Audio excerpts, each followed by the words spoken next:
In this realm where the weak find no sanctuary, humanity is but a pawn in the hands of malevolent deities, a world long past.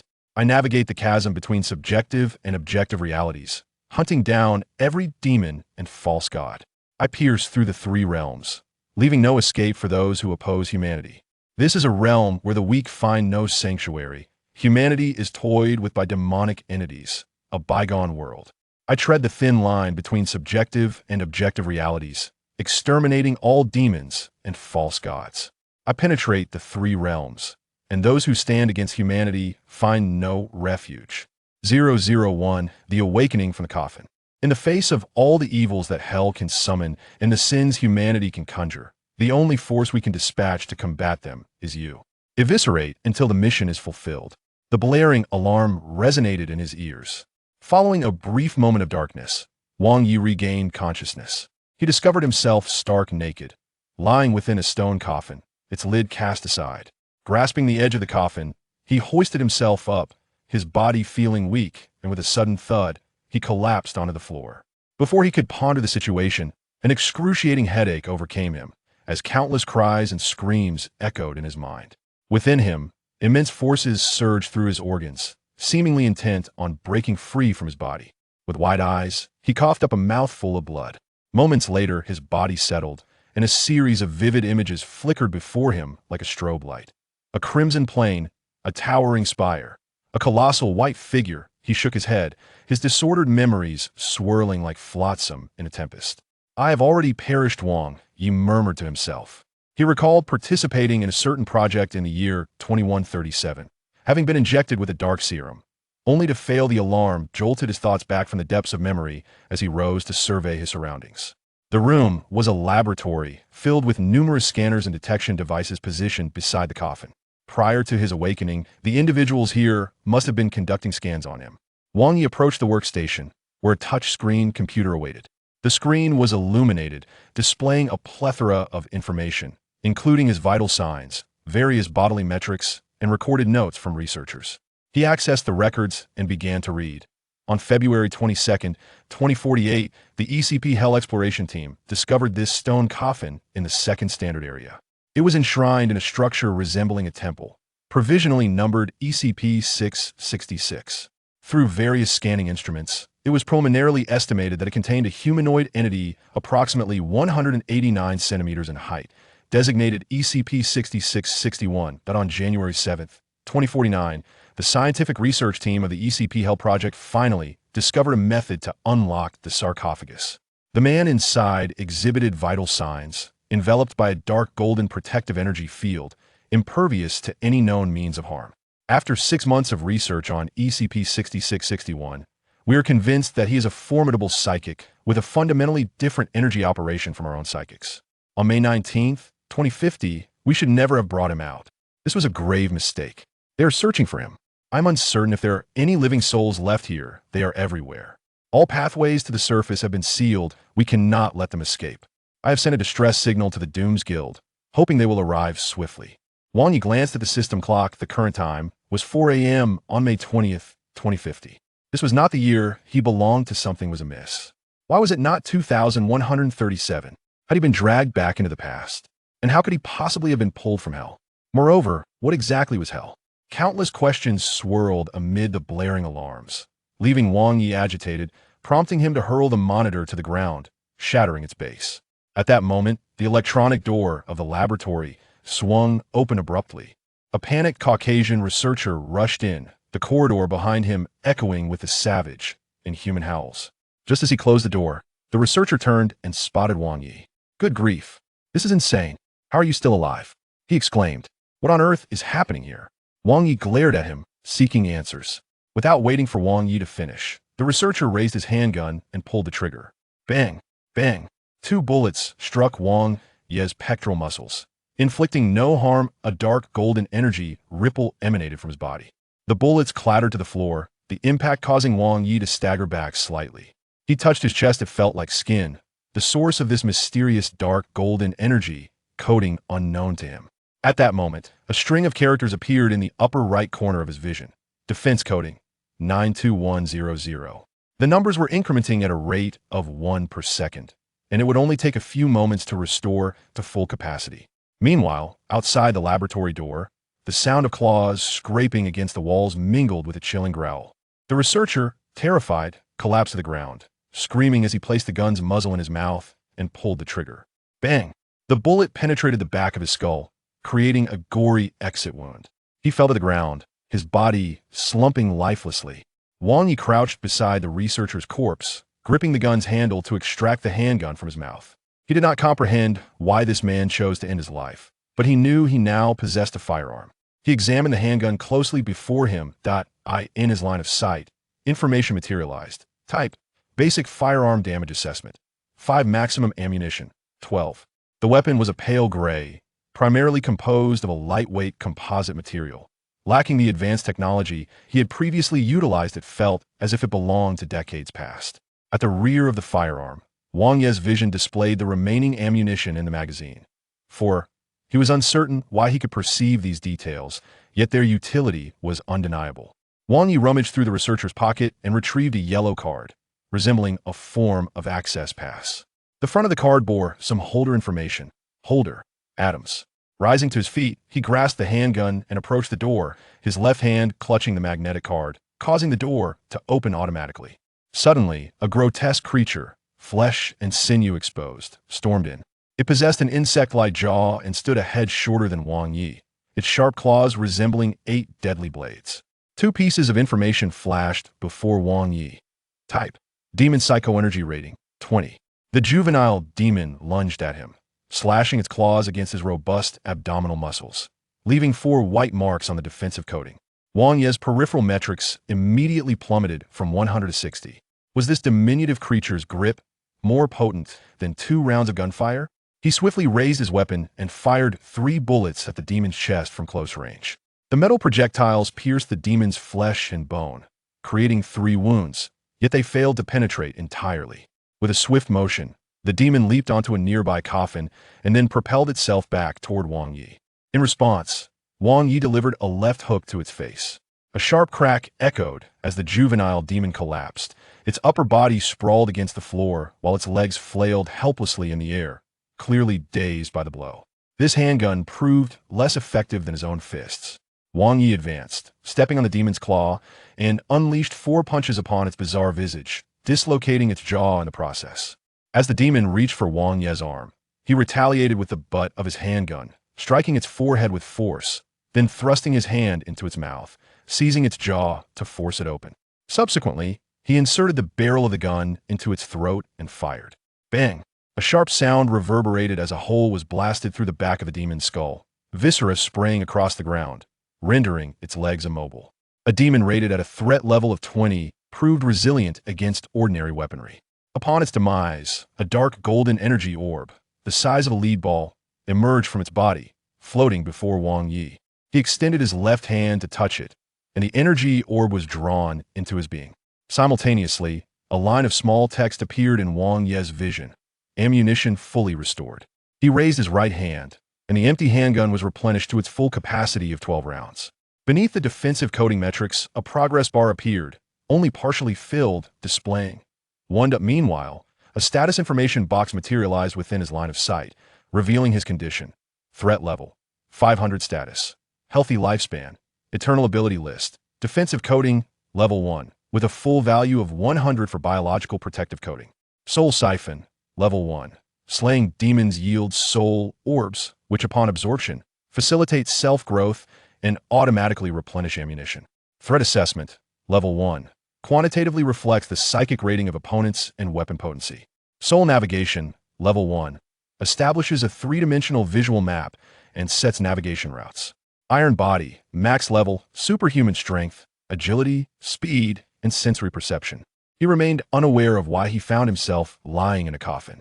The concept of hell was foreign to him, and he was equally perplexed by his sudden transportation to the year 2050. Yet, one thing was clear to him. He understood his purpose. Suddenly, a black box appeared in the upper left corner of his vision, displaying a line of text. Primary objective: escape. No. With a mere thought, Wang Yi erased the word escape, modifying the objective to primary objective: annihilate them. 002, the brute's warm-up. Wang Yi exited the room, In the darkness behind the gaps of pipes and walls, the occasional sound of claws skittering along iron pipes echoed ominously. Nearby, an iron cart that had transported the sarcophagus lay abandoned, surrounded by the dismembered corpses of several researchers. Although his defensive coating had reached its maximum capacity, he was stark naked, a most unwelcome sight. His immediate priority was to find suitable attire. Scouring the area, Wang Yi discovered a staff changing room. He grasped the doorknob and twisted, only to find it locked. The door was secured with an electronic lock, featuring a fingerprint scanner on the panel. From around the corner of the corridor came a sound akin to walnuts being crushed as a deep green, two-headed demon crouched on the floor, its jaw bulging like that of a frog. Type: Demon Psychic Rating, 30. The demon arched its back and leaped violently, springing onto the ceiling and scuttling above Wang Yi's head. He raised his hand and fired, the bullet shattering a recessed, incandescent light, plunging a section of the corridor into darkness. The water-sucking creature descended from above, and amidst the darkness, gunfire flared again. Wang Yi advanced into the light, seizing the creature by the neck and dragging it to the door of the staff changing room. He shot at the side of the monster's head, a spray of pale yellow and green ichor erupting forth. He thrust the creature's face against the fingerprint lock, the corrosive saliva streaming forth and dissolving the lock. He discarded the monster at his feet, swiftly absorbing the soul orb into his being before pushing the door open.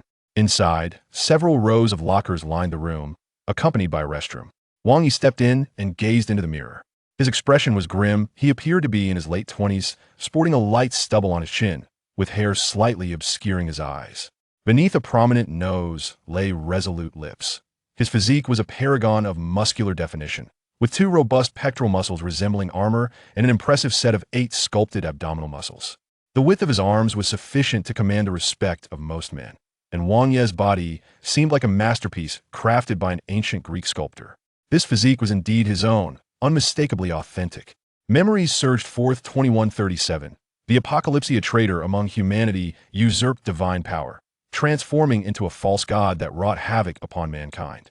Wang Yi was a member of the Demon Marine Corps, having injected a gene-enhancing serum that elevated him to the status of a super soldier. Yet, even with such enhancements, he stood no chance against the might of a deity. The United Human Army initiated a revenge plan, aiming to replicate the traitor's method of divine usurpation to create a god-slayer. They extracted divine blood from 10,000 corpses of gods slain by the false deity, refining and merging it to create a black serum. However, the plan failed. All test subjects either mutated or perished. Wang Yi volunteered for this endeavor, becoming the last willing participant. He gazed at his hands, aware that the gene-enhancing serum was still at work, his body transcending mortal limits, akin to that of a demigod, while the combat experience and skills honed over the past decade remained intact. However, upon awakening, he discovered not only familiar attributes, but also an array of new capabilities, strange powers, and various information manifesting in his vision. Wang Yi reached a conclusion. The army's revenge plan had not failed, it had succeeded. The black serum had activated, endowing him with unprecedented abilities. Yet he was no longer in the place where he was most needed. He had been transported back 87 years. Exiting the restroom, Wang Yi noticed an open locker containing a pair of deep blue jeans, brown sneakers, and a black jacket. Although the clothing was slightly ill-fitting, it was certainly preferable to being unclothed. On the door of the changing room, a photograph was affixed, depicting a woman and a child together. Wang Yi gently touched the photograph before closing the locker door. Leaving the staff changing room, he followed the signs marked on the walls and floor, the sounds of intense gunfire echoing from ahead. At the junction, a fully armed soldier emerged, equipped with an automatic rifle and clad in body armor and a helmet, sprinting towards Wang Yi. "Hey, get into the nearest isolation room and await rescue. The Doom Repair Society has dispatched personnel," the soldier shouted as he ran. "What's happening here?" Wang Yi began to inquire, but before he could finish, a long, serpentine tongue lashed out from the adjacent corridor, swiftly licking the soldier's neck, causing his head to fall. In the next instant, the tongue coiled around the soldier's corpse and yanked it away. Wang Yi took a deep breath and sprinted toward the junction, glancing toward where the soldier had been dragged. He beheld a large gash in the wall, from which a scaled claw had just retreated, leaving behind only a single shoe at the wall's edge. With no other options, he followed the guiding lines on the ground, the sound of gunfire drawing closer. A cacophony of anguished cries erupted from behind a large electronic door, and Wang Yi looked up to see the words indicating that the central square lay beyond the entrance. Open the door. Quickly. Retreat. Retreat. Voices shouted from behind the door. His magnetic card automatically unlocked the electronic door, and a throng of soldiers surged inside, their faces etched with terror, pursued by a horde of demons. Seizing one soldier, he wrested away an assault rifle, its lethality rated at 12 and a maximum magazine capacity of 32, significantly superior to a handgun. With the gun loaded, he charged toward the oncoming demons, the muzzle flaring with sparks. The rifle unleashed a ferocious volley, although the bullets failed to deliver fatal blows to the demons. The sheer force was enough to unbalance them. Wang Yi grasped the demon by the throat, hurling it away with fierce strength, and a flurry of gunfire and punches quickly dispatched two more. The dark golden soul orbs were drawn into him, the progress bar beginning to advance, bullets replenished, and the slaughter continued as he cut through the corridor into the grand hall, a scene of chaotic carnage unfolding before him. A multitude of researchers' bodies lay in the center, dragged there by the young demons, forming a grotesque mound of corpses, blood pooling on the floor to create a crimson lake. Inside the hall, two squads of soldiers took cover behind pillars, engaged in a battle against the swarming demons. Rather than a fair fight, it resembled a one-sided massacre. Wang Yi noted that 3 soldiers focusing their fire on a single demon could only inflict effective damage, while a mere strike from the demons was often enough to be fatal. He sprinted at high speed, carefully surveying his surroundings, committing to memory the staircases, platforms no higher than 1 meter, railings, and various passages. Deliberately choosing narrow, obstructed routes, he circled back to confront isolated demons, drawing within 2 meters to fire repeatedly at their heads and chests before shattering them with a punch. His appearance transformed the tide of battle in the hall, granting the beleaguered soldiers a moment of respite. Who is he? The surviving soldiers, taking cover to reload, glanced at Wang Yi with confusion. A monk from the Doomsday sect has come to assist. Quickly, hold the line, shouted the commanding soldier. A monk? Why isn't he equipped with battle armor? And why is he using our weapons? Other soldiers expressed their bewilderment. I don't know, but he slaughters demons as if they were children. That's enough for me. Focus on your duties. Ask fewer questions. The captain barked. Who is he? The surviving soldiers, taking cover to reload, glanced at Wang Yi with confusion. A monk from the Doomsday sect has come to assist. Quickly, hold the line, shouted the commanding soldier. A monk? Why isn't he equipped with battle armor? And why is he using our weapons? Other soldiers expressed their bewilderment. I don't know, but he slaughters demons as if they were children. That's enough for me. Focus on your duties. Ask fewer questions. The captain barked. Wang Yi moved with remarkable speed, continuing his relentless assault. After a circuit, he had dispatched 8 demons, 8 soul orbs floating in the air.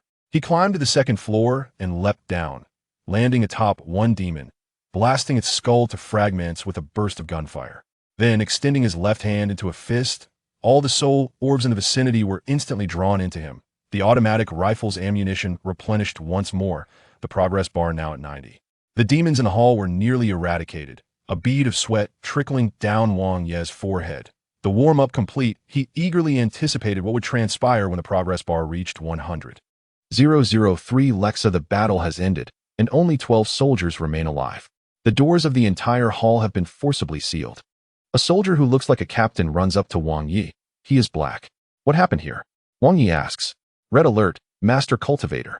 The underground containment station was breached by demons. They corrupted it and opened a portal, releasing all the contained demons. The captain replies nervously. How did they get in? Wang Yi asks again. They dug a tunnel from underground, directly invading through the station's power room. We have lost contact with the guards below. Commander Duman is dead. And Lieutenant Lexa now has the highest command authority and is trying to reorganize the defense line, the captain explains. Wait, it's Lieutenant Lexa, the captain says, pressing his helmet. The communicator on the side plays the voice aloud. This is Lieutenant Lexa. All surviving mobile response units, please report to me. A very competent and mature female voice comes through. This is Alpha Team. We have only 3 left. Sigma Team, 4. Prolong Team, 6. Zeta Team, we are retreating. 24 left. The Black Captain quickly reports. This is Omega Team. We are mixed with Bravo Team. A total of 12 of us. Also, we encountered a monk from the Doom sect. With his support, we cleared the Central Hall and blocked the passage to the Psionic Research Department and Special Containment Research Department. The Black Captain says. A monk from the Doom sect? Impossible. I haven't received any information. Where did you encounter him?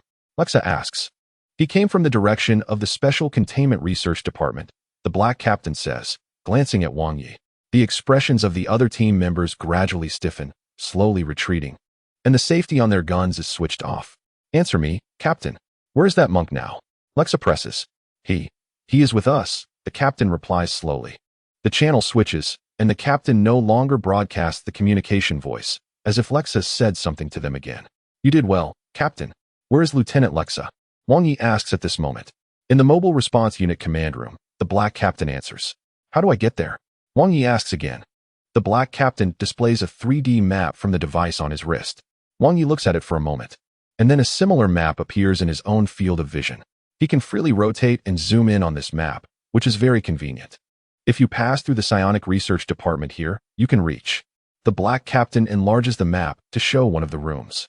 Wang Yi naturally doesn't trust his words. In his own field of vision, the map marks the names of every department and room in this vast underground facility. The room the captain pointed to is a vacuum prison that can evacuate all air. He nods, pats the captain on the shoulder, and then leaps up to the second floor. Seeing Wang Yi leave, the captain immediately reports softly, We have lured the target to the vacuum prison. Please prepare. Lexa replies from the other side. Okay, we are ready here. Their secret conversation is captured by Wang Yi's super hearing, but he doesn't want to kill indiscriminately. He just wants to ask someone questions. The sign at the entrance reads Psionic Research Department, and a navigation line appears in Wang Yi's field of vision, marking the route to the Mobile Response Unit command room.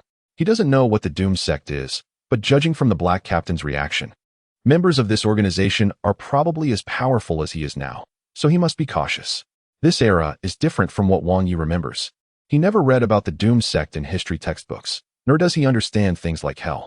Wang Yi is somewhat skeptical that the year 2050 he is currently in is not the same world he is familiar with. Following the navigation line, he moves forward and arrives in front of a white passage, where suddenly 2 automatic machine guns extend from the ceiling, aiming at him. Unknown life form detected. Entering cruise mode, the automatic machine guns emit an electronic voice. Wang Yi quickly dodges into the corner of the passage. It is clear that this area is controlled by the mobile team. He brings up the map and replans a new route, even with a defensive coating. He wouldn't be able to withstand being shot at by these 2 automatic machine guns simultaneously. Wang Yi makes a detour, leaves the Psionic Research Department, and enters an unfamiliar area. A massacre has occurred here. The corridor is filled with the bodies of Mobile Response Unit members. These people died in a gruesome manner.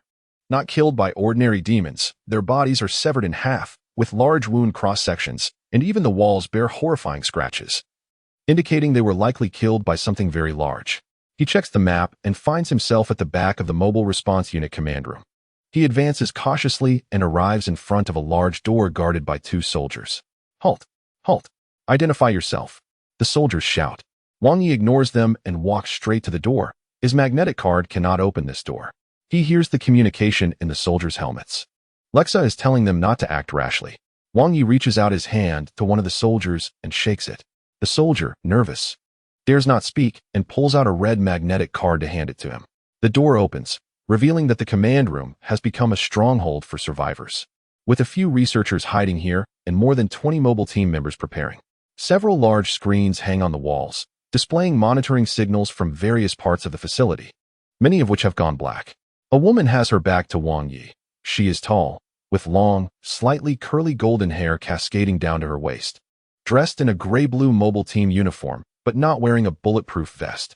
Wang Yi's appearance makes the mobile team inside a bit tense. My people say you are a monk from the Doom Sect. Thank you for your assistance in the Central Hall. I am the acting commander, Lieutenant Lexa. The woman turns around, her high nose bridge, blue eyes, and sharp gaze fixed on Wang Yi. This is the most hardcore blonde, tall, mature, and determined with a strong, aggressive presence. The zipper of her uniform is not fully closed, revealing a cropped black tank top underneath, with a prominent chest and well-defined abdominal muscles. Tell me all the information you have, Wang Yi says. You really get straight to the point. Not polite at all. What information do you want? Lexa asks. All information about me, Wang Yi replies. I'm sorry, I'm just a security chief. I only know that you've been lying here for a year and your number is 6661, right? Lexa shrugs. Don't brush me off. Wang Yi steps forward. and the mobile team raises their guns. The surrounding surviving researchers quickly step aside. I've only seen you a few times on the screen.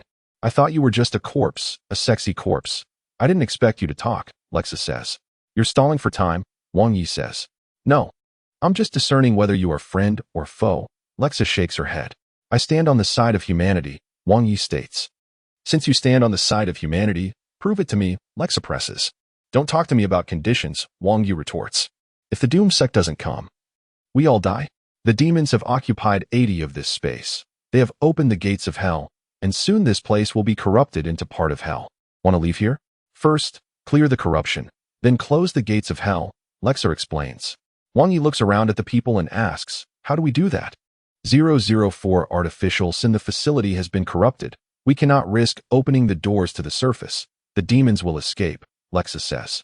She displays a map of the facility on the large screen, with the lowest stage marked as a cylindrical space, and in the center of this space, a red dot is marked. The central point of the hell corruption effect is a portal connecting to hell, which we call the Hell Gate. The demons open the portal at the underground containment station, causing the site to lose containment. You need to close it to effectively reduce the level of corruption within the facility, Lexa said. A portal connecting to hell? Wang Yi was dragged out of hell by this group of people. If he could find the temple recorded in the files, perhaps he could clarify the situation. We sent several teams of mobile task forces, all of whom went without return, and to close the Hell Gate. You need my magnetic card to open the armory's protective door and obtain the positional vector tracking device. Only this can help you complete the mission, Lexa explained. As she spoke, she pulled a green magnetic card from beneath her coat and tossed it to Wang Yi. Wang Yi caught it. The card still had warmth. Can we trust him? A member of the containment mobile task force interjected at this moment. Lexa put her hands on her hips and looked at the team member, saying, in these critical times, we need all the support we can get. She then turned to Wang Yi and asked, do you remember your name? Wang Yi did not answer her, adjusting the map in his field of vision and setting the next destination. In the upper left corner of his vision, below the main objective, there was an additional note. Main objective, eliminate them all. Step 1, close the Hell Gate. A navigation line appeared beneath his feet, of course. Only Wang Yi could see this.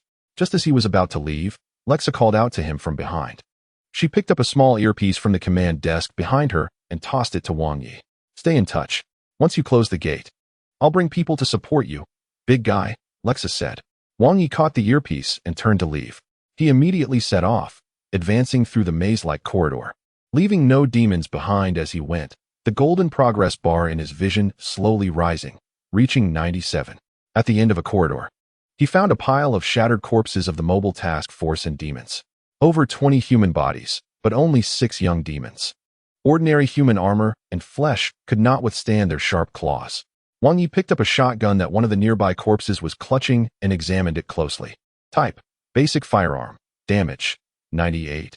Max ammo capacity, 4. This was a gray shotgun, and upon checking the bullets, he found they were in an unfamiliar square magazine.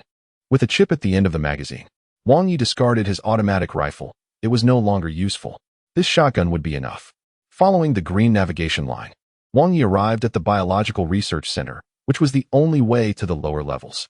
The spacious hall was filled with many glass jars, and in the light green formalin solution floated the bodies of many young demons and other monsters. A female doctor's voice came from the loudspeaker on the wall. As she had locked herself in a separate isolation laboratory, Wang Yi was separated from her by a sheet of reinforced glass. Great, you finally arrived. We need to meet. Wang Yi was walking step by step when suddenly, the look in the female doctor's eyes changed. Wait, you, 6661. The female doctor slowly backed away, raising a handgun to aim at Wang Yi. Her face twisted in fear. Clearly, she had seen the Wang Yi lying in the sarcophagus before. She recognized him. And as a researcher, she might know something. She leaned against the wall of the laboratory, nearing a breakdown, when suddenly, heavy footsteps came from behind the wall. Wang Yi instinctively raised the shotgun, aiming at the back of the female doctor. Just then, the wall was punched from behind, bulging outward.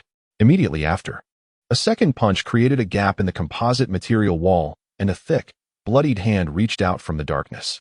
The female doctor screamed in terror, firing repeatedly at the gap in the wall.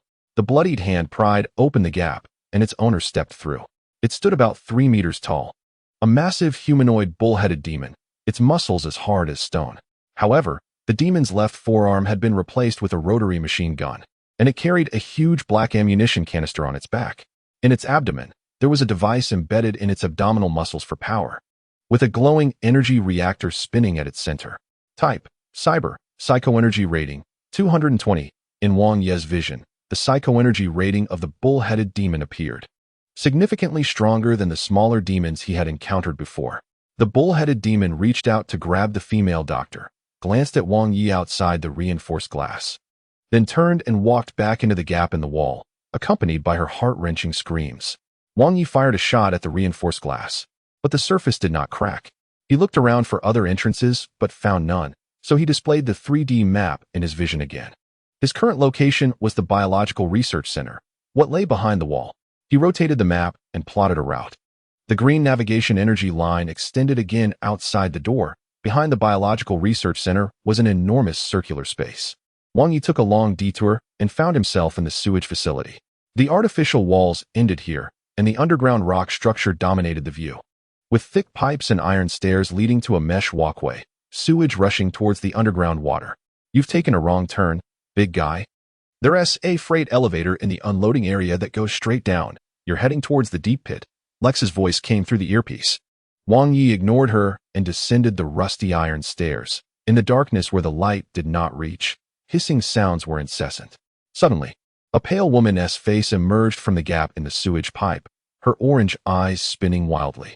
She lunged at Wang Yi, and as she opened her mouth, her jaw and cheeks seemed to split apart, revealing a mouth full of black teeth. Wang Yi's left hand moved like lightning, grabbing her neck and pulling her out of the pipe. The woman had a snake-like lower body over 3 meters long, while her upper body's skin was pale with a bluish tint, and scales adorned her back and arms. Type: Demon, Psychoenergy Rating, 80. Wang Yi slammed the snake woman to the ground and fired a shotgun blast at her chest, obliterating it, then punched in, yanking out her intestines and guts. The snake woman wailed, but it wasn't long before she breathed her last. The shotgun's close-range power was considerable. The progress bar had reached 99. In the next moment, a heavy tail whipped towards him like a whip. Wang Yi raised his left hand to block it. Tearing the sleeve of his leather jacket, a white mark appeared on the dark golden coating on his skin. The defense coating was down to 20. He looked up and saw another snake woman crawling out from the gap in the pipe. In the next moment, Wang Yi charged forward. The snake woman reached out her claws and slashed at his chest. The defense coating was exhausted, and her claws drew blood from his pectorals. However, Wang Yi's physique was far from ordinary. Even after taking a claw strike bare-skinned, he remained unfazed. Blood gushed from the gash on his chest, but did not hinder his movements. Instead, Wang Yi seized the opportunity, firing the shotgun point-blank at the snake woman's head, blowing it apart.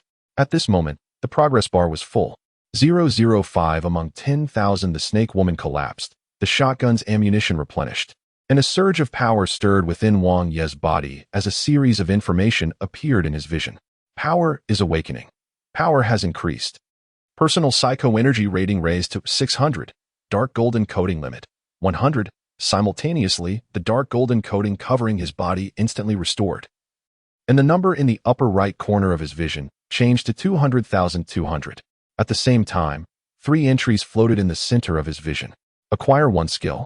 Kill Chain, Blood Fist, Annihilation, Soul Cannon, Resource System, Living Arsenal. Wang Yi focused his attention on the Blood Fist skill, and soon the detailed skill description appeared. Kill Chain, Blood Fist Level 1. Trigger Condition: successfully kill 5 creatures in a row to trigger Blood Fist once. Skill effect: uses personal rating as the base damage to deliver a melee punch. A high damage melee ability with a conditional trigger. His personal rating is 600, making a single punch's power much higher than the shotgun in his hand. He then shifted his attention to the Soul Cannon. Annihilation, Soul Cannon Level 1. Trigger Condition: there must be soul spheres on the ground within a radius of 50 meters. Skill effect: fires all soul spheres as cannonballs, each dealing damage equal to 10 of personal rating. This is a very powerful ability. 10 of 600 is 60. If there are a dozen soul spheres on the ground and they all hit a single target, the effect would be excellent. Next, he looked at the last skill. Living Arsenal. Resource System. Living Arsenal Level 1. Trigger Condition: passive ability, permanent. Skill effect: Increases ammunition cap by 100 above the original limit. This is a very practical permanent ability, meaning Wang Yi can ignore firearm restrictions and forcibly increase the number of bullets in the magazine. He can only choose one skill to upgrade, and Wang Yi pondered for a moment. Blood Fist has decent single-hit power, and its trigger condition is not too harsh. He can devise a hit-and-run tactic around it, first using the gun to kill the weakest, then using Blood Fist to deal with the strongest.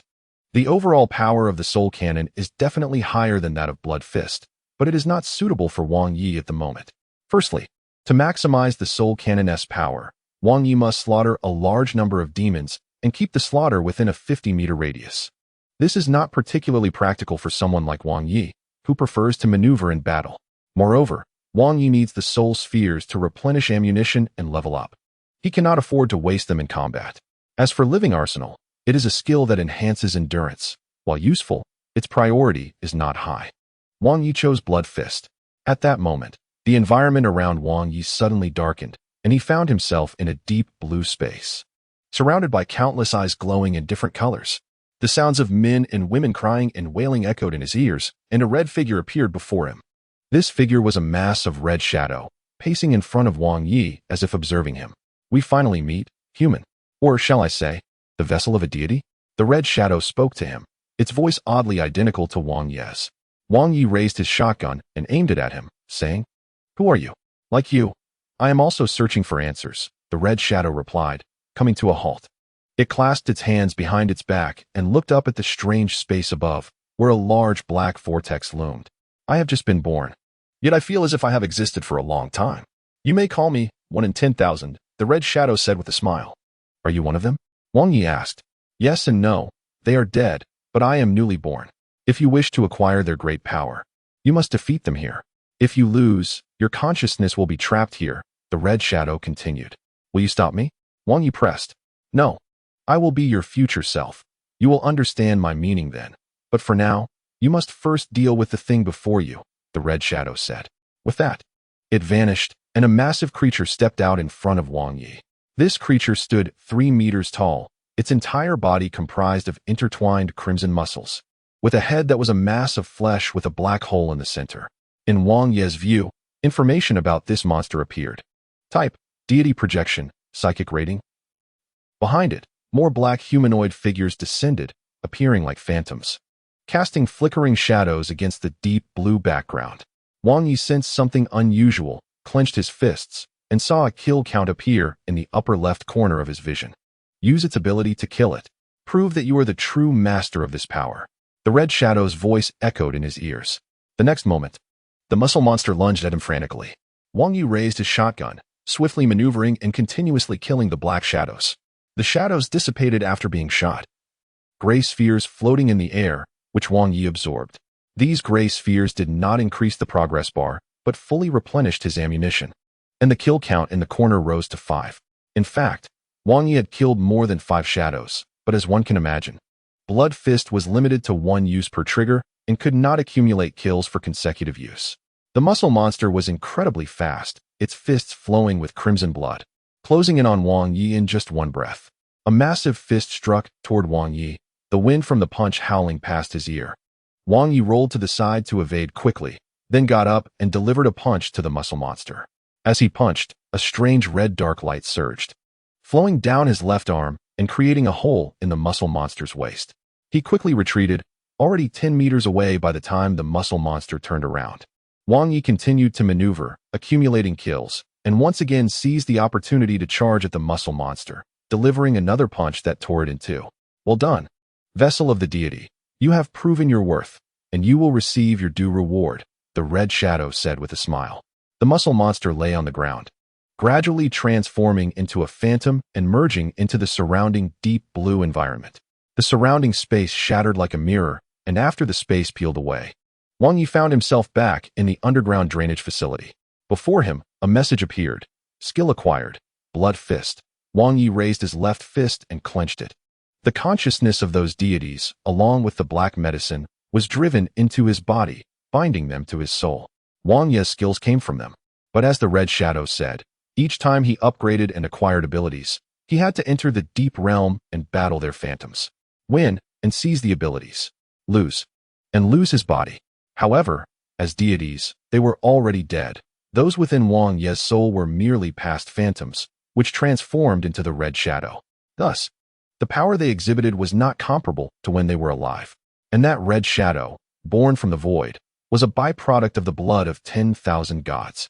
Regardless of what the Red Shadow intended, Wang Yi would not allow it to succeed. 006, no one left behind. Wang Yi followed the green navigation line, quickly traversing the underground sewage facility. At the end of the corridor, there was a massive metal door labeled Waste Pit. Thick, viscous blood seeped out from beneath the door, resembling a red carpet laid on the iron-gray floor of this pitch-black space. He pulled the iron lever at the side of the door, and the gears began to slowly turn, the heavy metal door groaning. As the door slowly opened, a circular plaza came into view. This plaza was the size of a football field, piled high with shriveled black body bags, and marked with the designation of various personnel. The circular walls featured intricate iron staircases and a circular ramp for trucks. Deep within the plaza, there were even several white heavy-duty trucks parked. Wang Yi looked up and saw dozens of pipes overhead, from which these body bags had fallen. Due to the great height, some of the bags had already burst upon impact. The idea of using living people for experiments left a bad impression on Wang Yi. Heavy footsteps echoed through the pit of corpses as snake women slithered among the piles. As soon as Wang Yi stepped inside, the snake women atop the corpse mountain noticed him, their alluring faces twisting into grotesque expressions. Wang Yi found the bull-headed demon, which was wandering not far away, holding the headless female doctor in its hands. It was still a step too late. The snake women shouted at the bull-headed demon, drawing its attention. These hellish bitches seemed to have formed some sort of alliance with the big brute.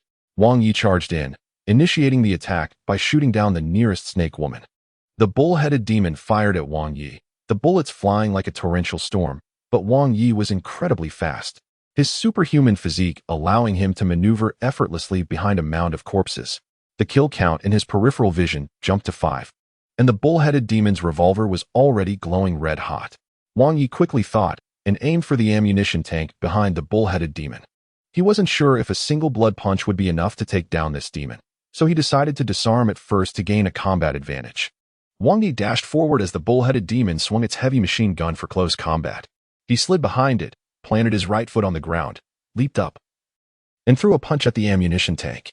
This punch directly dealt damage equivalent to Wang Yi's personal spiritual energy score. The terrifying 600 damage blew the ammunition tank apart, and golden large-caliber bullets scattered everywhere. The iron-gray tank shattered, and fragments and deformed parts embedded into the bull-headed demon's back. Wang Yi quickly retreated, taking a hit from a snake woman's tail, then shot her in the head with a shotgun before grabbing her by the neck and tossing her towards her distant companions. He swiftly closed in, killed, and then disengaged, weaving in and out, quickly closing in again. Wang Yi's systematic slaughter saw the kill count jump to 5 once more. The snake women began to retreat, crawling into the gaps along the walls, no longer wanting to fight Wang Yi. Without long-range attack options, the bull-headed demon swung its left arm with the heavy gun, but Wang Yi was much faster, and soon another blood punch hit its core in the abdomen. The core was punched out of its body, with pipes and intestines spilling out along with the dislodged core component. Wang Yi, holding the shotgun, shot at its head until the soul sphere flew out before he stopped. The bull-headed demon's soul was much larger than that of other demons, filling half of the progress bar in one go. Accounting for the 10 snake women, the progress bar reached 79, and he would soon be able to level up. Wang Yi found the body of the female doctor, who was no longer able to speak. There was a purple magnetic card hanging from her body, which he took and pocketed. Wang Yi brought up the map in his vision. He wasn't sure where the armory was, but the map had textual indicators, so it wasn't difficult to find. Although it took a longer route, it wasn't far from the armory and the underground containment station. "Big guy, I saw the battle just now. You seem pretty strong.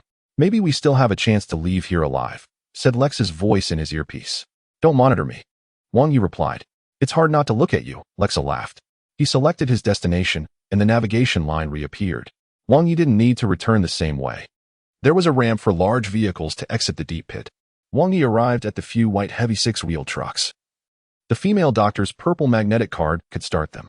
He casually got into one of the trucks, inserted the magnetic card, started the engine, and followed the navigation line to leave the underground tunnel.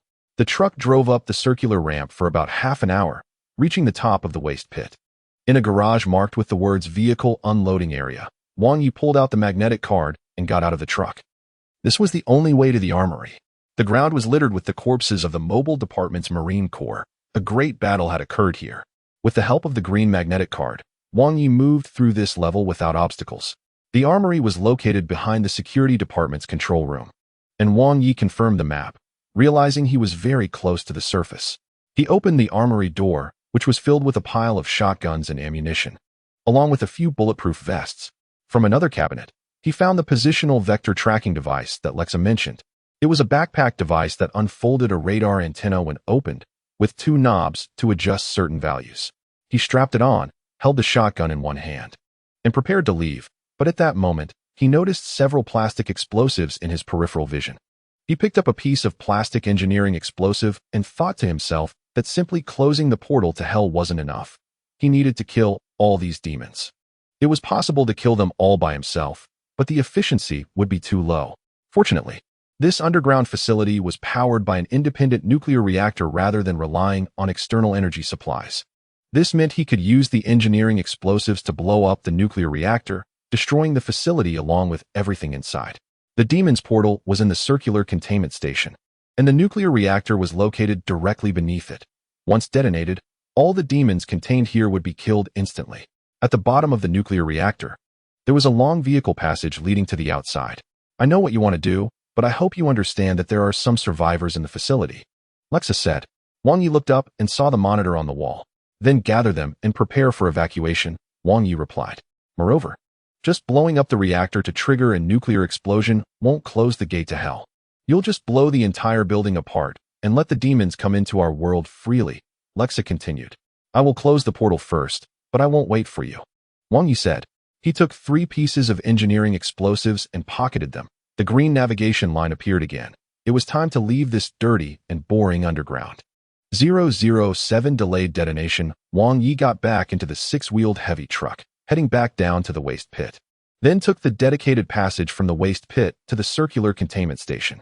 He devised a plan to better achieve his goals. Main objective: kill them all. Step 1: close the gate to hell. Step 2: blow up the nuclear reactor. Step 3: leave through the vehicle passage. This plan was listed in the upper left corner of his vision, just below the upgrade progress bar. Wang Yi arrived at the containment station, which was built on the cliffs of the abyss with countless cells, illuminated only by scaffolding and large lights mounted on drones. This place was deeper than the waste pit, feeling as if the abyss led straight to the Earth's core. In the deep darkness, a dark red light sphere was flashing. That was the gate to hell. This door appeared as a singularity in real space, vaguely revealing the scenery inside. It was a vast red land, with the shadow of a black castle on it. Many large bats were flying in the air, and most of the cells had been destroyed, with their contents long gone. The alarm echoed monotonously, and the bodies of researchers and guards lay helplessly in the corridors and on the stairs. Wang Yi took the positional vector tracking device from his back, unfolded it, and the antenna automatically pointed toward the portal. Although Wang Yi didn't know how to use the device, its operation should not be complicated. After all, there were only 2 knobs. How else could it be operated? He turned the knobs, and a blue glow blossomed from the antenna, attracting the bat's attention. Wang Yi ignored them and continued to turn both knobs. As the blue light from the antenna intensified, the red portal began to shrink. It was indeed very simple. While observing the portal, Wang Yi adjusted the knobs, and the hellish portal gradually changed from a large sphere to the size of a soccer ball. The bats found Wang Yi and dove down. He glanced at the spiritual energy score, which surprisingly reached 500. Wang Yi raised his gun and fired. The shotgun pellets hit them, sparking as they struck their flesh. These creatures have a psychic rating of 500, which is not much different from his own. And there are many of them, just a rough count shows dozens. Relying solely on the weapons at hand, victory seems bleak. These things are dangerous and cannot be let loose. Bullets cannot deal with these bat demons. Wang Yi picked up the positional vector tracking device and ran, adjusting the knobs while watching the gates of hell slowly close. Suddenly, he sensed an extreme danger. The next second, a 4-meter-tall black humanoid burst out of the darkness and charged at him. The figure was less than a meter away, and Wang Yi's superhuman reflexes immediately protected the positional vector tracking device with his left arm, taking the hit with his left side. Bang! Wang Yi was sent flying. The left sleeve of his jacket ripped apart, The dark golden coating instantly worn away, and a deep, long gash was cut into his sturdy arm. He flew through the air, over the railing, and began to fall down, countless bat demons rushing towards him. Wang Yi adjusted his position, grabbed a bat demon's claw, swung, and landed on a corridor a few floors below. He looked up, and that black humanoid was looking down at him from above. Type: Demon, Psychic Rating, 2000, what a tough character. This thing was clad in black armor, its full-face helmet resembling the skull of some terrifying, unknown creature. It held a great sword in one hand and a heavy pistol in the other, aiming at Wang Yi. That great sword reminded Wang Yi of that corridor. Were those people all killed by it? Wang Yi rolled and grabbed the railing, leaping down again. The next second, the black-armored demon's heavy pistol blasted several large pits where he had just stood. He continued to fall, blood gushing from the wound on his left arm, deep enough to see bone. However, this level of injury was no more than a scratch for Wang Yi. After his enhanced genetic modification, he could naturally recover from wounds of this level. He landed on a lower level, with the gates of hell already above his head. Wang Yi placed the positional vector tracking device on the ground and continued to adjust the knobs. Soon, the gates of hell vanished. A loud crash echoed from above, and the black-armored demon suddenly severed the circular walkway, crashing down to Wang Yi's level. He rolled to dodge, and the great sword sliced the positional vector tracking device in two. The black-armored demon raised its gun to aim at Wang Yi. At that moment, a rocket flew down from above, striking the black-armored demon's back. The violent explosion shattered the floor, and the black-armored demon's lower half crashed down to a lower level. At this time, Lexa was carrying a single-man rocket launcher, standing by the railing on the 8th floor. "Big guy still alive? I brought people to help." Lexa's voice came through the earpiece. "You can't handle it," Wang Yi replied. "We can buy you some time. I've arranged for the others to take the high-speed elevator down to the bottom," Lexa said. "There's a high-speed elevator?" Wang Yi asked. "There always has been, but you just wouldn't take it," Lexa replied. Wang Yi didn't respond, activating the elevator and heading to the lowest level. The bat demons in the air were still entangled with the tactical team and did not follow. "We'll meet at the parking lot in the vehicle passage." "If we're still alive," Lexa said. The communication was cut off, and the engineering elevator descended rapidly, reaching the deepest level of the research facility, where the facility's energy core was located. Wang Yi followed the green navigation line to the control room, where he saw countless pipelines connected to a silver sphere, which was flashing white lights and rumbling. He stuck the remaining 2 engineering explosives onto the surface of the sphere, setting the timer for 10 minutes. Then thought for a moment and adjusted it to 15 minutes. Wang Yi checked the map. The vehicle passage was behind him, and there was a nearby unloading area for transporting living supplies. The parking lot Lexa mentioned was right next to it. Following the green navigation line, Wang Yi found it. Several black container trucks were parked there, with 3 letters printed on the containers. A dozen researchers and a few tactical team members were guarding the area, and upon seeing Wang Yi approach, they did not lower their guard. "Where's Second Lieutenant Lexa?" a tactical team member asked. Wang Yi tapped his earpiece, but only a noisy static came through. It was too deep here, already out of communication range. "They didn't team make it," Wang Yi said. The countdown showed 12 minutes remaining. It was time to leave. "No, we need to go up and help," the tactical team member said unwillingly. Wang Yi didn't persuade them. Time waits for no one. He walked toward one of the trucks when suddenly, a great sword cleaved the container in half. It was the black-armored demon. The armor of the black-armored demon was blown to pieces by the engineering explosives, revealing its well-developed muscles inside. Its helmet was half-shattered, its insect-like jaw dripping purple blood, and the pistol was lost, leaving only the great sword in its right hand. This creature was truly troublesome. It survived even after being up close with industrial explosives. In an instant, the black-armored demon launched an attack. Wang Yi's superhuman physique was no joke. He quickly charged forward and fired 2 shots from the shotgun at close range, then landed a punch on the black-armored demon's abs. The punch was incredibly powerful. Even the black-armored demon staggered back, coughing up blood. It swung its sword, but Wang Yi easily dodged. However, the demon did not stay focused on Wang Yi.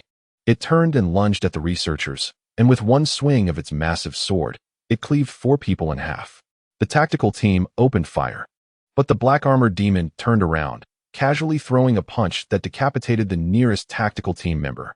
It continued its slaughter, severed heads rolling. Wang Yi approached from behind, pulled the trigger on the shotgun, only to find it was empty. He tossed the gun aside and punched the black-armored demon's spine, making it howl in pain. The black-armored demon turned, sweeping its great sword, but Wang Yi rolled to the side to evade. The 4-meter-tall black-armored demon was too towering for Wang Yi. But he did not let that pressure affect him. He had limited time. There were only 7 minutes left until the explosion. The two fought fiercely, and he grabbed a fallen tactical team member's assault rifle, firing at the black-armored demon's head. The black-armored demon endured the damage and grabbed Wang Yi, tossing him far away. Wang Yi arced through the air, crashing into a container train. The black-armored demon picked up its great sword and charged at Wang Yi, raising the sword to strike down. When suddenly, a dozen bullets hit its flesh, spraying purple blood. Seizing the opportunity, Wang Yi burst out from the container, using his shoulder to slam into the black-armored demon, knocking it to the ground. He looked towards the direction of the gunfire and saw Alexa, wearing a bulletproof vest, holding an assault rifle at the entrance of the heavy high-speed freight elevator. Blood stained her forehead, turning a strand of her golden hair red, and her left arm seemed dislocated, hanging by her side, with no teammates around, just her alone. "Don't let your guard down," she shouted. The black-armored demon quickly got back up and charged at Lexa. Wang Yi picked up the great sword from the ground. Type: Demon Weapon. Damage: 3,800. Human Punishment. Damage 90. The power of this sword in Wang Yi's hands has been reduced to 380, but it's still better than being empty-handed. He quickly charged forward, and the blade easily pierced the back of the black-armored demon, emerging from the front. The black-armored demon grabbed the blade, opened its mouth, and vomited a large mouthful of purple blood. Wang Yi twisted the hilt and pressed it down to the ground, pinning it down. "Time is running out. Only 3 minutes left." "It seems we are the last ones left," Lexa said in disappointment. "Kill them all," Wang Yi said. They got into a heavy truck, started it with a magnetic card, and drove down the passageway. In the long corridor, besides the alarm sound, there was also the roar of the truck's engine. The ground suddenly trembled as an industrial bomb exploded, and a wave of scorching flames surged from behind the truck. Wang Yi drove the truck at full speed, while Lexa in the passenger seat was slumped due to the pain from her wounds. The ground collapsed, and the passageway crumbled. The truck sped along, and Wang Yi could already feel the high temperature behind him. In the dark center ahead of the passage, the white light gradually enlarged until it turned into a wide exit. The heavy truck raced along the black asphalt road, bursting out of the underground tunnel, flames also spewing from the exit. Immediately, a loud explosion echoed in the passage, the ground caved in, and the exit was buried under giant rocks. Wang Yi looked in the rearview mirror, and under the blazing sun, a mushroom cloud blossomed in the wilderness. Primary objective completed. The heavy truck traveled through the wilderness for a long time, allowing him to observe the surrounding environment. All around were desolate wildlands, and at a glance, he could see many ruins of cities. However, on this barren yellow wasteland, there were still some well-maintained roads.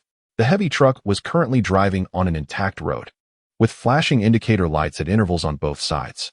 This truck had an autopilot feature, and the large touchscreen on the dashboard displayed all the functions and statuses of the truck. Wang Yi clicked the button to go to the city, and the truck began to drive automatically along the road. The screen displayed the name of the destination, Fortress 9 City. Wang Yi found some items in the small compartment behind the truck's cab: a black vest and an old jacket, some emergency rations suitable for long-term storage, a small medical kit, and a portable device similar to a phone. It seemed to be the driver's personal belongings. Heavy truck cabs generally had a small compartment designed as a resting place for long-distance drivers. He took off the torn black jacket and put on the black vest and old jacket, fiddling with the phone-like device. This device had a plastic keyboard and a small screen, not too big, with cameras on the front and back, fitting in his hand about the size of a deck of cards. The silver-gray plastic shell felt cheap, and naturally, it was locked. Wang Yu entered the password 3 times. All wrong, and at that moment, the device emitted a warning. Entering the wrong password repeatedly will result in the joint minting house reclaiming your account. After entering an incorrect password once, the machine's account was completely reclaimed, and a new prompt popped up. The old account has been reclaimed along with all assets. Please scan your retina to bind new user information. Wang Yi scanned his retina and then entered a new password.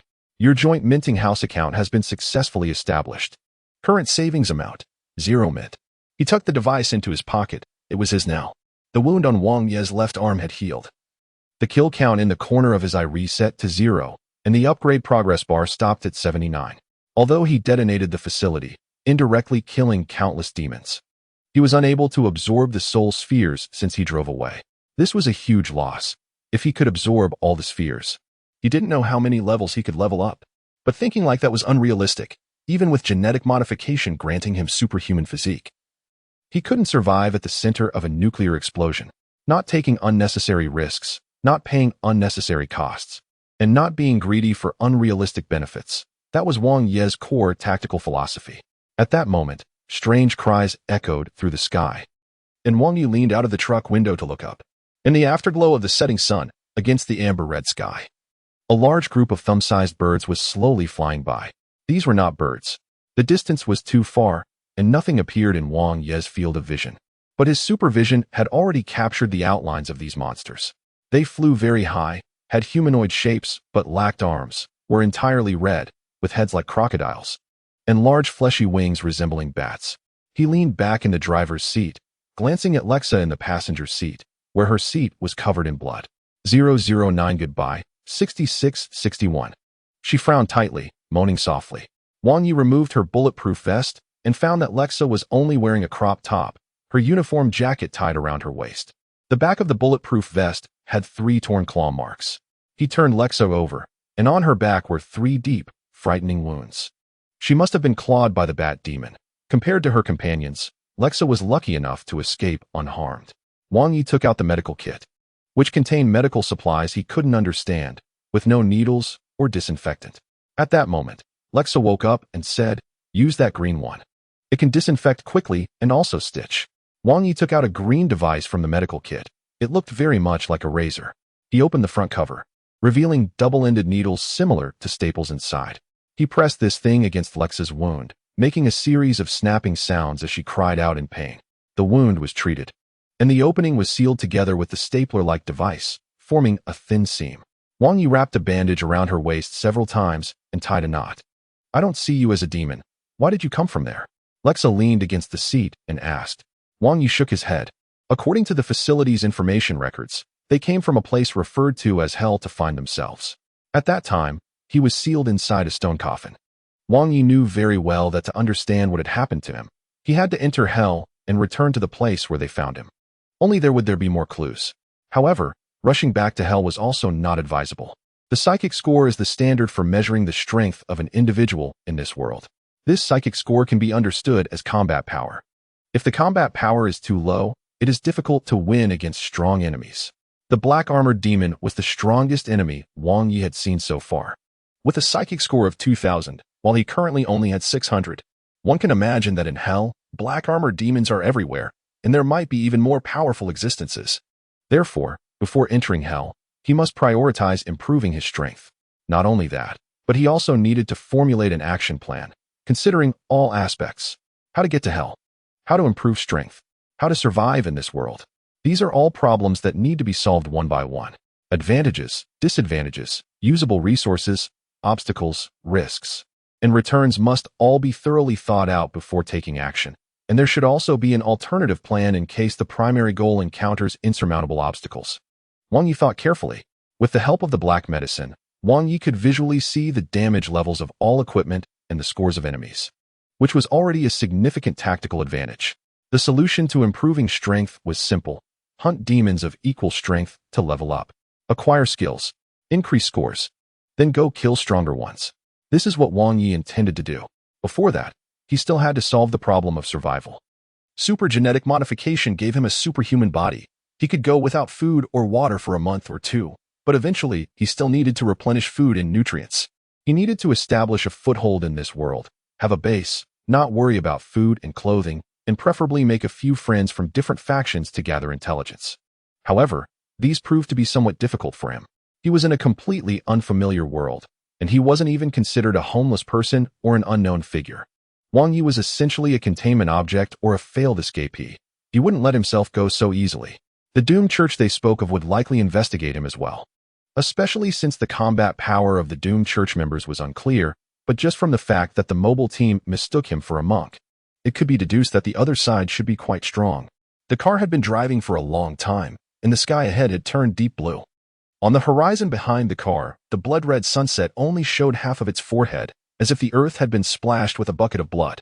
The mushroom cloud had long dissipated, leaving behind a large mass of smoke and clouds mixed with radiation and lightning hundreds of kilometers above. Wang Yi set a big goal, pinned in the upper left corner of his vision. Main goal: return to hell. Step 1. Find a way to survive. Step 2. Increase strength to 2,000 points. At the same time, to gather intelligence and avoid unnecessary obstacles in the future, he added 2 optional goals. Optional goal: investigate the doomed church. Optional goal: investigate the organization. If he became powerful in the future, it would be hard not to attract the attention of the doomed church. Wang Yi hoped to understand them better before the inevitable contact in the future. He had been brought back from hell by the organization, and he had also nuclear bombed one of their underground containment stations. They must have already known about this matter, and from the information, it seemed that these people had contacted the doomed church. The organization would definitely look for him, and he didn't want to end up in that stone coffin again. They were all potential enemies. Just as Wang Yi was pondering, a massive shadow resembling a mountain slowly rose from the horizon ahead. It was a huge fortress. As night fell, the fortress's dark silhouette sparkled with countless lights from various buildings. What a gigantic fortress it was! The screen in the car displayed that they were still 23 kilometers away from Fortress City 9. Even from this distance, the fortress could be seen so clearly, indicating its astonishing scale. After driving for a while longer, when they were still 10 kilometers from the Fortress City, the car's radio suddenly connected. This is the contact channel for Fortress City 9. Welcome back. Please state the entry code. Lexa looked at Wang Yi at this moment, her expression complex and somewhat indecisive. Repeat, please state the entry code. The voice in the car's radio repeated.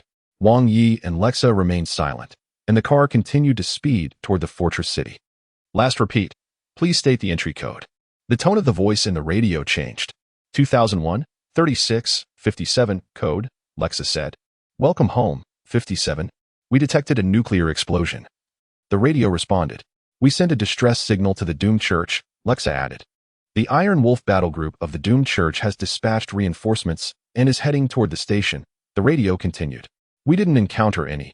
I am the only survivor. Lexa said. That's unfortunate, the radio replied. Communication was cut off, and the car continued to drive.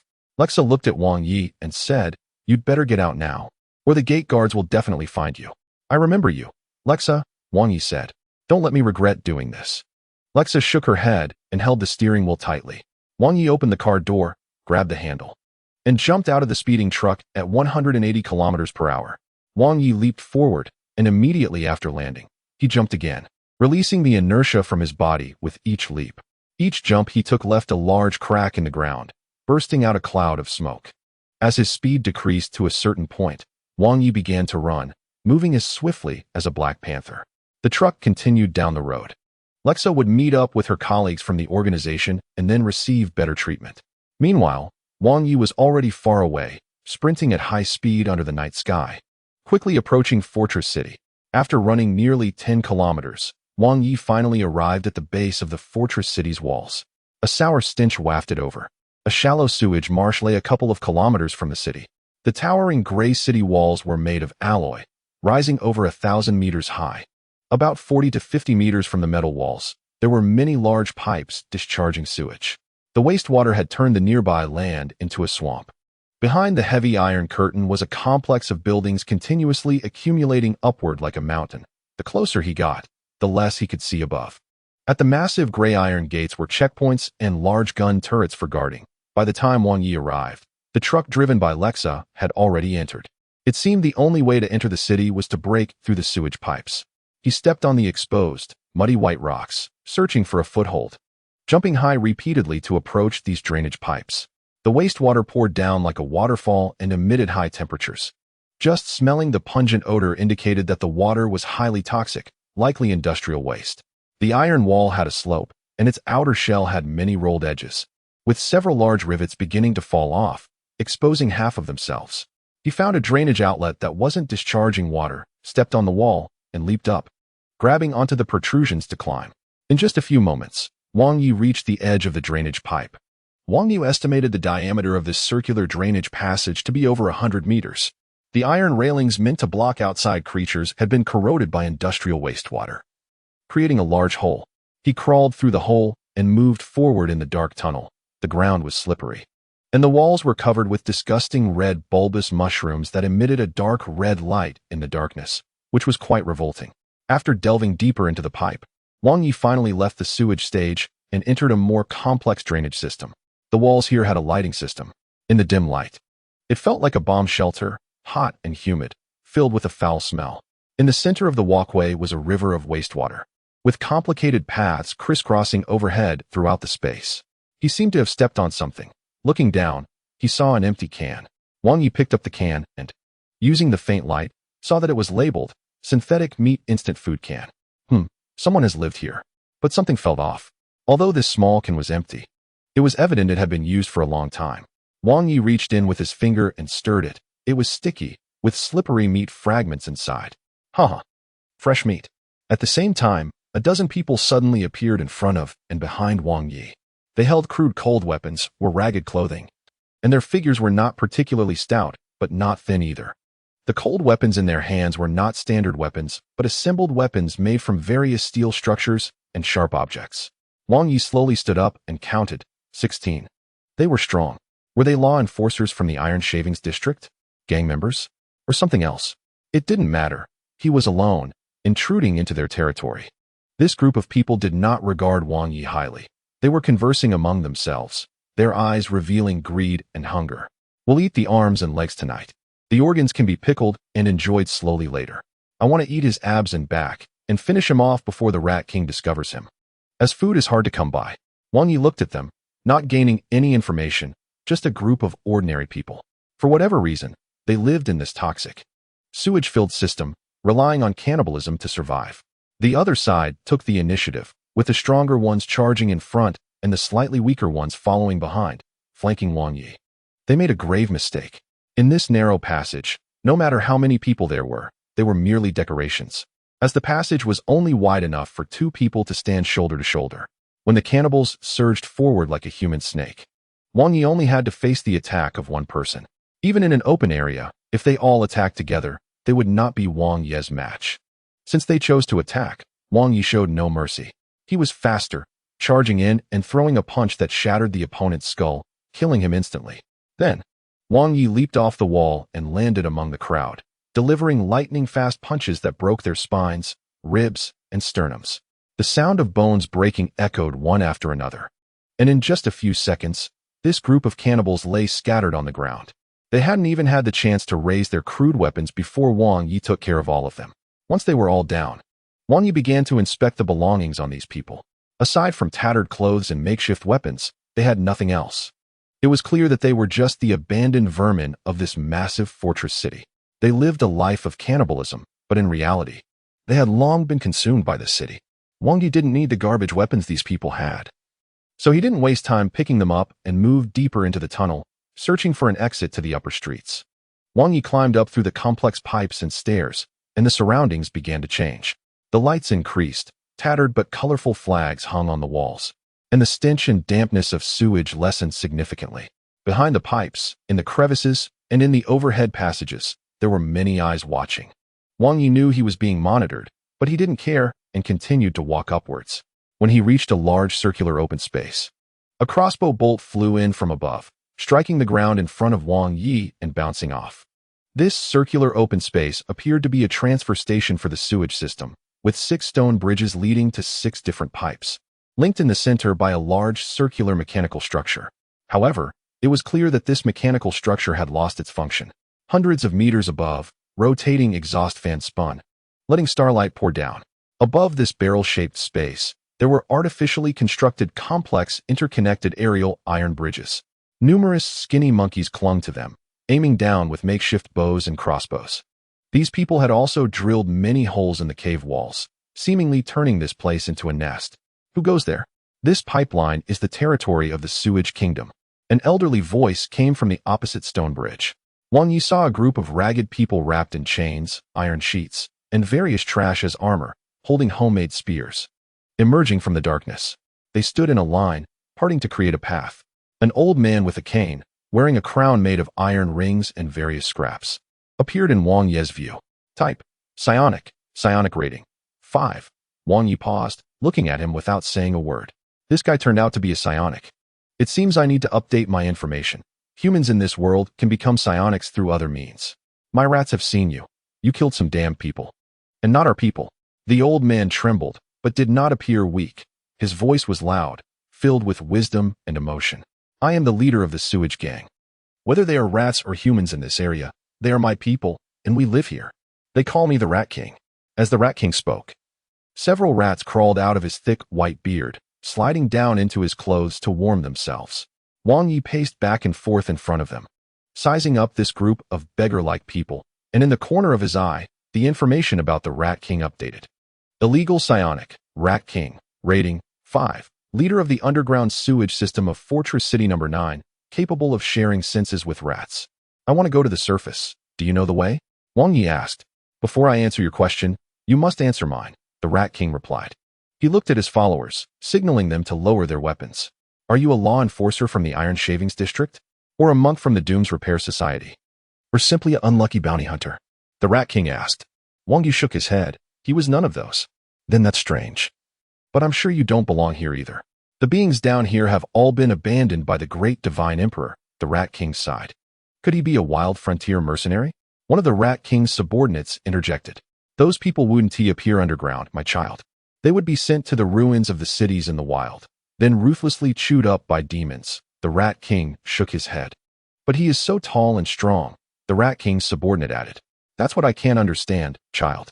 This place cannot sustain someone like him, the Rat King said slowly. Perhaps he is some unfortunate soul who accidentally wandered underground, a handsome unfortunate soul. Can we keep him? At this moment, a woman stepped forward, looking at Wang Yi with longing. No, we can't keep him. He doesn't want to stay. In my opinion, he just wants to pass through. The Rat King shook his head. Wang Yi walked towards them. The group became a bit nervous and raised their weapons again. When Wang Yi reached the front of the Rat King signaled for everyone to clear a path. Don't you know the way up? Wang Yi asked. Humph. We don't want to go up, the Rat King replied. He paused. Child, come walk with me. I'll show you my little kingdom. The Rat King said with a smile. Wang Yi then walked alongside him, the two heading towards another tunnel. The ground began to show stone steps, with discarded wrenches, pliers, rags, and stacked cans. More and more signs of human life appeared. On the walls, there were small, man-made holes, with some people hiding inside, watching Wang Yi. Some holes had small candles placed outside, and looking into the light, one could see a layer of rotten grass inside, along with a few skinned dead rats stored there. After they passed through this narrow path, they entered a large building resembling a factory. An old, rusted sign read, "Kin Food Factory," but it had been painted over, rebrushed with red paint, Sewage Kingdom. Walking into this factory felt like stepping into a small town, with makeshift wooden and aluminum huts everywhere. These huts were so small that only one person could fit inside. For someone of Wang Yi's size, he couldn't even enter. Inside, some people lit candles for light. There were babies crying, people talking, and some gently singing. In some open spaces, people gathered around trash cans to warm themselves, chatting with each other. And some wires were twisted into shapes of trees and flowers, placed nearby, resembling a man-made small park. Some slightly sturdier individuals were patrolling with weapons. And there were watchers on the stairs of the factory workshop. When I was a child, this was once the best Kin food factory in the area. The workers were busy every day, the Rat King said. Wang Yi could hear the nostalgia in his tone. The Rat King appeared to be in his 70s, with dirty long hair and beard, and a smell as if he hadn't bathed in half a century. He must have been a child decades ago. The area had not yet turned underground, but you know, in today's world, every inch of land is precious. The Rat King shook his head. Many people looked at Wang Yi with curiosity and caution. He was too clean, too strong, and out of place here. The Rat King's residence was in the manager's office on the 3rd floor of the workshop, perched above this tiny kingdom. The stairs were guarded, and the Rat King led Wang Yi up to the 3rd floor, stopping at the office door. Do you want to come in and sit for a while, stranger? The Rat King asked. Wang Yi shook his head. He just wanted to leave immediately. I know you don't belong here. However, I would like to ask you for a favor, the Rat King said. Wang Yi looked at the Rat King, pondering what benefits this might bring. As if sensing Wang Yi's contemplation, the Rat King quickly threw in his chips. Help is not free. I can give you a map of the underground sewage network. And seeing that you are empty-handed, I am willing to provide you with weapons, the Rat King said. A map and weapons. Wang Yi was somewhat tempted. He was currently empty-handed and worried about lacking weapons, and navigating the complex underground sewage system blindly would be difficult. He looked at the Rat King, waiting for further details. The Rat King smiled and signaled to a guard nearby, saying, "Bring out the map and Rat's Fong." The guard was startled, thinking the Rat King had misspoken. But under the Rat King's fierce gaze, he quickly entered the manager's office. After a while, the guard emerged holding a small wooden box the size of a pencil case and handed it to the Rat King. "My people suffer from sewage shortages and the ravages of the cannibalistic tribes on the fringes, but this tiny kingdom can still keep them in check," the Rat King said, holding the small box. As he spoke, he opened the small brass lock on the box, revealing an old, iron-gray dagger inside. Rat's Fong. Type: psychic weapon. Damage: 5 based on personal rating. Special effect: neurotoxin, paralyzes the opponent's motor nerves. A destitute woman bit her husband to death. She moved into the sewer to live until she died. Even Wang Yi was somewhat surprised after seeing this information. The Rat King actually had a psychic weapon? And he could tell that Wang Yi was not an ordinary person? Moreover, the important part was not this, but the damage calculation formula of this dagger. Psychic weapons calculate damage based on the user's own psychic rating. The same psychic weapon will have completely different effects when used by psychics of different levels. It seems that no matter how powerful conventional firearms are, they will ultimately fall to psychic weapons. After all, the damage calculation formula is quite unfair. Additionally, psychic weapons have their own names and legends, indicating they are not ordinary creations. Wang Yi noted this damage formula while also generating other questions. How do damage and defense convert into each other? This dagger is called Rat's Fong. "I think you should know that," the Rat King said with a smile. Seeing Wang Yi deep in thought, the Rat King assumed he was considering the upcoming commission and continued speaking. "A huge mutated beast is darting around in these narrow pipes, accompanied by young ones. My men have all died. I cannot afford more losses. We need a strong person to deal with it. Once you eliminate that mutated monster threatening my kingdom, the map and the dagger will be yours," the Rat King said. 012 Unfinished orders. Wang Yi looked at the small dagger and felt that the reward for this commission was worthwhile. A new optional objective appeared in his view. Optional objective: complete the Rat King's commission. He decided to first check on the mutated beast situation. If it was too dangerous, he would give up. If he could kill it, then he would complete the commission and obtain the dagger and map. Seeing Wang Yi nod, the Rat King was very pleased and had the guards bring 2 weapons, which were tools for Wang Yi to use to hunt the monster. The ranged weapon was a handmade crossbow, which came with a cloth quiver containing 12 iron arrows that could be strapped to his waist. The melee weapon was a long knife, made by sharpening a large piece of iron and tying a wooden handle to the end. These 2 weapons could protect an ordinary person, but for Wang Yi, they were less effective than his fists. He declined the iron knife, thinking that only the crossbow could be somewhat useful. It would give him an advantage for some long-range attacks. After learning the specific location of the beast, Wang Yi temporarily bid farewell to the Rat King and his small kingdom and re-entered the dark, foul-smelling sewage network. To help Wang Yi quickly find the beast, the Rat King sent 2 guides. The 2 guards were reluctant, but had no choice but to leave the sewage kingdom with Wang Yi, heading toward the lower areas. The mutated monster had been active beneath the Rat King's small kingdom, having built a nest for several years. It had adapted to the toxic environment and mutated into a massive creature. Its young stood as tall as an adult man, and there were many of them. While they could serve as a source of meat, they were also not easy to deal with. Even more astonishing was that this creature reproduced asexually. If left unchecked, the Rat King's territory would be in great danger. Wang Yi and the 2 guides walked for a long time, weaving through the darkness, gradually hearing the beast's low growls and the sound of its claws scraping against the pipes. At a dried-up sewage outlet, the 2 guides stopped walking, bowed to Wang Yi, and then slipped away. Wang Yi raised the garbage crossbow and approached the outlet.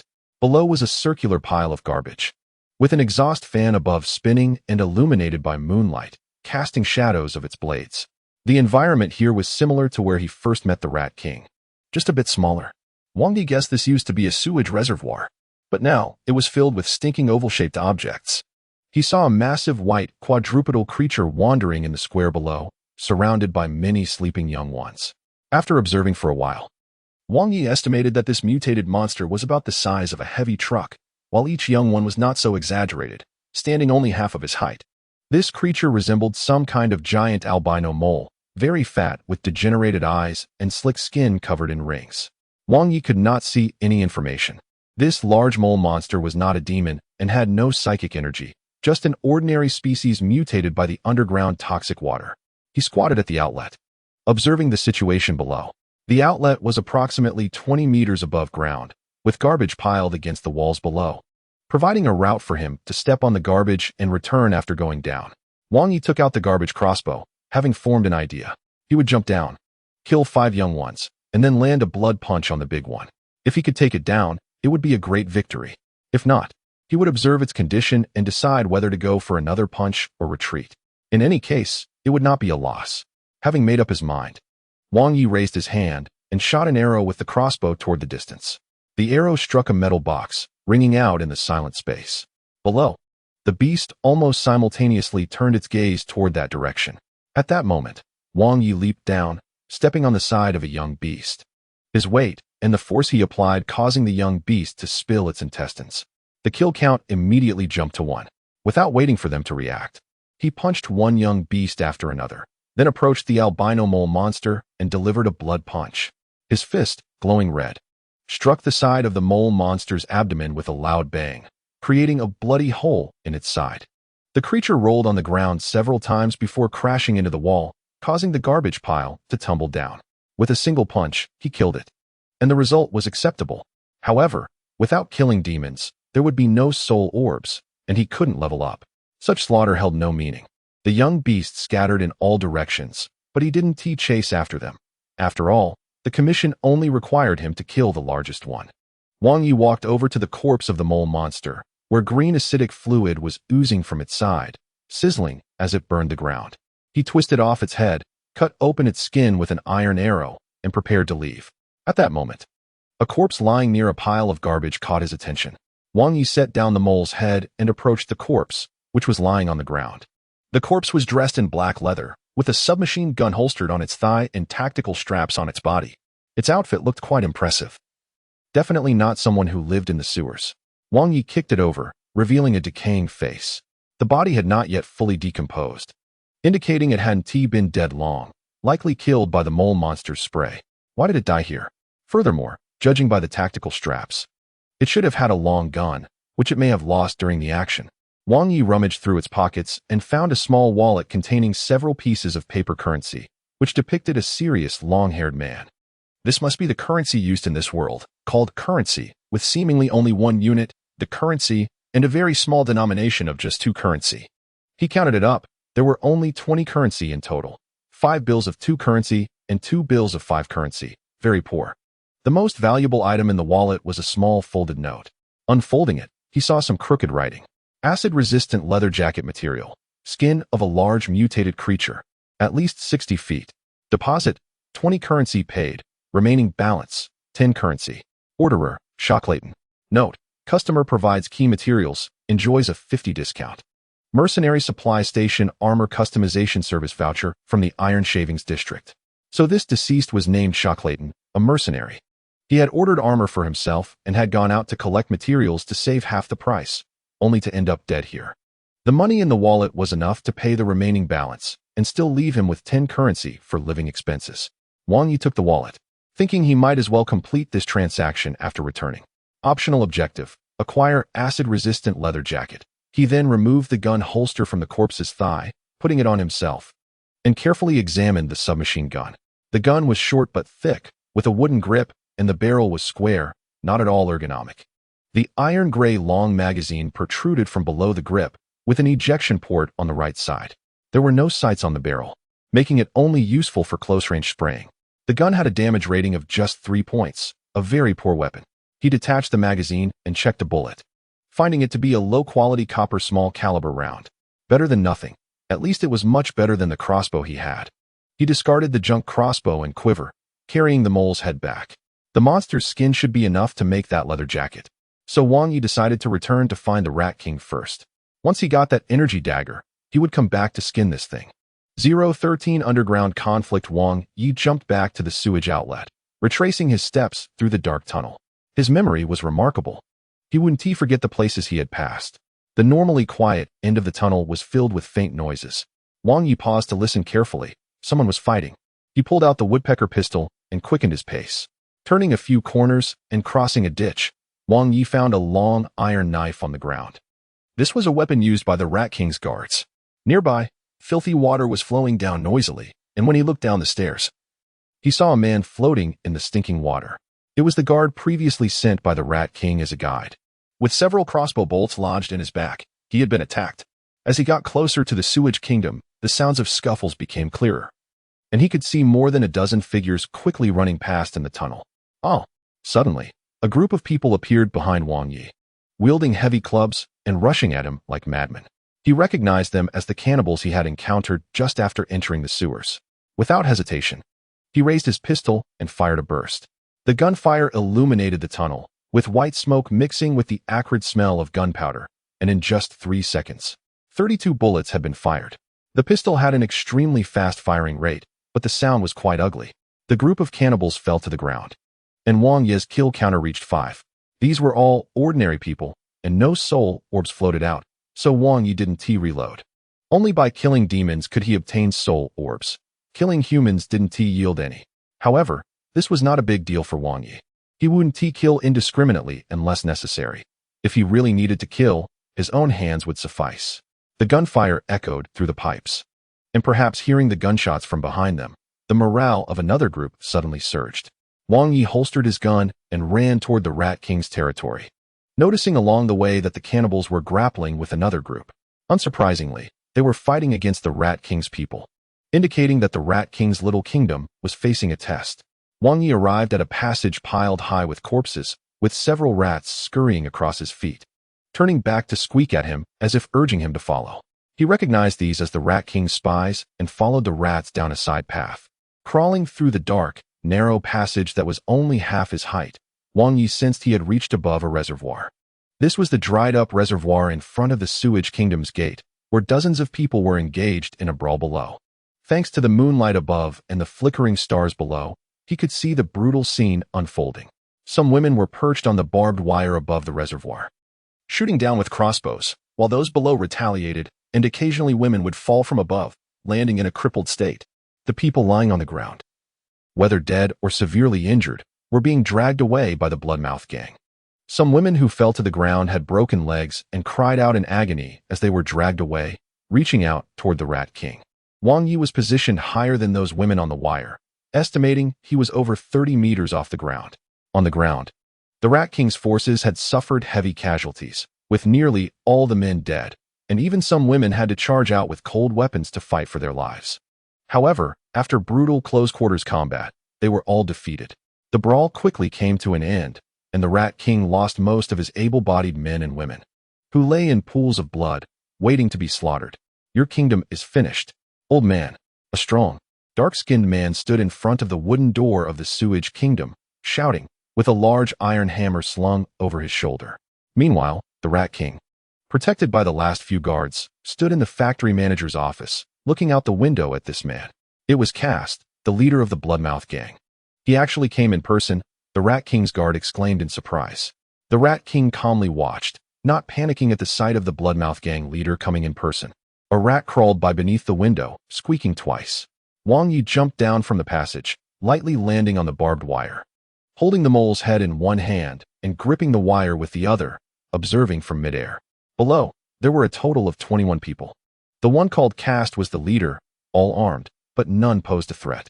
12 of the 21 were cleaning up the scene, while the other 8 stood behind Cast. Your Bloodmouth gang's men have also died many, the Rat King said majestically, but we have more people who need to eat more meat. Cast laughed. The sewage network is a big place. There's plenty of meat to eat, the Rat King added. We eat any meat, as long as we can kill them just like you do, Cast said. It's a cruel world, kids, but we can still choose to live like humans. The Rat King shook his head. It's a cruel underground world, old man. If you can't become a beast, then you might as well become food, Cast replied. He waved his hand, and the 8 henchmen behind him stepped forward, attacking the wooden door with their iron axes and metal rods. Let's consider that wooden door as the gate of a small kingdom. Under the assault of the 8 men wielding iron weapons, it became precarious. From inside the wooden door, the cries of an elderly woman and children could be heard. At that moment, a mole's head fell from the sky, smashing to the ground and turning into a pile of mush. The disgusting sound of the meat splattering and the smell of blood immediately attracted everyone's attention. Cass turned to look at the pile of rotten meat, his eyes widening in recognition. He recognized the owner of that head, the giant mole that roamed the lower levels. Who killed him? Cass was about to look up when there was a loud bang, and a shadow fell from the sky. Wang Yi landed steadily about 7 or 8 meters in front of Cass and slowly stood up. What is that? Cass lifted his hammer and looked at the shadow. It was a man. It seems he has completed the commission, the Rat King said. Wang Yi clenched his fists, his vision fully adjusted to the dark environment. The enemy positions he had observed earlier had changed, but it made no difference. Kill Cass, he shouted. Before Cass could finish speaking, Wang Yi had already charged in front of him and delivered a powerful uppercut to his abdomen, lifting him off the ground, his mouth agape, his tongue hanging out. This punch created a concave shape in Cass' abdomen, accompanied by a horrifying cracking sound. His internal organs could not withstand Wang Yi's force and were already shattered. Cass stumbled back a few steps, spitting out a mouthful of black blood, feces sliding down the inside of his thigh, looking extremely tragic. The henchmen around quickly rushed forward to help, swinging various iron rods and sharp weapons at him. Wang Yi blocked with his hand, the sleeve of his coat getting cut open by an axe. But these crude weapons were unable to break through the dark gold coating attached to Wang Yi's body. He twisted a henchman's arm, pulling the bone out from under the skin, then sent that person's arm to the side, stabbing it into another person's head. In the next second, Wang Yi kicked another henchman's knee from the front, bending the man's leg forward. As that man clutched his leg and screamed, Wang Yi grabbed his thigh and tossed him aside. Cass did not give up, lifting the hammer and attempting to attack. Wang Yi delivered a punch that flattened Cass' nasal bone to the same level as his cheek, knocking his right eye out of its socket, leaving only a bloody hole. It must be said that Cass, as a resident of the sewer, was extraordinarily strong. After taking 2 punches from Wang Yi, he could still remain standing, which was already quite remarkable.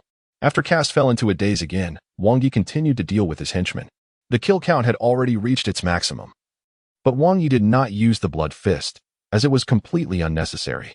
The bodies of mere mortals could not withstand Wang Yi's power. Seeing how brutally he killed their companions, the remaining henchmen scattered, fleeing deep into the dark passage. Cass took 2 steps towards Wang Yi, his knees buckled, and he fell to the ground with a thud, emitting a foul smell.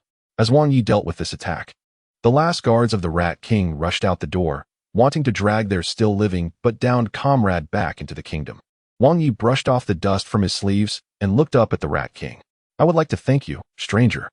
But it seems Cass is not ready to end it yet, the Rat King said at this moment.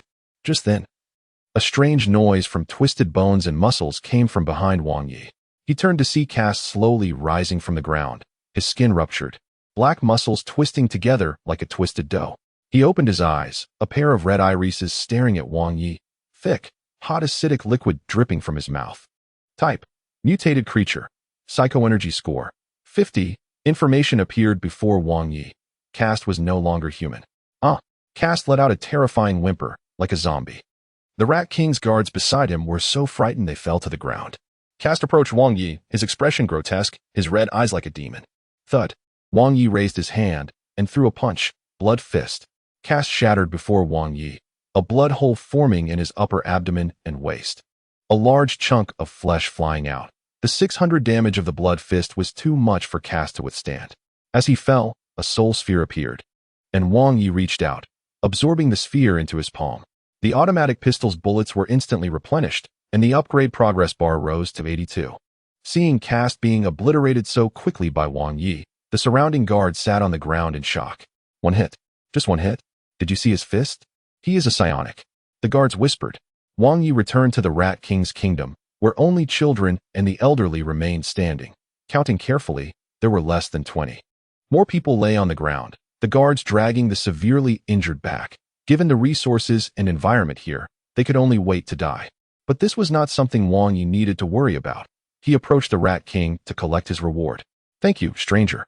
Although my small kingdom has been severely damaged, we have suddenly lost 2 enemies. The Rat King was quite optimistic.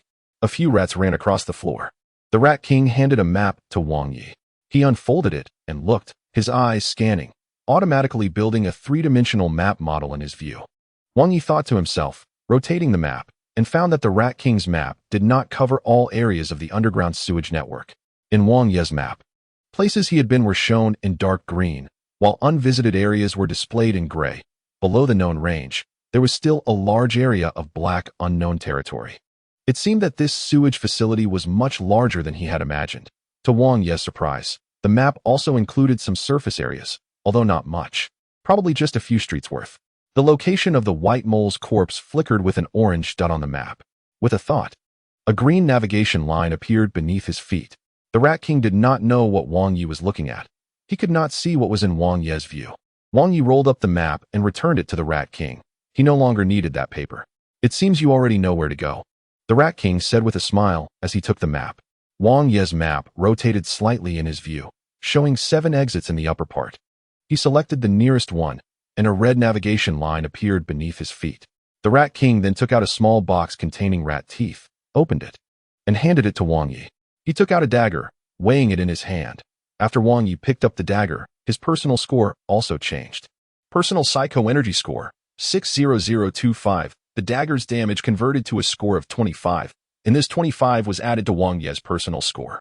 In addition to having a unique damage calculation formula, psionic weapons also provide energy enhancement to the wielder.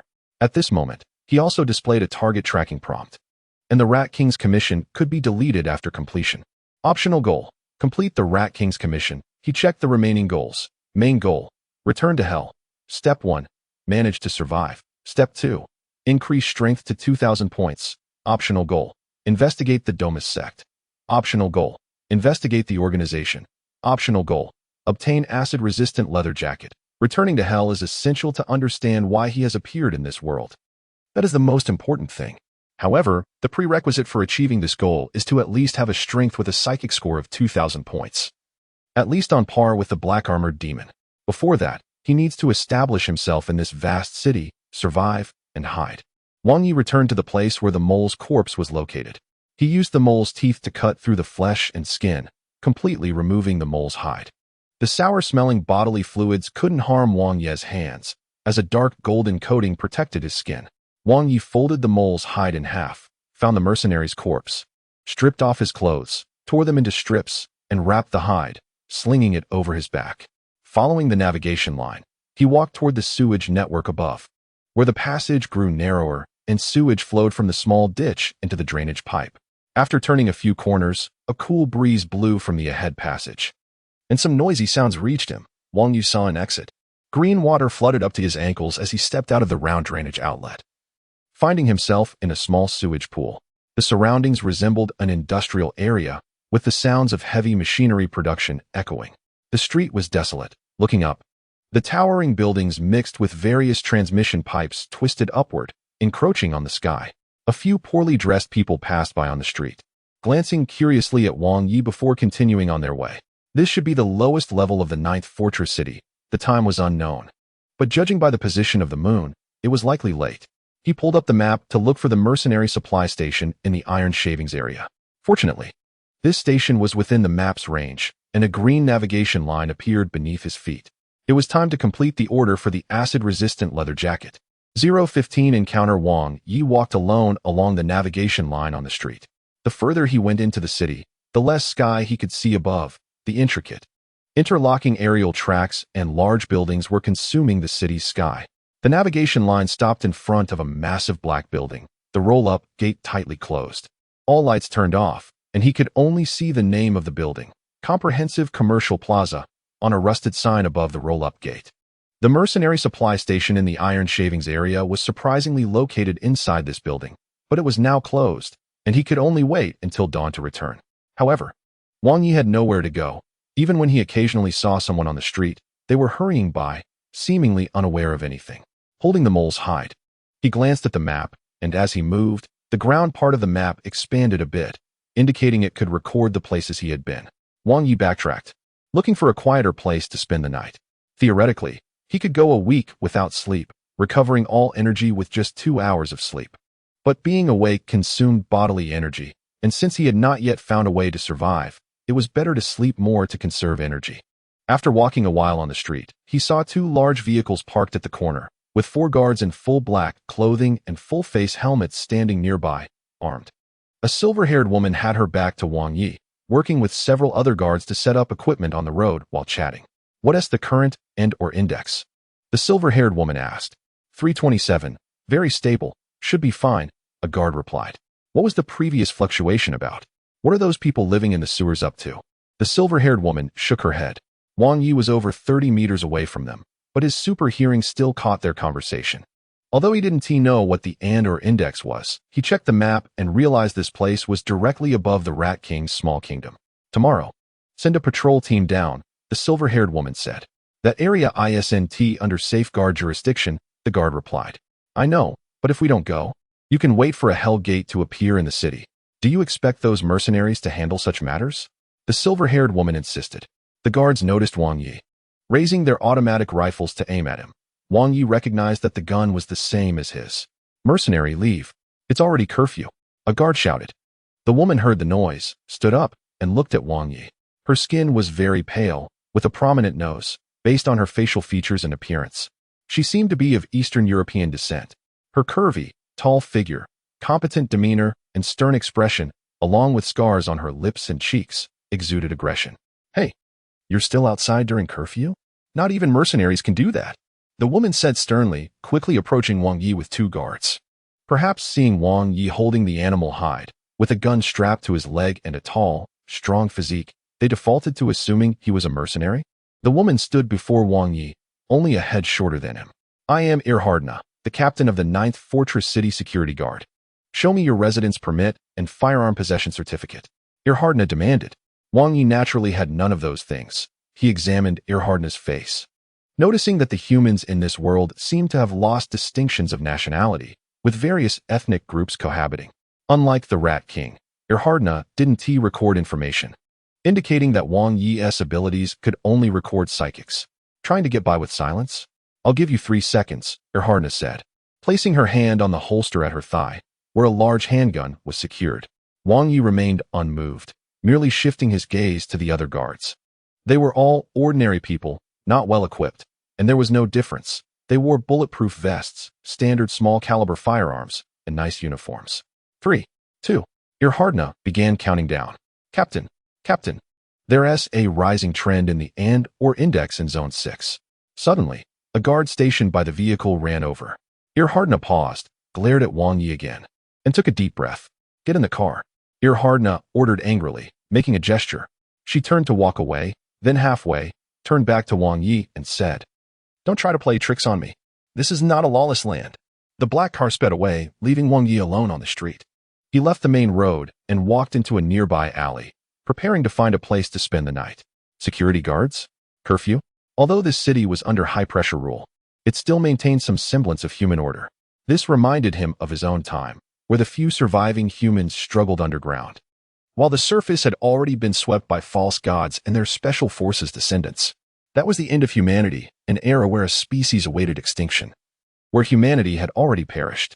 Even if the army's revenge plan could succeed, its mission objective was not to save humanity, but to create another false god and enact a tragic revenge. You destroy my kin, even before I die, I will bite you. This was the meaning behind Wang Yi and his group injecting the black drug.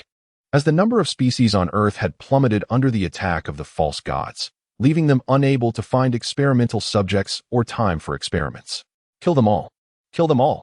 Wang Yi's mind was filled with the cries of many men and women before their deaths, and he closed his eyes. As if returning to that hellish era, Wang Yi took a deep breath, his pupils inexplicably flashing red light, but it quickly calmed down. He felt someone tugging at his belt.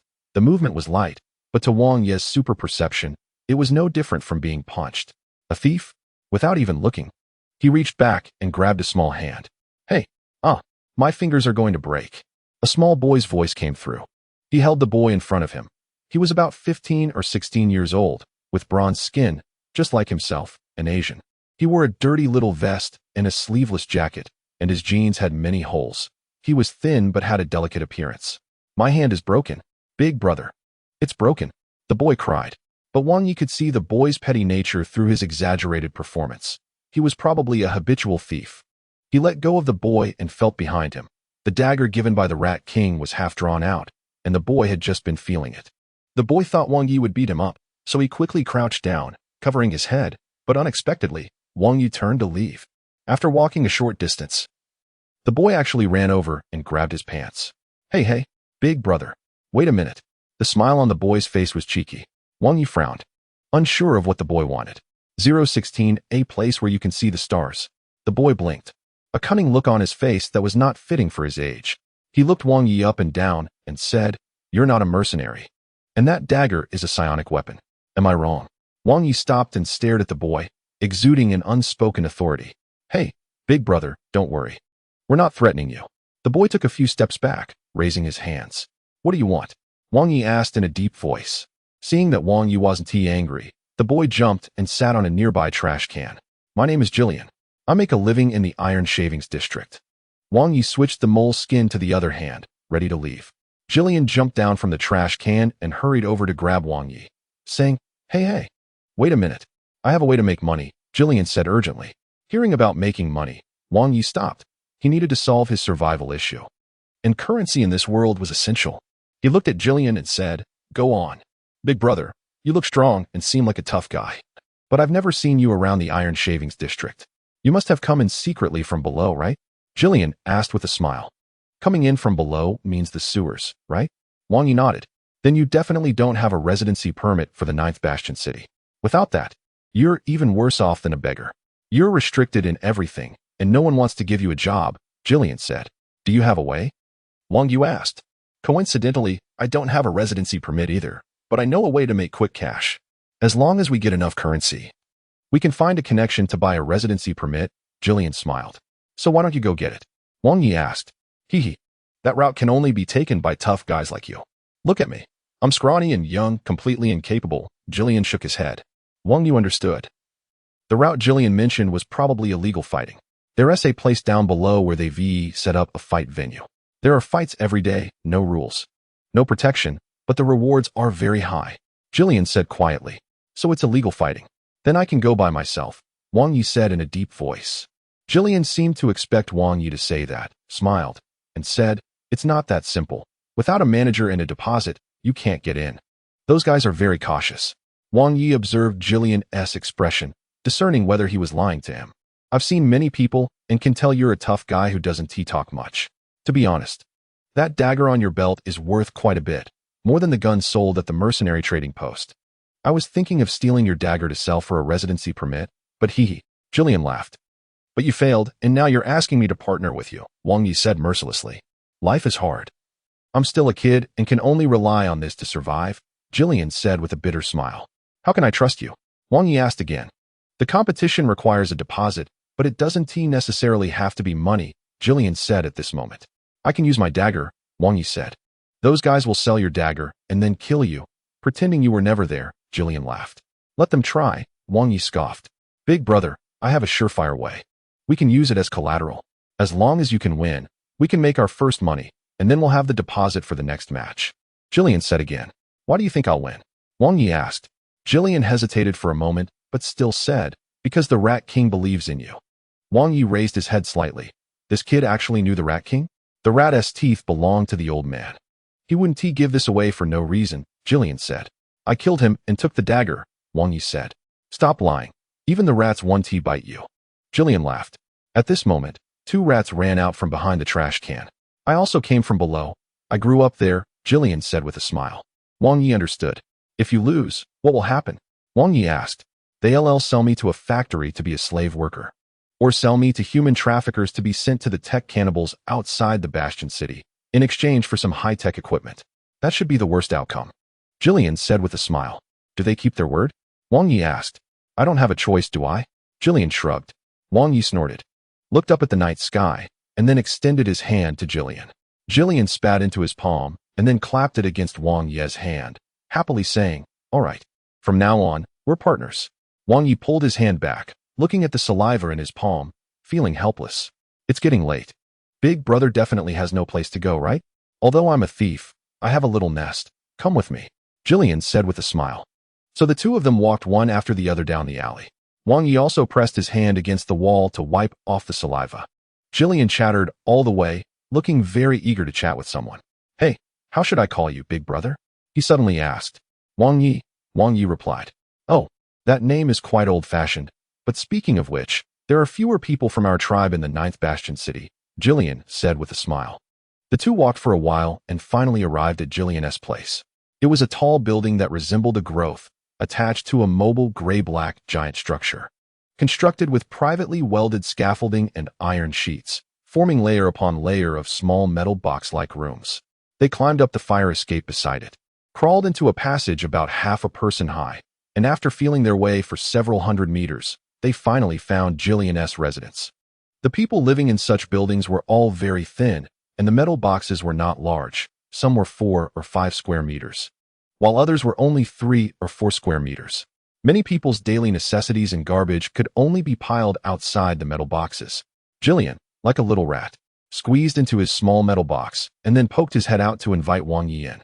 His living space was about 5 square meters and slightly over 2 meters high, with no door, just a curtain that barely covered it.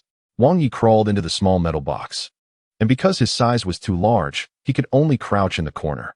There was no other furniture in the room, just a mat laid on the ground and a thin blanket.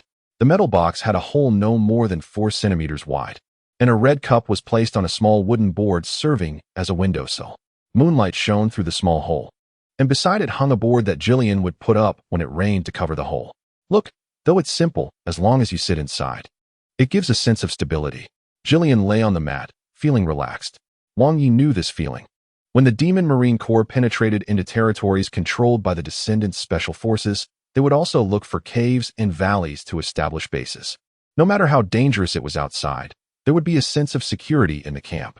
Wang Yi leaned toward the small hole, looking outside. Jillian's residence was high up, but he still couldn't see most of the Ninth Bastion city, because this city was built from the bottom up.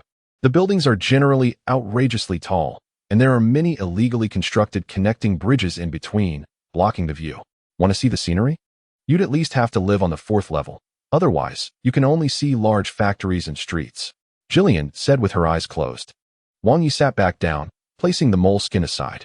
But at least this is a place where you can see the stars. I think it's not bad, right? Jillian said as she began to snore and fell asleep. Wang Yi didn't respond. There were too many things in this world he didn't understand. 017 earning a living. Wang Yi? Hey, wake up, we're almost there. The engine roared in his ears. Warm wind blew over Wang Yi from the right, and a familiar voice was calling him. He opened his eyes to see a man slightly older than him sitting across from him. Both Wang Yi and the man were wearing city camouflage uniforms, with black bulletproof vests and full tactical harnesses over them. Nervous? The man asked with a smile. He didn't reply, momentarily unsure of the situation. Seeing that Wang Yi didn't say anything, the man continued. It's normal to be nervous, after all. What we're dealing with is a god. The man looked outside the plane. They were currently sitting in a vertical takeoff and landing shuttle, gazing out at a city in ruins, where a row of huge footprints marked the ground. The man suddenly groaned, clutching his right arm. At that moment, Wang Yi noticed that his right arm was wrapped in white bandages and covered with a black glove. Don't worry, it happens sometimes. We're very close to him now, the man said. Wang Yi looked down and saw that he was holding a Gauss rifle. It suddenly came back to him. This was something that happened in 2108, before he joined the Demon Marine Corps. After joining the Demon Marine Corps, Wang Yi injected enhancement genes, which slowed his aging significantly, and later, in 2137, he joined the Revenge Plan and took the black drug. Get ready, Wang Yi. Follow me in a moment. Don't run around, the man said as he picked up the Gauss rifle leaning against him. The heavy, rumbling footsteps drew closer, and the shuttle was descending. We have reached the edge of the restricted zone. We can set off now. The pilot's voice came through the headset. Let us go, Wang Yi. The man stood up, leaning closer to Wang Yi. That face was incredibly familiar, both dangerous and reliable. A name floated into Wang Yi's mind. Wei. His head throbbed. Darkness was stirring, and the power within him was restless. Wei Tianyang. Wang Yi suddenly shouted. Upon opening his eyes, he found himself still sitting in Jillian's metal box cabin. It was a dream. He took a deep breath, frowning. The air was filled with the stench of heavy metals and wastewater. Long-term exposure to this environment would likely cause ordinary people many chronic diseases. However, his lungs could filter out this level of toxins, so he was not affected. Outside the window, the sky was brightening. The factories had been busy all night and showed no signs of stopping, as if they would never rest. Jillian lay on the small mat, looking unwell, still softly murmuring. Wang Yi leaned forward to observe, but Jillian quickly woke up. Ah, I really slept well last night. Jillian forced a smile, clutching his stomach as he slowly got up. Wang Yi noticed that Jillian's stomach pain was likely due to long-term hunger. It's nothing. It's just how it is in the morning. You get used to it, Jillian said, bending over as he crawled out of their dwelling. Wang Yi picked up the mole's skin and crawled out as well. The two slid down the long fire escape. Although it was already morning, there weren't many more people on the street. According to Jillian, everyone had already entered the factory to start production. The scrap iron area was full of workers and factories, with a few scavengers gathering around the giant buildings. Occasionally, mercenaries would stop here for supplies before leaving. Wang Yi looked at the workers lining up to enter the factory. They seemed lifeless, hunching over as they queued to walk into the various black doors of the factory. Those who had worked the night shift came out from another large door, silent and orderly, as if a giant steel creature was swallowing them and then excreting them. This is the scrap iron area, where the poor, the rogues, and various tough characters mingle. Everyone is very busy. Want to trade? Go to the trading square. There's every kind of service there, as long as you can produce currency, Jillian said as he led Wang Yi around. Every fortress city has 7 levels. The names of the levels vary, but their functions are identical. The bottom level is the factory, the largest area with the worst environment, where production and labor never cease. The second level is for goods transfer and large service platforms, responsible for transporting products made by factories to various parts of the city, including garbage. The third level is the actual residential area, where clerical and managerial staff generally live. The environment is slightly better. And this is typically the upper limit that ordinary people can reach through hard work. 80% of the population is concentrated on the 13th level. Above that, it's an existence that most people cannot touch. Jillian didn't know what the higher levels were for, so he couldn't tell Wang Yi. Fortress cities are self-sufficient, with very little trade between them, and stable trade routes are hard to establish. They would build some highways to transport rare goods, but if the routes are too long, they would be destroyed by demons. It's worth noting that the security guards do not belong to the military, but to the service industry, so they also live on the 2nd and 3rd levels. However, each fortress city has a can of Doom's metal station there. They usually do not manage urban security issues, but if you go too far, Jillian said mysteriously, his voice lowered when mentioning the Doom's repair. This city has 7 levels, but the reality is far more complex than it appears. Many people are surviving in the sewers. Wang Gu has seen the Rat King, right? Jillian said. Wang Yi nodded. Although the workers on the street looked miserable, at least they could earn a salary to get by, which was much better than the group in the sewers. With a residence permit, you can find a job, save some money to rent a decent house. And if you're lucky, maybe you can settle on the 3rd level. Jillian seemed to be talking to himself. Wang Yi didn't interrupt him. Yesterday, during the day, there was a nuclear explosion. The mushroom cloud rose high, and it took half an hour to dissipate. Everyone in the city saw it. We even felt the tremors. Jillian continued. I saw it too, Wang Yi replied.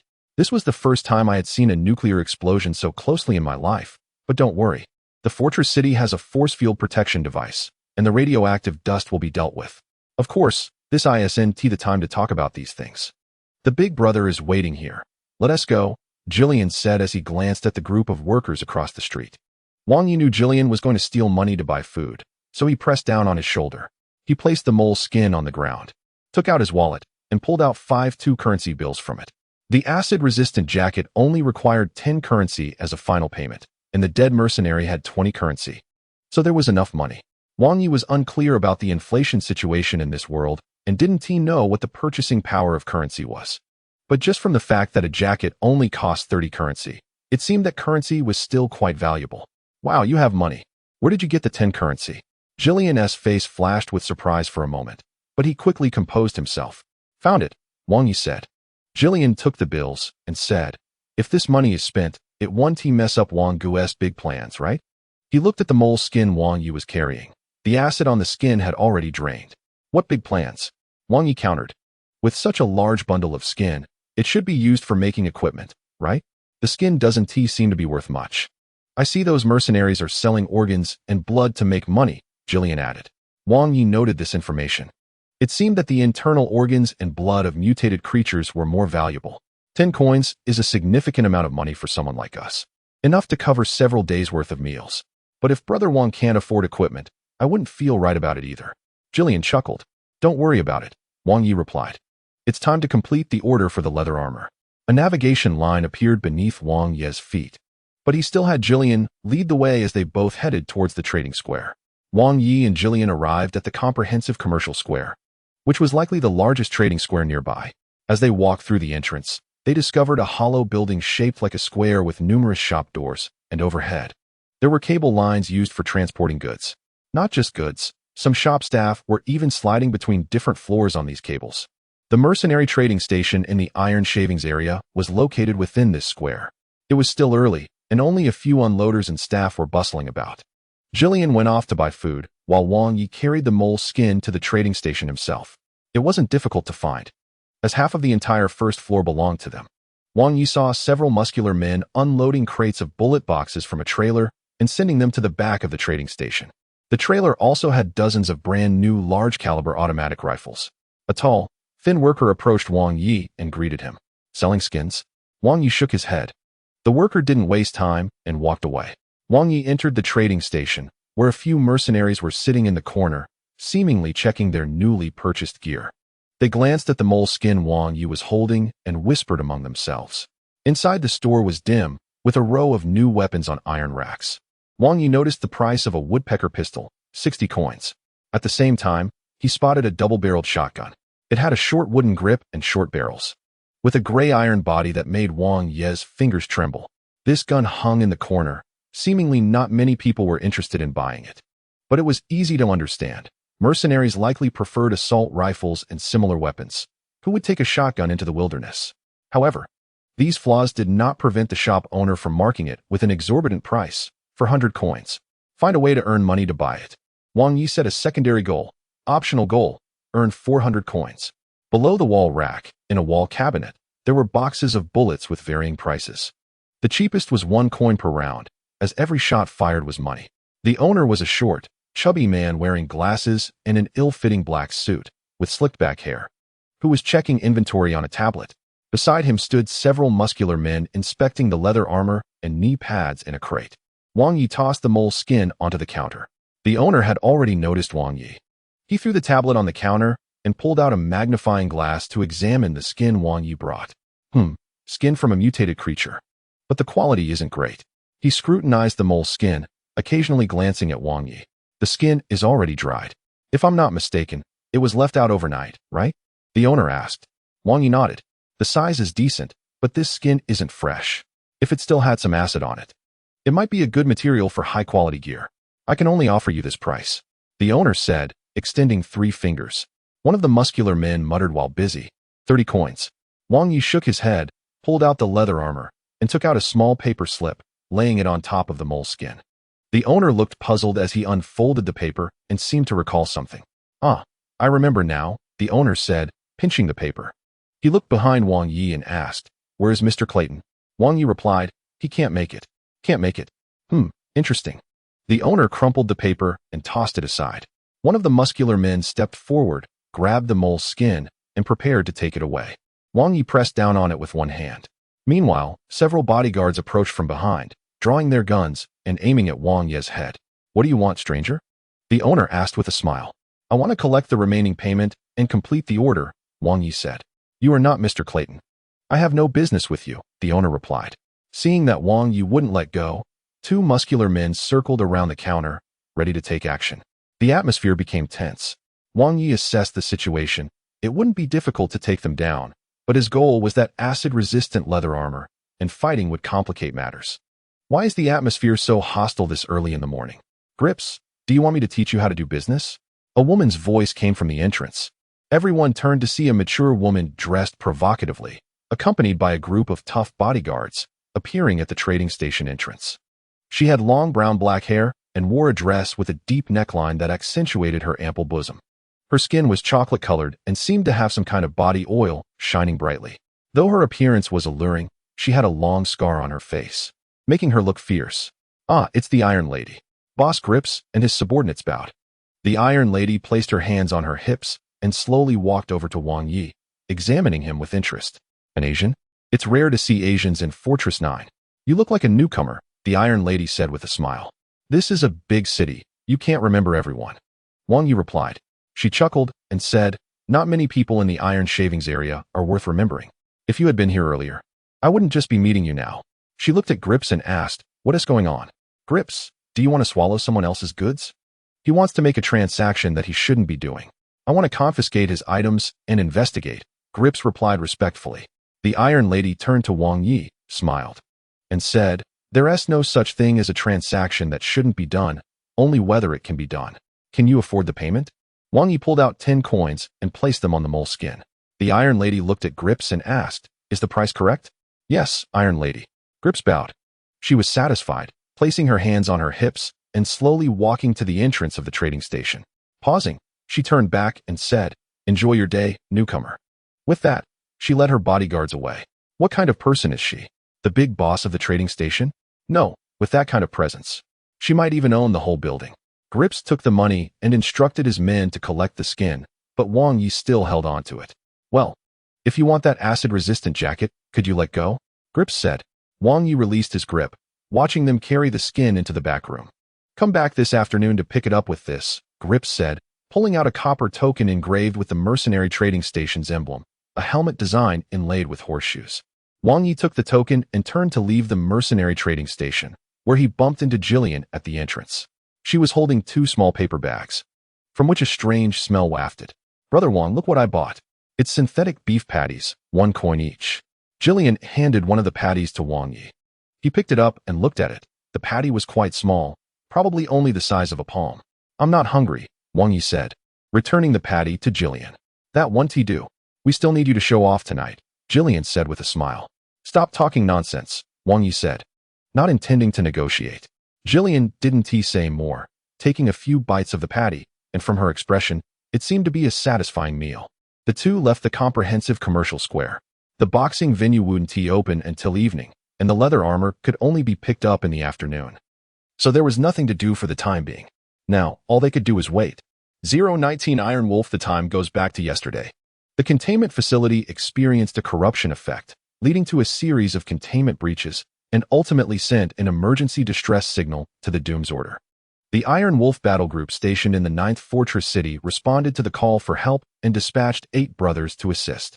They set off from the 9th Fortress City in 2 Iron Wolf tracked transport vehicles and, after 6 hours of travel, arrived near the coordinates of the containment facility.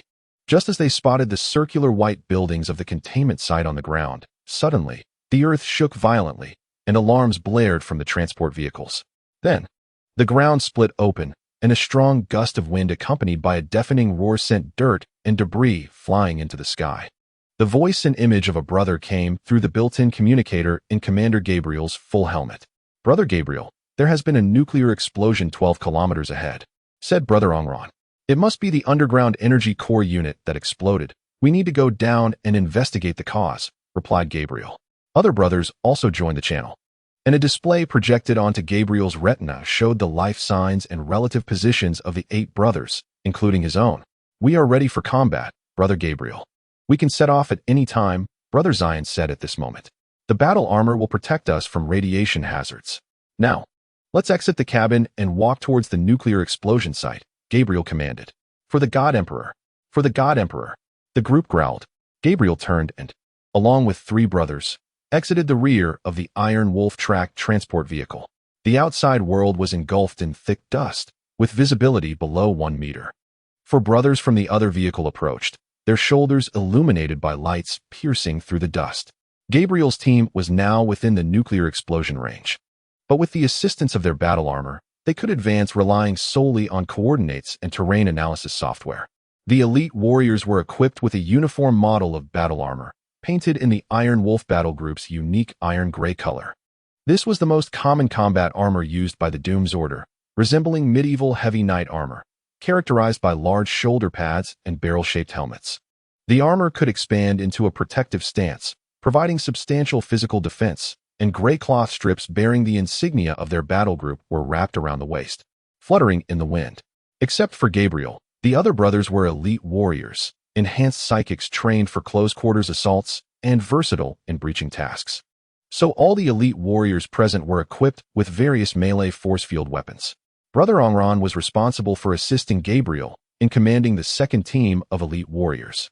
His right arm was equipped with a retractable power claw, and the shell could expand to form a shield.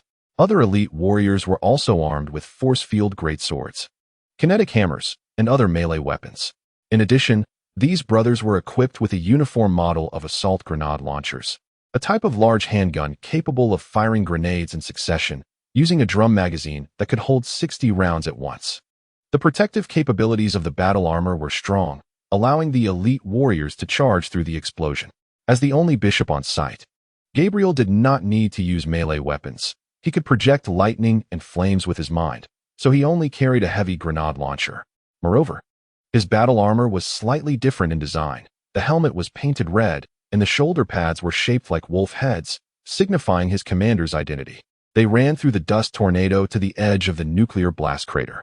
The core temperature here had exceeded what a normal person could withstand. But Gabriel still commanded the team to jump into the fissure. The underground structures and facilities had been melted away by the shockwave and high temperature of the nuclear explosion. With many passages blocked, the entire facility had only a few artificial structures left, essentially reverted to a natural landscape. However, Gabriel still obtained extremely useful information. Deep underground, in a profound pit, Gabriel compared the provided structure map and determined that this should be the circular containment station. Here, he discovered some golden spheres floating in midair. We cannot analyze what these things are. The scanner did not provide relevant information, Brother Gabriel, Ongron said at this time. We also cannot take them away. This is not good news. We need to handle the radiation first, and then send people for on-site investigation, Brother Ongron, Gabriel replied. The portal to hell has been closed. Someone must have completed their work here, Zion reminded. I know, perhaps the internal mobile forces finished their work before dying, Brother Gabriel said. Gabriel's communicator received a message, and an image appeared on the right side of his field of vision. He remained silent, watching quietly, his brow furrowing. Brothers, our task here has ended. Now, we must devote ourselves to a new mission. Below, I will relay a brief message from the Wolf Lord, Gabriel said. At this moment, the elite warriors knelt on one knee before Gabriel. The narrow, fierce red-eyed monitors on Gabriel's helmet flickered with red light, sharing information with the other elite warriors. In the image, a strong and fierce man, dressed in luxurious and heavy battle armor, holding a helmet, stood on a giant rock. His long hair flowed, and in one hand, he held a great sword as wide as a door panel, while behind him, a large space portal burned above the ruins of a city. I am the war chief of the Iron Wolf Battle Group, Lord Norris. The situation at the Gate of Destruction is critical. The demons are more ferocious than ever, and they are attempting to invade our world. Here, in my capacity as Wolf Lord, I command all brothers of the Iron Wolf Battle Group to prepare for the final battle.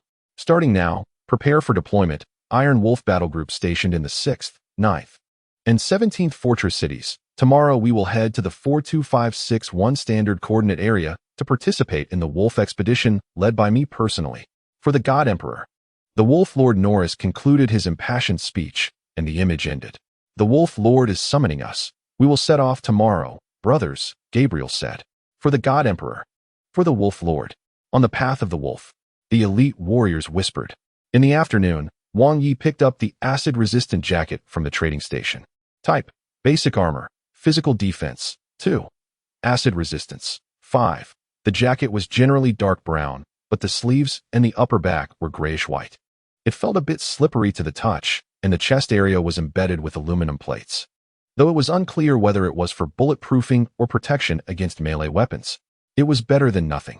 He left the leather jacket he had taken off for Jillian, who didn't have a decent piece of clothing.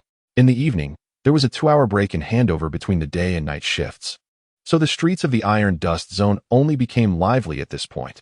At this time, a series of rumbling sounds came from the sky. Wang Yi looked up and saw a massive iron-gray battleship flying across the sky, accompanied by many small flying vehicles, casting a long shadow over the city streets. Jillian pulled Wang Yi to the edge of the wall to look down. Many workers and mercenaries also looked up to watch. Wow, something must have happened. That's the big ship of the Doom's Order, Jillian said. Did they all leave? Wang Yi asked.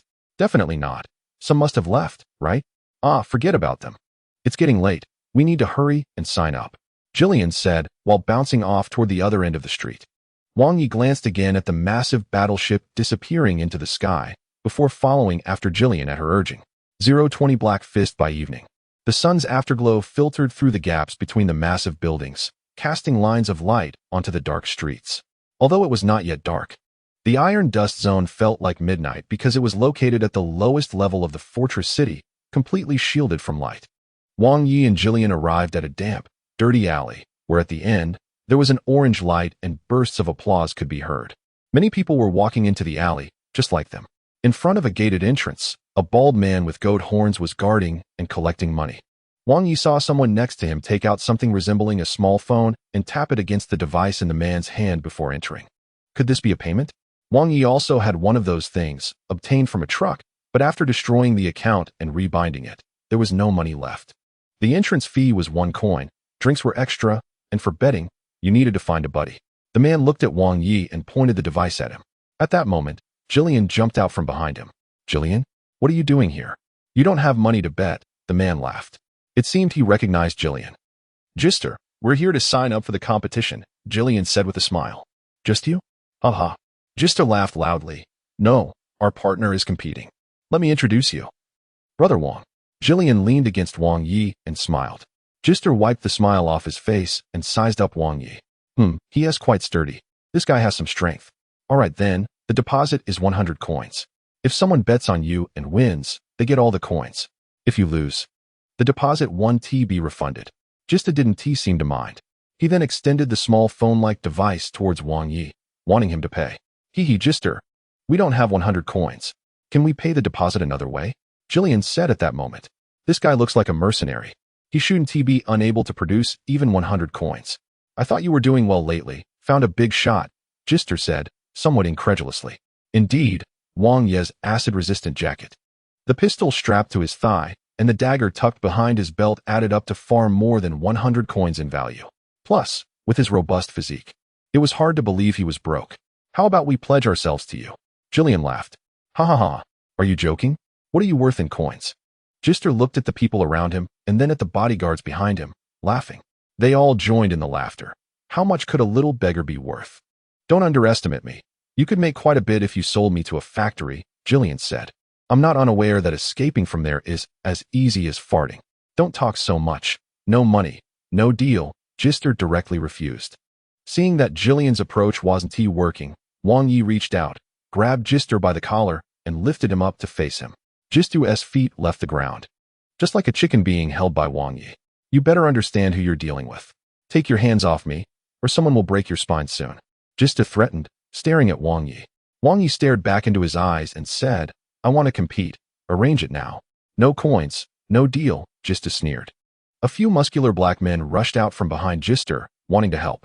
Wang Yi drew the dagger from his holster and pressed it against Jister's neck, causing the muscular men to stop in their tracks. Jister looked at Wang Yi, his eyes filled with the cunning of a streetwise veteran. Brother Wang, don't make a move. This is the only way, Jillian said, panicking a bit as the tension escalated. The crowd of spectators preparing to buy tickets gathered around, making the alley feel cramped, with some shouting, kill him. Hurry up. Wang Yi tossed the dagger, caught the blade, and offered the hilt to Jister. Jister accepted the dagger. And at that moment, Wang Yi released his grip. Jister straightened his collar, relieved there was no bloodshed, while the onlookers felt a bit disappointed. He toyed with the dagger and said, This is a nice dagger. I'll call it 100 coins. Your name is Wang Yi, right? Wang Yi nodded. Jister looked at the muscular men and said, Arrange it. Let us see how capable this guy is. The muscular men signaled to Wang Yi, and he followed them inside. Humph.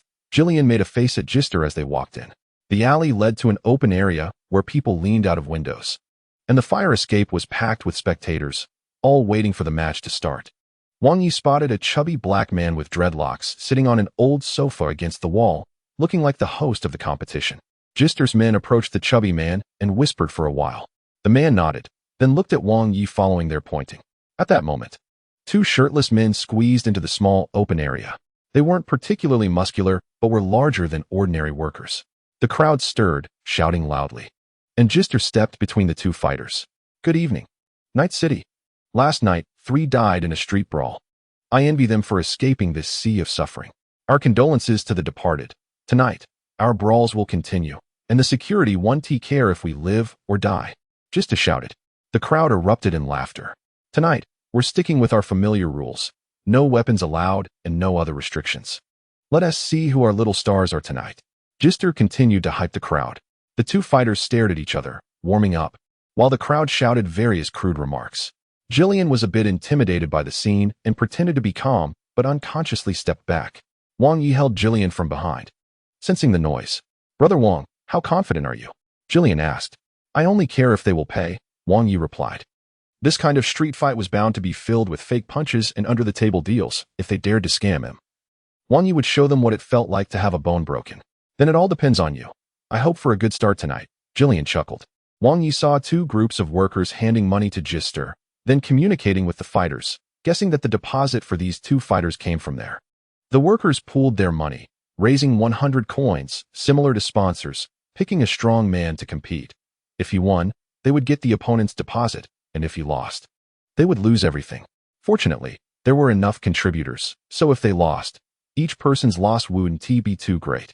As for the fighters, they would surely share in the winnings, but how it was divided would depend on their internal discussions.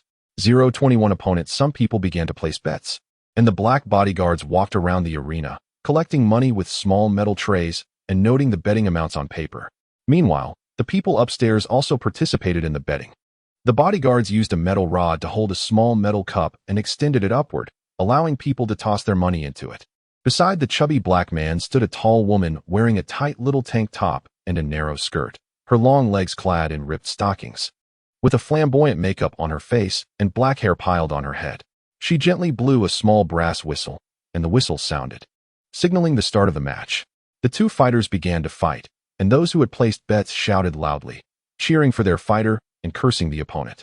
Jillian, being too short, jumped up to see, while Wang Yi was much taller than the crowd, allowing him to see the entire situation in the arena.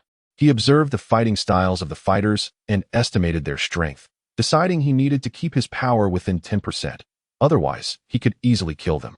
As the two fighters fought fiercely, the whistling woman approached Wang Yi, looked him up and down, then leaned close to his ear and said softly, "Dexter wants to see you." Wang Yi and Jillian followed the woman to the side of the chubby black man with dreadlocks, where several black bodyguards formed a human wall, isolating them from the surrounding audience. Dexter leaned back on the couch, wearing a dirty suit jacket and leather shoes, with a metal chain around his neck. His exposed, pudgy arms were covered in tattoos, and he held a cigarette in his left hand while playing with Wang Yi's mouse tooth with his right. Looking at Wang Yi with a disdainful expression, "I heard from Gister's people that you want to compete," Dexter said slowly.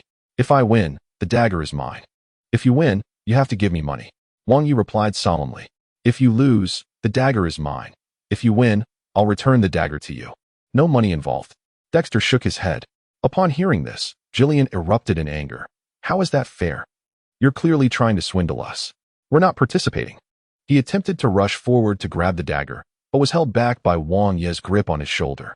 The surrounding black bodyguards turned around, all staring at them. Dexter changed his posture and puffed out smoke.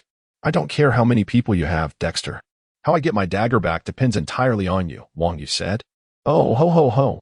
You've got guts, Mr. Wang Yi," Dexter laughed, looking at the whistling woman. "I like him," the woman said with a smile. "I like someone with guts, Mr. Wang Yi. 200 coins. If you win, I'll return the dagger and give you another 200 coins, Dexter said. Jillian looked at Wang Yi, his face lighting up with a smile. 200 coins was a fortune for him. "Get the money ready," Wang Yi said. As they spoke, two boxers had already determined a winner, with one being carried off the stage, thrown against the wall, his face swollen and bruised. Even the workers who had bet on him no longer cared. At this moment, Gister stepped back to the center of the space and said, "All right. Another poor soul has been eliminated, but we don't have time to feel sorry for him. Everyone knows what the main event is tonight, right? Why don't you tell me who you most want to see in the ring?" "Black Bear, Black Bear, Black Bear, Black Bear," the crowd chanted in unison. A code name, the legend of the streets, the unbeatable Black Bear Bill. If you ask me, he was almost ready to fight a proper match with the big boys. "I hope Bill doesn't hold it against me for saying this," Gister laughed. "Tonight, your opponent is him, Mr. Wang Yi," Dexter said.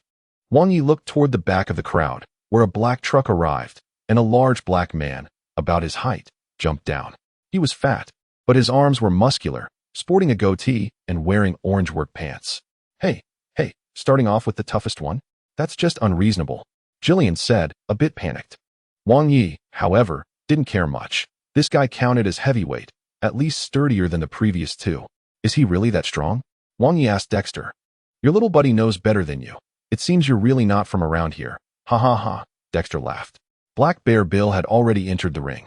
And Gister then called out, Bill, you know, friend, no one on this street dares to fight you anymore. So finding you an opponent is really not easy.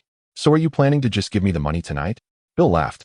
After he said this, everyone in the audience laughed. That was our plan, Gister chuckled. The crowd erupted in laughter again. Originally, it seems someone wants to block my path to riches. Why not bring that broke guy out so I can see him? Black Bear Bill laughed loudly. All right, tonight your opponent is a rare Asian in Night City, Gister laughed. An Asian? Come on, Gister. I don't have time to fight a monkey. Black Bear Bill mocked. So, challenger. Wang Yi, are you ready? Gister shouted. At this moment, the crowd parted, and several black bodyguards formed a path to the open area, waiting for Wang Yi to step in. Many people were curious about who Wang Yi was, glancing toward Dexter. Wang Yi took the gun from its holster and then removed his leather jacket, handing it to Jillian, saying, Don't touch the trigger. This gun has no safety. Jillian nodded, wrapping the gun in the jacket, looking at Black Bear Bill in the ring, feeling a bit intimidated. Brother Wang, are you confident? He asked again. Don't let the gun go off, Wang Yi simply repeated. He walked into the open area, with everyone watching him, standing alongside Black Bear. Wang Yi's physique was not lacking. He stood 189 centimeters tall, with arms comparable to Black Bear's, but with more defined muscle lines. His solid chest, abdomen, and back resembled a sculpted statue. Wow! Black Bear Bill couldn't help but be surprised upon seeing Wang Yi. Those who often fight can discern their opponent's strength. Wang Yi's gaze, physique, and aura put immense pressure on him. This pressure triggered Black Bear Bill's body to instinctively enter defense mode. He froze in place, muscles tense, his expression heavy. Like a deer encountering a leopard. All right, Bill. You have. Gister originally spoke in a teasing tone, but seeing Bill's tense demeanor, he struggled to continue. Hey, Bill. You look scared. Are you confident? Gister's tone lowered significantly. He had never seen Bill like this. Bill ignored Gister, focusing intently on Wang Yi, and at this moment, the surrounding crowd fell silent, Bill's emotions affecting everyone. Bill, knock him out. Beat him to a pulp. Someone shouted suddenly, but then there was silence again. Wang Yi started moving, pacing left and right, staring at Bill. In Wang Yi's eyes, Bill was full of openings. His fighting relied entirely on his weight. After all, not many people stood at 190 centimeters, and even fewer were as solid as him. His thighs were all fat, his belly full of blubber. And while his arms were muscular, it seemed Bill only worked out his arms. So, can the match begin? Bill? Gister asked. Wang Yi shook his head, saying, You're a bit biased toward him. Hit him, Bill. Gister urged, looking at Wang Yi, lowering his voice. The woman put the whistle in her mouth. And after Gister stepped out of the ring, she gently blew it. The crowd began to cheer for Bill, and Wang Yi heard Jillian in the front row, holding his jacket, cheering for him. Bill assumed a boxing stance, shifting his weight side to side, but he didn't dare approach Wang Yi, feinting left and right.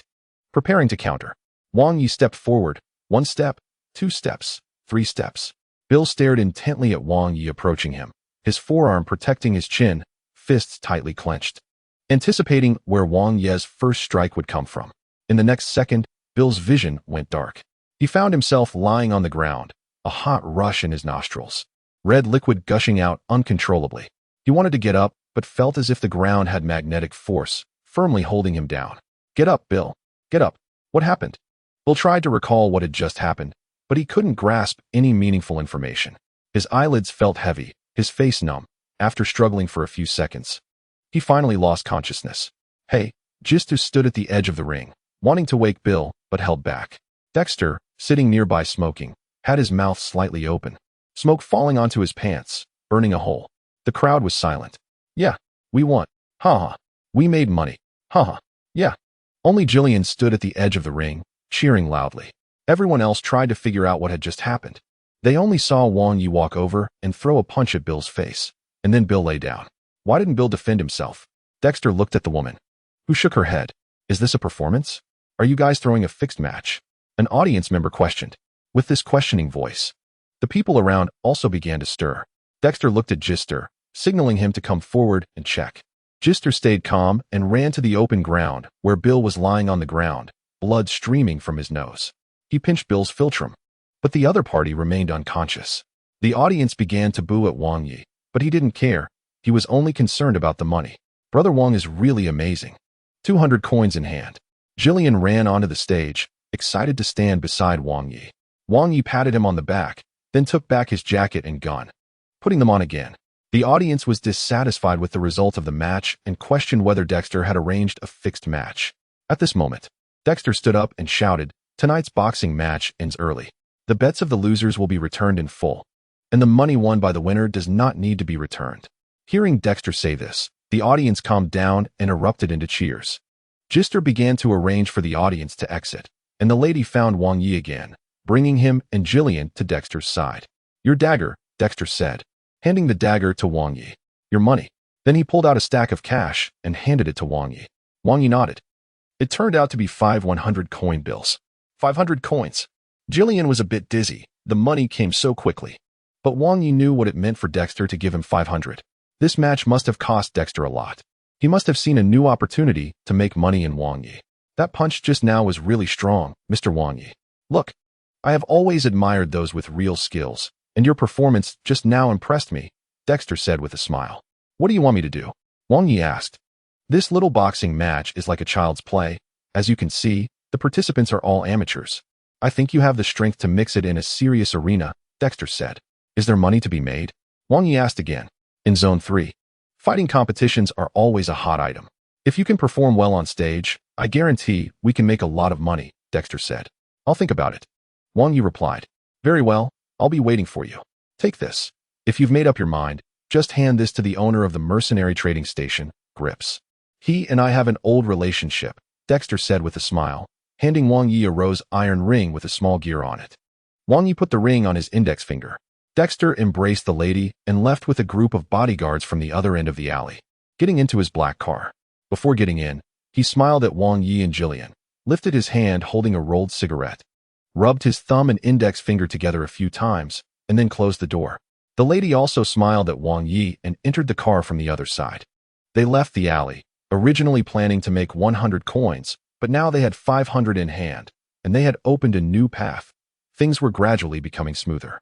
With the goal of earning 400 coins completed, buying that double-barrel shotgun would leave them with 100 coins, and he decided to split it 50-50 with Jillian. Originally, we were going to use ourselves as collateral, but it didn't work out. Tonight, Brother Wang handled everything himself. "Isn't it a bit unfair for you to take 50? Jillian said somewhat weakly. "Consider it rent," Wang Yi said. Jillian didn't push back and replied, "That's fine, but the money should still be with Brother Wang. We can't keep that much money." Wang Yi took a detour to the mercenary trading station, where he bought the double-barrel shotgun. When the owner, Grips, saw the ring on Wang Yi's index finger, his attitude changed. "This gun is antique level. Although it has great power, it doesn't have any electronic systems to assist in aiming. Are you sure you want to spend so much money on this?" Grips asked with some doubt. "I want it," Wang Yi said directly without hesitation. "All right. But let me be clear. Guns sold here are non-refundable," Grips stated. Wang Yi threw 400 coins onto the counter and simultaneously drew his handgun from the holster. "I want to sell this gun," he said. This handgun was of little use. It had severe scatter, and its output relied entirely on close-range spray. Since he now had the shotgun, the handgun was meaningless. "This gun is not in good condition. I can only offer you 20 coins for it." Grips shook his head. "Can you customize holsters here?" Wang Yi asked. "Of course," Grips replied. "Help me customize a holster that can hold both a dagger and a short-barreled shotgun," Wang Yi continued. "The customization fee is 25 coins, but considering Dexter, I'll let you use this handgun as credit. I'll also throw in 10 rounds of shotgun shells," Grips said. Wang Yi nodded. "Come back tomorrow noon to pick up the goods. The holster and gun will be ready for you," Grips said, handing Wang Yi an order slip. Wang Yi took the order slip, with 100 coins still left in his hand. He decided to treat himself to a good meal. Since coming to this world, he hadn't eaten anything decent, and Jillian was also a bit hungry. The two went up to the 4th floor of the plaza, where they found a place resembling a restaurant. This was a food station, essentially a place to eat in the plaza.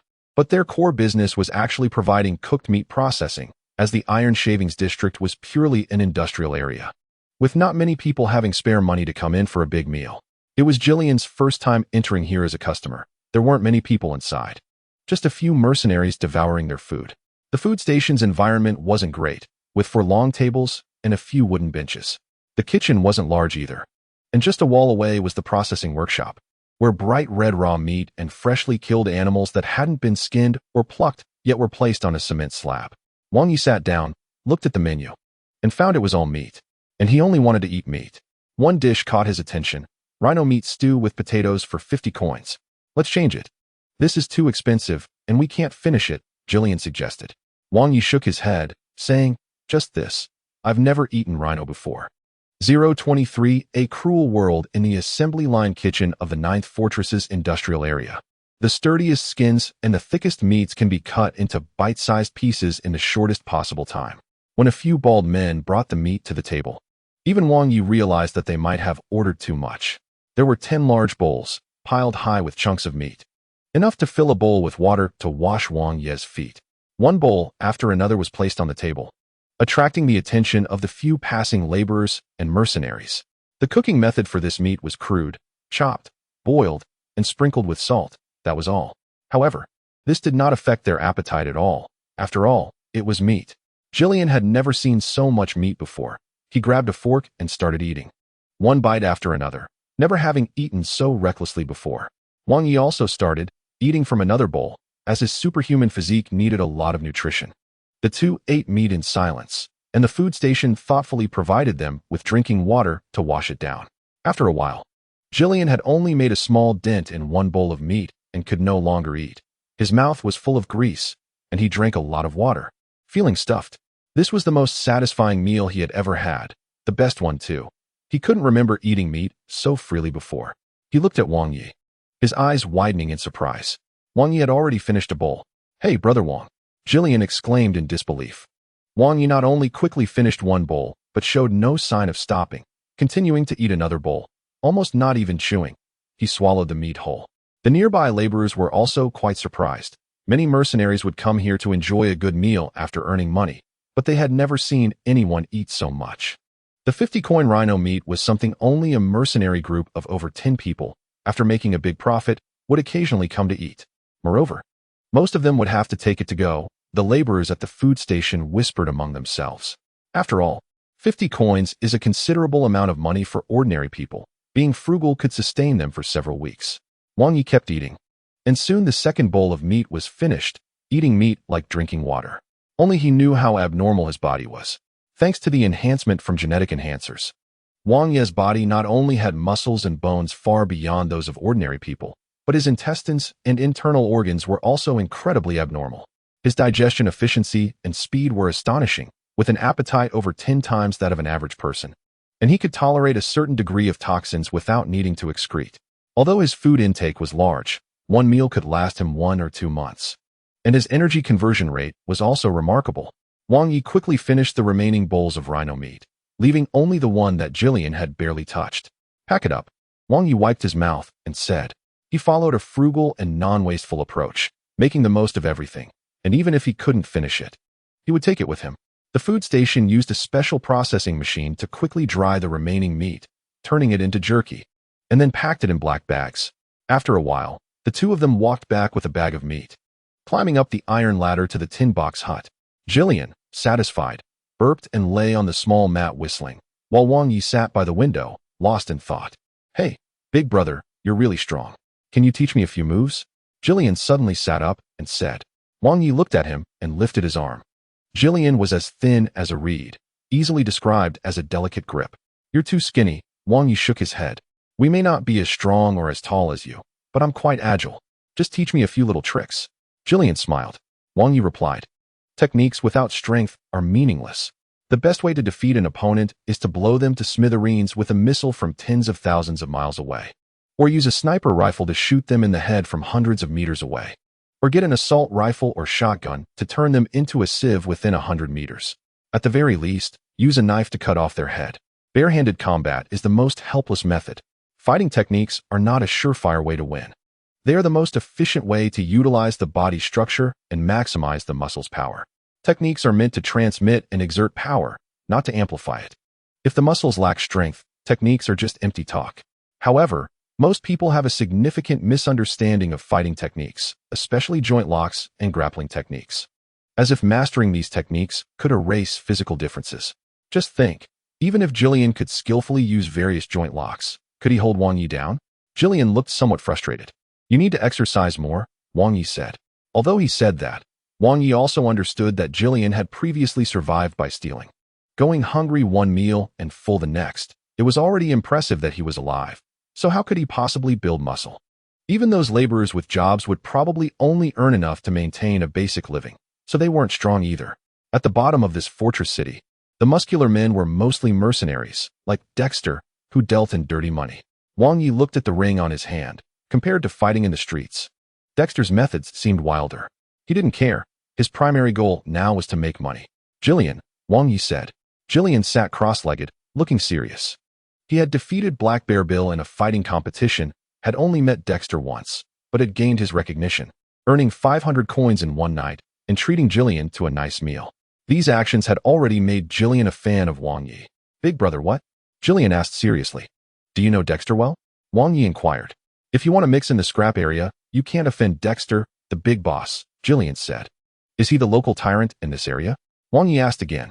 He had previously encountered a woman called Iron Lady at a mercenary trading station.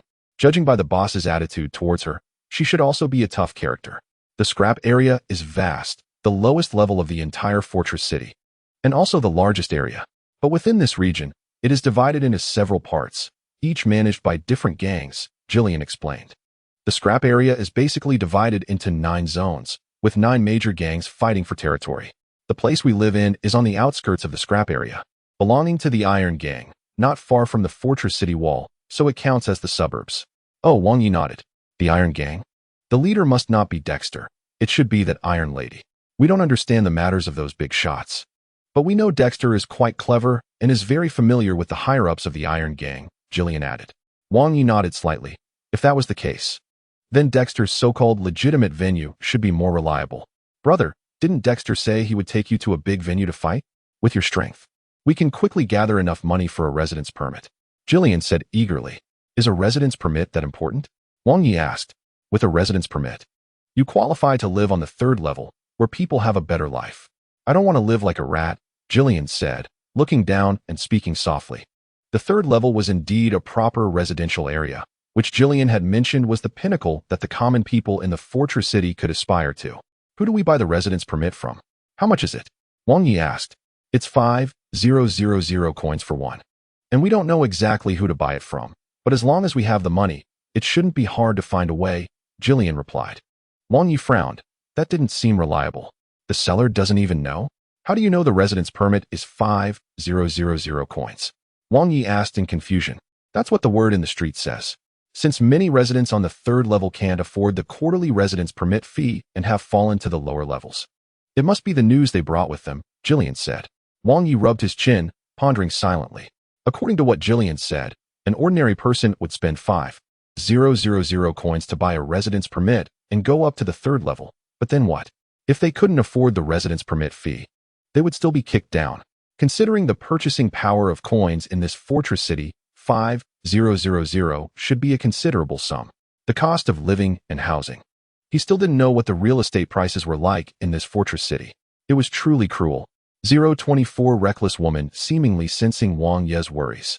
Jillian quickly tried to lighten the mood. Dexter is so generous to Big Brother. Let's first save up a large sum of money, and then go up. At that time, we can easily find something to do and won't be so easily kicked down, Jillian said confidently. Wang Yi shook his head and countered. Have you heard of anyone who has made it to the 3rd level by fighting in illegal matches? Jillian paused for a moment, racking his brain but coming up empty. That might just be something we don't know, he smiled. If you don't know, it's best to assume it doesn't exist, Wang Yi said, shaking his head. Such illegal fighting venues are bound to be filled with fixed matches. Otherwise, how would the organizers make money? Fighters who always lose wouldn't be liked by the audience. But fighters who always win are even less favored by the organizers. There might even be hefty platform cuts, leaving fighters with only a little reward in the end. And since it involves fighting, injuries will occur, and the subsequent medical expenses would also need to be borne by oneself. Wang Yi was confident about always winning. But he wouldn't naively trust Dexter. Dexter wouldn't let Wang Yi make money so smoothly. He might just see him as a tool. After all, old venues always need fresh blood to create new idols. Everything would depend on tomorrow. The two stopped chatting and fell asleep. Wang Yi. Hey, someone was shaking his arm. Wang Yi abruptly opened his eyes and found himself sitting by an extinguished campfire. Surrounding him were red rocks and yellow sand, with several soldiers in green combat armor and gray full-face helmets observing the small camp's entrance. He looked at his hands. He was wearing armor like theirs. Remembering the Demon Marine Corps, the soldier shaking his arm handed over a helmet and said, "It's 4 a.m. Time to go, Wang Yi." Wang Yi put on the helmet, while his teammates held iron gray Gauss rifles, using handheld devices to confirm coordinates. In 2137, the false god destroyed all artificial satellites, causing the army to lose satellite positioning capabilities, rendering precision-guided weapons ineffective. "How's the other team?" someone asked. "Can't contact Team 3. Their position is too far forward," came the reply. Wang Yi walked to the camp's entrance, where a sniper in an optical cloak squatted to the side. Noticing Wang Yi's arrival, he said, "If they die, avenge them." A soldier followed behind Wang Yi and added, "If I die, you all better avenge me." "What if we all die?" the sniper asked with a laugh. "Then we go to hell together, gather up, and keep killing." "Ha ha." The captain's voice came through the helmet communicator. Several soldiers laughed, and the corners of Wang Yi's mouth slightly lifted. "Big brother? Big brother?" Jillian's voice came through. Wang Yi woke up. He had been dreaming again. "I just saw you smiling. What did you dream about?" Jillian asked with a smile. "Something funny," Wang Yi replied. Jillian ate some jerky. Wang Yi didn't need to eat yet. Once Jillian covered the meat bag with a mat, the two headed to the mercenary trading station. By 10 a.m., they arrived at the entrance of the commercial plaza and found it much busier than the previous day. 6 dirty off-road vehicles were parked by the roadside, with several muscular men armed with guns leaning against the car doors, chatting. "It's the Wildlands mercenaries," Jillian whispered. They entered the commercial plaza, and the first-floor lobby was packed with people. Pushing through the crowd, Wang Yi saw 6 mutilated demon corpses lying on the floor. These demons were entirely red, about 2 meters tall, with 4 eyes, beak-like mouths, and muscular bodies, sporting a pair of large wings on their backs. Their fatal wounds were on their torsos, pierced through the abdomen and wings by large-caliber firearms.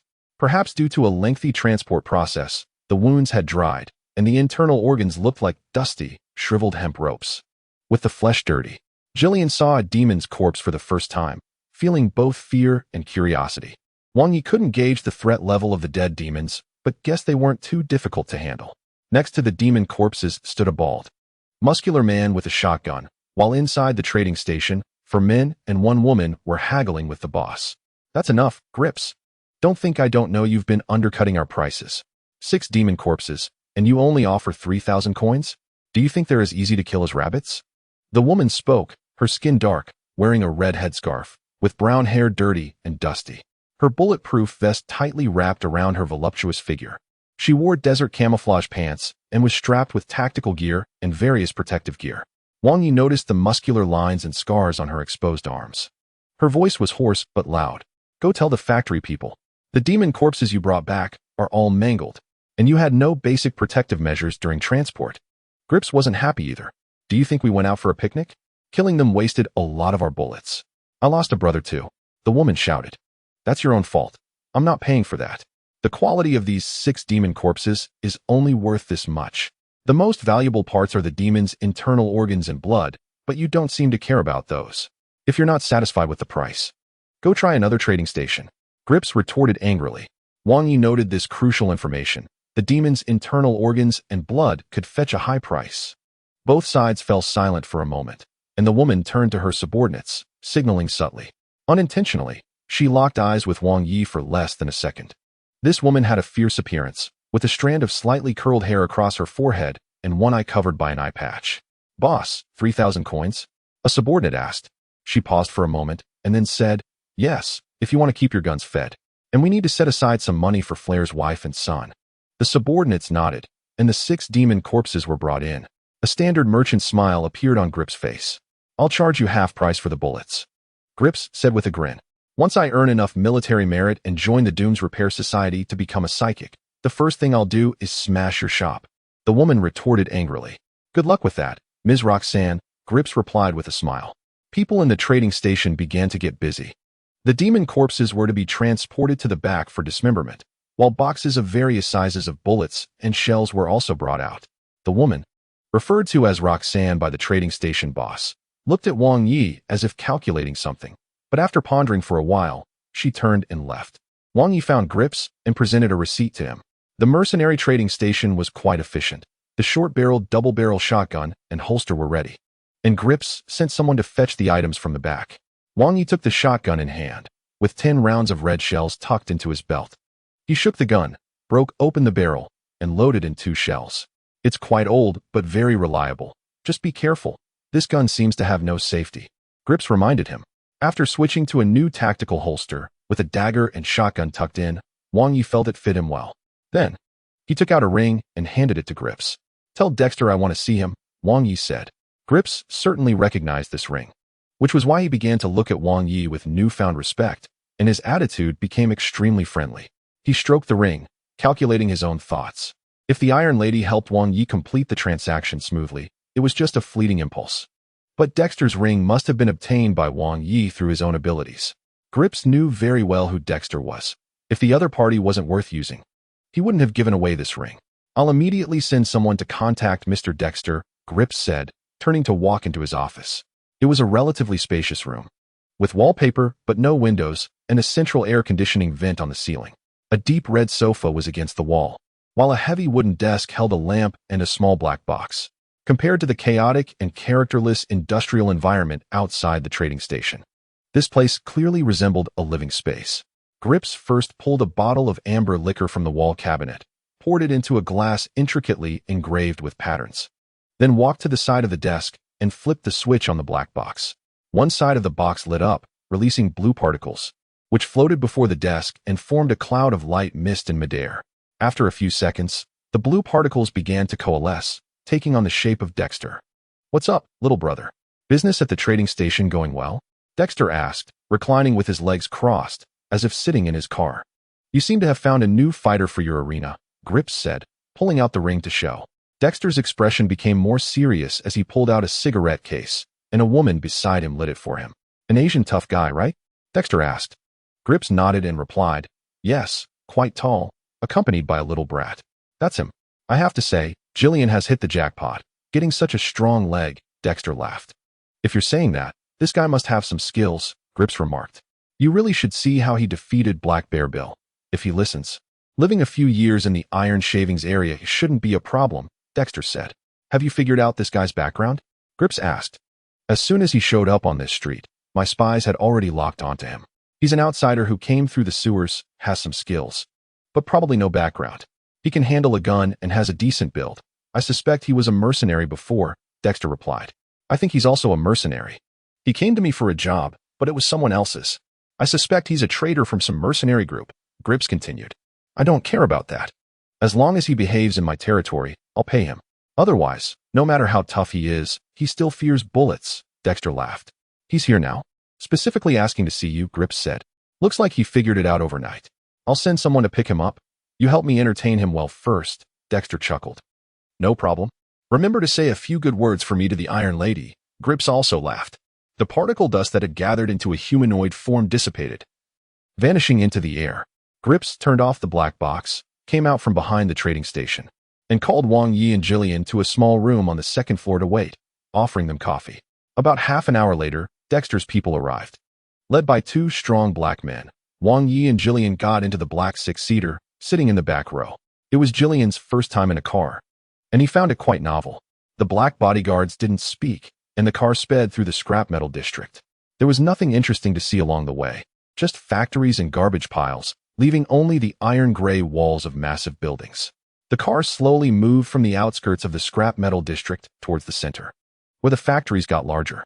Upon entering certain factory areas, they could see some large industrial equipment in operation. If the area where Jillian lived still had some view of the sky, the place they were now driving through was completely overshadowed by the towering buildings above them. Unable to see sunlight even during the day, relying only on the lights in the sky for illumination. The fortress city, it's like a lid, stacking layer upon layer. Once you leave the outskirts, you can't see the sky anymore, Jillian remarked, pressing against the car window to look outside, as he hadn't been to this area much. Every layer of the fortress city has columns for support. Jillian had never counted how many there were, only knowing that some of the columns had elevators. And those elevators weren't for everyone. Wang Yi also noticed a ridiculously large column in the distance, flickering with blue and yellow lights in the darkness. That seemed to be the very center of the scrap metal district. That is the largest pillar in the scrap metal district, the Alpha Pillar. It has the biggest freight elevator, but it's surrounded by military-restricted areas, accessible only to security guards and members of the Doom Society. Jillian explained as he saw Wang Yi looking at the big pillar. As they drove out of the factory-filled area, Wang Yi realized they were getting close to the Alpha Pillar. Security guard vehicles began to appear nearby, and entertainment facilities like casinos, hotels, and bars started to emerge. Suddenly, it started to rain from the sky, and the black driver cursed. Damn it, they're releasing wastewater again. The driver swore as he turned on the windshield wipers. Aren't we in the central area? How can it be raining? Wang Yi asked. The industrial wastewater from the upper layers is regularly dumped down on us. Sometimes it's even domestic water. Of course, we just had bad luck this time, hitting the area when it rains. Don't get caught in the rain in the scrap metal district. Just thinking about it is disgusting, Jillian replied. The industrial wastewater is high enough that it turns into raindrops during the discharge, but it stopped after a few seconds. The car stopped in front of a nightclub called the Iron Maiden. This street was out of place compared to the rest of the scrap metal district. With flickering neon lights, a wet ground, and many cars parked around, the people passing by were not laborers, but rather well-dressed individuals. Jillian grabbed the car door handle, wanting to open it, but the door was locked. The black driver signaled for them not to move. At that moment, a white bodyguard approached the window. Dressed in a black short-sleeved shirt and jeans, with a silver handgun tucked into his waistband. He whispered to the driver, and then the car began to reverse, slowly driving into an alley behind the nightclub. The door clicked open, and Wang Yi got out, looking around. This was a small courtyard surrounded by walls, with two armed bodyguards standing at the back door of the Iron Maiden nightclub waiting. The black bodyguard also got out, signaling for Wang Yi to follow. They walked to the entrance, where the armed bodyguard blocked Wang Yi's way. Leave your gun, the bodyguard said. Wang Yi stood still. He didn't want to give up his gun. At that moment, a black bar device on the back door began to flicker with blue light, and a cloud of blue particle dust floated out. The dust gradually condensed into Dexter's form. Hello, Wang Yi. I'm glad you figured it out in just one night. Dexter smiled, appearing to be sitting back on a sofa. Is this your place? Wang Yi asked. This is the place of the big brothers. All the big shots from the scrap metal district are here, so you might as well go with the flow. We'll talk in detail once you come in, Dexter replied. Wang Yi removed his gun holster from his waist and handed it to the bodyguard at the door. It will be returned to you when you leave, the bodyguard smiled. And then they stepped aside, making a gesture to invite him in. 026 The Witch under the guidance of the black bodyguard. Wang Yi and Jillian entered the Iron Maiden nightclub. The piercing sound of cheap electronic music was deafening, and a strange scent rushed at them. They pushed through the double doors in the passageway and entered the dance floor, where colorful laser lights dazzled the eyes, and a crowd of demons was dancing wildly. Around the dance floor, many scantily clad beauties were performing difficult moves on the poles, while above the dance hall, there was a woman dancing seductively in a cage. Wang Yi followed the bodyguard up to the second floor, where the walls were lined with private booths, only separated by a thin veil, allowing those sitting there to see the dance floor below. Two bodyguards stood outside a private room, and sounds of women's moans could be heard from inside. Wang Yi pulled back the curtain, and Dexter was sitting on a long sofa, playing games with three women. Jillian, still underage, felt a bit shy seeing the three scantily clad older sisters, while Wang Yi, having seen more, showed no reaction. Hey, you're here. Great, sit down. Feel free to order whatever you want to drink. It's on me, Dexter smiled. Wang Yi took a seat, and Jillian sat closer to the outside. Come on, ladies. The big brothers need to talk business now, Dexter said, giving one of the girls a pat on the backside. Who is this handsome guy? Why can't we have a drink with him before we go? The girls teased Wang Yi. He'll come by himself later, but not today, Dexter said, his tone turning serious. The three girls quickly left the private room without saying a word. These people don't seem like they're from the scrap metal district, Wang Yi remarked. Good observation. This is the closest place to the third tier of the scrap metal district, and the laws of the security guards don't apply here. So some people from above come down to indulge, Dexter laughed. Tell me about your place, Dexter, the real deal, Wang Yi said. You're quite straightforward, brother. Don't want to waste time? I like that. Dexter pushed a cup on the table towards Wang Yi and poured him a drink. The most exciting entertainment in the scrap metal district, aside from the affairs between men and women, is bare-knuckle fighting. You know, the kind with no rules. Until the loser is completely knocked down, Dexter explained. Our brother Wong is really something, Jillian interjected. Adults are talking. Kids shouldn't interrupt. You should keep an eye on this little brat, Dexter interrupted Jillian. Wong Yu frowned. Where was I? Oh right, the most exciting entertainment is fighting. But fighting isn't just entertainment. There are 9 gangs in the Iron Shavings District, each with its own territory. Gang fights are not permitted by the security guards, as each gang has its own factories, and fighting would affect production efficiency. So they compete by boxing? Wang Yi asked. You're half right. The gangs won't send their own people to box, but they will pay to have specialized fighters step into the ring, Dexter laughed. Which gang do you belong to? Wang Yi asked again. I don't belong to any gang. I'm a middleman, making a profit from the price difference. I select suitable fighters for clients in need. As long as you can pass the client's test, both you and I can make some money, Dexter said. I'm only in it for the money. I've never thought about being anyone's fighter, Wang Yi said. Being someone else's fighter is like selling yourself.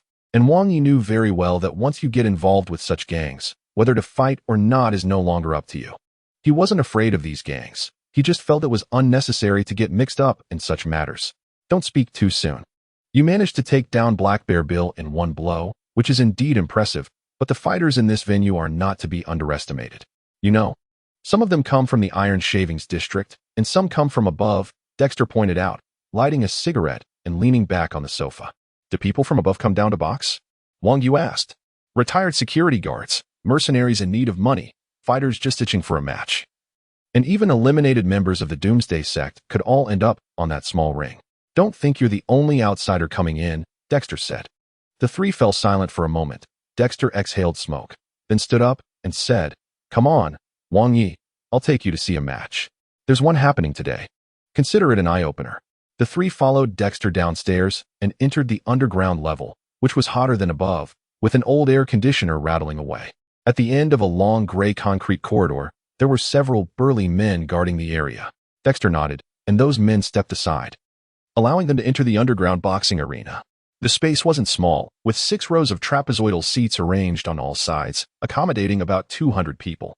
In the center was a 50-square-meter area with specially prepared sandy soil. The audience was already full, and they could only stand at the back.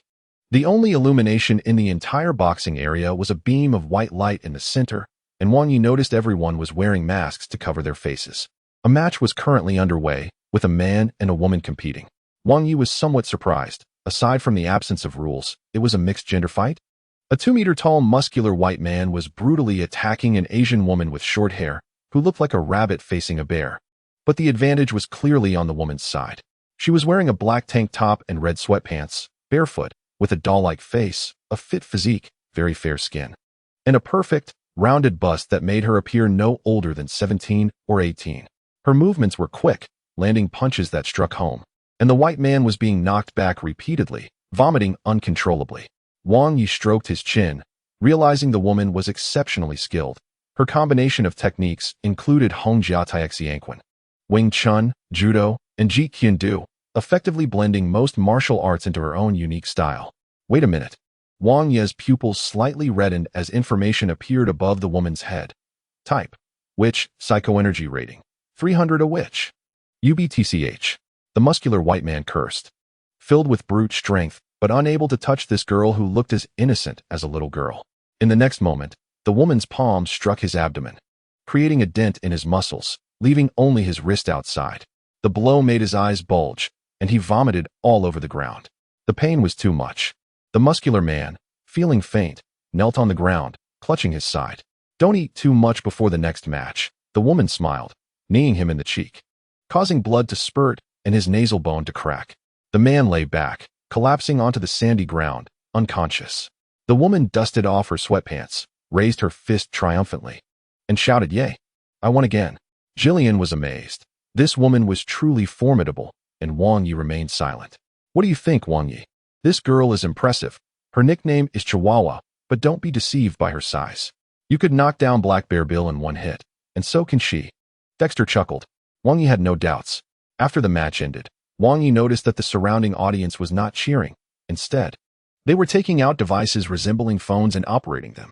His supervision kicked in, focusing his attention, and he saw the content on the screens. It turned out the audience was placing bets through a certain software. It's about time, "Let's go," Dexter said. He led Wang Yi and Jillian out of the match area, walking down a narrow corridor. As you can see, Wang Yi, this boxing match is not just entertainment. It also involves money and gang struggles. That woman was a gold medal fighter from another gang, and you should have noticed by now that there's no distinction between men and women here. Anyone who dares to step into the ring has guts, Dexter explained. Am I supposed to fight her? Wang Yi asked. No, you're not ready for that yet. There are ranks among fighters. You have to prove yourself step by step. Once you gain enough prestige, gang members will come to discuss further matters with you. And I can earn a commission, Dexter replied with a smile. Wang Yi didn't respond. He understood Dexter's meaning. He would also have to rely on himself to make money in the future. Your current rank is challenger, with no share of the betting winnings. But the minimum appearance fee is 200, and there's a 100 bonus for winning. Once you win a few matches and qualify for betting, the winning bonus will be cancelled, but in addition to the appearance fee, you'll get a 30 cut of the bets. Dexter explained the payout rules to Wang Yi. How often are the matches? Wang Yi asked. Generally, one every 2 or 3 days. If you get beaten badly, you'll need to take a break, Dexter laughed. The three exited the Iron Maiden nightclub, and Dexter suggested they stay at a nearby hotel, if they didn't have a car. It would take a lot of time to travel from Jillian's shabby house. The hotel expenses weren't high. They could rent a room for one night for 3 coins. So Wang Yi and the others temporarily settled in the hotel across from the nightclub. Dexter quickly arranged a match for Wang Yi, and thus began his boxing career. His strength far surpassed that of ordinary people. Each time he stepped into the ring, he controlled his power to about 10 to 20. And no opponent could last even a round against him. Sometimes he lightly tapped opponents on the neck. Other times he quickly struck the chin, avoiding the vulnerable parts of the body, aiming primarily to knock them out. Because Wang Yi could knock out his opponents with a single punch every match. The event organizers and the audience nicknamed him One Punch Man. Coupled with Wang Yi's robust physique and grim appearance, he garnered the affection of many women. Some girls from the upper levels would wait at the entrance of the Iron Maiden nightclub, trying to get close to Wang Yi. There were even married women of higher status who sent their bodyguards to find Wang Yi and pass him their hotel room numbers. In just a month, he gained fame here, moving from challenger to a qualified fighter who could be bet on.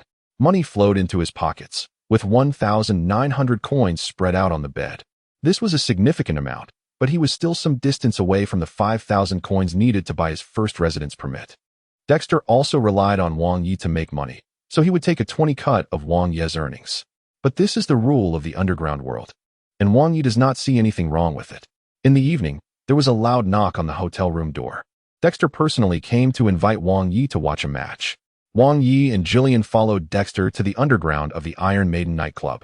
The competition area had just been cleaned, and the audience was whispering to each other. Wang Yi saw the witch girl walk onto the sand, still wearing a tight tank top and red sweatpants. There was no match for Wang Yi tonight, and he didn't know why Dexter wanted him to come. But there must be a reason. Wang Yi noticed that the audience was using handheld devices to place bets on the fighters. Most were betting that the woman would win, but a small portion were betting on her loss. Wang Yi shook his head.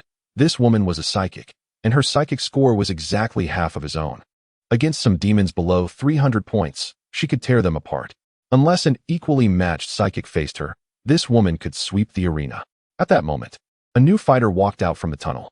He had gray-white hair, wore a black sleeveless jacket and camouflage pants, and looked to be in his 50s. From his demeanor, it was clear he had been a soldier. Look, that big guy is Hao, a retired security guard who used to be a director.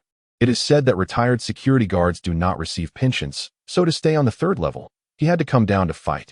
Dexter explained. The woman was stretching her limbs, cracking her knuckles. After Hal warmed up, the match silently began. His steps were methodical, and his upper body movements were quite deceptive. His punches were fast and fierce. The security guard still had some skills. His fighting technique was much better than those who only brawled on the streets. But in Wang Yi's eyes, it didn't matter much. The power and abilities of psychics were not something mortals could match. Originally, he thought this girl would easily defeat Hal as if toying with a white muscular man. After all, Hal was not a psychic. But the result was beyond Wang Yi's expectations. Hal landed several successful hits on the woman, pushing her to the edge of the ring. The woman was not as quick and agile as before, although she was still defending and dodging. Only Wang Yi could tell that she was deliberately exposing many weaknesses. Hal pressed forward, delivering a whip kick to the woman's waist, which made a dull sound. The woman slightly parted her lips, her tongue flicking out, bringing some saliva. And her body trembled, bending backward. Hal seized the opportunity, grabbed the woman's shoulder, and pounded a series of punches into her cheek. The audience heard the woman's delicate moan. Wang Yi crossed his arms, realizing this was a fixed match. The woman was bleeding from her nose, her lips were torn, and her face was covered in blood. She crawled up from the sand only to be brutally kicked in the abdomen, sending her flying into the concrete low wall at the edge of the ring. Hal had no intention of letting her go. He picked her up and kept hitting her, the woman groaning in pain. Jillian couldn't bear to watch. But many people in the audience raised their handheld devices, recording the scene. The match soon ended. The woman vomited on the ground, lying in the sand, unable to move, blood staining the yellow sand. 2 staff members carried her out on a stretcher, leaving only Hal in the ring. The 3 of them left the arena, slowly walking down the narrow corridor. Look, I think you've noticed that this match is not just entertainment, it's also a way to make money. And a means for gangs to settle disputes, Dexter said. What was that just now? Wang Yi asked. A way to make money. Where there are matches, there are underhanded dealings. There are no truly fair matches, Wang Yi. We both know that. Dexter chuckled. Do you want me to get to know Hal? Wang Yi said. Exactly, you're really smart. Hal has his own connections and background. Although he is no longer a security guard, he still has value. Many gangs want to recruit him, and quite a few want to make some money. You know, you are the recent champion with consecutive wins, the darkest dark horse. So the higher-ups specifically want you to fight Hal, Dexter said. He will lose, Wang Yi said. No, you will lose.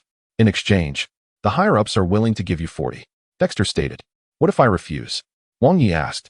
Dexter took out a cigarette, lit it for himself, and then said, Understand your position, Wang Yi. You came up from the gutter, while Hal was once the director of security. Your punches may be stronger than his. But that asset, in terms of value, you cannot compare with him.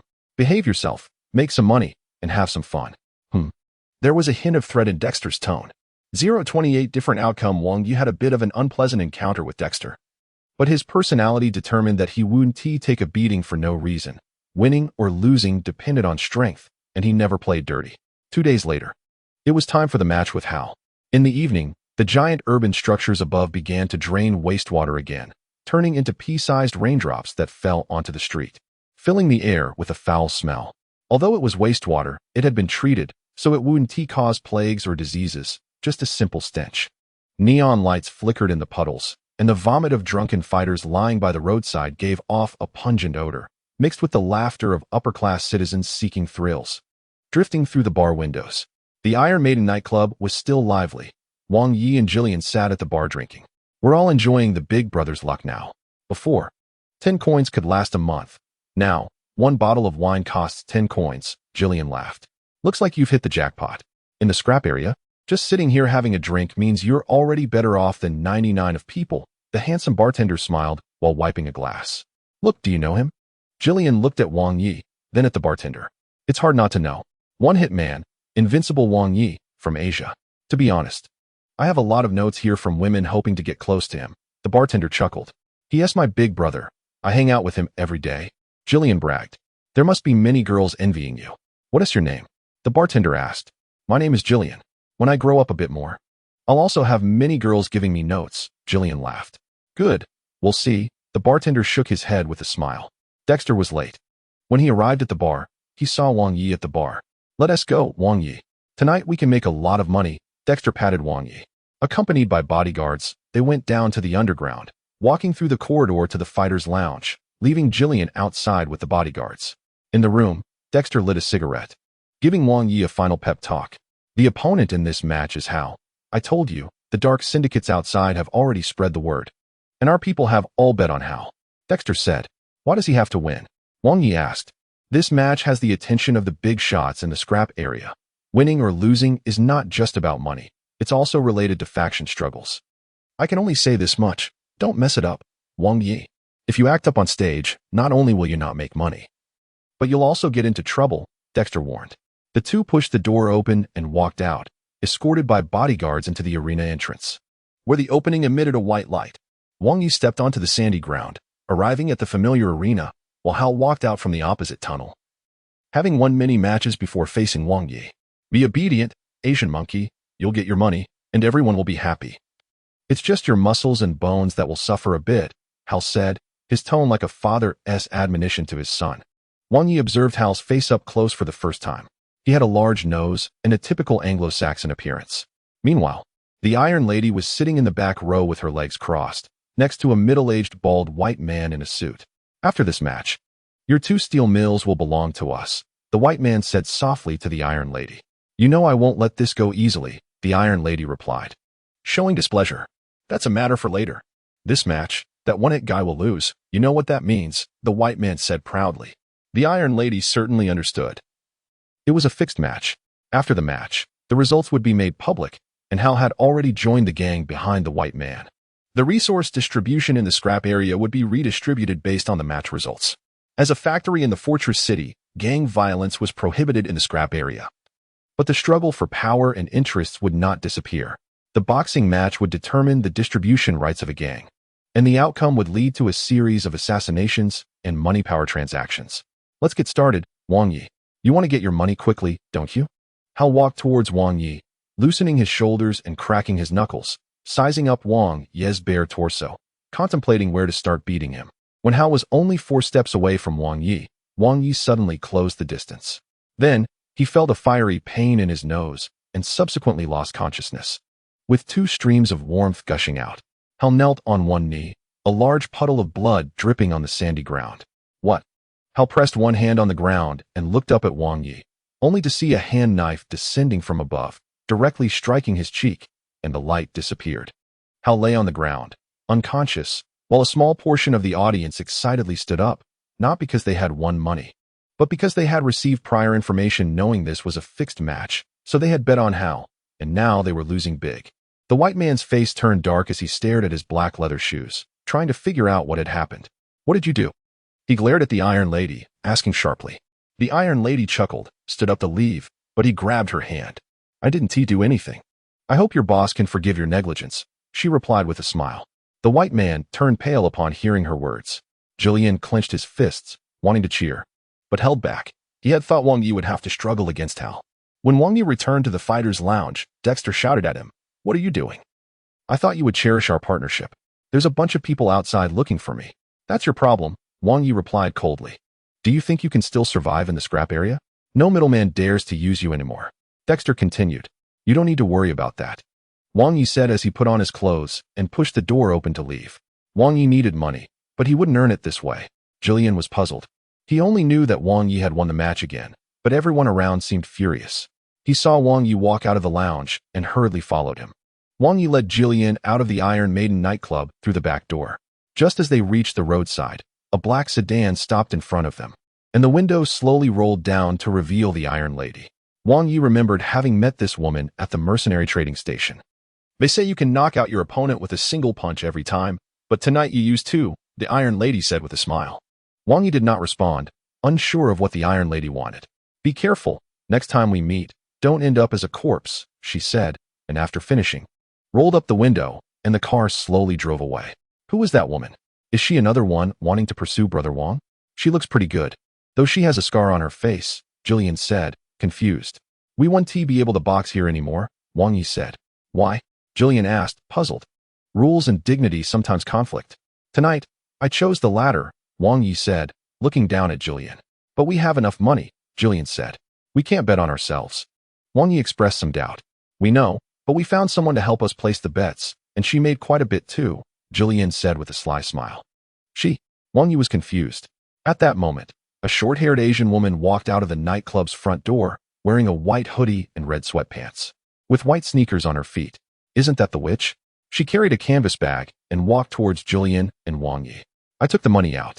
The people inside went crazy. The witch smiled at Jillian, then looked up at Wang Yi. Wang Yi didn't know when Jillian and the witch had gotten together, but tonight their move had to be said to be brilliantly executed. The witch was about 165 centimeters tall, with a chubby face, very cute. But only Wang Yi knew that this woman could punch a cow to death. Up close, I see you're quite tall. I'm Jiang Xiaolin. I've been working in a venue for a month, and you Haven Tea bought me a drink. Jiang Xiaolin joked as she playfully punched Wang Yi's chest. Wang Yi's defensive coating was at 10. That punch on a mortal would probably result in a fracture. We bet all our 1900 Union coins. And tonight more than half of the people bet on Hal to win, so your odds are very high, Jillian laughed. Jiang Xiaolin took out a bulging envelope from her canvas bag and handed it to Jillian, saying, "You guys made a total of 12,000 casting coins. That should be enough for living expenses above, but it'll be tougher later. You made quite a bit too, right?" Jillian asked with a smile. "I only bet a little. I didn't dare to bet too much on Wang Yi, so I didn't make much more than you," Jiang Xiaolin said with a smile. Then she suddenly looked at Wang Yi and asked quietly, "This should be a fixed match, right?" Wang Yi remained silent, and she smiled again, saying, "Watch your back," and then left them.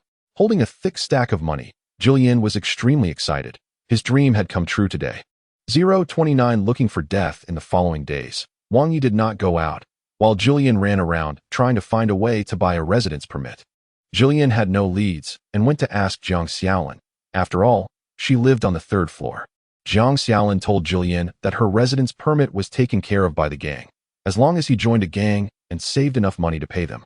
The higher-ups would help with the matter. Jillian was somewhat disappointed. He realized that the so-called way in was actually just joining a gang. Even if he earned enough money to reach the 3rd floor, he would still be under the gang's control. Moreover, it was very difficult to leave a gang. The longer one stayed, the less likely they could escape. Jillian was at a loss and told Wang Yi about this.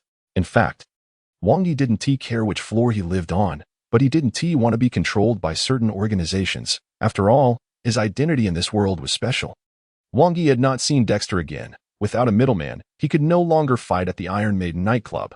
And other middlemen also didn't dare to use a disobedient fighter. Seeing Jillian looking troubled and dejected, Wang Yi started to teach him to work out, jogging at night in nearby streets, and doing some basic strength training. After a lot of exercise, the muscle soreness and sweat could alleviate mental stress. Jillian was only 15 years old and had previously suffered from severe malnutrition. Recently, with ample food supplies and a good resting environment, it was time to improve his physical condition. A few days later, at night, Wang Yi took Jillian for a jog nearby, and when they reached a secluded path, a security guard car suddenly blocked their way. Hal got out of the car, and Wang Yi saw a gun holster on his waist containing a pistol. Jillian has already forgotten about Hal, but she inexplicably feels alert as Wang Yi stands in front of her. Hal slowly walks towards Wang Yi, his hand resting on his holster, with tape on his nose and a red mark on his face, a legacy of Wang Yi's chop. Wang Yi turns around and sees another security vehicle approaching from behind, its high beams blocking the way back. The guards also get out of the car, automatic rifles slung over their shoulders, leaning against the car doors with their arms crossed, watching coldly. "What's going on, Brother Wang?" Jillian asks nervously. Wang Yi left without his shotgun and dagger, not even wearing a jacket, just a tank top and jeans, with his hands empty. "Don't panic," Wang Yi says. Hal spreads his arms and says, "It's been a few days since we last met, Wang Yi. After that match, I heard no middleman dared to approach you anymore. And Dexter had a falling out with you, right? Your nose hasn't healed yet," Wang Yi reminds him. Hal laughs and replies, "I don't want to discuss that with you. In a match, there are wins and losses. You lost, don't be unable to take it." Jillian interjects, "You'd better make him shut up, Wang Yi." Hal laughs, pointing at Jillian. "What are you going to do?" Wang Yi asks.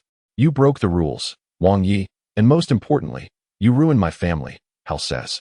"I just beat you, that's all." Wang Yi shakes his head. "You still don't understand. You outsider bastard, you ruined my retirement plan. I could have leveraged your match to get into the upper echelons of the gang and keep my family on the 3rd floor.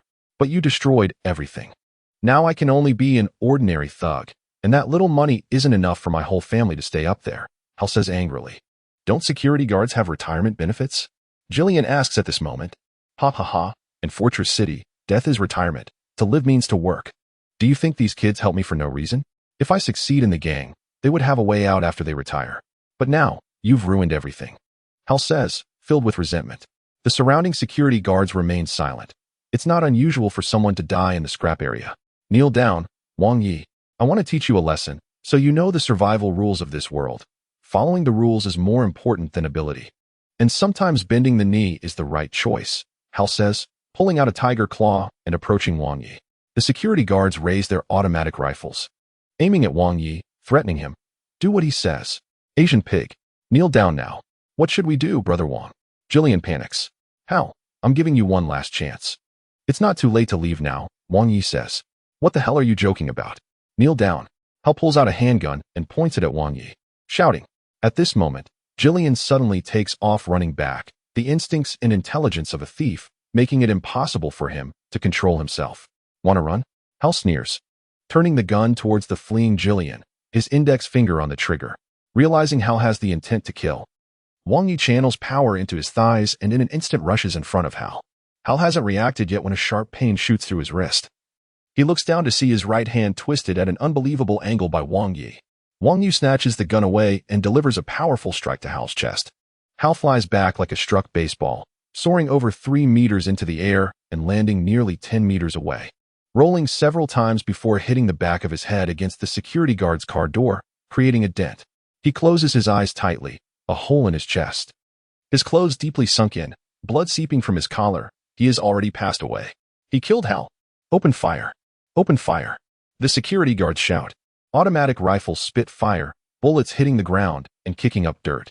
Wang Yi instantly runs to Jillian and pins him to the ground. Jillian looks up at Wang Yi, seeing bullets strike his face and shoulder, not creating wounds, but causing dark golden ripples on his skin. Wang Yi looks around and spots a large garbage bin.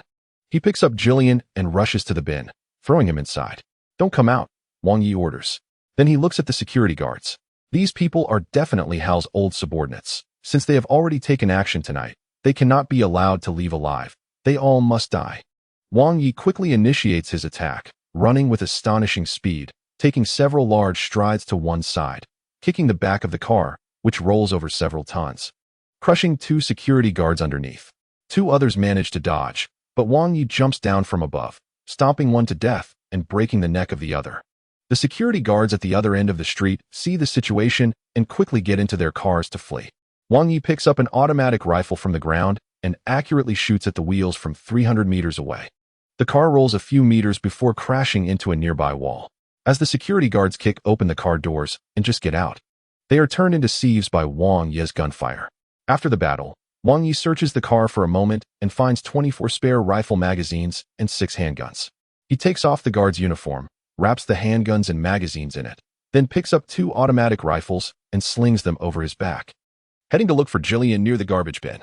Jillian is curled up in the deepest part of the garbage pile. After all, he is just a 15-year-old boy who has never seen such a scene and is terrified, his face pale.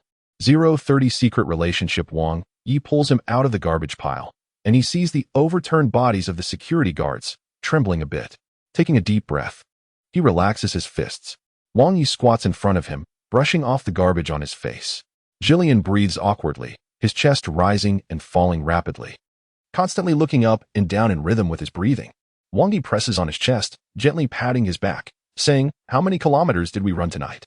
3. 3 kilometers, Jillian replies. "How many kilometers did we run yesterday?" Wang Yi asks again. 5 kilometers, Jillian answers. "Good, we still have 2 kilometers left to run. Just the right distance to get home," Wang Yi says. "Are they dead?" Jillian stutters, looking at the dead security guards. "They don't matter." Wang Yi turns his face to look into his eyes. "Brother Wang, I was still a bit scared just now," Jillian admits. "Don't be afraid. You're a big boy now," Wang Yi says. He takes Jillian's hand and quickly leaves the place. This matter will be discovered soon, but when Wang Yi checked the vehicles earlier, he didn't find any onboard radio, indicating they knew they were doing something illicit and cut off contact with other security guards. It's quite common for a few people to die in the scrap area. Wang Yi didn't want to do this, but they were the ones who made the first move. The night is deep, and the entrance to the nightclub is bare, but it's still lively inside. He sees some fighters coming out from the back alley, their faces bruised. Walking unsteadily, they return to the hotel, and the old man at the door calls out to Wang Yi. Hey, big guy," he waves from the small window. "What is it?" Wang Yi asks. 3 people came looking for you earlier, but you weren't here, so they left. But it seems like only 2 of them left," the old man says. "Did they say who they were?" Wang Yi asks. "No, 2 were in suits, and there was a black fat guy," the old man laughs. Wang Yi takes out a 10-coin bill and hands it to the old man, who nods in satisfaction before closing the window. Dexter, it must be him again. What does he want now? The 2 climb the wooden stairs to the 3rd floor, and the rented room is unlocked, the door slightly ajar. Wang Yi tells Jillian to stand by the door and not move, unloading the 2 automatic rifles from his shoulder and placing the bundled handguns and magazines at his feet. He pulls out a handgun, checks the safety and magazine, then hands it to Jillian, before entering the room empty-handed. The dark little room has a bed on the right, a small table on the left, and a window facing the street. The neon lights outside shatter against the window, coloring the floor in a kaleidoscope. In front of the window, a shadow sits on a stool. Dexter, Wang Yi whispers. The other party sat motionless in the chair, and Wang Yi sighed. It was indeed Dexter, but now just a corpse. He cradled his head in his hands, with a note stuck to his forehead. Breaking the rules leads to this end. It's your turn next. Dear gang.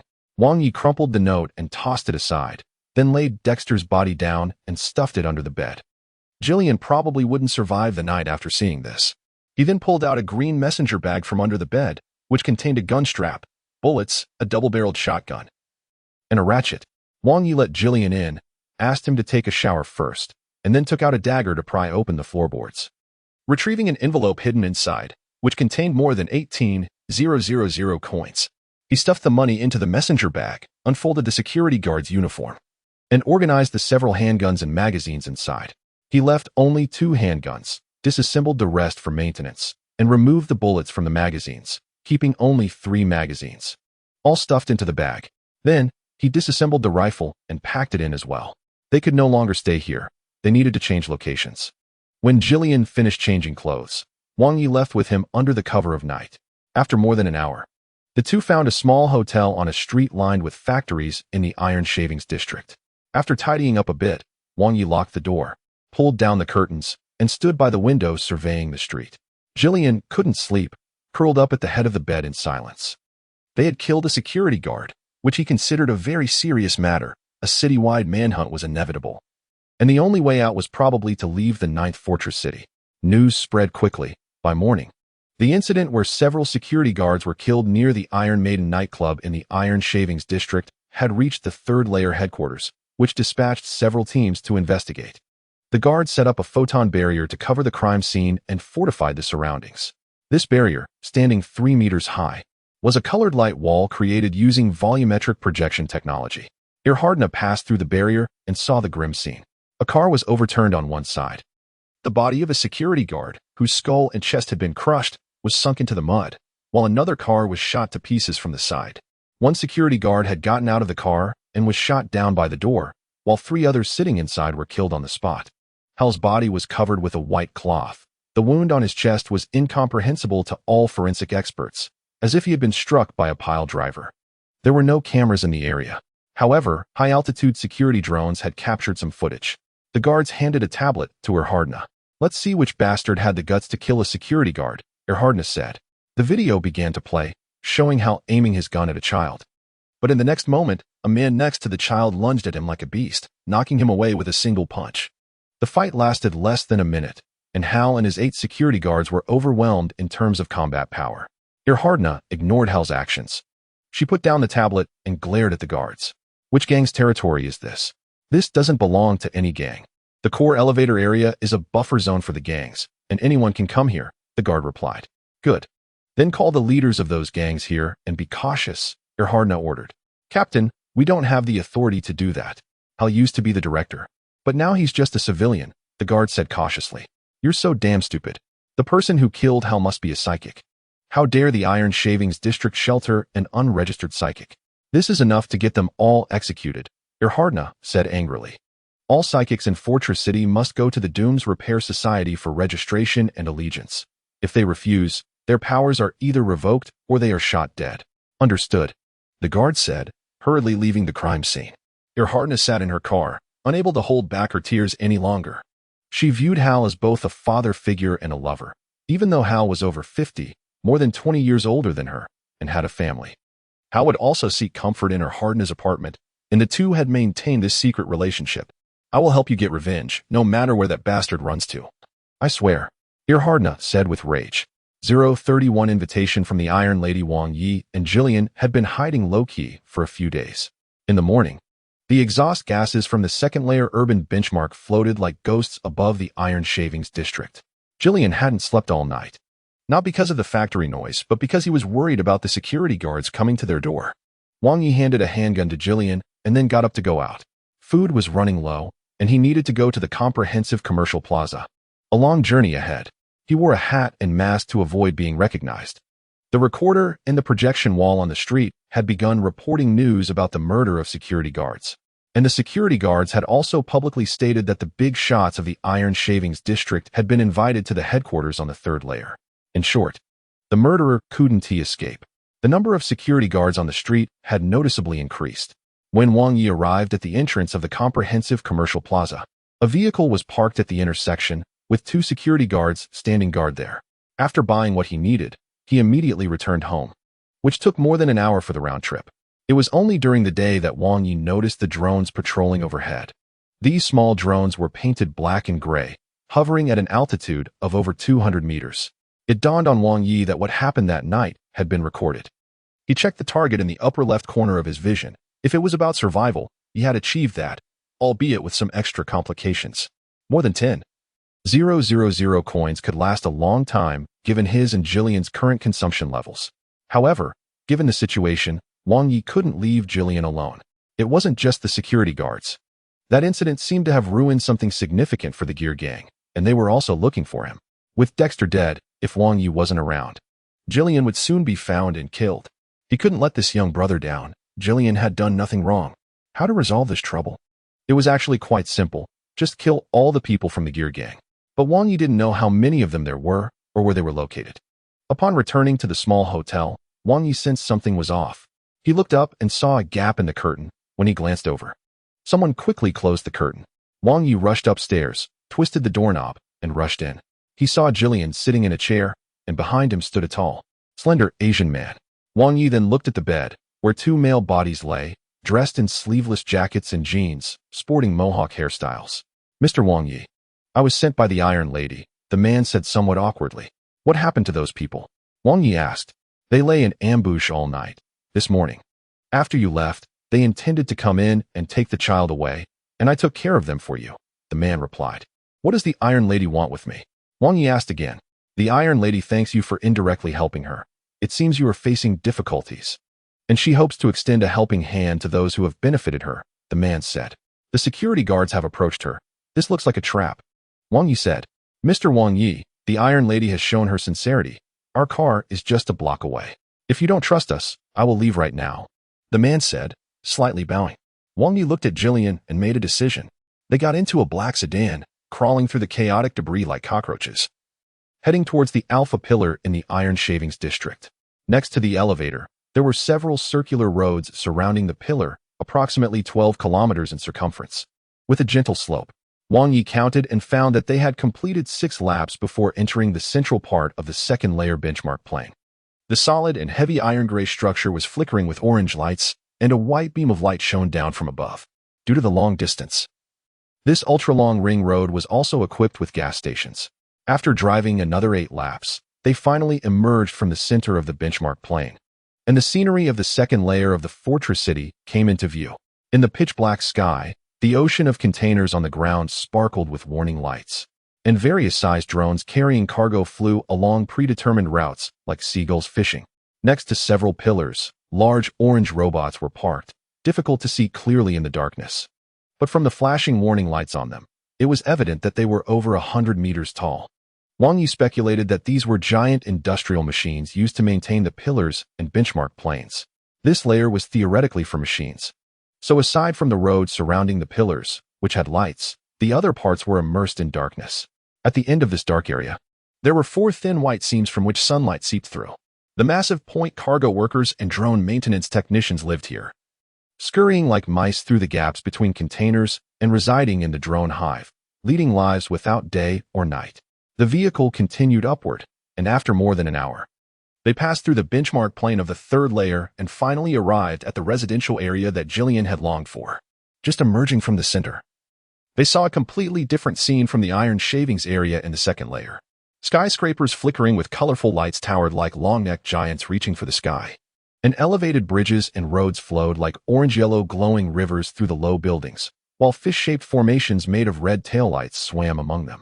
Above the skyscrapers, a massive electronic whale leaped into a digital ocean, creating a series of blue waves, and a muscular man was showing off his muscles in the sky, urging people to hurry to the gym to sign up. These were images projected by 3D holographic advertisements. Several airships drifted in the sky, and artificial light from the 4th benchmark plane simulated the morning sunlight. Compared to the Iron Shavings area, This place was indeed more suitable for living. We're almost there, Mr. Wang Yi, the driver reminded. Wang Yi looked at Jillian, who was leaning against the window, captivated. The last time he rode in a car was on the way to meet Dexter. The vehicle entered the elevator section of the Alpha Pillar. Inside this massive pillar was a highly complex large elevator system. Initially, Wang Yi thought this elevator was a huge platform, but upon entering, he discovered that there was more than one elevator. The car queued to enter elevator number 143, along with hundreds of other vehicles, transported to the entrance of the third layer Alpha Pillar. Why didn't we take the elevator on the way up? Wang Yi suddenly asked. Even in odd numbers. The driver chuckled. The vehicle drove into a bustling street, the center of the third layer and the most prosperous area. People on the street were dressed in a way that seemed to reflect several eras of progress compared to the iron shavings area. While waiting for the red light at the intersection, a giant digital doll shaped like a beer mug slowly floated by, playing an advertisement. Wang Yi's gaze crossed several streets, landing on a motionless gray building, where the words Comprehensive Research Facility flickered with gray light on the glossy walls. We have no dealings with them, Wang Yi said quietly. We don't have any connections with them, Mr. Wang Yi, the man in the front seat said politely. The vehicle drove through the city center and into the underground parking lot of a hotel, where several bodyguards were waiting at the elevator door. 032. Are you afraid of demons? After experiencing an awkward silence in the elevator, Wang Yi and Jillian were taken to a spacious and luxurious guest room. Madame Iron was sitting on the sofa waiting for them, and the decor was very antique. A full-length mirror stood across the door, reflecting the figures of Wang Yi and Jillian. Come in and sit, Madame Iron beckoned. Dressed in a purple dress that was less revealing than when they had met at the mercenary trading station, but still showcased her body curves nicely. The two of them sat opposite Madame Iron, and a bodyguard stepped forward, placing 2 small cups of coffee on the coffee table in front of them. Jillian picked up the cup and took a sip, suddenly frowning at the bitterness. So bitter. Madame Iron covered her mouth and laughed, then looked at Wang Yi. That was an exciting match, she said, taking a sip of her coffee. Wang Yi didn't drink coffee. He preferred tea. I guess defeating Hell wasn't difficult for you, right? She asked again. It was hard to lose, Wang Yi replied. Humph, you can joke too. I always thought you were a serious man who never smiled, Madame Iron said. I never joke, Wang Yi shook his head. Well, I'm called Catherine. Or perhaps you only know them as Madame Iron, which is a meaningful title, Catherine said. You are the leader of the Iron Gang, Jillian interjected at this moment. Catherine looked out the window, hesitated for a moment, then said, You could say that, but it's not entirely true. Wang Yi didn't want to ask further. Every gang had its own past, and that wasn't important to him. The Iron Shavings area is the largest place in the 9th Fortress City, responsible for the essential material production tasks of the entire Fortress City. My gang, called the Iron Gang, as the name implies, primarily engages in the production of steel and steel products. Among them, the most important part is military products, Catherine explained. What grievances do you have with the Gear Gang? Wang Yi asked at this point. After my husband died, they wanted to swallow our military business, Catherine answered honestly. The bodyguard beside her seemed anxious, bending down to whisper in Catherine's ear. Wang Yi heard what he said. Is it okay to tell him this? It's fine. This one is named Li Cheng. He is my personal bodyguard. Like you. He is also Asian and very skilled. He used to work at the Iron Maiden nightclub. When he brought you over, nothing unpleasant happened, right? Catherine said. Li Cheng slightly bowed to Wang Yi. Compared to the rough fighters in the Iron Shavings area, he had become someone of status by following Catherine. He was also the one who handled the Gear Gang's attack and protected Jillian. Thank you, Wang Yi nodded. Thank Madame Iron. I just followed her arrangements, Li Cheng said. I don't think the Gear Gang will pose any threat to you. I've seen the security footage. You should be a psychic, right? Catherine asked cautiously. Jillian looked at Wang Yi. He had also sensed it. After all, bullets hitting Wang Yi felt like they had hit steel plates, and his speed and explosive power were entirely unlike those of a human. Only the monks of the St. Thomas Order had such abilities. Moreover, Wang Yi was very aware that Catherine had called him over, which was a significant risk. If people from other gangs learned of this, they would definitely report it to the security guards, putting the entire Iron Gang in a passive position. And she herself wasn't even sure if Wang Yi would cause her physical harm, yet she let him get close to her. Wang Yi was a minor. Even if he indirectly helped her, there was no need for her to do this. Out of kindness. Good character? None of that. Wang Yi wouldn't think so highly of her. Her willingness to take this risk could only mean that the Iron Gang had been struggling lately. Even if Wang Yi accidentally helped her, it would only provide her with a brief opportunity to breathe. She was certainly facing more significant troubles, and the abilities Wang Yi displayed, along with his background as an outsider, led Catherine to choose to take a gamble. I don't know what a psychic is. Wang Yi shook his head. If you don't want to tell me, that's fine. What I want to say is that I can help you resolve the Gear Gang issue, but you are currently wanted by the security guards, and I can't make any calls for you in the lower levels, Catherine said. You don't need to do this, Wang Yi said. It seemed that Catherine did not expect Wang Yi to say this, and for a moment, she was at a loss for words. Only able to lift her coffee cup to mask her feelings of inadequacy, Wang Yi understood that she was ostensibly offering protection in light of his indirect help. But in reality, she was simply trying to gain the upper hand in a personal favor, hoping that Wang Yi would assist her with some tasks. At this moment, Madame Li Cheng seemed to want to remind something. Catherine nodded, indicating that she understood, and then she looked at Wang Yi. In her gaze, Wang Yi caught a fleeting moment of helplessness. Wang Yi, I need you to do me a favor, she finally spoke.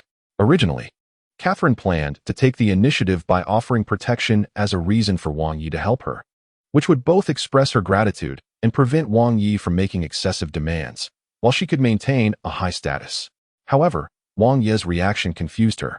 Unlike typical fighters who might seize the opportunity to propose various conditions, Wang Yi did not do so. He asked for nothing, not even drinking the coffee. I'm not interested in gang affairs. Wang Yi shook his head. No, this has nothing to do with gangs, Catherine quickly replied, even noticing that her words came out a bit hastily, so she took a deep breath to calm down.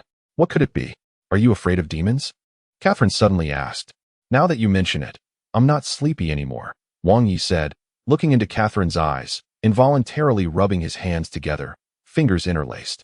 Go ahead, he said in a deep voice. I mentioned that our Iron Gang produces military products. Part of it is sold to the Wildlands mercenaries, and another part is provided to the Dumas Church. In fact, every gang funds the Wildlands mercenaries because only they can leave the city, go to the dangerous ruins of the fallen cities to hunt demons, and bring back valuable demon organs and corpses. We gangs must submit demon materials to the Dumas Church every quarter, which is why mercenary trading posts in various areas of the Iron Shavings district are collecting demon corpses, Catherine explained. But this quarter has not gone well. Several mercenary teams we funded have not returned, which has severely slowed our progress in submitting demon materials, Li Cheng added. Did they die out there? Wang Yi asked. Catherine couldn't provide an answer. She shook her head. Most people have gone missing. Only Roxanne's Desert Rose Brigade sent a distress signal, but we can't find other mercenaries to rescue them, Li Cheng replied. We also won't seek other mercenaries to rescue them. Other gangs will definitely bribe them, and then kill and plunder. This is how gang conflicts work, Catherine added. Where are they? Wang Yi asked. 120 kilometers from Fortress 9 City, there is a fallen city ruin, which we generally refer to as the 927 City Ruins. That city is not large. It was said to have a population of 2 million long ago, Catherine said. The distress signal was sent 4 days ago, Li Cheng added. So this isn't a rescue mission, Wang Yi said. Catherine and Li Cheng fell silent. They did not believe the Desert Rose mercenaries could survive. If they could break through, they would have returned long ago. Now they were either torn to pieces by demons, or those fleeing had lost their means of transportation and died of thirst in the wilderness, Li Cheng remarked. I want the goods. I don't know how their harvest was, but I can't endure more losses. Wang Yi, the abilities you've shown are stronger than theirs. If there are goods there, help me bring them back, Catherine said. Wang Yi remained silent, looking at Jillian, and then said, Can you help him get a residence permit? Jillian trembled slightly at this request. Catherine was unclear why Wang Yi made such a request, but for her, it was simple. Of course, and you don't need to pay me. But you are being hunted, Catherine replied. Just get him one. I don't need it. Wang Yi shook his head. Oh. Catherine was somewhat surprised. She looked at Jillian and then at Wang Yi, unable to help but ask, Is he your son? No, he isn't, Wang Yi replied. Jillian also shook her head repeatedly, but added, But Brother Wang and I are the best partners. A friendship from the streets? I see. Catherine set down her coffee cup, letting out a light sigh. Wang Yi accepted Catherine's commission and added this item to his secondary objectives. If he found the people, he would bring them back. If he found the goods, he would bring them back. Jillian was temporarily taken away by Catherine, with her protection. Living safely was not a problem. Wang Yi was still wanted, making it inconvenient for him to leave the city, but Ms. Catherine had her own ways to avoid the checks at the city gates. The next morning, a container truck left the Iron Shavings district. Passing through the gates of Fortress 9 City, the truck drove along the road into the wilderness and made a turn after traveling more than 20 kilometers. At this moment, the rear doors of the container opened, and a light blue six-wheeled off-road vehicle drove out. Li Chung stood inside the container, watching Wang Yi leave. He picked up the communicator and said, "Madam, he has left." Catherine was currently in an apartment on the third floor of the Fortress City, lying on her side on the bed, wearing only a purple silk robe, the belt around her waist untied, revealing a glimpse of spring. "I see," she replied. Wang Yi drove the vehicle, heading toward the 927 city ruins as indicated by the map.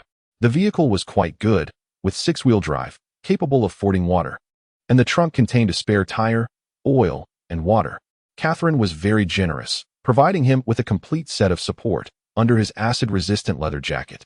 A black bulletproof vest wrapped around his muscular upper body, and he wore desert camouflage tactical pants, knee pads, and a pair of black acid-resistant and high-temperature military boots. Wang Ye's rat-tooth and short-barreled shotgun were strapped to his tactical belt, along with an automatic rifle he stripped from a security guard's corpse and a slate-gray full-face helmet, along with an olive-green canvas backpack placed on the passenger seat. This helmet integrated a visual enhancement interface and a shortwave communication system, according to Catherine. Although it was not as good as Dumas's combat armor, it was still top-notch in the mercenary circles, costing over 2,000 forged coins just to buy. The backpack contained 2 boxes of shotgun shells for spare magazines for the assault rifle, a water bottle filled with water, and some compressed rations, if there were enough demons. The spare bullets would actually be unnecessary. The road ahead was interrupted. They did not continue building the road, as it was already beyond the control of Fortress 9 City. He turned the steering wheel left, steering the vehicle off the road and directly onto the wasteland. The vehicle shook slightly, and the mechanical hydraulic structure of the 6 wheels handled the uneven sandy ground. At this point, Wang Yi saw 4 off-road vehicles following closely behind in the rearview mirror. Were they security guards? Or the gear gang? Suddenly, the vehicle's radio crackled to life. "Stop, or we'll blow you up." It was a strange voice. Wang Yi ignored it and continued driving forward. "Fine, it's your own fault." Just as the voice fell, the trunk of the vehicle erupted with the sound of bullets being fired. This vehicle was bulletproof. Small-caliber automatic rifle bullets could not penetrate it. Wang Yi frowned. Could they be bandits? He didn't want to get entangled too much, so he tossed the backpack to the back seat and grabbed the automatic rifle. He slammed on the brakes, and the 6-wheeled off-road vehicle slid in the sand and mud as he sharply turned the steering wheel. The vehicle skidding sideways like a bar of soap. The window rolled down, and Wang Yi raised his gun with one hand. Shooting through the front windshield of one of the off-road vehicles, a spray of blood splattering across it, causing the vehicle to lose control and veer off in another direction. He turned the steering wheel left, slammed on the gas, and the vehicle spun around and charged forward again. The vehicle's radio erupted with roars, cursing with unpleasant words, which Wang Yi simply turned off. He swiped the touchscreen. The distress signal from the Desert Rose Brigade was marked on the map, currently over 80 kilometers away from the signal source. The pursuing convoy was relentless, and Wang Yi couldn't understand what kind of grudge they held. Dust erupted from the sandy ground beside the vehicle, and the deafening sounds of cannon fire filled the air. Wang Yi glanced at the rearview mirror and saw they were firing at him with mounted machine guns. His eyes narrowed. He turned off the engine, opened the door, and leaped toward the nearest off-road vehicle. The opponents didn't expect such a move from Wang Yi, and the mercenaries operating the machine gun forgot to fire at him. Wang Yi landed on the hood of the vehicle, drew his shotgun, and fired one-handed, blasting the upper body of the mercenary operating the machine gun into a bloody mess, sending him flying out of the vehicle, rolling on the ground. Then, he crossed over the cockpit, turned the machine gun toward 2 nearby off-road vehicles, turning them into sieves. The occupants were blown apart in their seats, their bodies bursting like ripe tomatoes, spraying red juice everywhere. At that moment, the mercenary in the passenger seat pulled open the door and fired his submachine gun at him. Wang Yi braced against the bullets, grabbed him by the collar, pulled him out of his seat, and tossed him aside, causing him to crash to the ground, bones shattered. He grabbed the edge of the off-road vehicle's doorframe, planted his feet on the ground, and with a powerful pull of his left arm, he tipped the vehicle over, which then rolled several times in the sandy mud. After sliding a distance, Wang Ye's vehicle came to a halt a few hundred meters away. He dragged the barely conscious mercenary out of the driver's seat and pulled him toward his own vehicle. This man was the only survivor, wearing full protective gear, but with a broken left arm and right thigh, his face covered in shards of broken windshield. He leaned the man against his vehicle, then dragged the bodies from the other vehicles and lined them up in a row, counting them, not including those that had been blasted too far away to retrieve. There were a total of 12 people. Judging by the equipment and numbers, this was likely a complete mercenary group. He kicked the survivor and asked, "Do you know me?"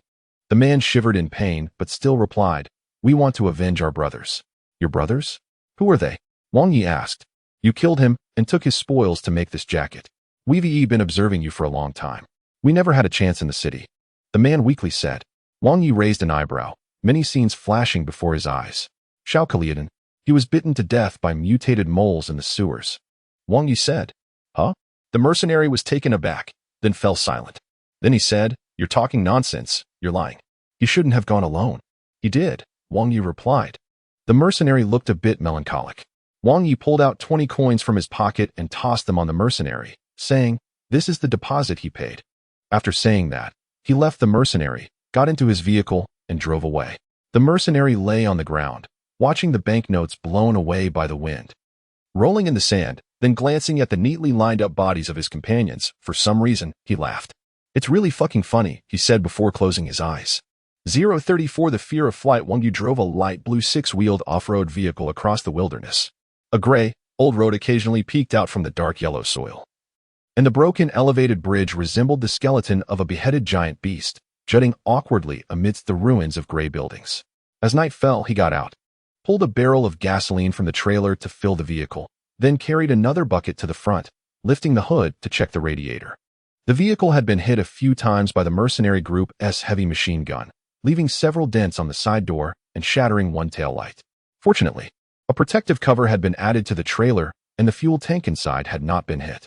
After filling the water, he walked around the vehicle, using a flashlight to check its condition. When he had just arrived at the 9th Fortress City, he had witnessed the battleship of the Dumas Repair Society leaving the city's sky, and at the back door of the Iron Maiden nightclub. He had also seen a communications device resembling 3D imaging technology. The 6-wheeled off-road vehicle before him seemed to be a technological regression of over 100 years compared to those. Such a large gap in technology application was not uncommon in the 9th Fortress City. Wang Yi shook off these meaningless thoughts, walked around to the left side of the vehicle, and found that one of the pairs of rear wheels under the trailer had been blown out. Since the vehicle had 6 pairs of wheels, Wang Yi didn't notice the loss and continued driving. The tire was gone, leaving only one while hanging in the air. He took out a spare tire and tools from the trailer, removed the outline, and then, using one hand to grip the vehicle's chassis, lifted it slightly before rolling the new tire onto the axle, snapping it into place. Then, he used a cross wrench to tighten the screws on the outline. In the darkness, he heard the growl of a beast. Wang Yi turned to look, seeing a pack of wild wolves circling about 30 meters away. With the lead wolf pacing back and forth in front of the pack, staring at Wang Yi, waiting for the right moment to attack. How could there be wolves here? Wang Yi wondered about the geographic location of the 9th Fortress City on Earth. Perhaps it was precisely situated in a wolf-inhabited area. He stared at the lead wolf, his eyes flickering with a red dark light. The lead wolf tucked its tail and led the others away. After tightening the screws, he tossed the tools and the discarded outline into the trailer, then returned to the driver's seat and restarted the vehicle. The night was chased away by the dawn's light behind Wang Yi, and the coordinates on the screen drew nearer. The silhouette of a black city ruin emerged on the horizon. That was the ruins of City 927. Wang Yi drove to the edge of the city, where the elevated bridge jutted into sections of ancient concrete highway remnants. He parked at the ruins of a gas station on the outskirts of the city, where a small building stood, the gas pumps and equipment outside having worn away with time. Wang Yi didn't intend to refuel, but rather, he discovered signs of human presence. Armed with an automatic rifle and wearing a helmet, he entered the building. The helmet's scanning lens constructed a 3D outline of the surroundings, allowing the wearer to instantly discern the relative distances and corners of the environment from colors similar to the natural surroundings. Inside the building, there was a large purple tent, and in one corner of the floor, there was a patch of black burn marks, along with several bullets. People had camped here, cooked food, and made fires. He picked up the bullets to examine them. They were rifle bullets, but the casings were dented, likely discarded low-quality ammunition from when these people were preparing their gear. He unzipped the tent door, finding 6 sleeping bags inside, and a tipped-over water bottle beside it, the lid still intact. Wang Yi exited the building, walked around to the back, and in the patch of ground not covered by concrete, where weeds had grown wild, he found several tire tracks. Following the tire tracks forward, he saw an off-road vehicle overturned in waist-high weeds.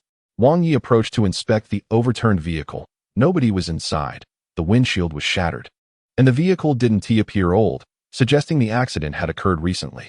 The sides and roof of the vehicle bore terrifying claw marks. These marks had penetrated the vehicle's metal skin, and judging by their size, whether this thing was a mutated beast or a demon, it was quite large. Wang Yi wandered around the area but found no bodies. Instead, he discovered several dissolved firearms and clumps of clothing. Now he understood where the people had gone. If he guessed correctly, this group had likely been eaten, and the indigestible remains were what had been expelled. Whoosh, whoosh, whoosh. Something was fanning the air.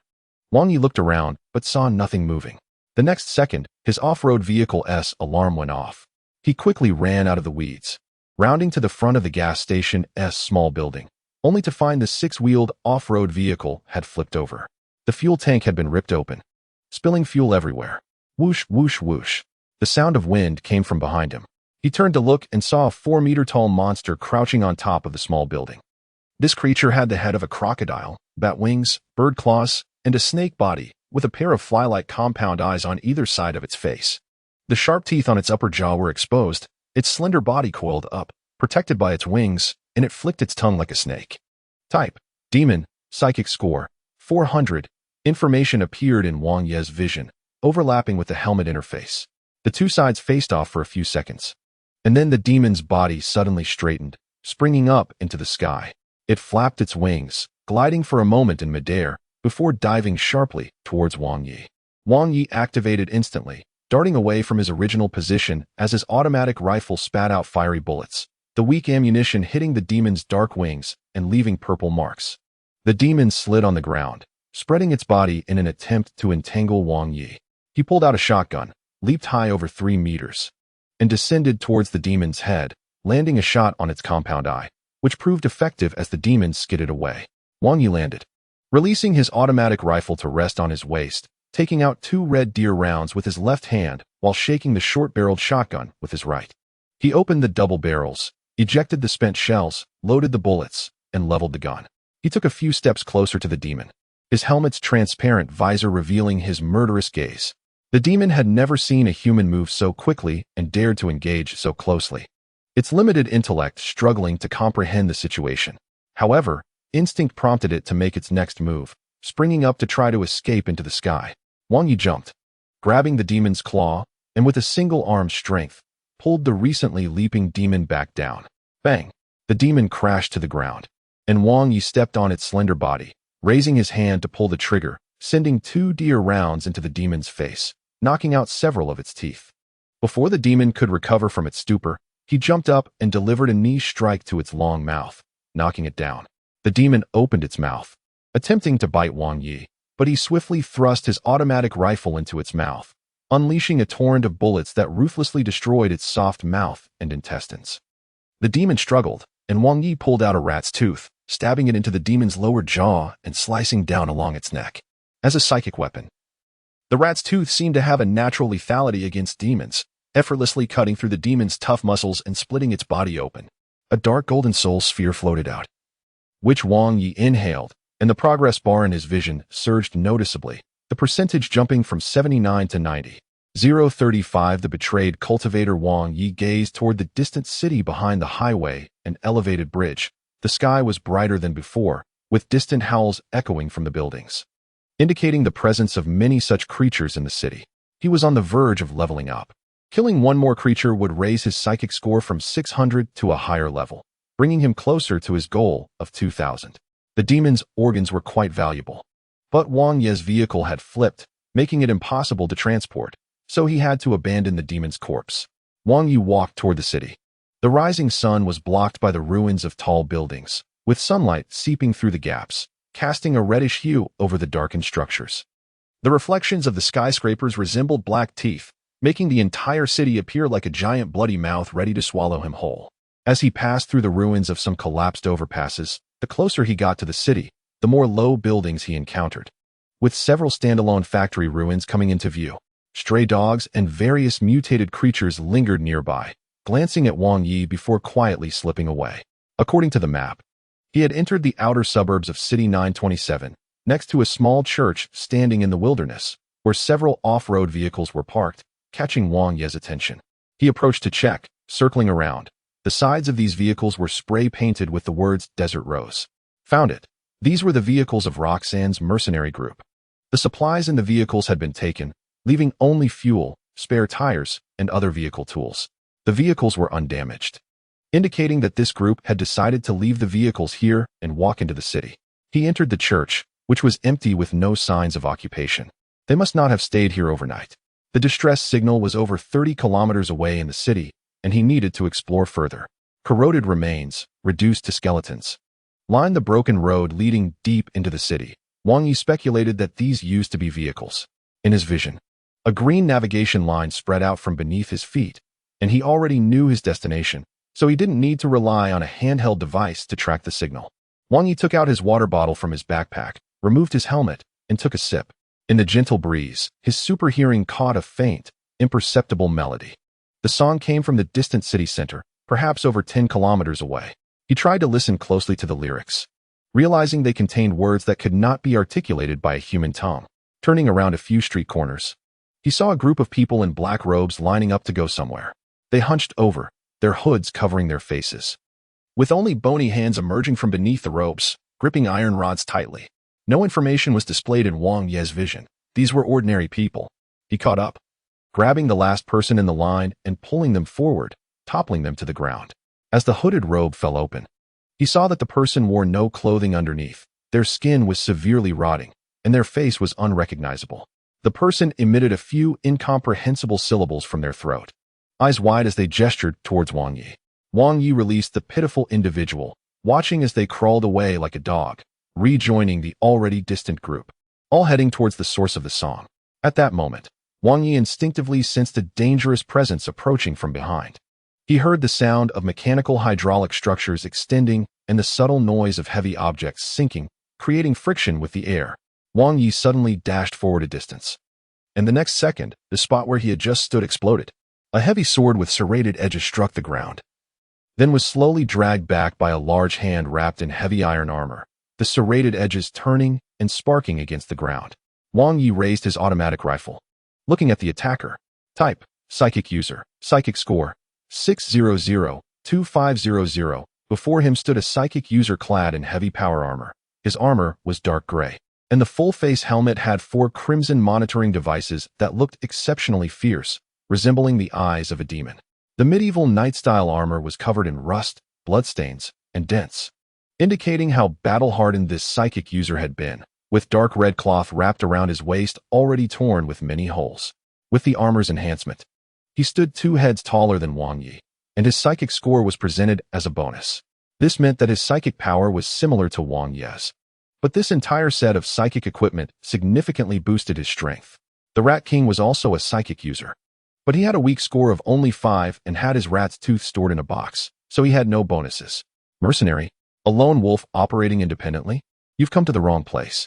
A deep, concise voice emanated from the side grille of the helmet. It was a man. Are you from the Doomsday Sect? Wang Yi asked. The Doomsday Sect? I found a greater power. This world is on the brink of death, and now, I serve the new gods, the man replied. I see, Wang Yi said solemnly. He recognized the traitor. The chainsaw sword's serrated edges began to rotate as he looked at Wang Yi and said, You don't understand. But that doesn't matter. You're about to become meat on my saw. In an instant, the betraying cultivator roared like a black thunderclap, rushing towards Wang Yi. The chainsaw sword swinging down towards his head, leaving a trail of afterimages in the air. The movement was indeed very fast, and it was hard to imagine that a cultivator could make such quick actions while wearing such heavy armor, far surpassing ordinary people. Moreover, the armor was so quiet that if Wang Yi hadn't deliberately used his super hearing to listen, he wouldn't have noticed the cultivator approaching. Wang Yi rolled sideways and leaped more than 3 meters away, sliding on the ground.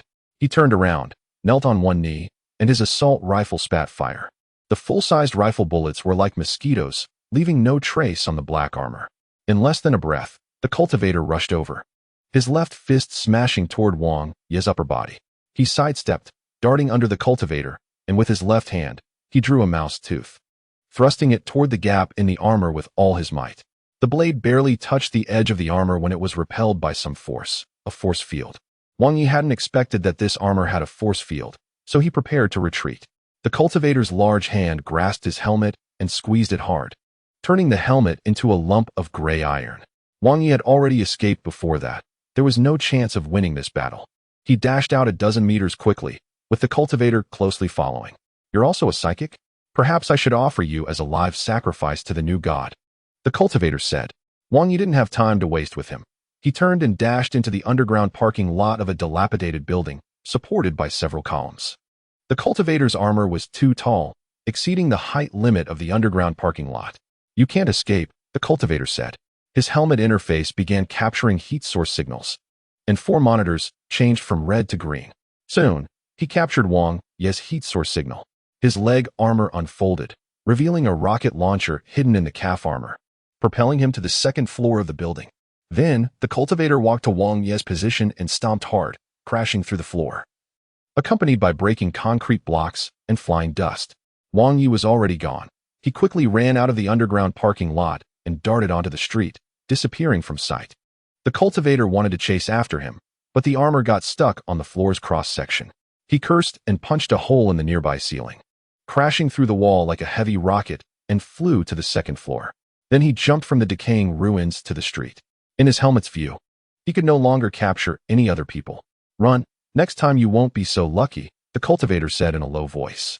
036 Ascension to Demon. Wang Yi escaped from the cultivator's pursuit and quickly rushed into a large 3-story building resembling a mall. The gap in strength was too great. No, it wasn't just a gap in strength, it was a gap in equipment. The power armor of the Doom sect and that battleship seemed to be beyond what the production level of this world could create. Just considering the armor, it was unreasonably quiet when walking. What kind of material could absorb sound? Coupled with that massive battleship, how could it maintain a stable low-altitude hover in the air? Wang Yi pondered deeply and felt increasingly uneasy. Military industry is not a standalone industrial category. There are generally 2 types of industry: light industry and heavy industry. Then further classifications are made based on products, such as civil light and heavy industry, aerospace, electronics, and so on. The 9th Fortress City is indeed vast, but even so, the bottom-level scrap metal area, which serves as the production base for the entire city's needs, would find it hard to produce such things, let alone mass production.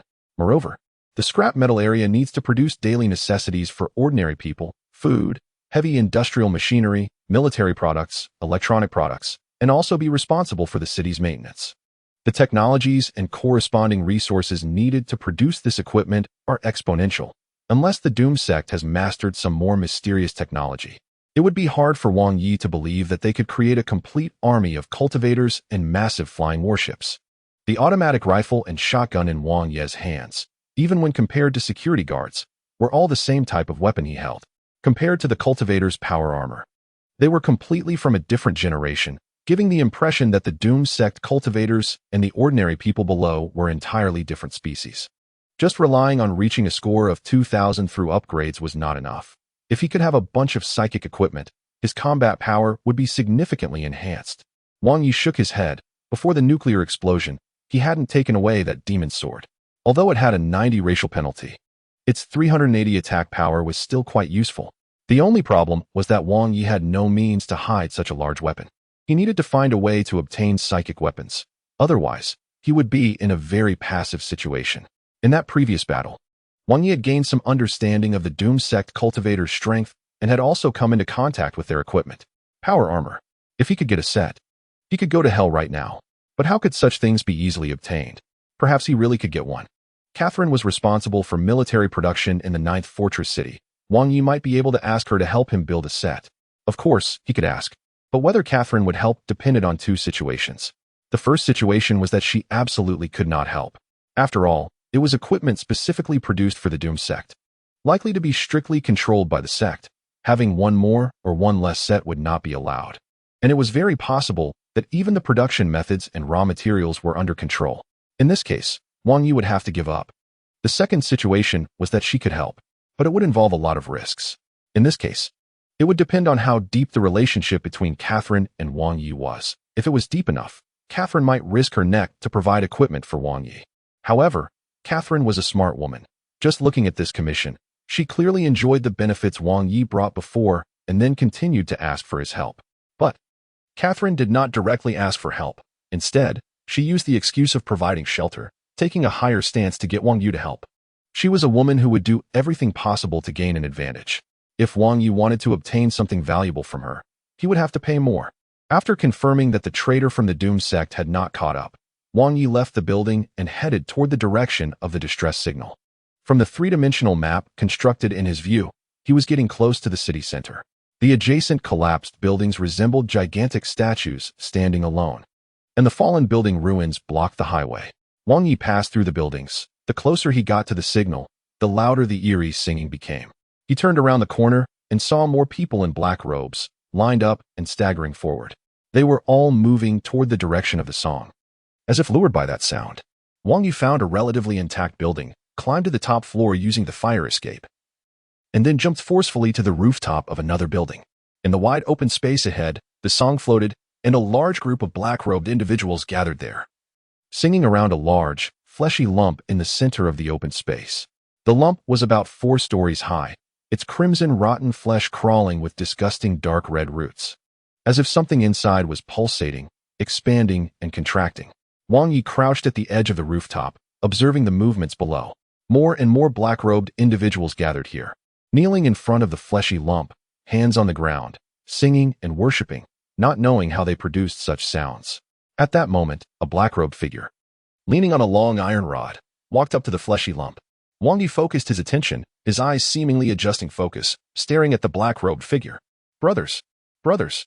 The person shouted, their voice spreading out with some kind of energy. 120 kilometers away from us, there are 10 million residents of the fortress city. He continued.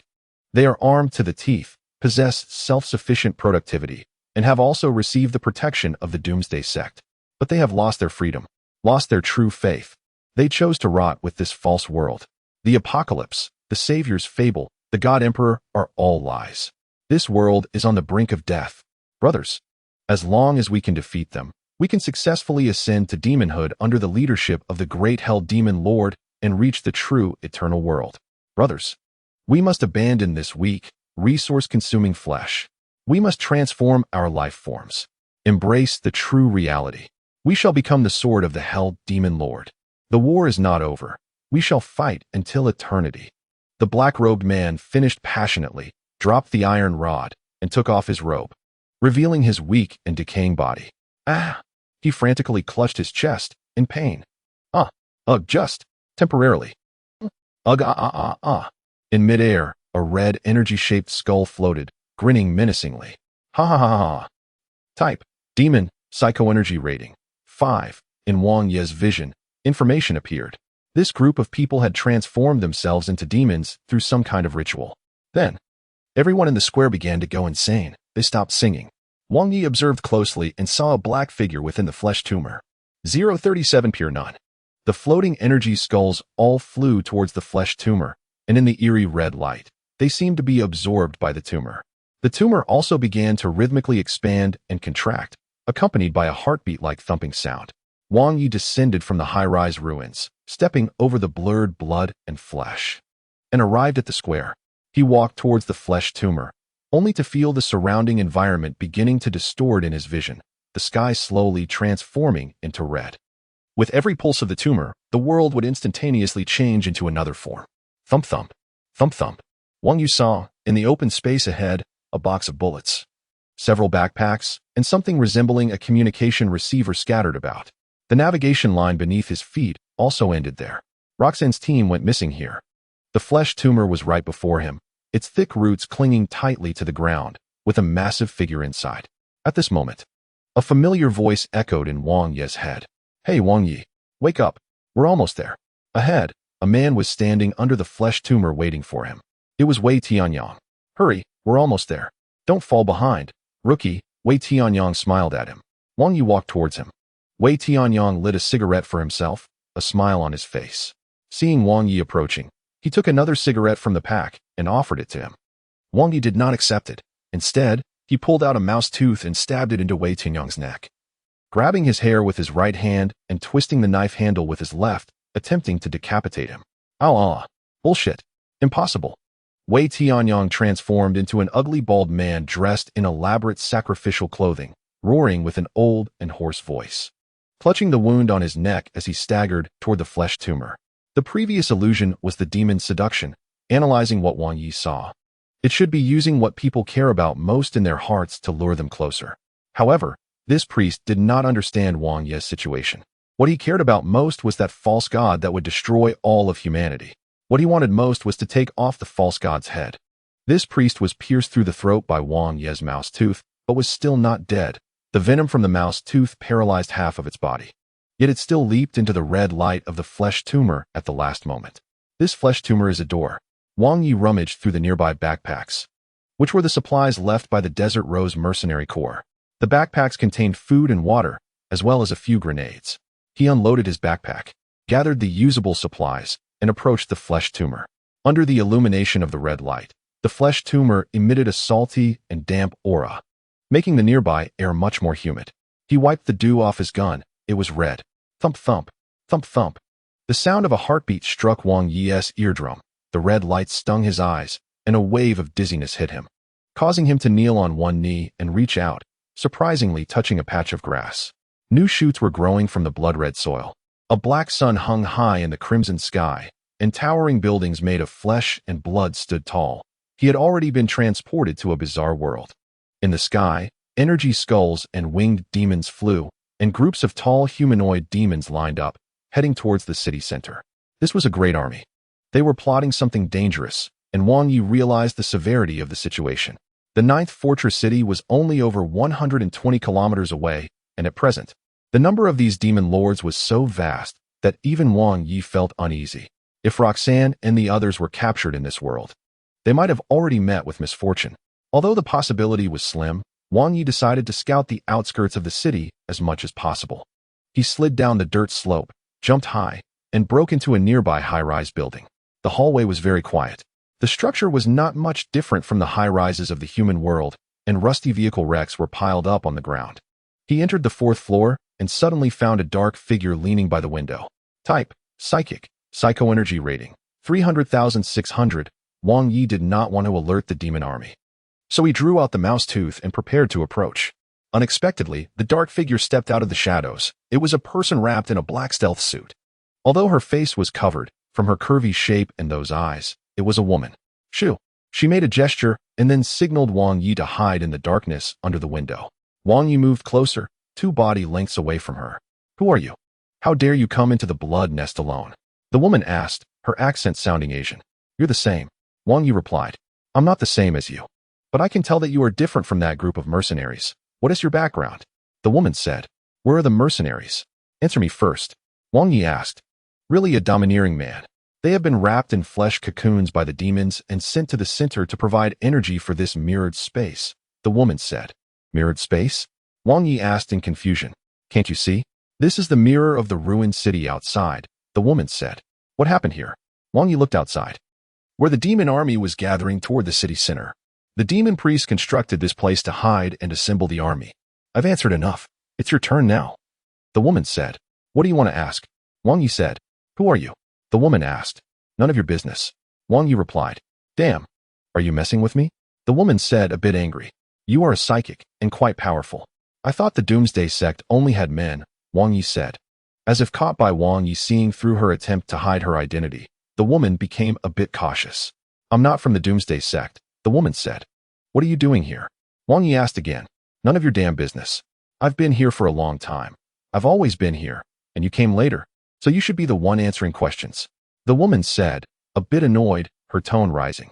Wang Yi looked out the window. Since the whole city was filled with singing, the demons did not hear her voice. The woman also realized her mistake and felt a bit embarrassed. I have a commission to rescue those mercenaries, Wang Yi said.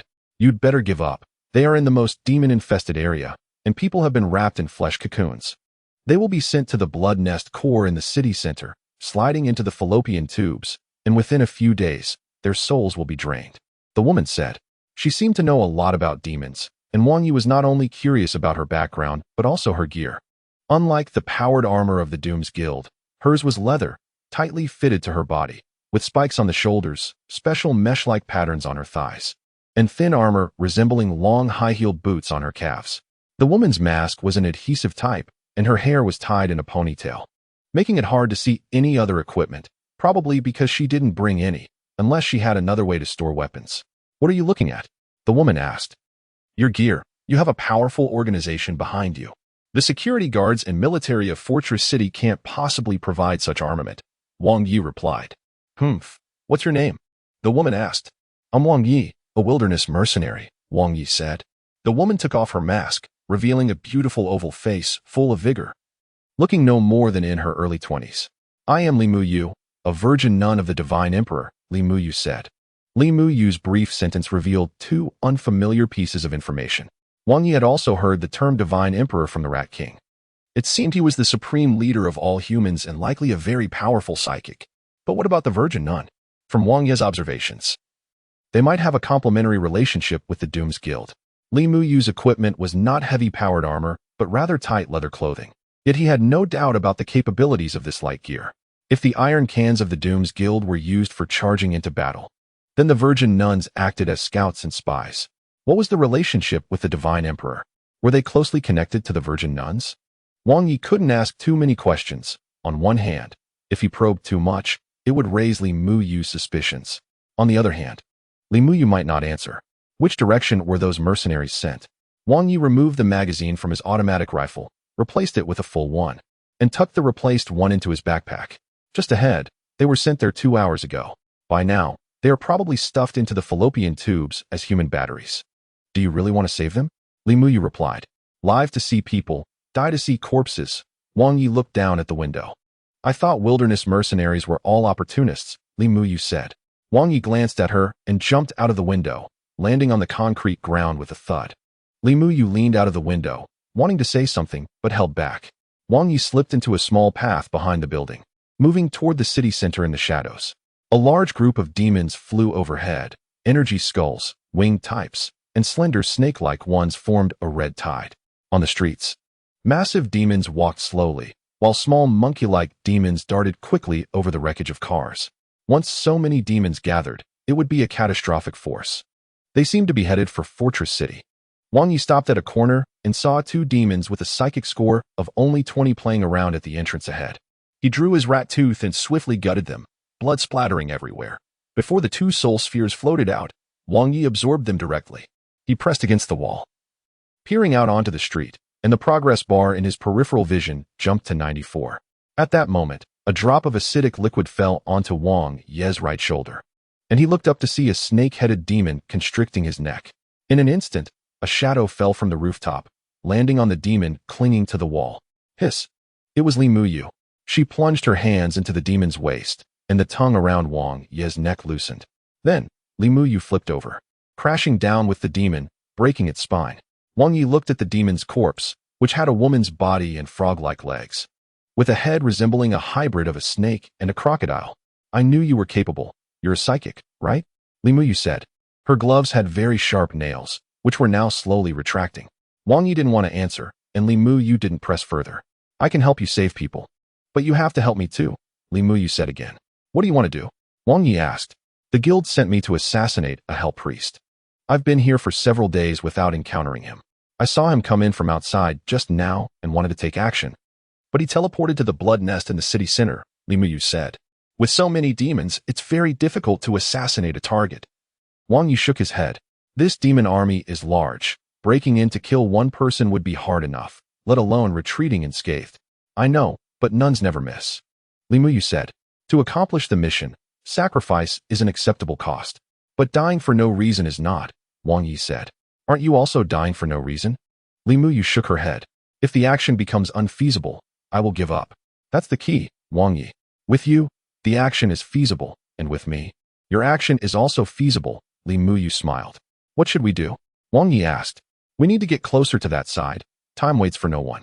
I have a feeling this is our only and last chance, Li Muyu said. Wang Yi took a deep breath and tucked the rat tooth into his belt. A man and a woman ran quickly and quietly, Li Muyu was slightly faster than Wang Yi. If Wang Yi was like a wolf, then Li Muyu was like a deer. They spent 2 hours hiding in a garden in the city center. In the distance, a red flesh tumor bloomed like a flowering meat blossom, a red light shooting from the center of the flower straight up into the clouds, disappearing into the gray cloud mass. More than a dozen massive tentacles hung down from the cloud, swaying in the sky. That's the blood nest. It's actually a portal. But this door opens in the mirror world, Li Muyu explained. They come from that door? Wang Yi asked. Most of them do. But the blood nest serves another function besides being a portal. It also corrupts the surrounding world. Hellish energy pollutes the objective structure of the real world, causing it to slowly merge with hell, Li Muyu added. The fuel is human souls, Wang Yi said. Li Muyu nodded. The two then darted into a derelict building closer to the blood nest. The demon army had already assembled, huddling in groups around the nearby streets and buildings, fighting and fighting each other, coming together and breaking apart under the scorn and killings of the overseers. Wang Yi observed the blood nest. It was disgusting. Similar to what he had seen outside, but larger. Perhaps the real body was here. Just as he was watching, he suddenly heard the sound of a zipper being pulled down. He turned around to see Li Muyu taking off her close-fitting combat suit. Li Muyu first unzipped the front, then twisted her body to peel the combat suit, which was like a second skin, off her body, pulling her arms out of the sleeves. Her skin was wheat-colored, indicating she was a fighter. Her muscles were firm without excess fat, but her body bore many whip marks. Wang Yi coughed twice, reminding her there was a man in front of her. Don't get the wrong idea. This is for the mission. Li Muyu didn't care. Have you been through many battles? Wang Yi asked. No, I'm a rookie, Li Muyu said, immediately regretting it. Wang Yi finally understood why she was so persistent about this mission. Rookies often want to prove themselves. What about the wounds on your body? They're not signs of battle. Wang Yi asked. These are from the abstinence training of the virgin nuns. Our power comes from pure souls and steadfast faith, Li Muyu said. The strength of power has nothing to do with purity. Wang Yi shook his head. Just the sweet words of men. Don't have any inappropriate thoughts about me, or you'll die a painful death, Li Muyu said. Not interested, Wang Yi replied, turning his head to continue observing the distribution of the blood nest and the demons stationed there. The plan is like this. We'll approach the blood nest. Find the fallopian tube, and then you tie this rope to my foot while I crawl inside the fallopian tube to help you pull people out, Li Muyu said, tossing a bundle of thin iron wire to Wang Yi. The two of them exited the ruins of the building and made their way to the vicinity of the gigantic blood nest. It was a large open area, but no demons were stationed there, as if they all held some reverence for the blood nest. Wang Yi caught sight of the enormous shadow inside the blood nest. What exactly was that? Li Muyu grabbed the dazed Wang Yi and hid in a blood-red grass patch that was waist-high. What are you dazed about? We're inside the demon's lair, Li Muyu whispered. Did you see the shadow inside the blood nest? What is it? Wang Yu asked. Li Muyu glanced at the blood nest and shook her head. It's red, and it's not translucent. How could I possibly see inside? She said. Wang Yu didn't respond. Lost in thought, then shook his head. Was it just his imagination? The urgent matter was to rescue people, so he and Li Muyu continued forward, sneaking up to a pile of flesh vines next to the blood nest. These flesh vines were like creeping vines, most of them entwined around the middle and lower parts of the blood nest, while other fallopian tubes lay sprawled on the ground, moving slowly and slightly. On top of these flesh vines, there were numerous small flesh holes and some black, hardened flesh cocoons piled up like small hills nearby. The demons would capture humans in the blood nest world, wrapping them in soul cocoons, and once their souls were completely drained, the soul cocoons would be expelled by the blood nest. Look at that quantity. They've been preparing here for a long time, Li Muyu said. Wang Yi thought for a moment. Could the recent invasion incident at the station have been done by the same wave of demons, just to capture people to supply energy for this blood nest? If that were the case, everything connected. The demons were constructing the blood nest world so close to the 9th fortress city, gathering an army to spark war. If people are wrapped in flesh cocoons, how do you know which ones are mercenaries? Wang Yi asked. I have spiritual vision. I can find what I'm looking for, Li Muyu smiled. I don't even know what those mercenaries look like. Wang Yi shook his head. He had only encountered Roxanne once, and aside from knowing she was a woman, he had forgotten everything else, let alone her group of mercenaries. I don't need to know what they look like. They were only sent in recently. I just need to look at the time marks on them, Li Muyu said. After saying this, she had Wang Yi tie her feet with the iron wire and only wore gloves. As they got closer to the flesh vines, They realized how large they were, about a story high, radiating warmth, and rhythmically contracting and expanding, as if breathing.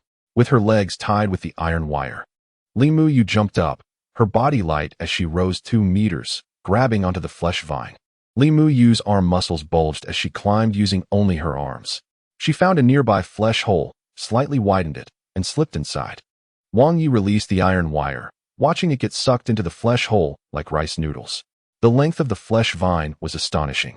As Wang Yi looked down the winding direction of the flesh vine, he felt increasingly that Li Muyu's plan to crawl in to find people was unreliable. While he was lost in thought, the iron wire in his hand had already gone in quite a bit, leaving only a small bundle. With a squelching sound, a black soul cocoon fell to the ground, expelled from the person whose soul had been drained. The flesh hole was the size of a table, but was contracting, fortunately. The opening was relatively soft and could be pried open. Just as he was pondering this, the flesh hole gradually expanded from the size of a table to that of a car, and another black cocoon fell out, looking quite disgusting. This thing was alive. Wang Yi didn't smell anything foul. The rope in his hand tightened, knowing that Li Muyu had sent a signal. So he began to wrap the iron wire around his hand and pull her out. Wang Yi clearly felt the weight increase. A woman shouldn't be that heavy. After pulling for a while, Li Muyu's foot emerged from the flesh hole, followed by her calf, thigh, waist, and upper body. Li Muyu flicked her ponytail, her hand still inside the flesh hole as if gripping something tightly, her arm muscles tense and straining. I found one, she said, looking at Wang Yi. Standing on the flesh vine. With a forceful pull, she yanked a red soul cocoon out of the flesh hole. With a squelching sound, the soul cocoon landed on the ground with a dull thud. Li Muyu jumped down, letting her ponytail down, tilting her head to twist her hair. Wang Yi took out a mouse tooth, squatting next to the soul cocoon, stroking its surface before stabbing it with a knife, using one arm to force it open. Inside lay a bald man, and a long tube popped out of the soul cocoon, inserting into his mouth. Look at his clothes. We found the right person, Li Muyu said. The man was wearing leather armor and camouflage pants, with a handgun tucked in a holster on his thigh. Wang Yi pulled the long tube from his mouth, and the man opened his eyes, beginning to cough violently before sitting up abruptly. Ah, shit. The bald man woke up, shouting. Wang Yi pinched his chin, making a shushing gesture. The bald man saw Wang Yi. From his attire, he should also be a mercenary. Although they didn't know each other, he felt somewhat reassured, thinking it was another mercenary group come to rescue him. Are you from Desert Rose? Wang Yi asked. The bald man nodded, then looked at Li Muyu standing nearby. I'm Wang Yi. Lady Iron sent me to find you. What happened here? Wang Yi asked. Wang Yi. That name sounds familiar. I remember. That night, I won quite a bit of money off you. The bald man laughed. Are you kidding? We just barely pulled you out. And you're thinking about that? Li Muyu crossed her arms. Who is this girl? The bald man asked with a grin. Answer the question, or I'll shove you back inside, Wang Yi threatened, grabbing him by the collar. Hey, don't get angry. I was just trying to lighten the mood. I'm Guga Luo, the navigator for the boss lady, Guga Luo said, spreading his hands. The boss lady must be Roxanne, Wang Yi said, nodding at Guga Luo. He briefly told Wang Yi about some of the events that the Desert Rose mercenary group had experienced. There were 22 of them, arriving at the ruins of City 927 in 6 off-road vehicles to complete a job involving demon materials. Although demons were incredibly powerful against mortals, with heavy firepower mounted in their vehicles, mortals could still kill demons. When they reached the outskirts of the City 927 ruins, they discovered traces left by others and saw demons flying in the sky, but Roxanne changed their route and circled around, approaching the city's main road from another path. Everything went smoothly until trouble started when they got out of the vehicles. They encountered an old man wearing a hood. That must be a hell priest. Li Muyu interjected at this point. When a hell priest appears in an area, it signifies that a large group of demons will gather there. Accompanied by a significant number of disappearances, and a massive blood nest will surely rise from the ground. Guga Luo continued, explaining that they were lured by the old man, walking all the way to the city center. Somehow, Roxanne suddenly regained her senses and tried to fight back, but was knocked unconscious by someone from the doomed church. The old man was also interrupted from his mental control by the chaos created by Roxanne, and the team members all woke up. Guga Luo seized that opportunity to send out a distress signal. At this moment, the Hell Priest summoned countless red flesh tentacles from the blood nest, wrapping everyone up, and they were turned into soul cocoons. It was obvious. This was a Hell Invasion event, Li Muyu confirmed. Hell Invasion? Don't scare me. We're not far from the 9th Fortress City, where the Dumas Order is stationed. But why did that monk attack us? Gij Luo shook his head. That was a traitor, Wang Yi said. Can you still fight? Li Muyu asked. Of course, I think I'm fine. I can still stand. Look, I just feel a bit dizzy. Gij Luo stood up, swaying a bit. That's because your soul has been eroded by the blood nest. If another week passes, you'll merge with that thing. Li Muyu said while pointing at the blood nest. The others are still inside, a total of 22 of them. This is a big project. Wang Yi looked at Li Muyu. They were swallowed in together, so the soul cocoons should be connected. Li Muyu said. She had Wang Yi tie up her legs, and then climbed up the flesh wall. Why does she have to take off her top? Gij Luo asked Wang Yi quietly. Puzzled. Wang Yi didn't know either, but Li Muyu heard and explained a bit. My skin has been surgically modified to sense the pheromones contained in what I touch through psychic energy, including time information, location information, emotions, and so on. She said. Oh. Gij Luo was a bit surprised. No matter what you're thinking, as long as you touch me, I'll know. And you? You don't even need to touch me. I know what you're thinking right now. Li Muyu looked at Gij Luo. He shyly glanced at Wang Yi. Take this. Wang Yi handed him the automatic rifle and took out 2 magazines from his bag, giving them to him as well. Gij Luo took the gun and began to be on guard around him. His movements were very professional, and seeing this, Wang Yi felt relieved. He loosened the wire and watched as Li Muyu drilled back inside. After a few minutes, she pulled out another soul cocoon, cutting open the soul cocoon. It was another man. Wang Yi pulled him out, removing the tube inserted into his mouth. It's Billy. Hey, Billy. Gij Luo shook him. Damn, Billy is awake too. He felt a bit disoriented, as if he was in a trance. Then, Li Muyu pulled out more and more soul cocoons. Chris, Jill, Leon, Ada, Claire, Martin, Barry, Weskier. All of them woke up, vomiting, some still not having recovered from the moment of the attack. Including Gij Luo, 12 people had come out. But Roxanne was still not seen. Perhaps she was the first one stuffed inside, placed at the end. The 13 of them waited outside. Watching as Li Muyu drilled back in, Wang Yi held the wire, slowly letting it out, while the remaining 12 mercenaries hid nearby on guard. This time, Li Muyu took a bit longer inside, and after more than 10 minutes, she still hadn't come out. Wang Yi shook the wire, and there was a response from the other side. Seeing that Li Muyu could still respond, he didn't mind.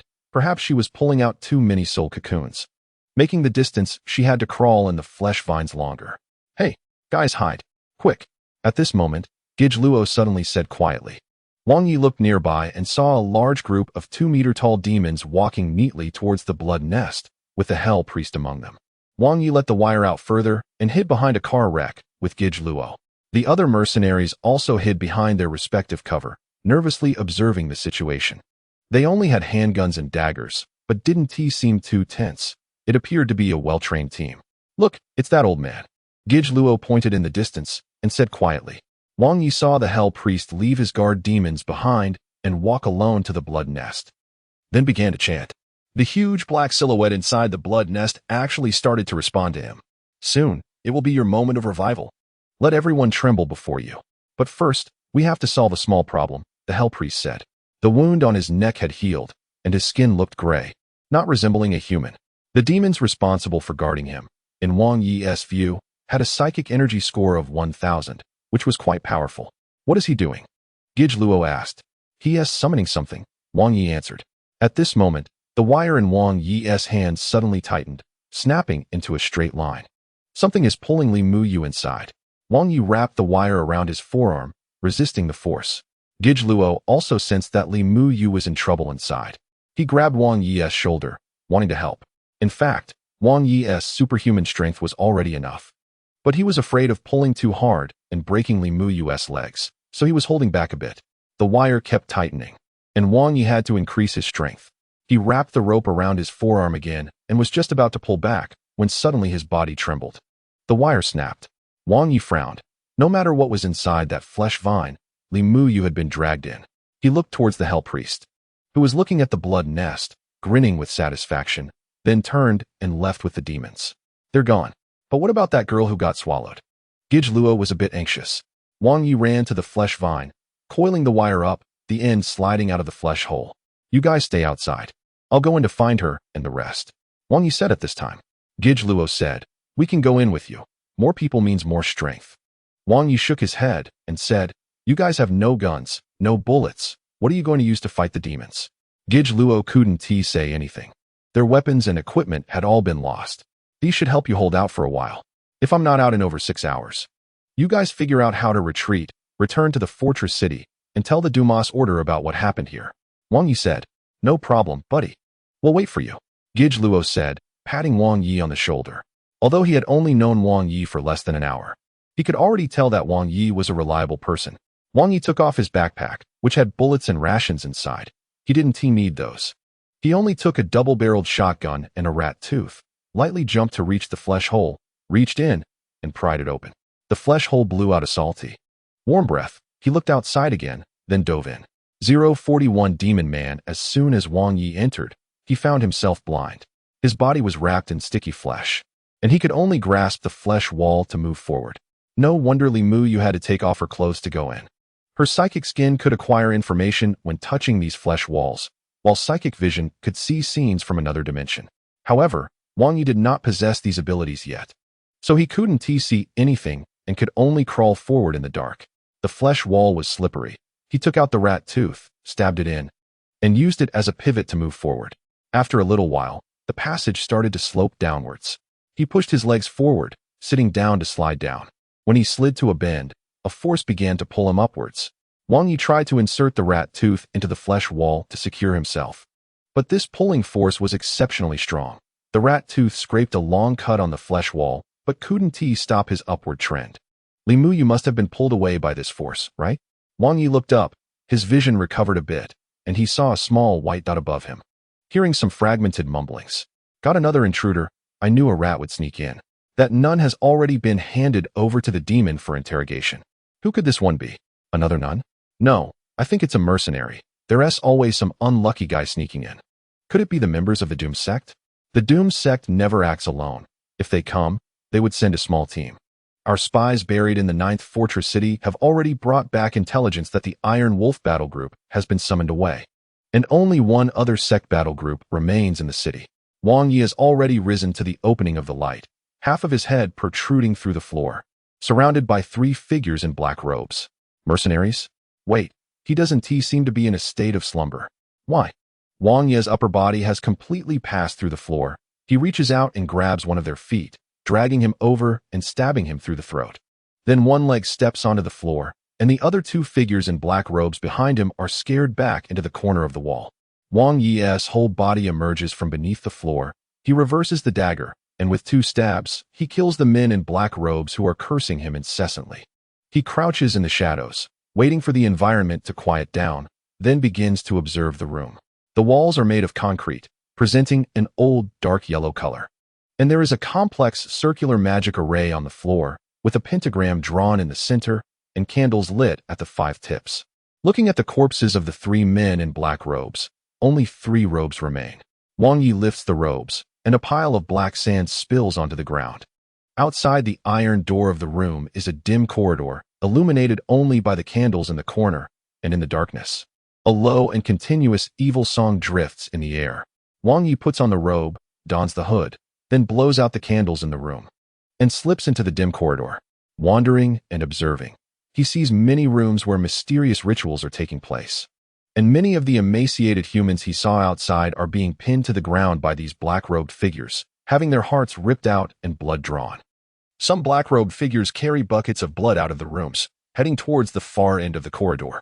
Wang Yi's top priority is to find Li Mu Yu, but after wandering around here, he finds neither her nor a way to leave. He follows those black-robed figures carrying blood, but as they walk, their figures disappear into the darkness ahead. This place is controlled by spiritual energy. It is not a simple 3-dimensional space. Someone patted Wang Yi on the shoulder from behind, and when he turned around, a shadow rushed at him, delivering a punch to his face. The force was no joke. Wang Yi flew out, landing on the ground, and when he got up, he found that the place had changed. It was a circular square resembling a slaughterhouse, the ground covered in blood, and a vast number of corpses seemingly swept to the walls of the square by some large tool, leaving them mangled, some already ground into meat paste. A man, 2 meters tall, approached, his black skin shimmering with an eerie white glow, expressionless, wearing military green camouflage pants, with a muscular upper body exposed. In Wang Ye's field of vision, information appeared. Type: mutated creature. Spiritual energy score: 6001000. This man is of the same kind as Castor in the sewer, but unlike Castor. This person appears to have been a mercenary before, likely captured and forcibly transformed by demons. The man carries a chainsaw in his left hand and a hooked axe in his right, tilting his head as he slowly walks towards Wang Yi. His spiritual energy score has enhancements. Although his weapons seem ordinary, they are actually spiritual energy weapons. Wang Yi also possesses spiritual energy weapons. But the rat tooth in his hand is quite useless, with a 5 enhancement being barely sufficient. Wang Yi's score of 600 effectively only adds 30 points to him. Wang Yi stands up, reversing his grip on the rat tooth, while drawing out his shotgun with his right hand. The man seems to look down on Wang Yi, spreading his arms as his weapons slowly turn into blue flames and vanish. Immediately after, he charges at Wang Yi at a speed that is no slower than his. Just as Wang Yi raises his shotgun, he is hit hard in the abdomen by a punch, sent flying, his feet leaving long marks on the ground. He crashes against the wall of the circular square, creating cracks. The dark golden defensive coating is shattered by the man's punch, entering cooldown recovery. The next second, Wang Yi instantly dodges 2 positions, and the man follows closely behind, punching the wall and creating a large hole. Wang Yi raises his gun and fires at him. With a loud bang, 16 pellets hit the man's head, splattering dark blue blood. He leans back for a moment, and Wang Yi seizes the opportunity to move forward, turning the rat tooth and stabbing it into the man's neck. The blade only sinks 2 centimeters before stopping. Wang Yi exerts all his strength, but cannot push it in further. The man's eyes flicker with green light, and the sound of a chainsaw starts up, causing Wang Yi to feel a sharp pain in his abdomen. The man grips the chainsaw with both hands, stabbing it into Wang Yi's abdomen, the teeth biting into him and continuously roaring. Wang Yi kicks the man in the chest, sending him flying several dozen meters away, rolling on the ground several times before getting up. Wang Yi removes his jacket, tearing off his undershirt, and looks down at the wound on his abdomen. His well-defined 8-pack abs have a 10-centimeter-long gash from the chainsaw, with part of his intestines spilling out, blood soaking his lower abdomen. This pain is nothing for Wang Yi. He stuffs his intestines back in, and his body begins to heal rapidly, the bleeding quickly stopping. The muscles in his abdomen start to slowly reattach. The man's spiritual energy score is exactly the same as his own, with only the equipment and abilities differing. Not just this man. Even the traitor from the Doom sect, without powered armor, has a score identical to Wang Yi's. Wang Yi understands that without equipment enhancements, the only way to defeat them is through combat experience and his unique abilities. From the brief exchanges earlier, Wang Yi has already confirmed that the opponent does not have abilities like defensive coatings. They are merely on par with him in physical strength and speed. Moreover, although equipment can enhance, the man's gear consists entirely of weapons and lacks armor, unlike the traitor from Doom sect who wears powered armor, leaving Wang Yi with no way to counter. He inserts the rat tooth into his belt, flicks his wrist, ejecting 2 red empty shells, then retrieves 2 bullets from his belt and loads them into the shotgun. This battle can be won. 042 disembowelment. You're tougher than that woman. At least I can enjoy it a bit longer. The man gets up from the ground, wipes the blood from the corner of his mouth, and smiles. Where's that woman? Wang Yi asks. She's talking with my brothers, but the method is rather rough, the man replies. Wang Yi instantly charges forward. As he nears the man, he suddenly changes direction, firing the shotgun and hitting the man's knee. The man winces in pain, stumbling slightly, retracting the chainsaw and pulling out the hooked axe to attack Wang Yi. The axe swings diagonally towards Wang Yi's shoulder. He sidesteps, thrusting the rat tooth fiercely, cutting into the man's chest. You'll soon be hanging on a meat hook, then you 2 lovebirds will be reunited. The man steps back a few paces, touching the blue blood on his chest. Wang Yi quickly distances himself from the man, breaking open the shotgun and loading bullets into the barrel. Just then, the man charges at him again with the chainsaw, raising the spinning chainsaw to slice through the 2 barrels of the shotgun. Wang Yi discards the shotgun, quickly closes the distance, grabs the hand holding the chainsaw tightly, while reversing the rat tooth to stab into the man's eye. The man screams in agony.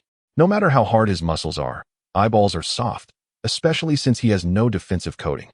Wang Yi grips the knife handle and cuts sideways. The dagger embeds into the man's eye socket, slicing through flesh but failing to sever the bone.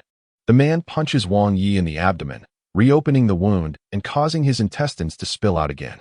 He grabbed Wang Ye's wound, tearing it wider, and shoved his entire hand inside. Wang Yi spat a mouthful of blood onto his face, disregarding the pain in his abdomen, and snatched the chainsaw with his other hand, pushing the throttle forward and pulling the starting cord. Boom, boom, boom. The chainsaw roared to life, and Wang Yi sliced it horizontally into the man's waist, the teeth shredding the man's muscles to pieces. The man panicked too, pulling out a large section of Wang Ye's intestines, and with his other hand, ignoring the dagger stuck in his eye socket, he reached for Wang Ye's arm controlling the chainsaw. But Wang Yi didn't let go, continuing to saw downwards, cutting the man in half, purple and dark blue entrails spilling everywhere. His lower half took 2 steps forward before collapsing. The man was not dead yet, but his time was short. Wang Yi then sawed off his arm, decapitated him, and kicked him away, finally stopping. Wang Yi took a deep breath, tossed the chainsaw aside, and knelt on one knee to rest, blood staining his lower body. Though it was brutal, his progress bar was full and had reached 12, allowing him to acquire a new ability. He picked up the chainsaw and the hook axe, examining them closely. Jack the Ripper. Type: psychic weapon. Damage: personal score of 140.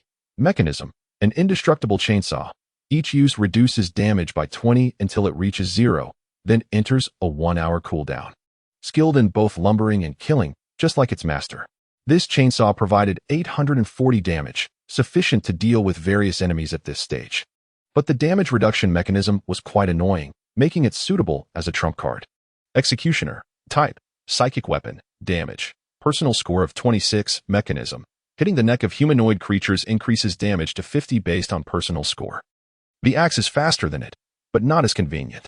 The mechanism of this axe was interesting, as cutting heads could double the damage. Wang Yi twirled the axe in his hand, and then struck it down onto the ground. He sat on the ground, and the wound on his abdomen began to heal slowly, revealing a red scar among his 8-pack abs. At this moment, he closed his eyes to meditate, and the power within him surged. Power is reviving. Power has increased. Personal psychic score increased to 800. Dark gold coating limit 100. Current value 300. Wang Ye's abilities had improved. Now, his base value was 800. And with it came changes that would also enhance the lethality of his 2 psychic weapons. The complete psychic score appeared before his eyes in the form of a value increase. 800-1328. The attack power of these psychic weapons was directly added to Wang Ye's personal psychic score, and it was rounded. New abilities also appeared before him, but this time, there were not just 3, but 6. Acquire 1 skill. Kill Chain, Blood Fist 2. Kill Chain, Magic Cannon, Annihilation, Soul Cannon, Annihilation, Thunder of Rage. Resource: Living Arsenal. Resource: Internal Space. In addition to the previous 3 abilities, 3 new ones were added. Wang Yi already had Blood Fist, so this time it was just an upgrade. Among the new abilities, Thunder of Rage caught Wang Ye's attention. Soon, a detailed skill description appeared before him. Annihilation, Thunder of Rage Level 1. Trigger condition: consumes psychic energy. Skill effect: releases a jumping, burning lightning bolt that scorches and shocks up to 3 targets within a distance of no more than 20 meters. Damage decreases sequentially. The first has a personal psychic score value of 100, the second 70, and the third 30. A high damage long-range skill triggered by consuming a certain resource, with the user's score as the damage. Additionally, considering the equipment bonuses, this lightning would be as devastating as Blood Fist. He then focused on the Psychic Wave Cannon. Kill Chain, Magic Cannon Level 1. Trigger condition: continuous kills of 5 creatures trigger the Psychic Wave Cannon once. Skill effect: uses personal score as base damage. Firing energy cannonballs from the palm, which can freely control flight direction in the air. Wang Yi pondered, this was the long-range version of Blood Fist, specifically for dealing with flying enemies that are out of reach. However, such kill chain skills had significant limitations. If facing a strong enemy one-on-one, like the previous situation, there would be no opportunity to use it. Next, he looked at the last new skill, Zero-Sum Storage. Resource: Internal Space Level 1. Trigger condition: passive ability, permanent. Skill effect: stores 2 weapons in internal space for anytime retrieval. Wang Yi fell silent for a moment before immediately choosing this skill. This was incredibly useful, meaning he could carry some large weapons without anyone noticing, and the chainsaw and axe could just fit inside. After making up his mind, he was pulled into the deep realm again. Still in that familiar deep blue space, Countless eyes of different colors were observing him. The red shadow appeared once more, this time transforming into a majestic female demon. Its body was constructed according to human aesthetic standards for females, but its face and skin were indescribable. The glossy brown skin looked like a human without skin, both sexy and disgusting. "You're here again, Wang Yi," the red shadow said, with a deep, hoarse, lazy voice that was captivating. "What challenge is it this time?" Wang Yi asked, holding the chainsaw in his right hand and the axe in his left as he looked at the red shadow. "This time, no need." The red shadow replied with a smile. "No need." Wang Yi frowned. The red shadow was definitely up to some trick. No need for surprise or suspicion. Every deity has their own abilities. Some require seizing, while others can be used directly. Passive abilities are generally like this. If you're timid enough to always choose passive abilities, we can get along well, the red shadow laughed. Wang Yi stepped forward, thrusting the chainsaw into her waist and pulling the starting cord, cutting through with 2 quick motions. The red shadow's lower body disappeared, while its upper half floated in the air, hanging with viscous entrails and slime. It burst into laughter. "You really are cute. But you must know, here, you can't hurt me because you and I are bound together." The red shadow laughed, its figure fading into the deep blue background. Skill acquired. Internal space. 043. Cheating. Wang Yi returned to the circular small plaza. The surface wound on his abdomen had healed, but the interior was still slowly healing. After all, it was a serious injury deep into the internal organs, so recovery wouldn't be quick. He stood up, twisted his waist a bit. His condition was not as good as before, but his psychic score far exceeded the past, so it wasn't a big deal. The calculation formula for the psychic score increase and weapon damage was not complex. The damage of psychic weapons depended on a percentage of the personal score, but it was calculated based on the raw score.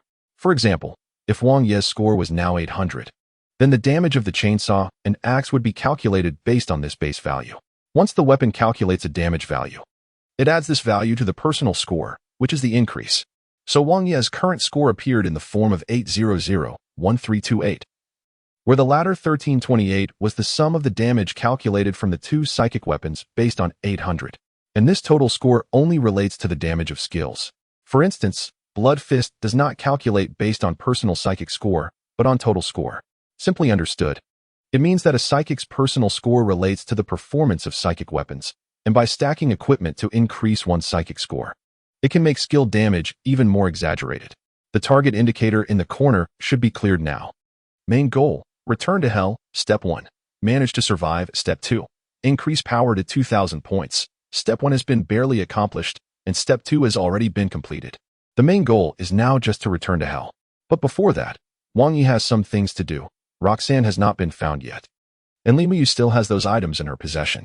He needs to see people alive and corpses dead. He stored the chainsaw and axe in his internal space, picked up the jacket on the ground, and put it on. The shotgun was broken after just 1 use, so he pulled out a rat's tooth from the corpse to attach to his belt. Just then, Wang Yi noticed something peculiar. His psychic energy score had changed to 800,106. Moreover, the 800 was fluctuating grotesquely, bouncing back and forth between 4-digit and 3-digit numbers. What was going on? Wasn't his psychic energy score supposed to be 800-1328? What was this 106? Wang Yi looked at the rat's tooth in his hand. This weapon's damage was 5 times the personal score. He calculated backwards. 2,128 times 5 equals 1,064. 2,128? The rat's tooth calculated its own psychic energy score as 2,128? He pondered, could it be? To verify his guess, he threw the rat's tooth on the ground and then pulled out the gutting chainsaw from his internal space. The chainsaw's damage was 140 points. Based on Wang Yi's score of 800, that would be 840 damage.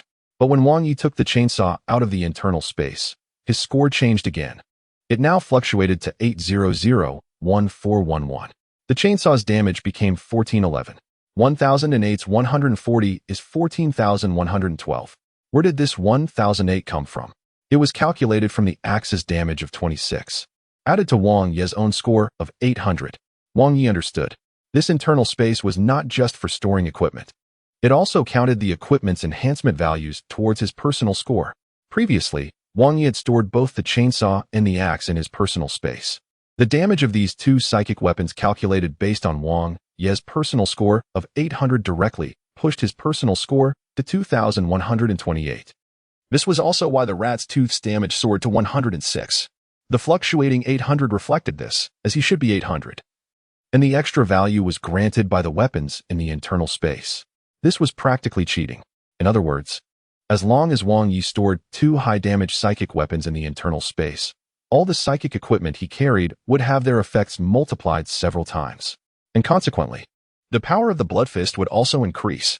Wang Yi revealed a sinister smile. He thought of a strategy to maximize the use of this ability, carrying multiple weapons.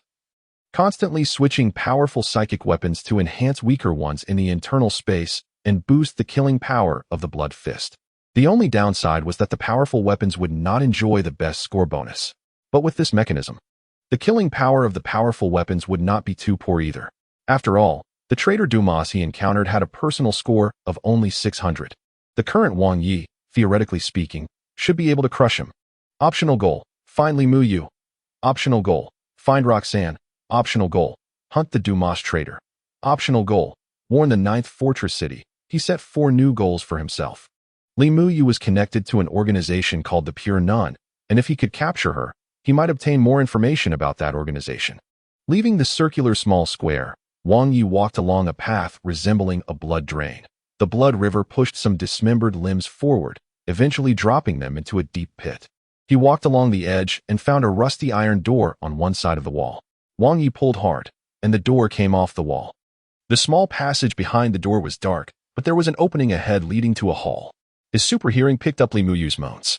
Wang Yi instantly activated, running down the long passage in less than 5 seconds and bursting into the hall. There he saw Li Muyu's hands bound by iron chains to a steel bar, while 6 muscular men were brutally beating her. Li Muyu was covered in bruises. Her abdomen and one side of her cheek were swollen and red. Blood was on her lips, chin, and chest, and there was vomit piled at her feet. Her eyes were red, and her face was filled with fear and anger. Seeing Wang Yi rush out, she cried out, "Wang Yi, save me." Those men were of the same category as those who had just dealt with her, and even the weapons they used were identical. This group was also transformed from human mercenaries by demons, equipped with chainsaws and axes. Wang Yi's gaze sharpened, and he charged towards the nearest target. Using the rat's tooth to slice open his neck, twisting the handle and prying it off, decapitating him instantly. One-hit kill. In just one encounter, 1 died. And the remaining 5 mercenary mutants crazily surrounded Wang Yi. He moved agilely, constantly changing positions, searching for the best angle to attack, pushing off the ground to spring forward, and turning the rat's tooth into a chainsaw, bisecting another mutant. Another one was dead. "Kill him! Kill him!" they shouted, spreading out and launching attacks on Wang Yi from 4 directions. Wang Yi sheathed the chainsaw, stabbed a dagger into one's abdomen, grabbed his wrist, and aimed him at his companion's chainsaws. The soul sphere absorbed into his body, and the progress bar kept increasing. He discarded the corpse, hooked the nearest one with an axe, pulled him over, stabbed him in the neck with the dagger, retracted his weapon, and kicked him away. There were only 2 left. Trying to escape, Wang Yi chased after them, beheading one with 2 axes, then caught up with the last one, delivering a blood fist that shattered the upper body into countless chunks of dark purple meat. The battle ended, and he untied Li Muyu. Li Muyu collapsed to the ground, then got up on her own, clearly having suffered considerable torture before. "Damn it, you bastard. Damn." She cursed while fiercely stomping on the corpses of those men. Wang Yi remained silent, allowing her to vent. This hall was surprisingly above ground, with a small window near the ceiling casting red light inside. There were still people unaccounted for. "We are still here. It's not too late." Wang Yi shook his head. "The blood nest is the core. Now, it has been completed. Next, they will start building conversion towers around the blood nest, as well as blood pools and various hellish structures, perfecting their defense mechanisms." Li Muyu slowly stood up. Wang Yi listened quietly as Li Muyu spoke. "They will continuously capture people for conversion and open the gates of hell to transport demons, gathering into a large army. When the time is right, the blood nest world will manifest in reality, and at that time, a demon base will appear on the surface," Li Muyu said. Wang Yi understood the demon strategy. They first occupied a city ruin, established a blood nest, built an internal world, and then continuously produced troops within that world. Once everything was ready, the city ruins would be replaced by the demon base. Occupying the city ruins was merely to mirror those existing buildings to speed up construction. Killing the Hell Priests is useless now. I was really foolish not to realize they built the conversion tanks inside the underground factory, Li Muyu sighed. I saw many corpses, Wang Yi said. They have been here for a long time. This is not a young blood nest, but a mature one that has already transformed many mercenaries in the underground factory. It's hard to imagine how Dumas's sect could be unaware, Li Muyu said. The transformed mercenaries Li Muyu mentioned were the corpses on the ground. Perhaps there were even more people deeper underground. Wang Yi walked out the door holding an axe. Hey, what are you doing? There are demons outside. Li Muyu grabbed Wang Yi's arm. I need to find Roxanne, Wang Yi replied. You're looking for death. Li Muyu shook her head. Wang Yi didn't care what she said. He had his own goals and plans. After hesitating for a moment, Li Muyu said from behind him, Wang Yi, I see your combat power. If I'm not mistaken, you were an elite warrior from the Doom cult. What is an elite warrior? Wang Yi continued along Li Muyu's line of thought. For whatever reason, you left the Doom cult and even escaped the psychic organ removal surgery, Li Muyu said. So what? Wang Yi replied. What I'm saying is that you have some skills, but without the Doom cult's equipment, you can't handle so many demons. This blood nest world has already formed. We should escape and let the cult know, Li Muyu said. You can leave first, Wang Yi said. Are you blind? I've been beaten like this. I can't escape on my own, Li Muyu exclaimed, covering her torso, with blood stains still on her lips. If you want my help, then listen to me. Wang Yi said again. Li Muyu had no choice but to follow Wang Yi. The hall was part of a factory workshop, and the rusty iron door was ajar, with a gap for a person to pass through. There were new arc-shaped scratches on the floor, clearly made by this group of mercenaries. Wang Yi looked out through the door gap. Outside was a crowded alley hidden among chaotic buildings, with a collapsed building above the factory. The red light from the crimson sky penetrated the ruins, casting shadows in the alley. We need to go back and find those mercenaries. Your clothes are still in my bag, Wang Yi said, looking at Li Muyu. Li Muyu wasn't embarrassed. She wore a bustier on top and tight leather pants on the bottom, which wasn't too strange. The sounds of demons laughing and arguing floated in the air above the city, and a black, horned demon aimlessly walked down the desolate street. Suddenly, an axe struck the back of its head, hooking into its skull, and a force pulled it into the nearby abandoned building. Wang Yi grabbed the demon's horn, removed the axe, and struck it again on the neck. The demon didn't even make a sound before it died. This demon was a little over 2 meters tall. With a robust humanoid body, its head and body were intact, and it should sell for a good price if taken back. However, Wang Yi had no way to transport it now, and could only leave it behind. Li Muyu hid behind, watching Wang Yi handle the demon with skill and efficiency. Clearly a veteran elite warrior, but considering his age, it didn't seem right. In Wang Yi's vision, a 3D map of the city appeared. The location of the mercenaries wasn't hard to find. It was in the surrounding area of the blood nest. The navigation line guided Wang Yi, but he needed to avoid areas where demons were concentrated. Now was not the time for reckless combat. After some stealth, they finally approached the vicinity of the blood nest, where a few mercenaries were hiding nearby. It's that guy? A voice came from the ruins, and Gugu Luo waved to them. Wang Yi led Li Muyu into the ruined building, hiding in the shadows. She got beaten up pretty badly. She might need treatment, Gugu Luo said. Li Muyu shook her head, found her clothes in her bag, and put them on, then tied her hair up. Gugu Luo didn't see Roxanne, but upon seeing Li Muyu's condition, he knew things weren't good. What's the plan now? Gugu Luo asked. Get out of here, Li Muyu said directly. The boss isn't here. We're not going anywhere. The other mercenaries shook their heads. I'll go find her. You guys retreat first, Wang Yu said. We can let it go and listen to you. Gugu Luo initially wanted to say they could help, but considering the situation, he held back. There are vehicles outside, but we have no weapons. The heavy artillery and rotary machine guns in the vehicles have been taken by them. And how do we get out of this damn place? The mercenaries said. I can open a passage at the boundary using psychic energy, but I need cover. Li Muyu looked at Wang Yi. I can help with that. Wang Yi pulled out a chainsaw and walked outside the ruins. What is he doing? Gugu Luo looked at Li Muyu. Going out to kill them. Wang Yi replied, then rushed towards the fleshy vines near the blood nest, leaping high and cutting into them with the chainsaw. The chainsaw's motor roared, echoing across the open square, and countless demons heard the sound. The fleshy vines were cut, oozing juice, as if feeling pain, starting to tremble violently. And even the blood nest itself began to emit a dark red light. The demons howled and surged down the road like a flood, converging towards Wang Yi. Damn it. He is committing suicide, Gugu Luo exclaimed in horror. It's time, We need to go, Lemieux said. The mercenaries slipped into the alleys between the ruins, avoiding the main road to retreat. Meanwhile, Wang Yi severed the entire fleshy vine, causing many soul cocoons to slip out from the cut. Most had already turned a red-black color. He held the chainsaw, looking at the oncoming demons, and the slaughter was about to begin. 045 intense pain. Wang Yi charged into the demons like black lightning, tearing a gap in the red tide, the chainsaw and axe flying around. Many demons were disemboweled by him. He jumped high, wielding the axe amidst the flesh and blood, his eyes glowing red. His jacket stained with the blood and flesh of dead demons. No words could describe Wang Yi's battle. He fought tirelessly and ferociously. Even the demons were intimidated. Under the black sun, Wang Yi's slaughter resembled a bloody dance, but the movements were crude. He used the simplest actions to chop, sometimes pulling out the chainsaw, sometimes switching to the axe, and at times delivering a bloody punch to crush the demons in front of him. They surged towards him, died. Then a new batch continued to rush him, until after 5 waves were repelled by Wang Yi, the demons began to retreat. The hellish priest was at a loss, having never seen a human capable of single-handedly contending with demon lords. Suddenly, he remembered a legend from hell, something from decades ago. A man once walked in hell. He came from 1996, the old era when demons and fallen angels were locked in a tug-of-war.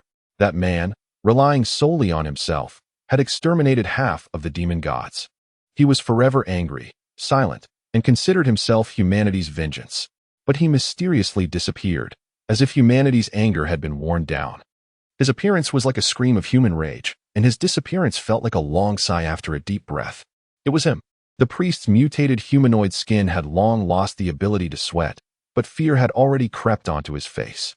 The progress bar in Wang Yi's vision had filled up twice, but now was not the time to level up because there were too many demons. And after slaughtering so many, the progress bar had stalled at 2. In an instant, he felt someone charging from behind. His super hearing discerned the sound of a chainsaw among the demons' howls. Holding the chainsaw, he instinctively turned to block. The chainsaw sword struck heavily against his chainsaw, the teeth clashing and sparking. Traitor of the Doom cult. This time you can't escape, the Doom cultist shouted. Never even thought about it, Wang Yi replied.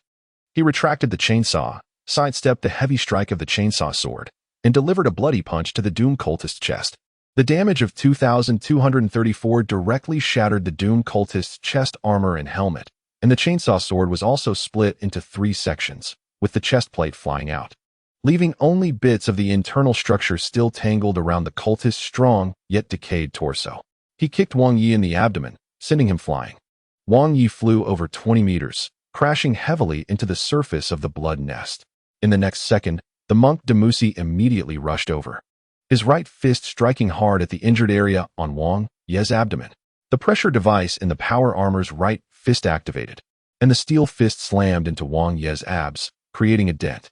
Then, the piling machine structure emitted a loud bang, releasing a massive shockwave.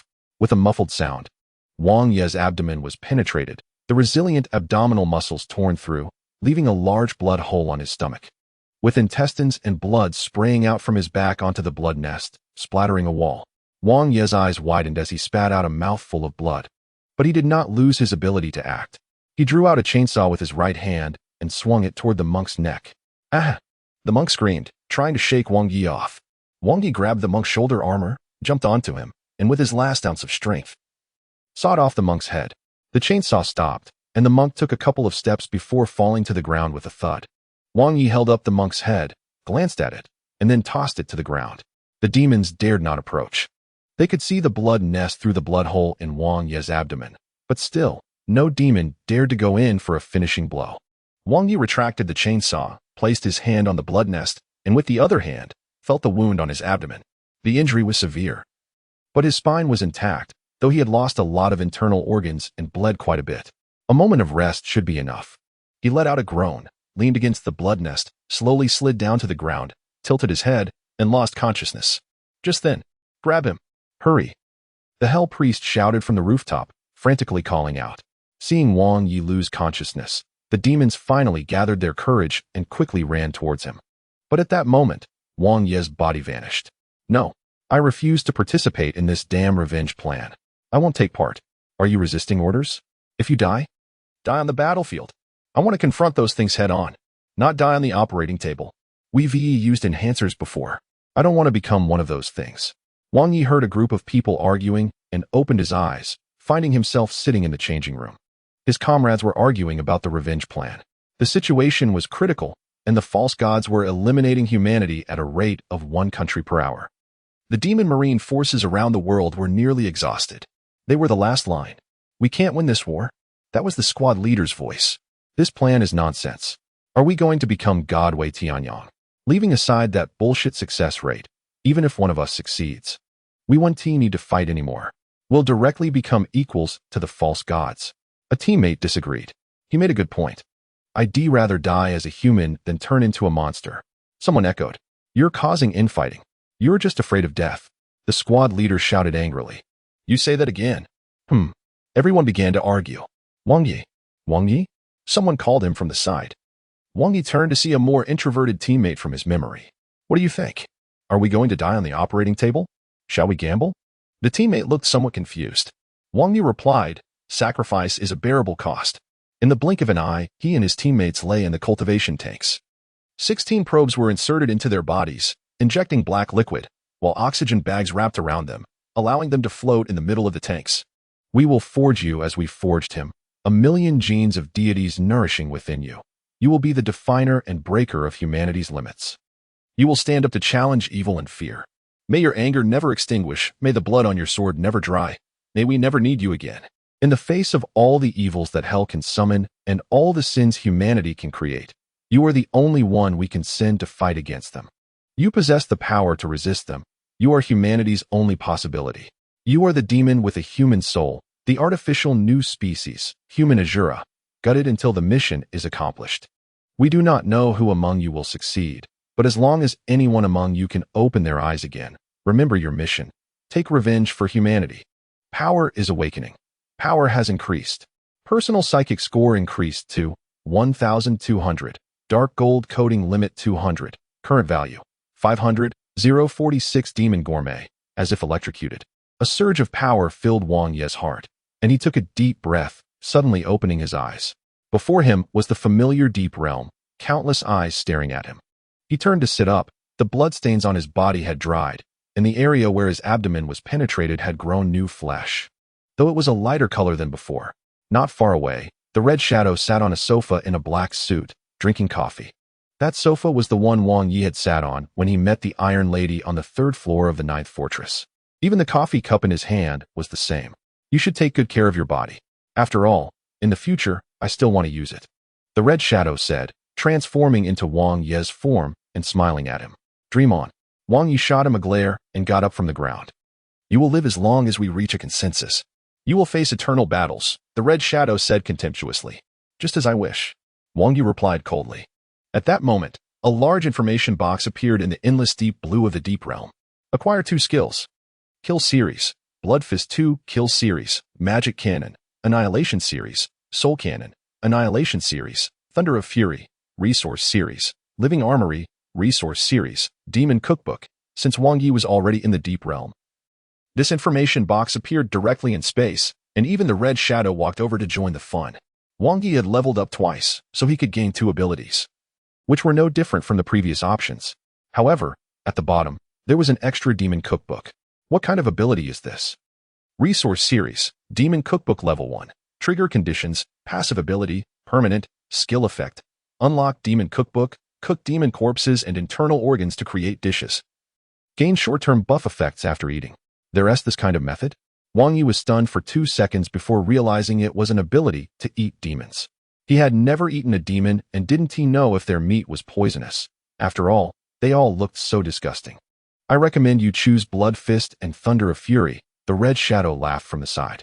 It naturally hoped Wang Yi would choose offensive abilities. After all, these abilities had to be seized in battle, and every time Wang Yi chose such an ability, it was equivalent to giving the Red Shadow a chance to kill him. The Deep Realm was the internal world of Wang Yi, the Red Shadow, and the residual spirits of 10,000 deities, and this world had its own rules. Therefore, the Red Shadow could not act according to its own will. It was bound by the rules. No, Wang Yi shook his head. He chose the Demon Cookbook. Although he was still unclear about what kind of buff effects he would gain from cooking demons, it seemed to be an ability that would increase his advantages. The red shadow looked somewhat disappointed. It slowly became transparent, merging into the deep blue background. After a while, a huge black whirlpool appeared in front of Wang Yi. He stepped back slightly and heard footsteps coming from within. A thick elephant leg stepped out. Then, an ancient giant mammoth's head poked out of the whirlpool, completely stepping out and then plopping down in front of Wang Yi. Want to learn how to cook? It seemed somewhat impatient. Oh, Wang Yi replied. The mammoth turned around, its long trunk reaching into the black whirlpool, shaking its head. A few seconds later, the trunk rolled out a bull-headed demon from the whirlpool. The bull-headed demon is about 3 meters tall, with a muscular body, entangled by a mammoth, constantly roaring and pounding its trunk. So damn annoying, the mammoth said lazily. It lifted the bull-headed demon and slammed it down hard onto the ground, head first, and with a crack, the spine broke, causing the bull head to tilt at an awkward angle. We need to start with the basic dishes first. The mammoth threw the bull-headed demon's corpse in front of Wang Yi. Then, a campfire appeared to Wang Yi's left. This was from the clan of Tutankhamun. Their meat is too tough and not very tasty, but the brain marrow is very delicious. The subcutaneous fat is toxic, so it requires multiple processes to handle. The mammoth slowly explained. Wang Yi took out a rat's tooth, cut a bloodline on the back of the bull-headed demon, then inserted the blade under the skin and began to skin it. Dark green fat splattered onto Wang Yi's hands, causing the defense coating to decrease continuously. After a while, the skin on the surface of the bull-headed demon was completely removed, and blood and fat flowed everywhere. When the mammoth stomped its foot, the dirty water directly penetrated the floor and fell down. Now, clean out the internal organs, and the head must be cut off first, it instructed. Wang Yi complied, chopping off the head with an axe, then cutting from the lower abdomen upward, and he had to admit that this demon's physique was too robust. It felt laborious even for him to cut. After cleaning out the large internal organs and intestines of the bull-headed demon, it was a long process of pulling tendons and bones. After a while, Wang Yi finally separated the bones and flesh of this demon. The axe kept chopping, breaking the demon's skeleton into sections. An iron rack appeared behind Wang Yi, and the mammoth gestured for him to hang the demon's corpse on it. A water pool appeared next to the iron rack, along with a brush. Wang Yi began to scrub the demon's body, cleaning the tender red muscle bundles and bones thoroughly. The demon's head was disassembled, and the skin on the surface was brushed off. New tools appeared in the space. Wang Yi placed a large pot over the campfire, filled it with water, and threw the demon's head inside to blanch it slowly. Meanwhile, Wang Yi began to cut the meat. The mammoth watched from the side and couldn't help but ask, "Can you cook?" "I worked in the kitchen for half a year," Wang Yi replied. "Well, then I don't need to teach you from scratch." The mammoth nodded in satisfaction. Wang Yi cut the meat into large pieces and then checked the head in the pot, which had already boiled to a mushy state. He lifted the demon's head and poured out the water. "Now, you need to make some seasoning," the mammoth said. A bunch of thumb-sized brownish-yellow maggots crawled up from the ground, wriggling slowly. These are the most common spice worms from the Tutankhamun region. Crush them. Collect the juice as a base, then fry the bodies until dry and grind them into powder, the mammoth instructed. Wang Yi picked up a large basin nearby, tossed the maggots in, and smashed them with his fists. The bodies of the worms sprayed a milky white juice, and when the juice filled the bottom of the basin, he scooped up the worms and tossed them into the pot. The worms were stir-fried into a golden color. Wang Yi scooped them up and threw them on the table, crushing them into powder with a large iron rod. With all the ingredients prepared, it was time to get serious. This was a basic demon dish. Wang Yi put the bones, meat, and head into the big pot to stew until tender, then drizzled it with worm juice and powder. He filled a large table with this dish, the meat and bones exuding an indescribable aroma, and the boiled demon head's eye sockets oozing worm juice. For a beginner, it was quite impressive. "I want to take the first bite." The mammoth couldn't hold back any longer, stretching its trunk over the table and scooping a large chunk of meat into its mouth. It chewed continuously, enjoying the taste of the tough muscle and the brittle broken bones. Wang Yi took a piece of meat and stuffed it into his mouth. The meat was tough, and the muscle fibers were coarse, like eating sugarcane pulp, but the taste wasn't as strange as it smelled, roughly similar to unsalted beef. The worm juice mixed with the meat served to soften it, and the worm powder was somewhat like a mixture of pepper and salt. Eating continuously, after half an hour, Wang Yi finally finished the entire bull-headed demon. Wang Yi felt his wounds healing rapidly, and a 30-minute countdown appeared in the corner of his eye. Eating this bull-headed demon. The effect was a continuous recovery of wounds. 047, Blood Nest City. Blood Rose, complete. Wang Yi stretched his limbs, feeling his body had returned to its previous state. No. It was far beyond his previous state. He was full, and the demon meat satisfied his body's energy needs even more than rhino meat. The mammoth was also very pleased. It raised its head and let out a roar, saying, "Thank you for the hospitality."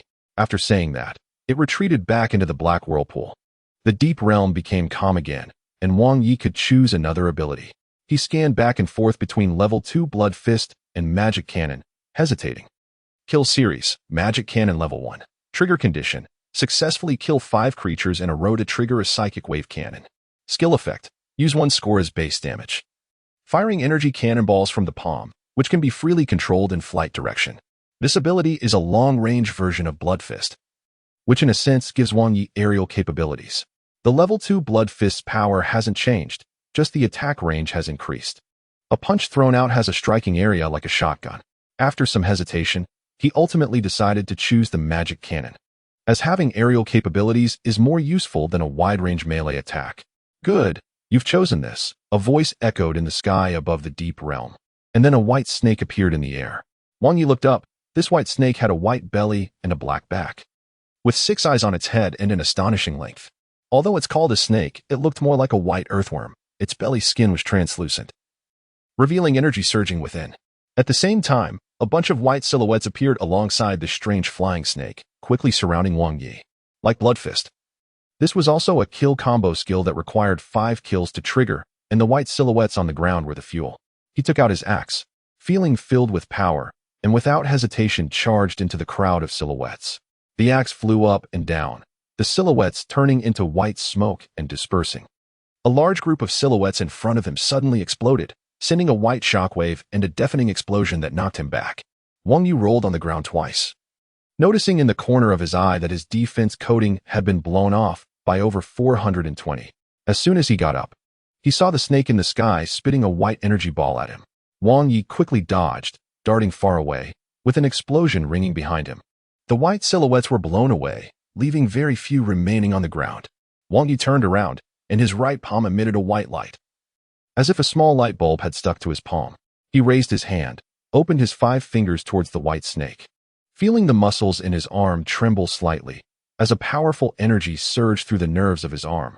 A white ball, about the size of a basketball, shot out from his palm. Buzz! The ball moved at high speed, and the white snake in midair tried to dodge, but Wang Yi tightened his right fist, as if he could grab the white ball in midair. With a pull, the ball changed direction and smashed into the white snake's head. The snake's head burst like a blown grapefruit, letting out a scream as it fell to the ground, sliding several meters like a runaway subway on the surface. Its translucent belly rupturing, releasing energy like steam that wrapped around it, finally stopping at Wang Yi's feet. Wang Yi stepped on its head, took out a chainsaw, and without further ado, sawed it in half. The white snake turned into a cloud of white mist, slowly transforming into a red shadow. It floated in midair, seemingly already aware it would fail this time, and said with a smile, "We have plenty of time ahead." The deep blue, deep realm slowly faded away, and the surroundings began to change. The walls and ceiling were constructed of skeletal remains, the floor paved with flesh and blood, and a deep, terrifying melody composed of syllables that could not be articulated by human tongues filled the air. Dirty blood and black energy ripples floated in the atmosphere. He stood in a hall, where red spiritual flames burned in the pedestals on the walls, and the entire structure seemed to sway slightly in the red light. Where is this? Wang Yi took a few steps, his shoes sticking to some flesh and blood, making a slapping sound as he walked. In front of him was a pair of double doors. He quickly walked over and kicked them open. Inside was a circular small hall, where the priest, who had almost been cut down by himself, was hiding. "Ah, it's you." The hell priest was startled when he saw Wang Yi. But there were no other exits here. Wang Yi stepped forward, grabbing him by the neck and lifting him up. "It's you. I remember the demon slayer. The silent killing machine." The hell priest spoke in a language Wang Yi couldn't understand. "I'm looking for a mercenary. Where is she?" Wang Yi asked. "You're too late. She's a good warrior. I've arranged a place for her. Soon she will become the commander of the demon army. She is in a cocoon." Waiting for the moment to transform into a demon, the hell priest laughed. Wang Yi understood the priest's meaning. The huge figure in the blood nest should be Roxanne, who had already been transformed into some powerful demon. Wang Yi's eyes glowed red as he tightened his grip on the priest's neck. "Ah, cough, cough," the priest groaned, his eyes bulging as if they would pop out of their sockets. Green liquid oozed from his decayed, dry lips. With a crack, Wang Yi pulled his head out along with a small piece of spine. The priest's expression froze, eyes rolling back, mouth agape, completely silenced. At that moment, a red magic circle appeared beneath Wang Yi's feet. He gently floated up, and the surroundings suddenly turned pitch black, as if he had flown thousands of meters. When he stopped again, Wang Yi found himself in a ruined city. It was already evening, and several wild wolves ran past him with their tails tucked between their legs. He turned back to look. The massive blood nest stood at the center of the city under the blood-red sunset. He had been teleported out of the blood nest world, still holding the head of the Hell Priest. 6 off-road vehicles and a motorcycle were approaching from a distance. It was Li Mu Yu and the 12 mercenaries. Over there. Damn, he actually succeeded. Gugu Luo was leaning against the door of the off-road vehicle, waving at Wang Yi. Li Mu Yu was riding a black motorcycle. The wheels larger and wider than those of the off-road vehicle, leaning over it with rocket launchers mounted on either side of the rear wheel. "Where's the boss?" the other mercenaries asked as Wang Yi walked over. "She failed," Wang Yi replied. Everyone fell silent. "I killed him. You can report back now," Wang Yi said, handing the priest's head to Li Mu Yu. Damn. Gugu Luo finally saw that Wang Yi was holding a human head. Li Mu Yu smiled and waved his hand, saying, "No need. The church isn't barbaric. This thing is useless." Wang Yi casually tossed it aside, and the head of the Hell Priest rolled on the ground a few times, face down. "You all should leave quickly. There are still demons nearby. I need to go back and report the situation here. By the way, you also have the obligation to inform the doomed church at the 9th Fortress City." Li Mu Yu said, "I will," Wang Yi nodded. The morale of the few mercenaries was somewhat low. After all, the mercenary group had lost Roxanne, and many business relationships were severed. This meant they had to either choose someone to take over the boss's position or scatter to fend for themselves. "Did you see her body?" Gugu Luo asked quietly. "No, but if you get the chance, you will see her again," Wang Yi said. After bidding farewell to Li Mu Yu, Wang Yi and the mercenaries traveled day and night back to the 9th Fortress City. As they drove into the massive gates of the fortress city, Wang Yi felt a bit anxious to prevent demons from entering. There were many checkpoints and large scanning arches at the entrance. He wasn't a demon, but he certainly wasn't an ordinary person either. If he was scanned out, wouldn't that be very embarrassing? He sat in the car, staring at the scanning lights flashing overhead, but fortunately, nothing happened. "Go on in, you bunch of unfortunate souls."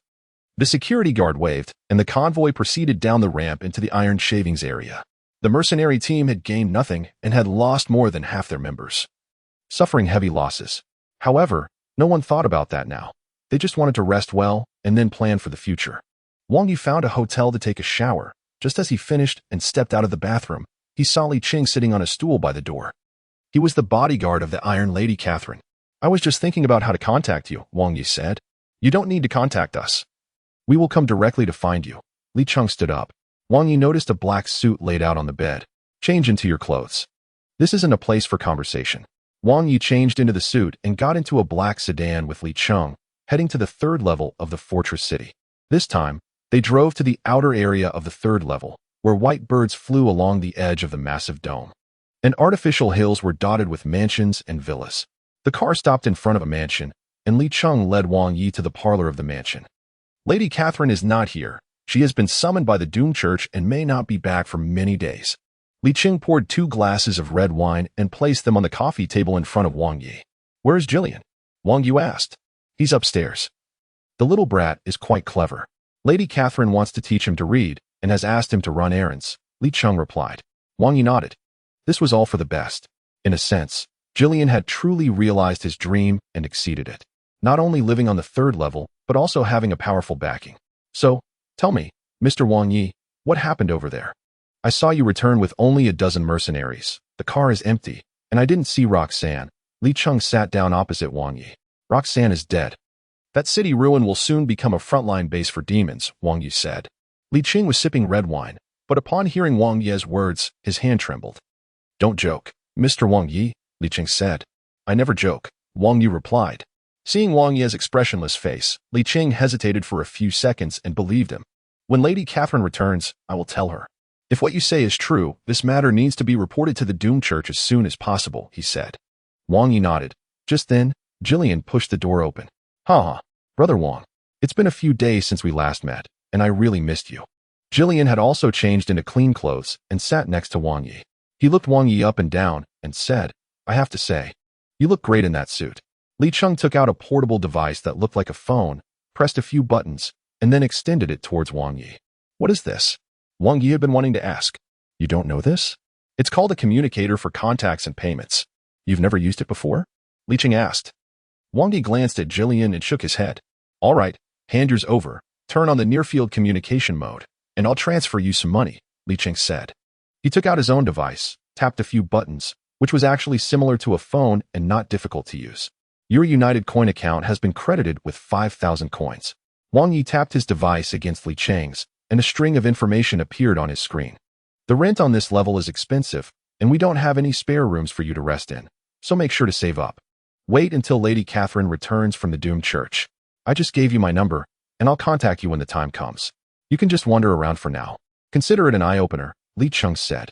After saying that, Li Cheng stood up and left, leaving only Wang Yi and Jillian in the parlor. Brother Wang, what happened? What's this about a demon base? Jillian asked curiously. It's nothing. The church can handle this matter. Wang Yi shook his head. Jillian was still just a child. There was no need for her to know too much about such matters. Knowing wouldn't do anything but add to her worries. Ah, you finally came back. I can go with you. I'm so tired of this place, Jillian said, no longer asking about that issue. I thought you would like it here, the clean environment. Stable life, proper job. Isn't this what you wanted? Wang Yu asked. I used to think this was what I wanted, but I found that although life here is stable, it's too rigid. Every day is planned out, what time to do this, what time to do that, running errands for that big woman, and following various rules. Jillian shook her head. This is a normal life. You're already living better than most people in the Iron Shavings district, and even better than most in this layer. Wang Yu replied. The third layer was a residential area, the overall environment similar to a super large city in the human world. Although people living here had a better life than those in the Iron Shavings district, jobs were still precarious. Even the director of the Security Guard Bureau had to rely on underground boxing to make a living after retirement. And his goal was merely to become a trusted henchman for a gang leader in the Iron Shavings district. Jillian had surpassed most people. Transforming from a thief to a prized henchman of a gang in just a month, it was quite a leap in her life. I don't want to live like this. It's too monotonous. Jillian shook her head. Don't easily give up on certain things. The feeling of regret is very painful, Wang Yi said. Jillian didn't say anything more. She knew Wang Yi was looking out for her.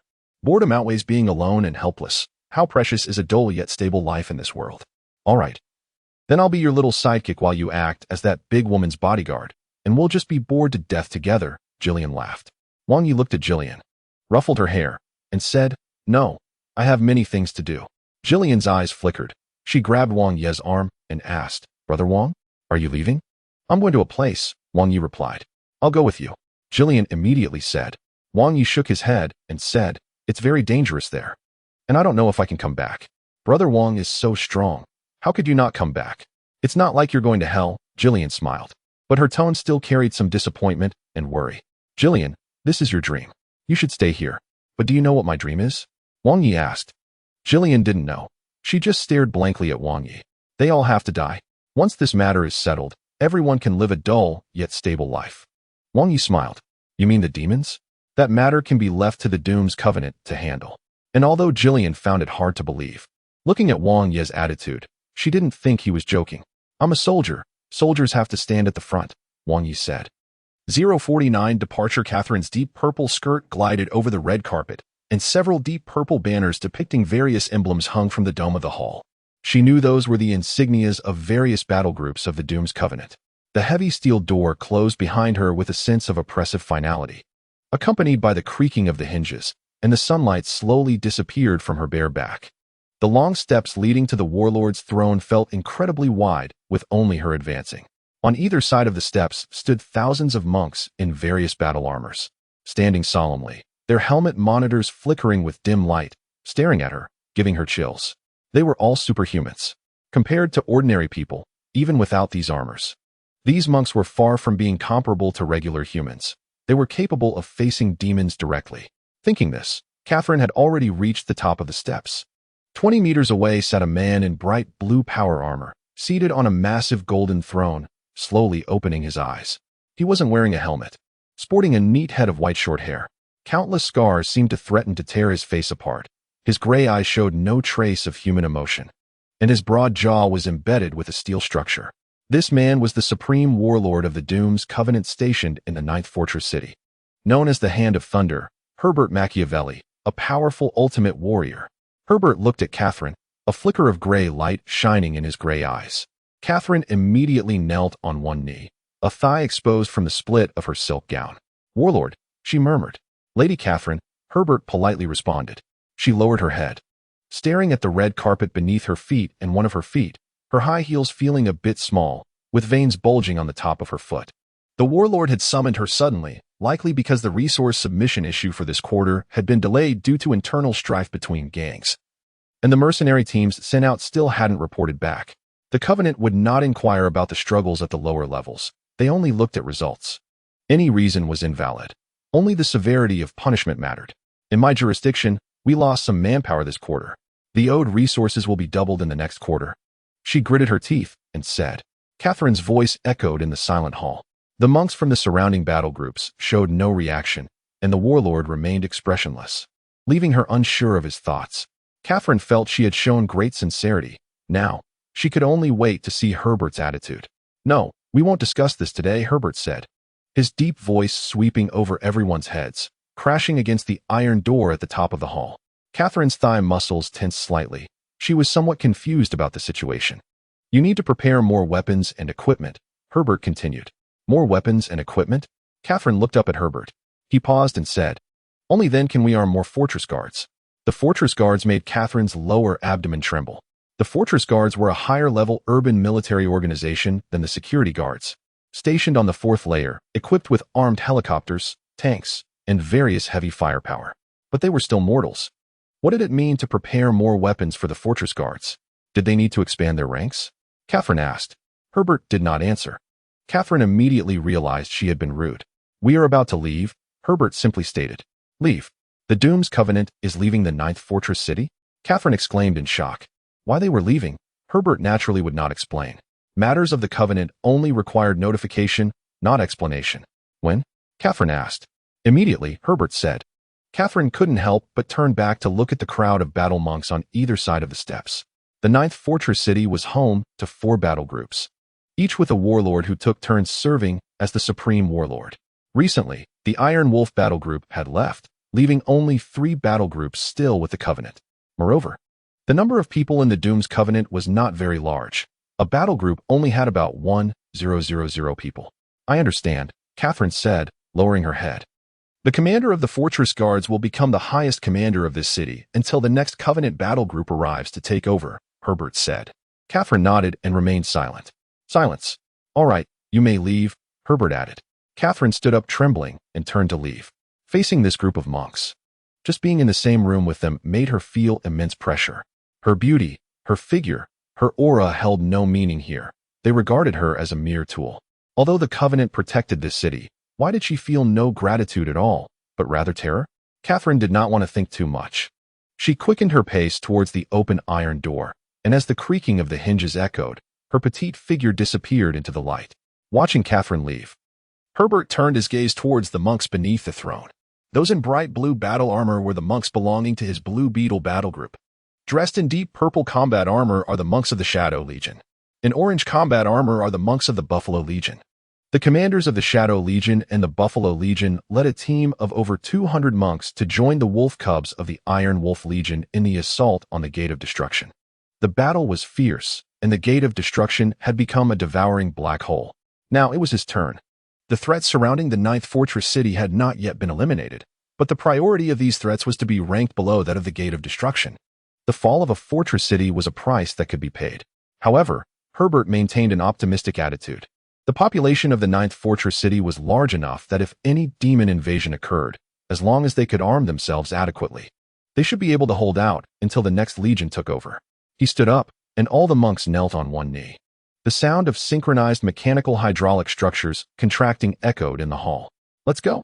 The destination is the Gate of Destruction," Herbert said. Wang Yi left Catherine's residence. He needed to find a place to stay nearby. While wandering around, he unintentionally found himself in a bustling commercial area where the streets were crowded with people. and traffic was blocked. Airships overhead cast long shadows on the ground. The scene held no familiarity for him. He had read in history books about an era humanity had gone through, a time of chaotic capitalist expansion, a world still divided into hundreds of countries, and an era before deities and great powers had descended. In that era, nuclear bombs were the strongest existence. There were no superheroes or gods, and the global population exceeded 7 billion. He envied those who were born and died in that time, very much so. "Hey, is that you?" Wang Yi felt a tap on his shoulder and turned to see a woman in a jacket. It was Lexa. 050 living together. "It's you?" Lexa was somewhat surprised. She had thought Wang Yi would not stay in this city and would seize the opportunity to leave. After all, he was no ordinary human. Before Wang Yi could speak, Lexa grabbed his arm and pulled him into a nearby CAF. The CAF was simple, and upon glancing at the menu, the prices were not too high. A cup of coffee cost only 1 coin, indicating that even the third level had affordable options. Music played in the CAF, but it was too noisy outside for most people to discern the tune. They sat at a seat further inside, partially shielded by a load-bearing pillar. Lexa stirred her black coffee with a small spoon, her long golden hair tied into a ponytail, and her jacket was unzipped, the white tank top clinging tightly to her body. "How have you been since we parted?" Lexa hesitated for a moment before asking. Wang Yi remained silent. Lexa reflected on her words and suddenly realized something. It sounded like two divorced people reminiscing together. "All right, that was ambiguous. Look at you. Pulled out of hell like a corpse, but now you're actually wearing a suit, walking freely on the third level. I admit I underestimated you a bit." Lexa quickly explained. "The process doesn't matter." Wang Yi shook his head, took a sip of coffee, and found it bitter with a hint of sourness, but afterward, a fragrance erupted in his mouth. "The days below aren't easy," Lexa said. "I can tell," Wang Yi replied, taking another sip of coffee. Lexa's expression seemed a bit dazed, as if she had something on her mind. She took a sip of her coffee, but Wang Yi noticed. They lost a shelter, and they had no reaction? Wang Yi took the initiative to speak. He needed to gather information, and since he had encountered Lexa, he might as well seize the opportunity to ask directly. "They're not that generous, but I don't know the specifics. I'm just a consultant in the security department." Lexa shook her head. "I understand," Wang Yi nodded. "What do you understand?" Lexa asked. "I need to go to the headquarters," Wang Yi said. He wanted to go to hell, to find the place they had discovered him. But information about that location was scant. On February 22nd, 2048, the Hell Exploration Team found Wang Yi in the second standard area. He was lying in a stone coffin, enshrined in a place resembling a temple. Where is the second standard area? Wang Yi now had the ability to explore hell. He needed to find a way to get there, and then figure out the specific location of the second standard area and the temple. "They're looking for you. Don't think they will have a nice talk with you," Lexa said. "You seem overly concerned about me," Wang Yi replied. Lexa's face turned red. Her eyes looking at the corner of the wall, lips pressed together. After a few seconds, she said, "Don't think too much, you big fool. You saved me. I don't think you're a demon, and I see your actions. You're not a bad person. I just want to help. Then help me find out where I was found." Wang Yi said, "You don't mean to go to hell, do you?" Lexa lowered her voice and asked quietly. "Yes," Wang Yi nodded. Lexa fell silent for a while, holding her cup, as if deep in thought. "All information about you, even inside there, is top secret. If I weren't working at that shelter, not many people would know of your existence, which is why you haven't noticed their movements until now," Lexa said. "I don't care about them. I just want to know why I was lying in hell," Wang Yi said. "I also want to know why you were stripped and sealed in a coffin. Could it be that you died?" Lexa asked with a laugh. "You could say that," Wang Yi sighed. "Where are you living now?" Lexa suddenly asked. "I have no place to stay," Wang Yi replied. "No place to stay? I thought so. To settle in the third level, you need a residence permit. But as long as you dare to access the system, people will definitely find you. You wouldn't be able to sit here drinking coffee with me," Lexa said. "I need to stay on this level for a while," Wang Yi said. "How long?" Lexa immediately asked. "Maybe a few days, maybe one night," Wang Yi said. There was still no news from Catherine, and he could only wait. For now, he did not want to engage in battle with the doomed church in the fortress city. "If you don't mind, my living room sofa is empty," Lexa said. Wang Yi observed Lexa. Her cheeks had flushed, and her hands were awkwardly fidgeting with the coffee cup. Her face turned to the side, looking at the empty table next to them. "It doesn't look like a trap." In the afternoon, taking the tram. The two slowly made their way to Lexa's home. The tram had no seats. It was just a large moving platform with many handrails. The tram moved slowly, and people could get on and off at any time. When boarding, The near-field communication would directly link with the tram's onboard equipment and deduct the fare. Although Lexa worked, her income was not high, and she revealed that the residential area on the third level had mandatory marriage and childbirth regulations. If residents of the third level did not have children during their childbearing years, they were required to pay extra taxes and take on more work. It was no wonder that in this deadly world, to survive, having more children was essential. Otherwise, the population would dwindle. Lexa's place was a massive megastructure, resembling a collection of apartment buildings. Upon entering the main door, one would find themselves in a square space shaped like the character, with iron-gray handrails and windows pressing in from all sides, and a small white light spot projected down from the top, landing in the small square in the middle of the building. In the large elevator, someone greeted Lexa. "Wow, Lexa, you finally got a boyfriend. Hey girl, at least soon you won't have to pay that damn single tax, right? It looks like you'll have a tough night." Wang Yi remained silent, while Lexa awkwardly tried to ease the tension. The two walked into the room. "Make yourself at home," Wang Yi said casually. He looked at the shoe rack and saw no men's shoes. He walked into the living room and glanced around. The room was probably around 50 square meters, with only one bathroom and one bedroom. The hallway outside connected to the living room, and with Wang Yi's height, he could almost touch the ceiling just by standing on his toes. There were no windows in the entire room. Of course not. In such a massive building, there were no places for windows. A purple long sofa was placed in the living room, and the coffee table in front of it was covered with empty food packaging bags and boxes. Lexa walked over and kicked a few magazines under the sofa. Wang Yi managed to see that they were fitness magazines with images of muscular men. The wall-mounted TV was playing news praising the workers in the iron chip district. Our lives are built on millions of factories, where workers toil day and night, producing countless materials every hour. Meanwhile, the powerful Doom Council watches over us from above. What could be more reassuring than such a life? The workers on screen appeared strong and cheerful, holding shiny new shovels and pile drivers, posing on a clean and spacious construction site. Lexa was leaning against the wall next to the bathroom, wearing only a white tank top, her golden hair cascading over her shoulders, her strong arms embracing her ample bosom.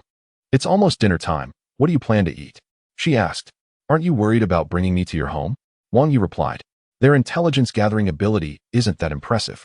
Trust me, they might be suspicious, but they definitely aren't omniscient," Lexa laughed. "I'll eat whatever you eat," Wang Yi said as he sat down on the sofa. "All right, but don't mock my cooking skills," Lexa laughed. 051 in coordination. Lexa cracked 2 eggs into the pan, and it sizzled. She took a long strip of luncheon meat from the fridge and cut it in half with a knife. Wang Yi sat on the sofa watching TV. He wanted to change the channel, but found that the TV only had one channel. There wasn't much to watch at this time. It was 7 p.m., and most decent programs started only after people got off work. Lexa was looking at a recipe on her tablet while speaking. Wang Yi glanced at the wall clock. It was 6 p.m. He pulled out a magazine from under the sofa, finding it hard to imagine that paper publications could still be bought here. The covers featured muscular men, but the content was quite serious, teaching how to work out. The food packaging on the coffee table was all junk food like chips, and underneath it was a pair of pink plastic slippers. "Damn, is this really breakfast?" Lexa muttered, as if she had made breakfast according to the recipe. "Don't rush." "I'm not hungry," Wang Yi said. By 8 p.m., Lexa finally finished cooking. Wang Yi and she sat at a square table to eat, and there were several completely mismatched dishes on the table. Instant luncheon meat with fried eggs, some stir-fried green vegetables, a smoothie made from fruit resembling tomatoes, and a large piece of bread. "I usually eat out. I rarely cook for myself," Lexa said, feeling a bit embarrassed. "You're being too uptight." Wang Yi shook his head, glancing at the cooking utensils, which showed heavy signs of use. "Someone must have been cooking here daily. I just wanted to treat you well. That's all," Lexa said. At that moment, 2 teams of security guards loaded their weapons, and Erhadna came down, looking at the massive apartment building in front of her. "Confirm he's inside?" Erhadna spoke into the communicator on her shoulder. "Yes, he's right in there," came the reply. "I'll take 5 people up. The rest will stay on standby," Erhadna said. She put on her helmet, unfolded the stock of her submachine gun, and led her team into the apartment building. Lexa placed a piece of luncheon meat on a plate and handed it to Wang Yi, indicating for him to try it.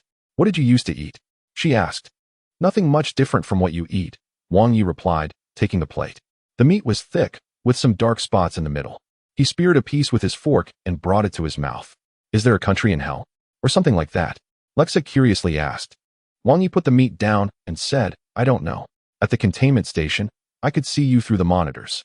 I always wondered what you experienced before being put into the coffin, Lexa said. That's something I want to know too, Wang Yi replied. Erhadna and her team exited the large elevator, pushing aside residents, with bullets already chambered. Get out of the way. Security is on duty. Don't block the path. She shouted loudly.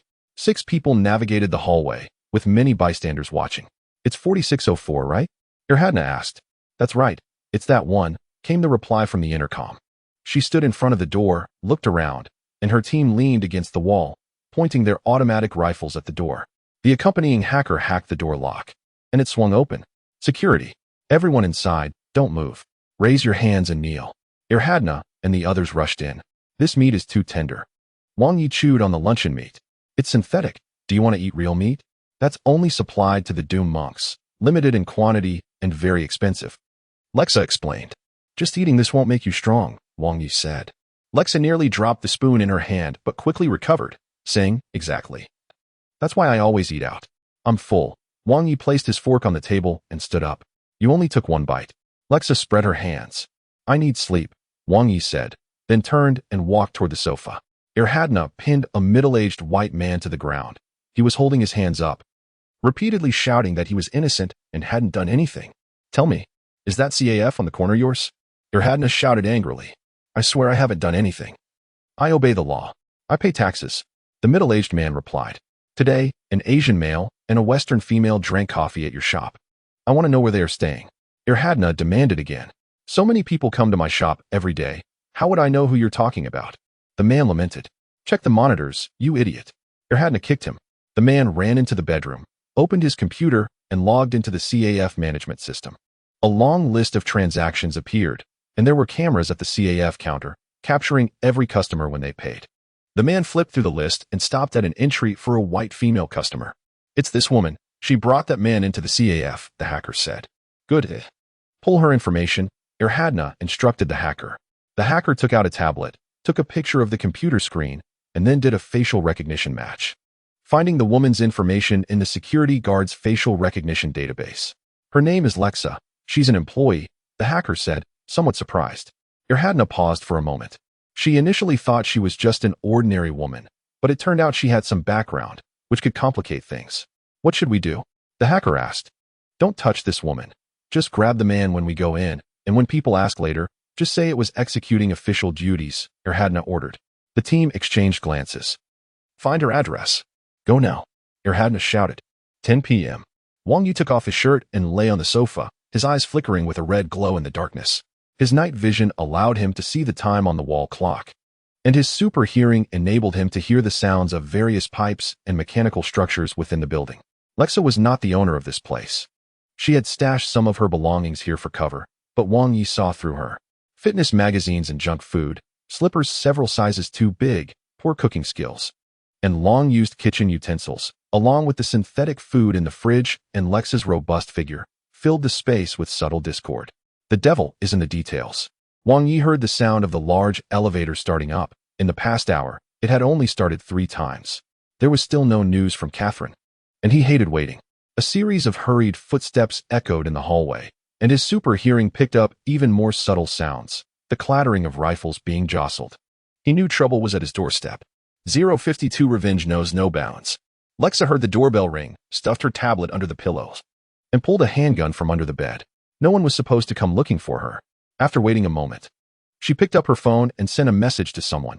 I've been compromised. Then she left the bedroom and walked into the living room. Wang Yi was nowhere to be seen on the sofa. The doorbell had stopped ringing. She reached the door and looked through the peephole.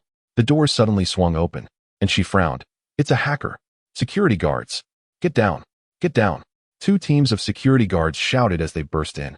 They grabbed Lexa's arms and slammed her to the ground. What the hell are you doing? Lexa yelled, but the guards ignored her, stepping on her gun hand before kicking the weapon away. Search the room. Several rushed into the bedroom, while others prepared to check the bathroom. The bathroom door was suddenly kicked open. The wooden door flew off its hinges, crashing into 2 security guards and knocking them into the opposite bedroom. Wang Yi stepped out in a suit. 3 submachine guns spat fire, the gunshots mingling with Lexa's screams. No, no, no. You're asking for death. Don't provoke him. The bullets struck Wang Ye's body, creating numerous holes in his suit. His defensive coating deflected those feeble bullets. He advanced towards the gunfire. The impact of the bullets, unable to halt his stride. He tossed a security guard out the front door, crashing him against the wall with a cracking sound of broken bones. Wait, Lexa shouted as she got up. Did they send you to find me? Wang Yi asked.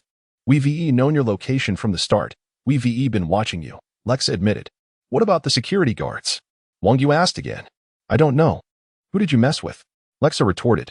Wang Yi ignored her and stepped out of the door. She grabbed his arm, trying to stop him. Wang Yi turned around and punched her in the stomach.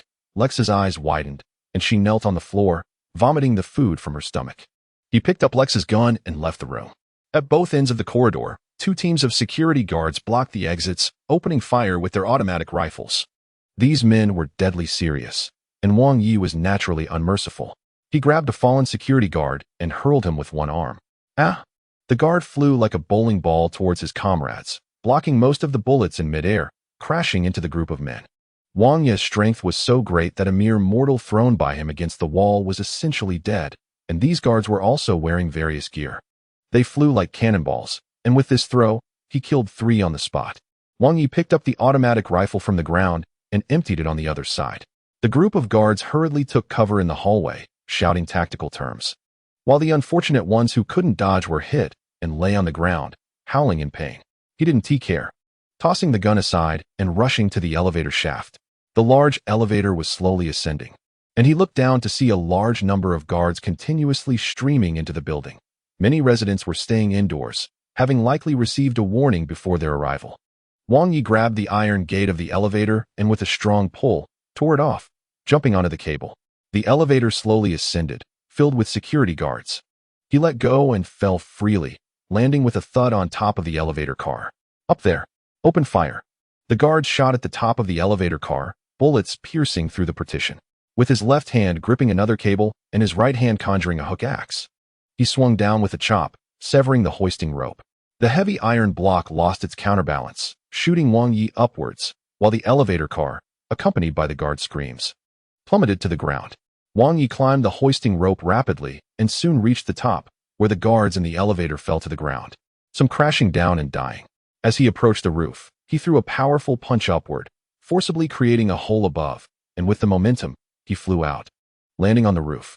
This massive structure had no designed platform for standing, so after Wang Yi flew out, he landed on the iron-gray sloped surface, gazing at the panoramic view of the city against the night sky, sliding downwards. He swung his axe to break open the wall, hanging in midair, then stood up. He was now very close to the baseline of the 4th floor, high up, and the wind was strong.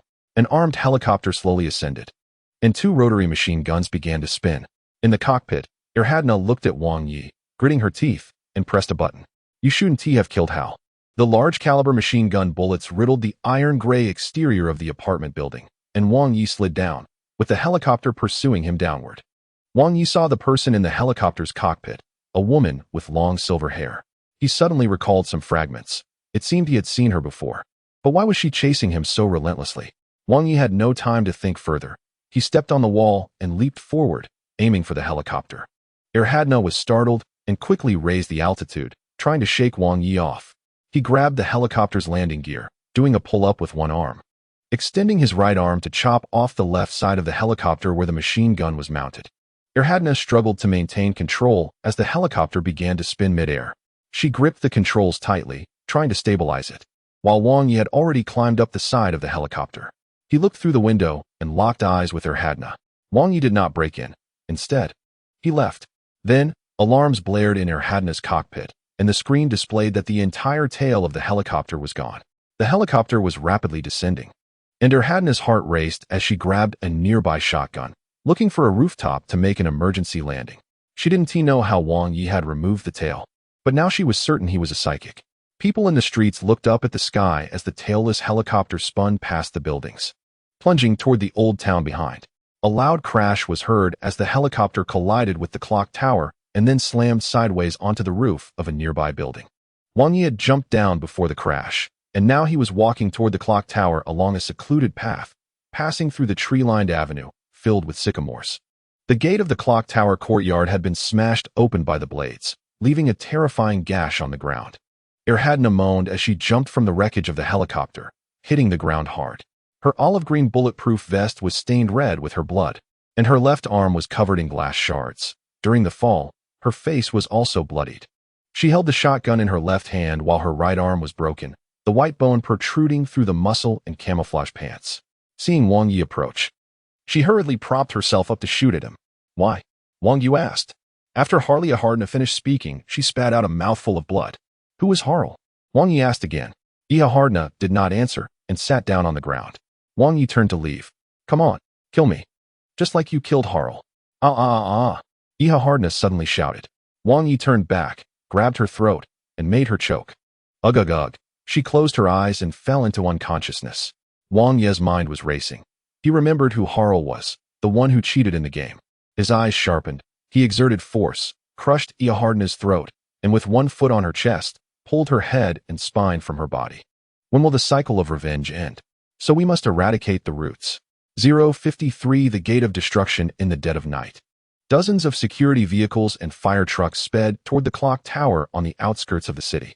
Police drones arrived first, and when the guards got there, they found nothing but the burning wreckage of a helicopter and the dismembered body of Ahardna.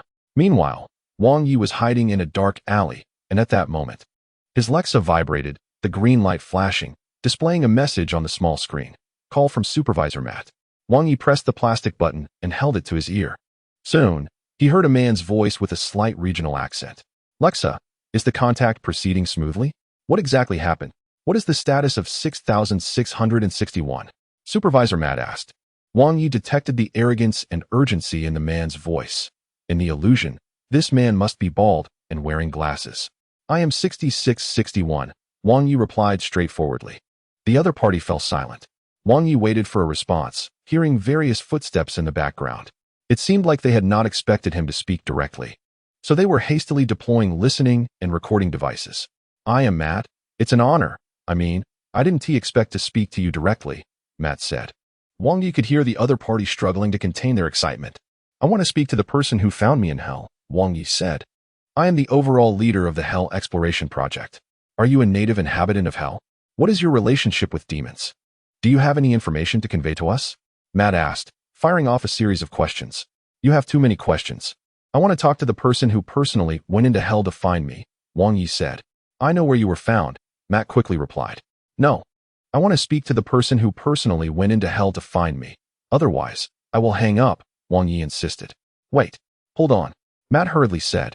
Then there was another silence, and another person took over. I am Li Jun. You want to see me? A man named Li Jun said. Are you the one who found me in hell? Wang Yi asked. Yes, it was me, the other party replied. There was a moment of silence between them. It seemed the other party was also a soldier and not very good at small talk. Li Jun, tell me how you entered hell, Wang Yi asked directly. This seems to be Li Jun seeking Matt's opinion, Wang Yi thought. We entered hell through headquarters facilities. We have that technology, Li Jun replied. How far is it from the teleportation point to where you found me? How long did it take? What kind of resistance did you encounter? Wang Yi asked again. That was an expedition. We lost many people, Li Jun said, but Matt interrupted him. What does that place represent to you? What does it mean? Matt inquired at that moment. I am not speaking to you, Wang Yi replied. We can't just casually give you information. Communication needs to be based on mutual trust and understanding, Matt said. This is not a negotiation, nor a request for help. I will get the answers. Either you give them to me, or I will come to take them, Wang Yi stated. There was another silence on the other end. But Wang Yi heard them arguing fiercely, seemingly covering the microphone with their hands. In the reports, you have humanity. You are on the side of humans. We are also discussing whether you are human and have been observing whether you possess basic human emotions like empathy, Matt said. I am not interested in your research. Wang Yi replied. We can cooperate, Matt said again. You do not have the ability to cooperate with me, Wang Yi said. He crushed Lexa and tossed it aside. Wang Yi decided to go to the building. It was now or never. He did not like waiting. What kind of world is hell? Why did he end up there? To know these questions, it seemed he could only return to the place where he was found. If he could find out the exact answer, Wang Yi would also find a way to return to 2137. He had to confront his destiny and complete his revenge by killing Shinwei Tianyang. The building was not hard to find. Wang Yi's 3D map had already outlined most of the city's scenery, and the navigation line beneath his feet guided him across most of the city. Eventually, he stood in front of the building, dressed in a suit full of bullet holes. This building had a twin structure and was completely out of style compared to the surrounding buildings, like placing a concept car among a pile of vintage cars. The armed guards at the entrance did not stop him. They just watched from a distance and slowly stepped back. He walked into the building, and suddenly red warning lights flashed in the lobby. The receptionist, after glancing at her computer, was horrified and quickly hid under the desk. Warning! Warning! Dangerous containment object has appeared in the facility. All staff, please do not move around casually. Stay at your stations. Do not attempt to make eye contact or speak with the target. Do not attempt to provoke the target. A female voice echoed from the hall's speakers. Wang Yi saw the floor beneath him light up, forming a light strip as if guiding him forward. He followed this path to the elevator designated for management personnel, which automatically took him to the 27th floor. He exited the elevator, where many people were busy at their computers. As he walked forward, many hurriedly slipped into their offices and locked the doors. When he entered the large hall at the end, he found it was a spacious intelligence room. With a matrix of screens on the walls and rows of computers filled with people, several were discussing something under the big screen. Upon seeing Wang Yi, those few people seemed a bit nervous, but they quickly stabilized their emotions. What should we call him? Lexa said his name is Wang Yi. Can we call him by name? He just killed a bunch of security guards. This conflicts with the information we received. The few people discussed nervously while looking at Wang Yi. Wang Yi stepped forward, sizing up these people. 6 individuals, 4 men and 2 women, all dressed in researcher uniforms. Who is Li Jun? Who is Matt?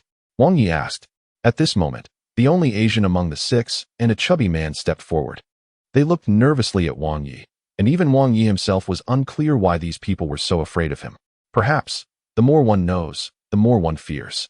Open the hell teleportation portal. Give me the map, Wang Yi said. He just wanted to explore. There is no portal here, Matt replied. Wang Yi grabbed Matt by the collar and lifted him off the ground. The people around them took a few steps back, looking at him in terror. You said the headquarters has teleportation facilities. Wang Yi shouted. This is not the headquarters. The headquarters is. Matt hurriedly said. Where's the headquarters? Wang Yi asked. The headquarters has been destroyed. It's at the gate of destruction, Li Jun answered from the side. Wang Yi looked at Li Jun. After we brought you out, the teleportation portal went out of control. We could only send you to the containment facility outside the 9th fortress for research. That portal kept getting bigger, and the demons have taken control of that area. The Doom Society is trying to control the situation, Li Jun explained. The gate of destruction is right there. A female doctor quickly instructed her subordinates to display the gate of destruction on the screen. Wang Yi set down Matt and looked at the screen. Above a black mountain, a massive red sun loomed. No, that wasn't the sun, it was a portal. It always happens this way. Madmen, thirsting for knowledge and exploring the unknown. Open doors that shouldn't be opened, and then madness spills out to wreak havoc on the world. 054 is waiting. Something large is moving. Its enormous body could easily topple skyscrapers. Crumbling concrete blocks fell from the sky like meteor showers. Wang Yi navigated through the ruins of the buildings, holding his Gauss rifle. Ahead, a figure quickly dashed out of the hall, and as a giant rock fell, it shook the ground and blocked the door. Wang Yi ran to the stone, where there was a gap big enough for him to crawl out. He lay down and pushed himself out with all his might, with his ear pressed to the ground. He could hear the echoes made by that thing as it moved. He stuck the Gauss rifle out first, then crawled outward, 2/3 of his body emerging from the ruins. But the equipment pack on his lower half got stuck in the gap. He twisted a bit. Then with all his strength, he pulled himself outward. Wang Yi tried several times, but still couldn't free himself. At that moment, the person who had exited before him returned. His tall figure blocked the sunlight, casting a deep shadow on the ground. Wang Yi struggled to look up and saw Wei Tianyong, bathed in light, soaking in the thick darkness. Speed up, Wei Tianyong said, extending his bandaged hand.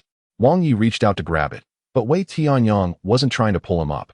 Instead, he grabbed the edge of the rock, and with a loud crack, the stone was lifted a few centimeters. Wang Yi quickly crawled out and picked up his Gauss rifle. The stone fell with a thud, completely blocking their way back. We're quite a bit slower than it. We can't rest tonight. Wei Tianyong patted Wang Yi and smiled. Wang Yi noticed some dust on his face, and his pupils were orange-yellow. Don't worry about me. I'm used to it. Wei Tianyong raised his bandaged hand and clenched his fist. They continued forward, only eating some compressed biscuits along the way. Wang Yi saw Wei Tianyong take out a blue rapid injector and inject it into his forearm. It was probably some kind of suppressant. At 9:20 p.m., they finally caught up with that thing. Its form was shrouded in a cloud of black mist, and many large, bat-like birds flew out from the dark fog, leaving red streaks of glowing single pupils in the night sky. Wei Tianyong and Wang Yi put on their oxygen masks. That black mist was harmful to any native species on Earth. Death Knight. That's what they call this thing, right? Those Westerners wouldn't name it without the Bible. Wei Tianyong said, looking at the giant creature. Wang Yi saw his eyes flashing with orange light, his pupils resembling those of a cat. He could barely see the enormous moving silhouette through his night vision goggles. We've been spotted, Wei Tianyong said with a smile. Wang Yi also saw it. Those bats were flying toward them. Were these creatures secreted by the Death Knight or attracted to it? Before Wang Yi could think further, he pulled the trigger. The electromagnetic acceleration device of the Gauss rifle propelled high-density steel balls to an incredible speed of 1,000 meters per second, piercing through the attacking bat monsters. Cover me. I'm going to insert the beacon into that thing. Wei Tianyong jumped out from behind cover. The Gauss rifle was useless against such a giant. But they had a special plan. They would approach the target on foot and then launch some kind of locator onto the target, followed by a strike from space-based weapons in outer orbit. Gods cannot be killed, but they can be shattered. If they are dismantled and buried in the Earth's core, they will fall into a false slumber. Novice, don't die before I get back. Wei Tianyong's voice came through the communicator. Don't die, novice. Don't die. Wang Yi opened his eyes. It was now 2 a.m., and he was wearing a bathrobe in a hotel room. The people couldn't provide any help. They no longer had the ability to transport to hell. The last exploratory mission had triggered a massive response from the demons, and the facility housing the portal had been occupied by them. The portal had been torn into a passage between two worlds. The Doomsters were filling that hole with their lives. He walked to the window. The hotel was located by an artificial lake, and the view outside reminded him of what this world looked like when it was normal. When did Wei Tianyong stop looking human? Wang Yi didn't know. Back then, he was just an ordinary soldier, part of a special operations team, the precursor to the Demon Marine Corps. For the next 3 days, Wang Yi waited for news from Catherine. He stayed in the hotel, with no security guards bothering him, and no one else troubling him. According to the waiter, ever since he checked in, this floor had been closed to new guests, and existing guests were forced to change rooms. No need to think, it was arranged by someone. Moreover, the waiter brought him new clothes, saying they were a gift from a friend. The outfit fit him well. The sender clearly knew his size. But he didn't wear it because he found various tiny detectors on it. He spent some money to have the waiter buy him a new set, a jacket, short sleeves, jeans, and sneakers, hiding a mouse tooth inside the jacket. The coffee in the hotel was delicious. He began to try to slow down, sitting on the balcony, observing the city, and waiting as necessary. He could see the pointed tops of the church, with rows of tall, dark buildings standing across the lake, and white interconnected high-rises forming a square.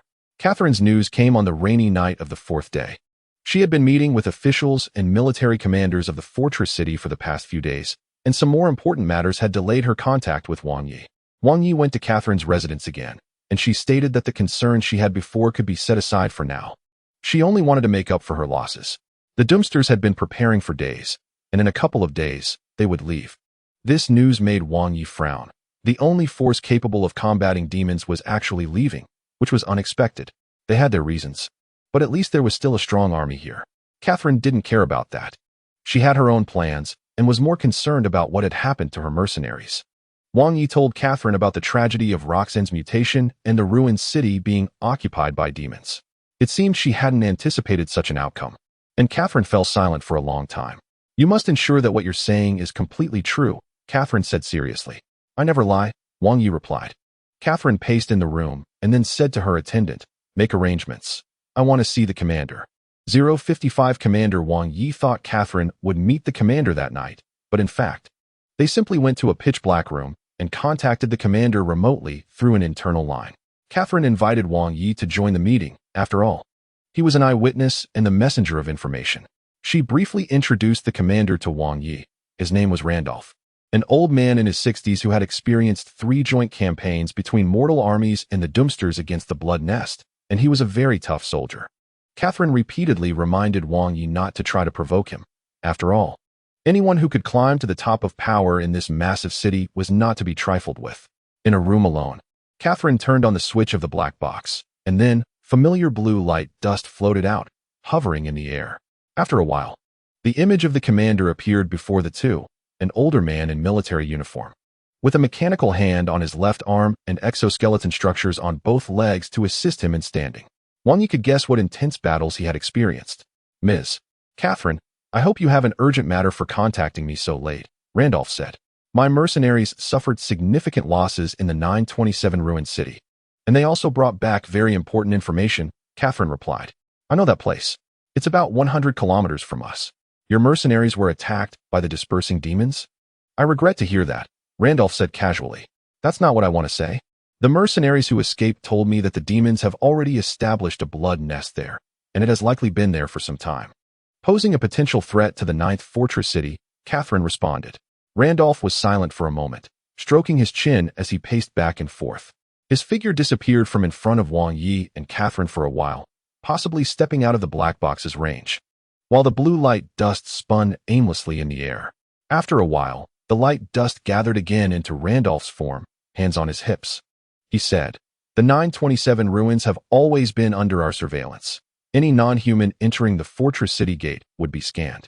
I just checked some information and found no suspicious reports. I have no reason to lie. I see a young man standing next to you. He might be the mercenary who escaped, right? Randolph asked. That's right. He brought the news, Catherine nodded. Good. I should warn you in advance, Miss Catherine, that providing false intelligence to mislead the garrison of the fortress city is considered treason against humanity.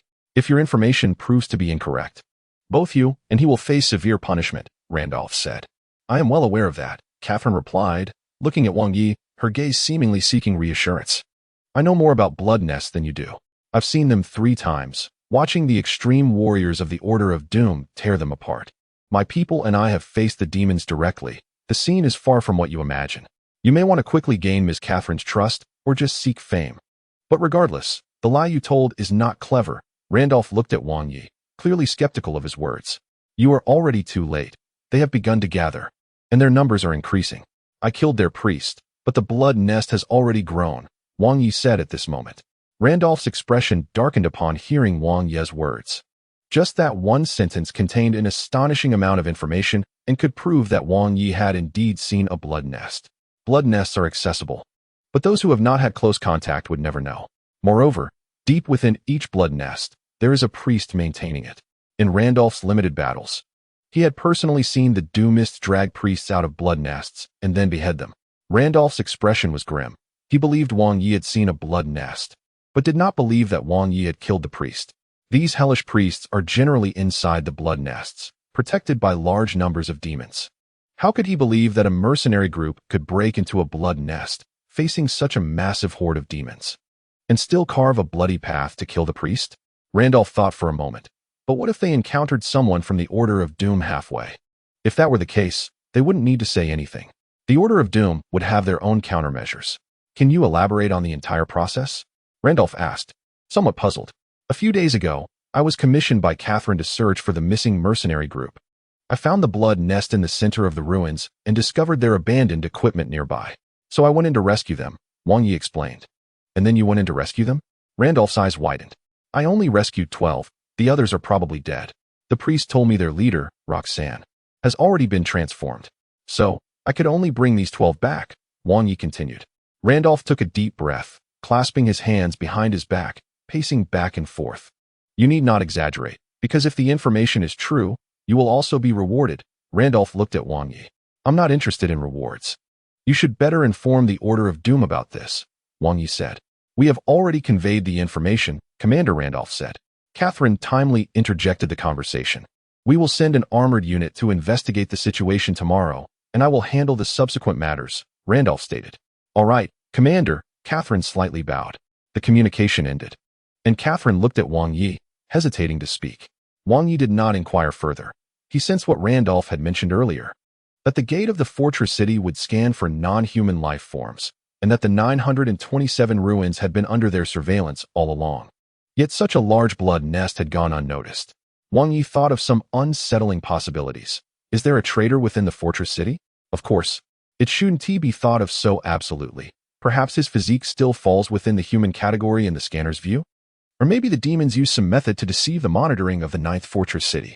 In any case, when the Army S squad is sent out tomorrow to investigate, Everything will become clear.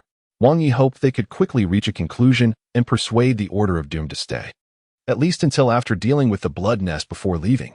However, what Wang Yi hoped for did not happen. The next morning, 4 warships flew away from the city, and a massive armored force left the 9th fortress city in full force. Randolph's armored unit did not depart for the 927 ruins until the afternoon. The entire city entered a countdown to destruction. The thoughts of the 056 group. The people from the Order of Doom had completely evacuated, and a huge mechanical structure activity sound came from the upper half of the fortress city. Wang Yi did not know what was happening, while Catherine told him that the very top of the city is the Doomist Sanctuary. Once a fortress city's order evacuates, the sanctuary will automatically close. Steel plates several hundred meters thick will be transported up from the reserved space between the 6th and 5th layers via hinges, then fitted into grooves. This essentially means turning the uppermost layer of the fortress city into a pyramid-like tip. Who built such a super-large fortress? Wang Yi was curious about this question. Catherine was also unclear. History books only mention that the God Emperor built many fortresses to protect humanity and trained the Doomist monks to teach them to use spiritual power to combat demons, as well as providing quantum technology to enable long-distance communication without satellites. As for the firearms used by ordinary mortals and the various supplies produced, they come from the remnants of old technology. Wang Yi finally understood where the sense of division in this world came from. The so-called God Emperor provided humanity with technology and power far beyond this era, while in less important fields, humanity's old technology still coexists. This leads to a strange phenomenon where people still drive fuel-guzzling cars, but can use some sort of three-dimensional projection technology for long-distance communication. The Doomist monks can move flexibly in powered armor, while mercenaries still wear bulletproof vests and use lead bullets to fight demons. If the demons from the 927 ruins attacked, this city would not know how long it could hold out.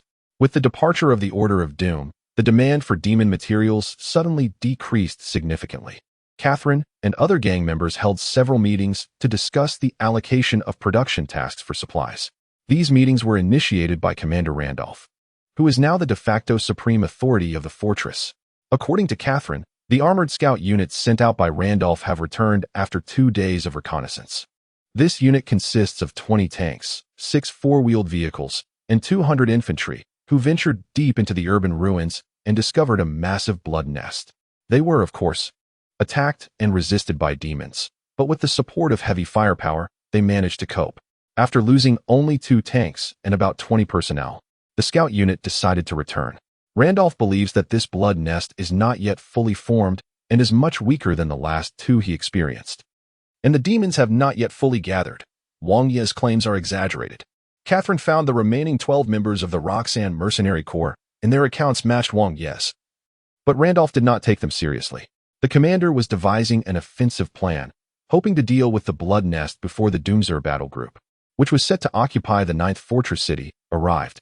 Doing so would greatly benefit the fortress army, allowing him to hold a certain degree of dominance in future discussions with Doomzer, preventing those superhumans from viewing the army as mere cannon fodder. To execute this plan, Randolph hoped to secure more supplies, and to ensure success, he decided to deploy 80 of his forces to quickly resolve the issue. After all, the adversary is a demon, and Randolph did not want to jeopardize the mission due to momentary stinginess. Considering that the only threat around the 9th fortress city is the demons of this ruined city, while the other barbarian tribes and scattered mutated monsters pose no real threat to the city, this all-out attack plan was deemed acceptable within the army. Wang Yi had seen too many people like this, blinded by personal desires, only wanting to prove themselves while ignoring the actual situation. However, he was neither a military man nor a member of the guild. No one would seek him out, and no one was willing to listen to him.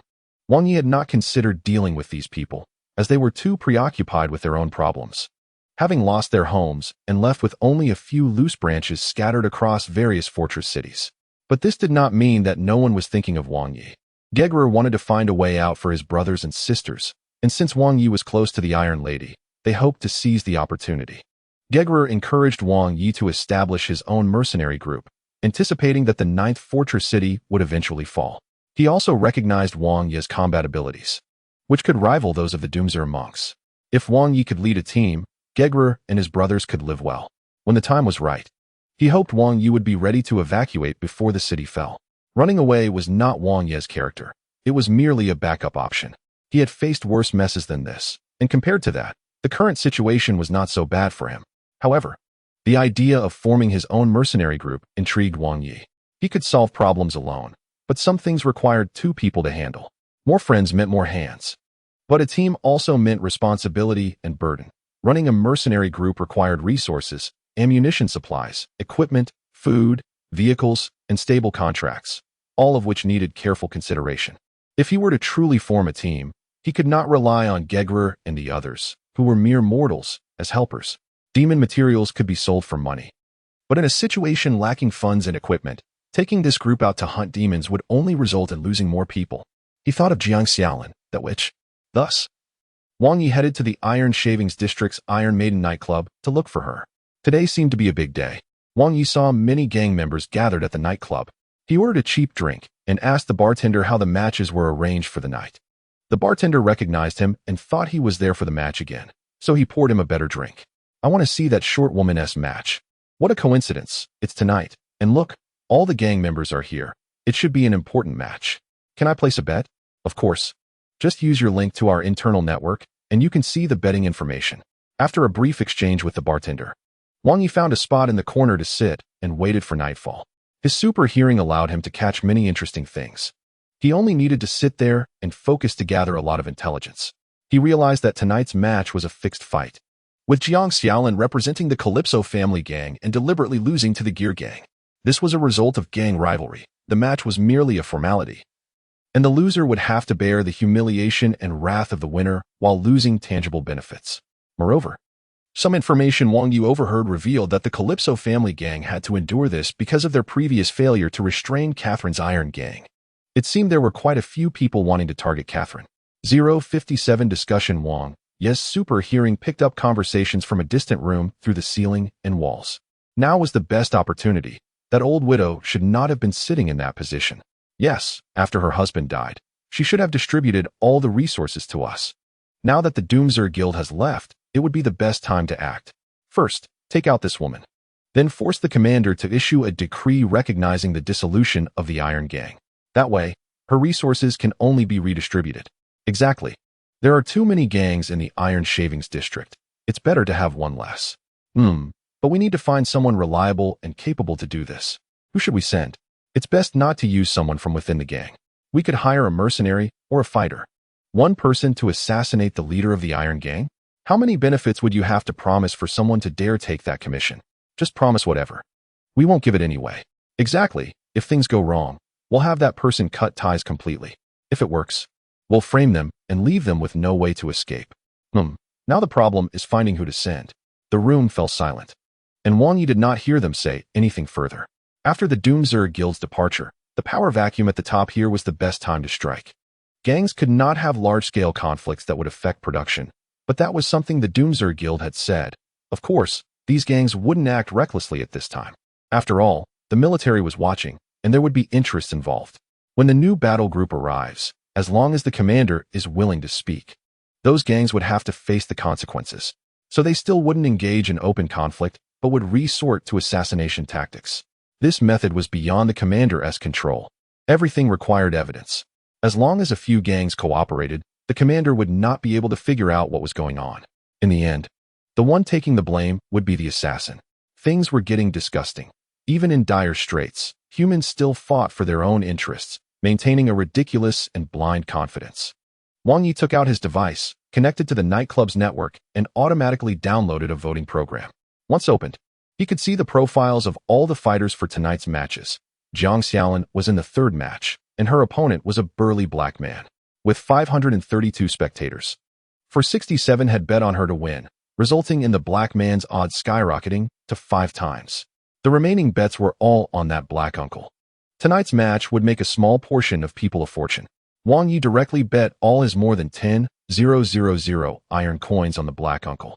Jiang Xiaolin was a thug for the gang, making a living in the boxing ring, and she certainly wouldn't engage in outrageous behavior like he did. After having a couple more drinks, the match area began to let people in, and Wang Yi moved down with the crowd, choosing a seat further back. Some people recognized him, and some spectators even asked Wang Yi why he hadn't participated in the matches for so long. Wang Yi didn't respond, just quietly waited for the match to begin. The first two matches were unremarkable, mostly just a test of who was stronger, making it quite dull. As the third match started, Jiang Xiaolin was the first to step into the ring. From Wang Yi's distance, Jiang Xiaolin was petite but not frail. Wearing a black tank top and red sports pants, barefoot, with her fists wrapped in tape. Her hair had grown a bit longer and was tied back in a ponytail. Her opponent also entered, bare-chested and muscular, wearing blue boxing shorts. This black man was probably around 2 meters tall, sporting a menacing expression. As the match began, both sides started to exchange blows. In bare-handed fighting, the concept of dodging doesn't really exist because the human body is much more agile than one might think. It's impossible for one side to punch while the other dodges. In reality, it's usually more about getting close before the opponent strikes, compressing their space to hit, or twisting one's body to redirect the force when hit, a technique known as unloading force. Jiang Xiaolin, being a sorceress, definitely had the speed and agility to evade a mortal's attacks. But since this was a staged match, she and the black man exchanged punches fiercely, sweat and saliva flying. The sounds of flesh striking flesh and groans echoing throughout the arena. Jiang Xiaolin was kicked several times, and the black man grabbed her ponytail, delivering several punches to her face, causing her to bleed from the nose and swell around the eyes. He then kneed her in the abdomen with no mercy. Jiang Xiaolin collapsed to the ground, vomiting a lot, lying on her side, motionless. However, the black man didn't stop, continuing to kick at her waist and back. Jiang Xiaolin's fair skin turned red and purple from the kicks, and when she tried to get up to fight back, she held back.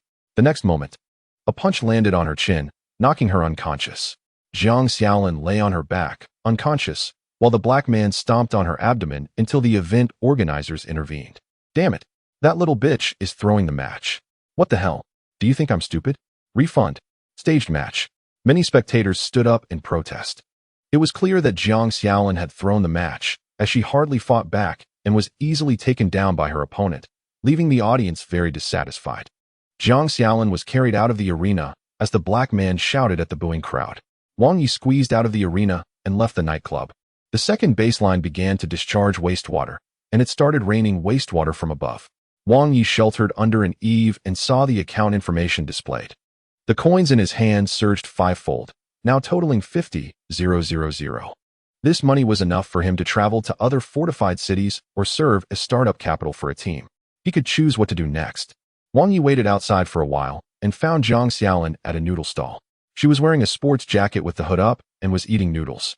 Wang Yi sat down across from her and noticed her left eye was bandaged. Her right arm was in a sling across her chest, and there were some bloodstains and sand on her neck. It seemed she had only received some quick treatment in the fighter's lounge before running out looking dirty. Hey, brother, one punch, Jiang Xiaolin exclaimed, looking up at Wang Yi, recognizing him with a surprised expression. But as soon as she spoke, she winced, curling up and hissing in pain. Your rib is broken, Wang Yi said. Oh, it's fine. I heal quickly, Jiang Xiaolin replied with a smile. That staged match went a bit too far, Wang Yi remarked. Yeah, that bastard had me down, and I still got hurt, Jiang Xiaolin complained. Why didn't you fight back? Wang Yi asked. I'm not like you. I can't just do whatever I want. Speaking of which, where have you been all this time? You don't look like you're short on cash. Did you latch onto a big shot? Jiang Xiaolin said, slurping up more noodles. A lot has happened. I can't explain it all, Wang Yi shook his head. So why did you come to watch the match today? Who did you bet on? Jiang Xiaolin asked with a smile. Your opponent, Wang Yi replied without hiding it. Wow, you must have made a fortune, Jiang Xiaolin exclaimed. Wang Yi extended his hand, making a gesture to come closer. What is so mysterious? Jiang Xiaolin said as she leaned in. I got news that this city will soon be attacked by demons. Wang Yi whispered. The Brotherhood of Doom will handle this, Jiang Xiaolin said, suddenly realizing something. The Brotherhood had already evacuated. No way. Where did you hear that? If that's the case, why did they dare to leave? Jiang Xiaolin quickly asked. I don't know the Brotherhood's decision, but I can guarantee that the demon invasion is real, Wang Yi said. Why? Jiang Xiaolin asked. I saw it with my own eyes, the ruins of City 927. They have been preparing for a long time, Wang Yi said. Jiang Xiaolin pondered for a moment before suddenly asking, Wait, did you become a wilderness mercenary? Wang Yi nodded. Hey, no wonder I haven't seen you for so long. Oucha. Jiang Xiaolin dropped her chopsticks, clutching her ribs and groaning. Do you want to join? Wang Yi asked. Jiang Xiaolin hissed, and upon hearing this, her expression became serious. No, she thought for only 2 seconds before rejecting him. Wang Yi looked at her in silence. Don't try to persuade me. I won tea. Jiang Xiaolin resumed eating her noodles. You're not an ordinary person, Wang Yi said. Jiang Xiaolin's hand shook a little as she held the chopsticks. She looked up at Wang Yi, her pupils glowing with a golden ring. Wang Yi's pupils glowed with a red ring. What the hell are you? Jiang Xiaolin still had noodles in her mouth, but she had already realized the seriousness of the situation. Wang Yi remained silent, just looking at her.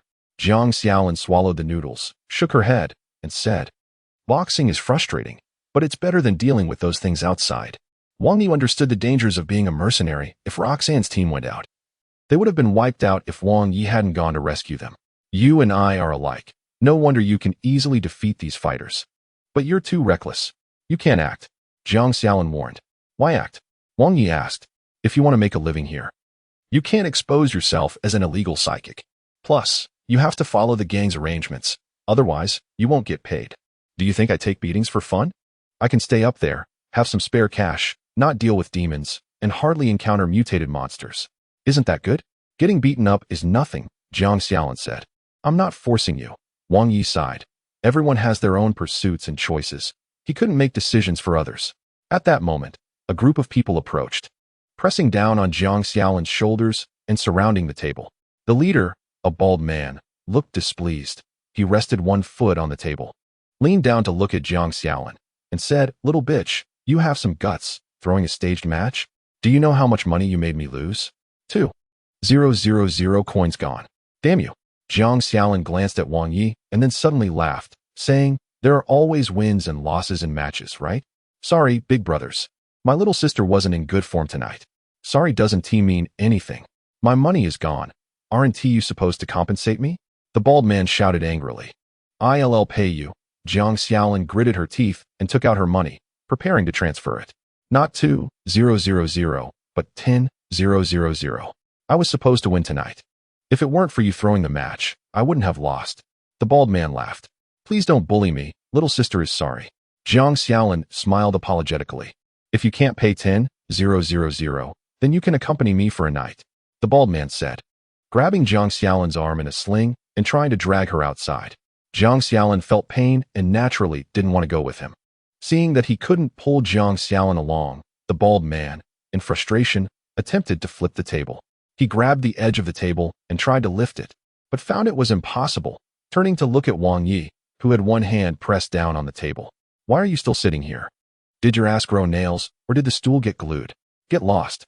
The bald man yelled angrily. I'm talking to her, Wang Yi replied. What about your mom?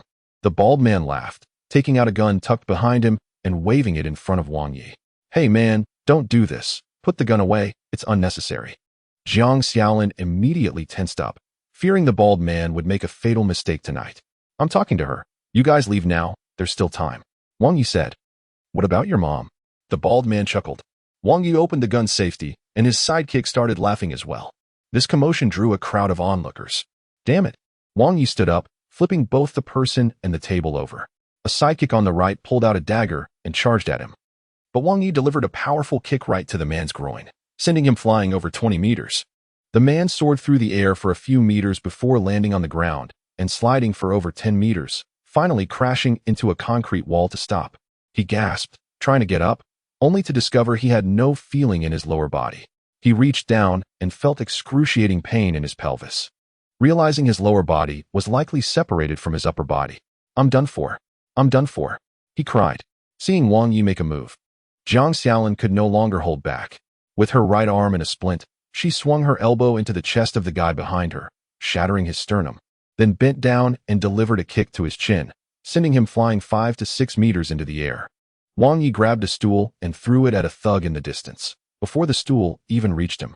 Wang Yi had already lunged in and delivered a punch that smashed both the thug and the stool, fracturing his collarbone and scapula. The thug rolled on the ground a few times before falling silent. The bald man crawled out from under the table and fired at Jiang Xiaolin. 2 gunshots rang out.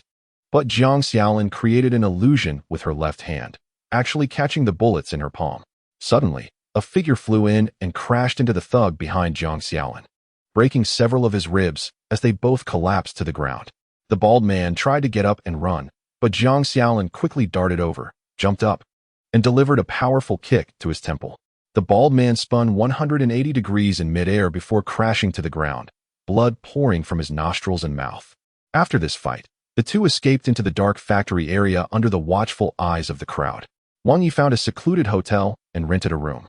Jiang Xiaolin was sore all over. The intense activity had worsened her injuries, and she could barely walk, with her fractured ribs hurting intensely.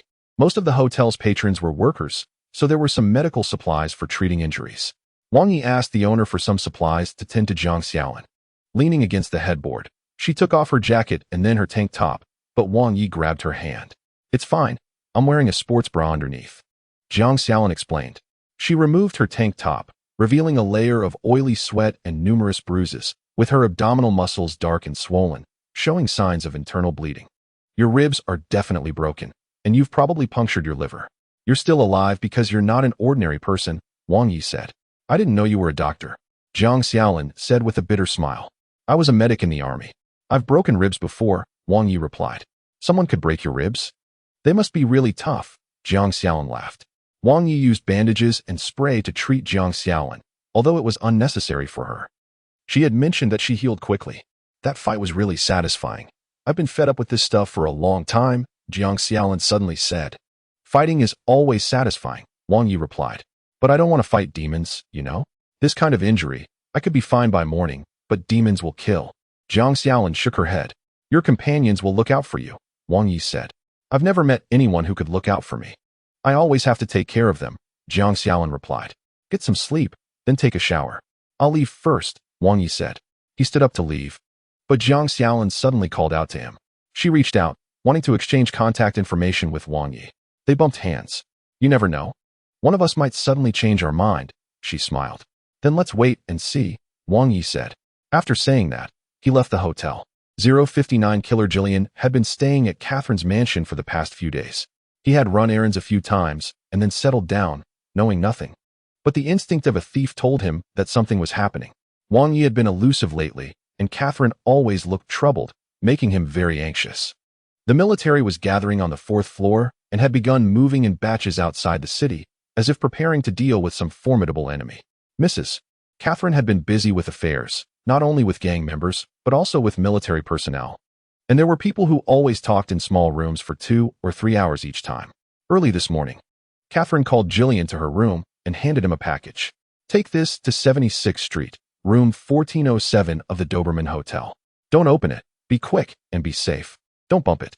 Catherine handed him a brown paper package from the table. It felt a bit heavy, and he could tell there was a small wooden box inside. Jillian nodded, preparing to leave, but Catherine handed him a key.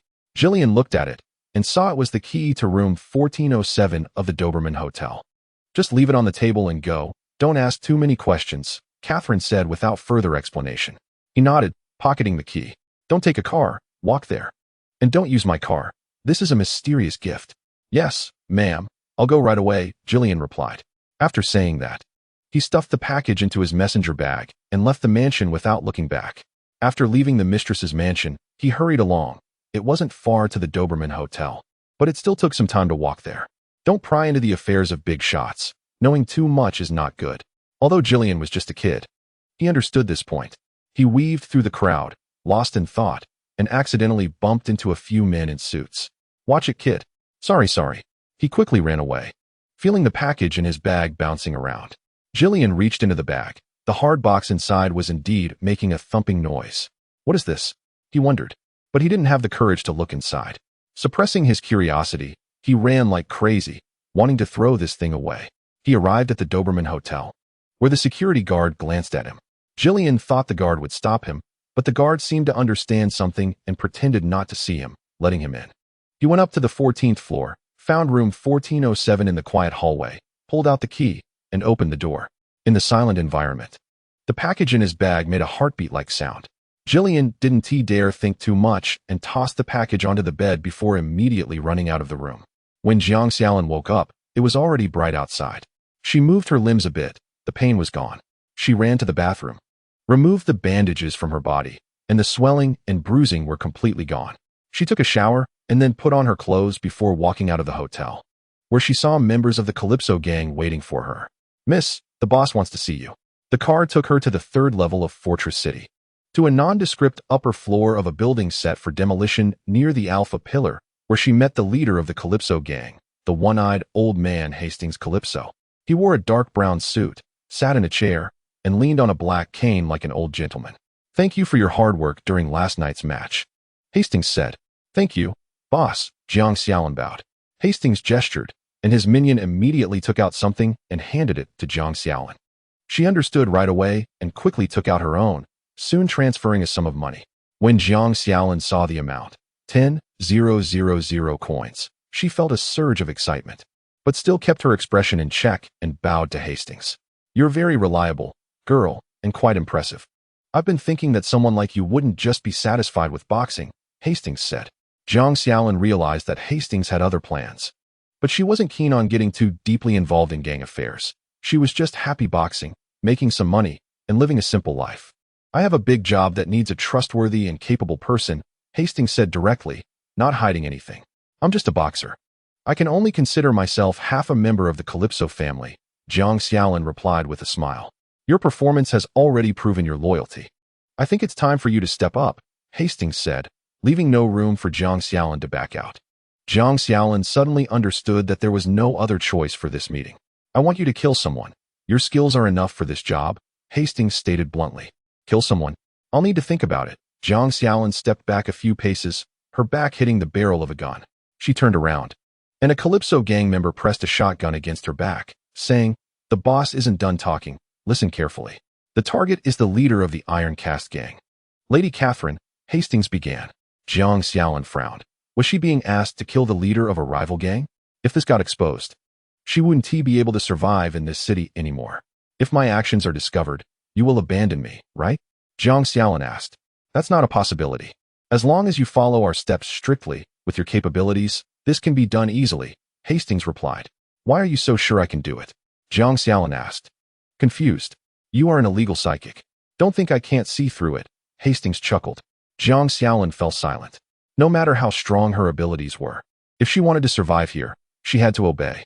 "But I promise, if you complete this task, you will gain a more stable life than you have now," Hastings assured her. "You promise?" Jiang Xiaolin asked. "I promise," Hastings confirmed. "All right, I'll do it. What's the plan?" Jiang Xiaolin said helplessly. "To make a living in this city, she had to be at their mercy. Powerful personal strength means nothing. No matter how strong, it can't compete with the demons outside. If she ran to another fortress city, she would have to start all over again. Today, we will arrange for you to stay at the Doberman Hotel. Your room number is 1407. In a few days, someone will come to pick you up, and we will provide you with the detailed plan. This must be done flawlessly," Hastings said. After Wang Yi left the hotel, he sent the information he heard at the nightclub to Catherine. 3 gangs were plotting to assassinate Catherine. This was no small matter. Catherine had always known that other gangs were dissatisfied with her, but she didn't expect them to actually take action. She didn't want to raise any alarms. After all, if the news was true, it was best to let those people think she was still unaware. Murder always comes with betrayal, and Catherine needed to know if the people around her were trustworthy. In the following days, she conducted a secret investigation, selecting a few trusted confidants to execute her plans. Among the other 8 gangs, the Calypso family and the Gear gang harbored the greatest hatred for the Iron Cast gang, as their businesses overlapped significantly, creating direct competition. Until one day, a confidant passed a name into Catherine's ear, Jiang Xiaolin. The assassin was her, and she was already staying at the Doberman Hotel. This made things much easier to resolve. At 5 p.m., Jiang Xiaolin returned to her hotel room, where a package was waiting on her bed. 060 dead from the explosion. Gaigro was driving a rugged pickup truck across the wilderness, and in the sky, a large red bird was chasing him. Wang Yi was manning the heavy machine gun mounted in the truck bed, aiming it at the bird. It was a flying demon with a score of 700. As the bird dove down, Wang Yi pulled the trigger. Full-sized armor-piercing rounds fired off in rapid succession with explosive sounds, hitting the bird's muscle like plastic pellets against a rubber wall. This kind of bullet was ineffective. Wang Yi felt a bit disappointed. He suddenly leaped and hooked the bird with an axe in midair, pulling it down to the ground. Red dust flew up as Wang Yi stomped on the bird, ripping one of its wings apart with his axe. He stepped on the bird's neck and delivered a series of heavy punches to its head, killing it on the spot. Gaigro drove the pickup back from a distance, smiling at Wang Yi. The most expensive heavy machine gun I bought is still no match for your axe. He put away the axe and dragged the bird's corpse into the truck bed. For the past few days, he had been preparing. He had Gaigro drive him back to the edge of the ruins of City 927 for a reconnaissance. It was quiet, even if he risked going deeper. The enormous blood nest still stood alone, with none of the previous followers around. At the outskirts of Fortress City 9, the armored vehicles and tanks of the fortress army had already come out. They hadn't set off yet, just waiting for orders nearby. Wang Yi wanted to resolve the blood nest issue, but after learning some information, he abandoned that idea. Destroying the blood nest required powerful and sustained firepower. Catherine had revealed some of the army's operational plans to him. They planned to use 200 tanks to bombard it. The power of the tank shells was clearly insufficient for the blood nest. 200 tanks would need to fire continuously, and other troops would have to withstand the attacks from demons during this time to have any chance of destroying it. The fortress city's defense system had missiles, but without guidance, they couldn't accurately hit the blood nest from 120 kilometers away. That thing was sturdier than expected. If it were the Doom's church, it would be much easier, as their large ships could bombard it directly from the air and finish it off in one round. But clearly, the fortress army and mercenaries did not have such equipment. If the army couldn't handle it, the fall of Fortress City 9 would just be a matter of time. Wang Yi had to consider several possible scenarios. The worst-case scenario was the city falling. Before that, he needed to form his own small team and get as many residents out early as possible. But there was another option. He could help the army's tanks buy time. During the tank bombardment, Wang Yi could draw the attention of the demons, continuously killing them and making them swarm around him. He felt that these two things could be done together. If Gaigro could organize a convoy and accompany the army to the ruins of 927, he could learn about the battle situation in real time and notify the convoy left in the city to evacuate in case of the worst outcome. However, this approach was fraught with difficulties. The army didn't trust Wang Yi. They had their own plans and interests. Gaigro had no prestige in the mercenary world and couldn't rally people to his side. Moreover, Wang Yi was also unclear about the army's tank convoy's chances of success. Sacrifices could be chosen, but walking into death was not an option. All good plans would always be shelved due to various practical issues. Wang Yi could only take limited immediate action. He sold his mold jacket and exchanged it for a set of bulletproof clothing. The acid-resistant effect was minimal and really served no purpose. It was better to wear something thicker. He bought several guns, an assault rifle, a shotgun, and a single-man rocket launcher. The ammunition for these 3 weapons was quite expensive, and carrying them all was important, but for Wang Yi, it was not a problem. He also got a new backpack to carry some spare bullets and medical supplies, as he might have mortal teammates with him in the future, who cannot self-heal and will need these things. In the end, he spent 13,000 coins to buy this off-road pickup truck and a heavy-mounted machine gun, which can seat 4 people, has a trailer for transporting goods, and offers some light firepower. However, the results of today's test were disappointing. The vehicle was fine, but this heavy machine gun, which is the largest caliber available at the 9th Fortress City's trading station, struggled against demons. Perhaps due to the blood nest. The demons in this area have grown stronger. Back when Roxanne was still around, they could use the mounted machine gun to kill some low-tier demons. The two drove back to the city, but halfway through, they encountered military personnel beginning to impose restrictions. And they were informed that the area towards the 927 ruins would be under curfew starting tonight, prohibiting any mercenaries from going there. It seems the military is about to take action soon. After returning to the city, they dealt with the demon corpses at the trading station. The money they received wasn't much, and Wang Yi gave it all to Gaigro, who once again inquired about the mercenary group. I haven't made up my mind yet. But once I do, I'll let you know, Wang Yi assured him. He already had Gaigro's contact information, and the other party wouldn't be leaving here anytime soon. Wang Yi drove the pickup back to the hotel, and at that moment, a news broadcast played on the vehicle's radio. This afternoon at 5 p.m., an explosion occurred at the Doberman Hotel in the 3rd City Plane. Room 1407 was completely destroyed, 2 people were injured, and 1 person died. It is reported that the deceased was female, and the body was unrecognizable when found. Wang Yi turned off the radio and suddenly thought of how Catherine's factory had manufactured combat armor for the Doomsday Church. So he drove to Catherine's residence on the 3rd level. As soon as he entered, he saw Jillian, who appeared distracted. He seemed to have something on his mind. But after glancing at Wang Yi, he held back. Mrs. Catherine was sitting by the window in her room, enjoying tea, and looked quite cheerful. The information you provided was very accurate and bought me a lot of time. Now, all the problems have been resolved. I can still sit here and talk to you. Thanks to you, Catherine smiled. Have you found the assassin? Wang Yi asked. Already dead. Let's talk about something else. I noticed you want to venture into the mercenary industry. Actually, being my bodyguard would be more promising. The atmosphere in the city has changed recently, but I believe everything will return to how it was once the new Doomsday War Corps arrives, Catherine replied. I saw the military preparing to move towards the 927 ruins. Wang Yi said, let Randolph worry about the military. Tonight, all the gangs involved in this sinister assassination will learn one thing. Do not underestimate the Iron Lady, Catherine said. Looking out the window, she stood up from the sofa, walked to the glass cabinet, and added, let's talk about something else. Sit down, Wang Yi. I have a new drink here. Don't you want to try it? You're a serious man, very serious, and I like that. But sometimes I think you could relax a bit. We could talk about our personal lives or something. Wang Yi sat on the sofa and saw Catherine taking the initiative to prepare a steaming cup of brown drink for him. A rich milk aroma mingling with the fragrance of tea filling the room. Look, the combination of milk and tea has created a wonderful new drink, Catherine laughed. Isn't this just milk tea? Wang Yi picked up the cup and drank it all in one go. Is it good? Catherine looked at Wang Yi expectantly. A bit hot. Wang Yi replied. You seem to do everything quickly and decisively. I like that. Just don't know if that applies to other things too, Catherine laughed. Walking behind the sofa, wrapping her arms around Wang Yi's neck, and bringing her lips close to his ear. You said your factory manufactured armor for the Doomsday Church? Wang Yi sat upright, allowing Catherine's hands to caress his chest. Yes, but it's now shut down, and the production line is closed. Without the Doomsday Church's orders. The production line cannot be restarted, Catherine replied with a smile. Do you have any stock? Wang Yi asked. How could there be?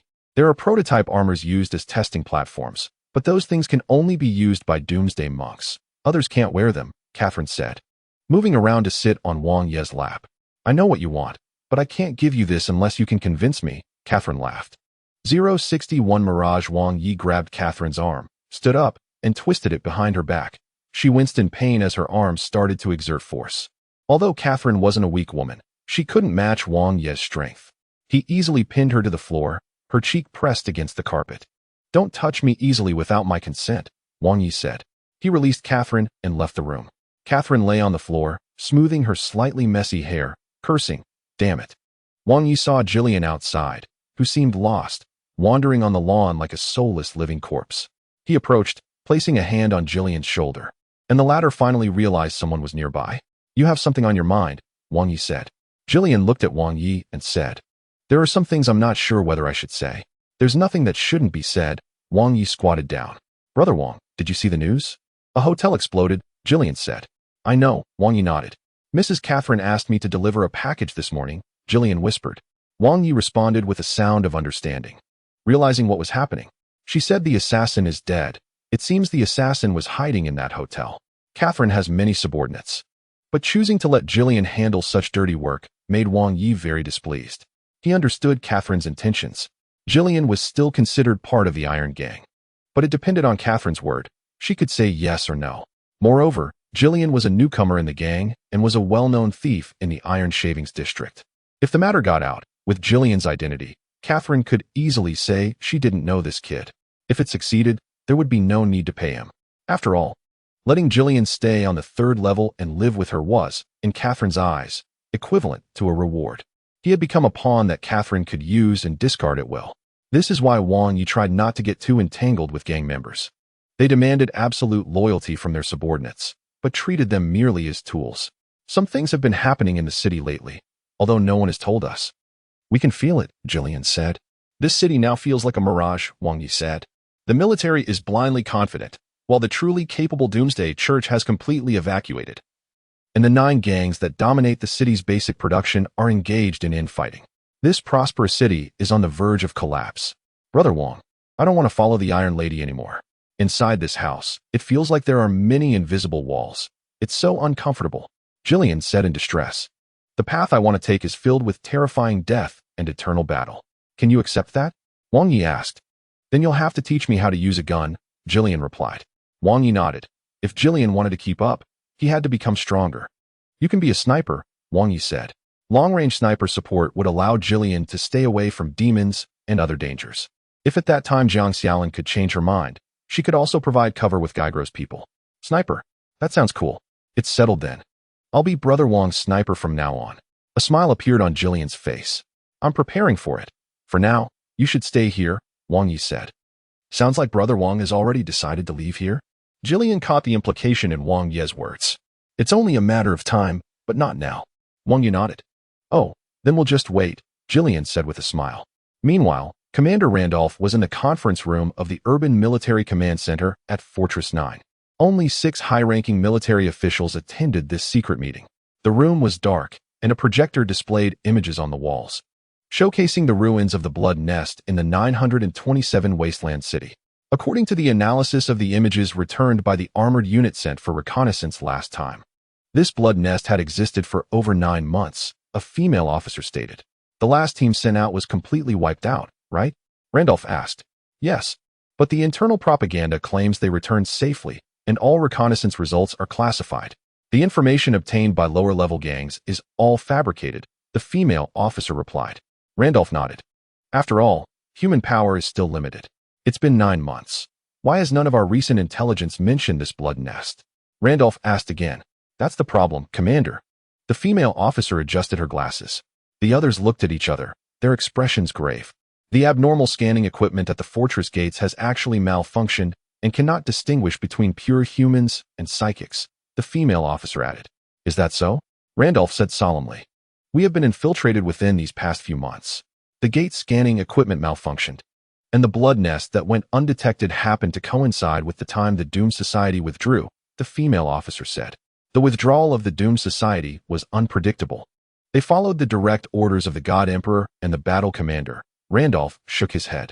Perhaps there are traitors within the Doomed Society, the female officer whispered. Watch your tongue, someone cautioned.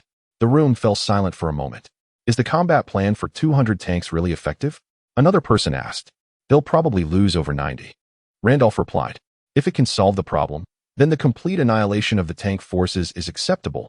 The man seemed to be talking to himself. No, I mean the entire army, Randolph sighed. You haven't faced those things. I must say, without the support of the Doomed Society, the army wouldn't last 5 minutes, Randolph said. The female officer didn't know what to say. Since the Blood Nest is currently silent, why must we take the initiative to attack? Let the next Doom battle group handle it when they come here, the man said at this time. You know nothing about the Blood Nest. Randolph shook his head. He looked at the dark figures of the others. The light from the projection reflected on his face, casting a bluish hue on his aged features. Inside the Blood Nest is a mirrored world. It is far larger than what you see from the outside. At the core of the Blood Nest is a hell portal, through which demons continuously invade. A Blood Nest takes only 2 months to go from construction to maturity, and when the time is ripe, the mirrored world will replace the real world, just like how a dream consumes part of reality. By then, the demon army gathered inside will surge out. It's already been 9 months. Can you guess how many demons are in there? They are waiting for the opportunity. Time is not on our side. We must blow it up before the Blood Nest replaces the real world to have any chance of holding Fortress 9, even if it requires a tremendous sacrifice. The army may lose 90 of its effective strength. After Commander Randolph finished speaking, no one else could utter a word. 062 turning night the next day. Hundreds of tanks gathered in the open space in front of Fortress City, accompanied by various armored vehicles forming a formation. In the sky, dozens of helicopters of all sizes had also taken off, circling like sparrows. The tank forces, as the main force to destroy the Blood Nest, needed protection from other units. The helicopters in the sky and the infantry in various armored vehicles would coordinate operations, serving as bait to draw most of the demons' attacks onto themselves, creating space for the tanks. The individual equipment of the fortress guards was much better than that of the security guards. They all had passive exoskeleton armor and full sets of army combat uniforms. Although this level of defense was barely adequate against demons, it was still thicker than what the security guards and watchmen had. The passive exoskeleton armor is an auxiliary framework worn outside the clothing. In a normal state, the exoskeleton frame moves naturally with the wearer's limbs, but when manually locked, the frame will lock the joints, increasing the soldier's load capacity and providing support for certain movements. Since it is not equipped with any power sources or motors, this exoskeleton is referred to as a passive exoskeleton. Of course, there are also powered exoskeletons. But that technology is used in the combat armor linings of the Doom Society. The mortal army is numerous and dies quickly. Using such expensive equipment is somewhat wasteful. Residents of all social classes in Fortress City had no idea what was happening. Only a few gang leaders understood that the army was finally about to launch an offensive against the Blood Nest in the 927 ruins. The television news did not broadcast this military operation. The residents of Fortress City were repeating yesterday's life, as if there was some kind of tacit understanding. The gang conflicts paused today, as they all awaited the outcome of this operation. By evening, there was still no further news from the fourth tier. And the army had not returned. Time returned to the previous night. Only by blowing up the Blood Nest before it replaces the real world can we possibly hold Fortress 9, even if it requires a tremendous sacrifice. The army may lose 90 of its effective strength. After Commander Randolph finished speaking, he looked at the others in the room. They were the highest ruling class of this Fortress City. These few people controlled the lifeblood of the city's mortals. A 90 sacrifice is too great. It's tantamount to mutual destruction. The female officer shook her head. No one understands demons better than I do. The only ones who can compete with them are the Doom Society. Do you know why? It's not because of their combat armor or heavy artillery, but because of psychic power. Randolph said slowly at this time. Everyone knew that the biggest difference between cultivators and mortals is psychic energy. Although there are some scattered illegal psychics, the practitioners of the Doom Society use psychic energy more thoroughly. These two types of psychics are not on the same level. Randolph stated, I've heard that their people have undergone 12 surgeries for modification, making them taller and stronger than average, an official interjected. That's right. They monopolize this human modification technology, holding the power to fight against demons in their hands, enslaving us, Randolph said in a low voice. Commander, watch your words. An official cautioned. I no longer need to hide anything, everyone. No other Doom battle group will come to replace us. As far as I know, months ago, the Gate of Destruction had already dragged most of the Society's battle groups into the quagmire of war, Randolph continued. Months ago, I knew that a corruption incident occurred at the headquarters. The female officer adjusted her glasses. They controlled a hell gate and sent people in. Not knowing what demons were dragged out, they ran out like crazy, grabbing everything. The breach over there is getting bigger, and almost all battle groups have been dispatched. Commanders from other fortress cities have also told me that the Doom battle group stationed in their city has already withdrawn. We are relatively late, Randolph sighed. I've said long ago that we can't let this scientist organization run wild. An official gritted his teeth. The God Emperor will protect us, the female officer. Hearing this news, was already somewhat frightened, and could only keep muttering to herself. Fuck the God Emperor. It's just the Doom Society's lie. The Doom Society and the army are no different. They just put on a layer of Savior's skin for themselves. Their current status is only because they monopolized the modification surgeries. The official cursed angrily. Is there really no other way?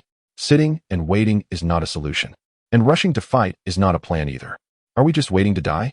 The female official was somewhat anxious. I already have a backup plan. Randolph said at this moment. Are you planning something? The official seemed to guess what Randolph wanted to do. We have a total of 40,000 soldiers and 120,000 security guards, but this city has 7 million residents, and there are over 1 million people under the 9 gangs, not counting those we couldn't account for. Do you think we are controlling this vast city, or is it the Doomsday Monks? There are fewer than 5,000 monks, but they are superhumans, each comparable to a small army. The gangs dare not act recklessly, only because the monks are keeping watch, Randolph said. Several people nodded. They knew very well that what Randolph said was true. Controlling a population of 7 million and ensuring their compliance is not a simple matter, and they cannot rashly expand their military numbers. After all, even within the army, there isn't complete unity. The more armed people there are, the more trouble there will be. Perhaps the Doomsday Monks think the same way. The demons in the Blood Nest number in the tens of thousands. Without the Doomsday Monks, even if we win, our numbers will decrease sharply. Tanks and planes won't operate on their own. By then, if the reinforcements are delayed and the army's numbers dwindle, we can only recruit more soldiers, Randolph said at this moment. That's the problem. The army suffers heavy losses, and if the reinforcements don't arrive, will the gangs take advantage of your weakness? Expanding the army means a large-scale reshuffle of personnel. What if the younger faction's power is undermined? If both problems arise simultaneously, and the gangs place their own people in the army, what will the commander mean then? Randolph thought far ahead. We all know what will happen. Is this sacrifice worth it? Randolph looked at everyone and asked. No one was willing to speak up. After all, expressing an opinion means taking responsibility. Whoever speaks first is the culprit, the instigator. When the doomsday monks come to hold someone accountable, that person will be the worst off. Everyone doesn't need to bear any pressure because the orders come from me. I am the commander, Randolph comforted at this moment. So have you made a decision? The official asked. That's right. I just want to tell you, Randolph said, pulling out his revolver. I told you this matter, and if you all agree, we will proceed this way, leaving with the army, with no attack plan at all. If anyone among you disagrees, I will kill him. If you all disagree, I will commit suicide. Several people fell silent again. I have fought with those demons a few times. It's like a nightmare. I would rather shoot myself than face that kind of thing again. I just want to live, that's all. I think you should feel the same way, Randolph continued. The few people exchanged glances, showing no hesitation, looking at Randolph and nodding. 063 Black Night. By dawn the next day, more troops were leaving the 9th Fortress City one after another. In fact, the troops had not stopped moving out of the city since last night. The 9 gangs sensed something was wrong because after the first wave of armored vehicles left, the 4th layer maintained radio silence. No one could contact the troops. They were fully armed, leaving in all sorts of vehicles, and then there was no further news. Among those in the know, some predicted the worst-case scenario. Perhaps the operation failed, and they all died in the 927 ruins? But that didn't make sense. Even the leaders of the gangs understood the concept of cutting losses. If the losses were too severe, it would be unwise to invest a massive amount of troops in it. They were unwilling to believe that Commander Randolph would do such a thing, so they could only speculate about more serious situations. Namely that this hurried attack had caused the demons in the ruins to mobilize. If left unchecked, these demons would immediately rush into the fortress city, regardless of the conclusion. It was incredibly pessimistic. Wang Yi didn't want to guess randomly. He wanted to see for himself. So before the army set out last night, he drove a pickup truck with Gaigro and secretly left the city to wait. They didn't turn on the headlights and left the city in the evening, parking the car under an abandoned overpass 20 kilometers away. That was the only way to the 927 ruins, even if the army's route changed. Considering the scale of the army, Wang Yi's super senses would definitely pick up on any movements. However, they heard nothing. Gaigro leaned against the car door, took a sip of water, while Wang Yi stood on the trailer, gazing into the distance. Are we at the wrong place? Gaigro asked. Wang Yi didn't answer. He already had doubts. There were no signs of large vehicles passing through here, and wild canines were wandering under the surrounding broken bridges. There was no dust in the air, and he couldn't hear the roar of engines. They haven't been here, Wang Yi said. Perhaps we took the wrong direction. The army might have taken a detour, Gaigro suggested. Wang Yi couldn't dismiss Gaigro's speculation. Let's turn back and follow them, Wang Yi said as he jumped down from the trailer. They will attack us. Once we enter their line of sight, they will definitely do so, Gaigro said. Wang Yi certainly knew that when a large army is on the move, they wouldn't spare anything trying to approach. I can hear them without entering their line of sight, Wang Yi said. The two drove towards the 9th Fortress City, going about 10 kilometers, but still hearing nothing, until a small shadow resembling a mountain appeared on the horizon. They could finally see the fortress city over 10 kilometers away. At this moment, even Gaigro saw the sky filled with helicopters, and in the wind, there was a faint sound. Wang Yi, being very focused, could hear the distant rumble of tank engines. He popped his head out of the cockpit, listening carefully while observing the helicopter fleet's movements. Something's wrong. Their direction is incorrect, not heading this way. Wang Yi shook his head. Could they be detouring? Gaigro asked. They wouldn't start detouring 10 kilometers after leaving the city. Their destination is probably not the 927 ruins, Wang Yi said solemnly. How is that possible? Are you saying the army didn't head there at all? Gaigro was somewhat surprised, but after driving over, they indeed didn't see any signs of large vehicles passing through. With so many people leaving in batches, logically speaking, at the speed of the armored vehicles, they should have arrived. Moreover, considering the fuel and ammunition supplies the army needed, they hadn't seen any supply lines. The two still couldn't determine, so Wang Yi decided to drive to the 927 ruins to take a look. Without saying a word, Wang Yi refueled the car, and then the two drove over. By dawn, they had reached the outskirts of the 927 ruins. The broken overpass lay lonely in the wilderness, with no signs of any military presence nearby. Gaigro drove slowly along the edge of the city ruins when he suddenly spotted tank tread marks on the ground. In the decaying mud, there were several messy tread marks, with tire tracks from vehicles nearby, and further out, there were many soldier footprints. "Look, the army has been here." "But it's too quiet," Gaigro said. Wang Yi told Gaigro to stop the car by the roadside and walked into the city alone. He carefully observed these tracks and deduced that they were left long ago, not recently made. No, these should be the marks left by the scouting units dispatched by the army. He walked several kilometers into the city, and the ground gradually turned into a dark, chitinous structure. The ruined buildings began to resemble not human constructions, but black, hole-ridden, candle-like creations. Wang Yi saw many buildings with signs of shelling, indicating that tank units had fought here, but where were they? Turning a corner, Wang Yi found the answer. Countless spikes were erected from the ground, piercing through the tank's chassis and turret. Dozens of battle vehicles were skewered like candied hawthorns, suspended in midair. He heard footsteps. Bullets flew towards him from all directions, leaving dents in his bulletproof vest. Wang Yi quickly moved his feet and dashed into a nearby ruined building, raising the automatic rifle in his hands. Outside the ruins, there were roars as dozens of ragged soldiers with automatic rifles rushed in, shooting at Wang Yi. They wore the uniforms of the Fortress City Army, but their faces were twisted and the automatic rifles seemed fused with their right arms. They were corrupted soldiers. The reconnaissance team sent here was completely wiped out. Wang Yi moved quickly, and the assault rifle in his hands roared as it penetrated their knees. He rapidly closed in on the group of soldiers, swinging his axe to split skulls, pulling out spines, and then tossing the corpses into the crowd. His high-speed running and brutal attacks soon inflicted heavy damage on the mutated soldiers. With a bloody punch, Wang Yi shattered the last soldier along with an entire load-bearing wall, leaping out of the ruins to watch the wax-like building slowly collapse. It was clear that the army's reconnaissance team had been annihilated, so they chose to flee. "Oh, Demon Slayer." At that moment, a hoarse voice came from above.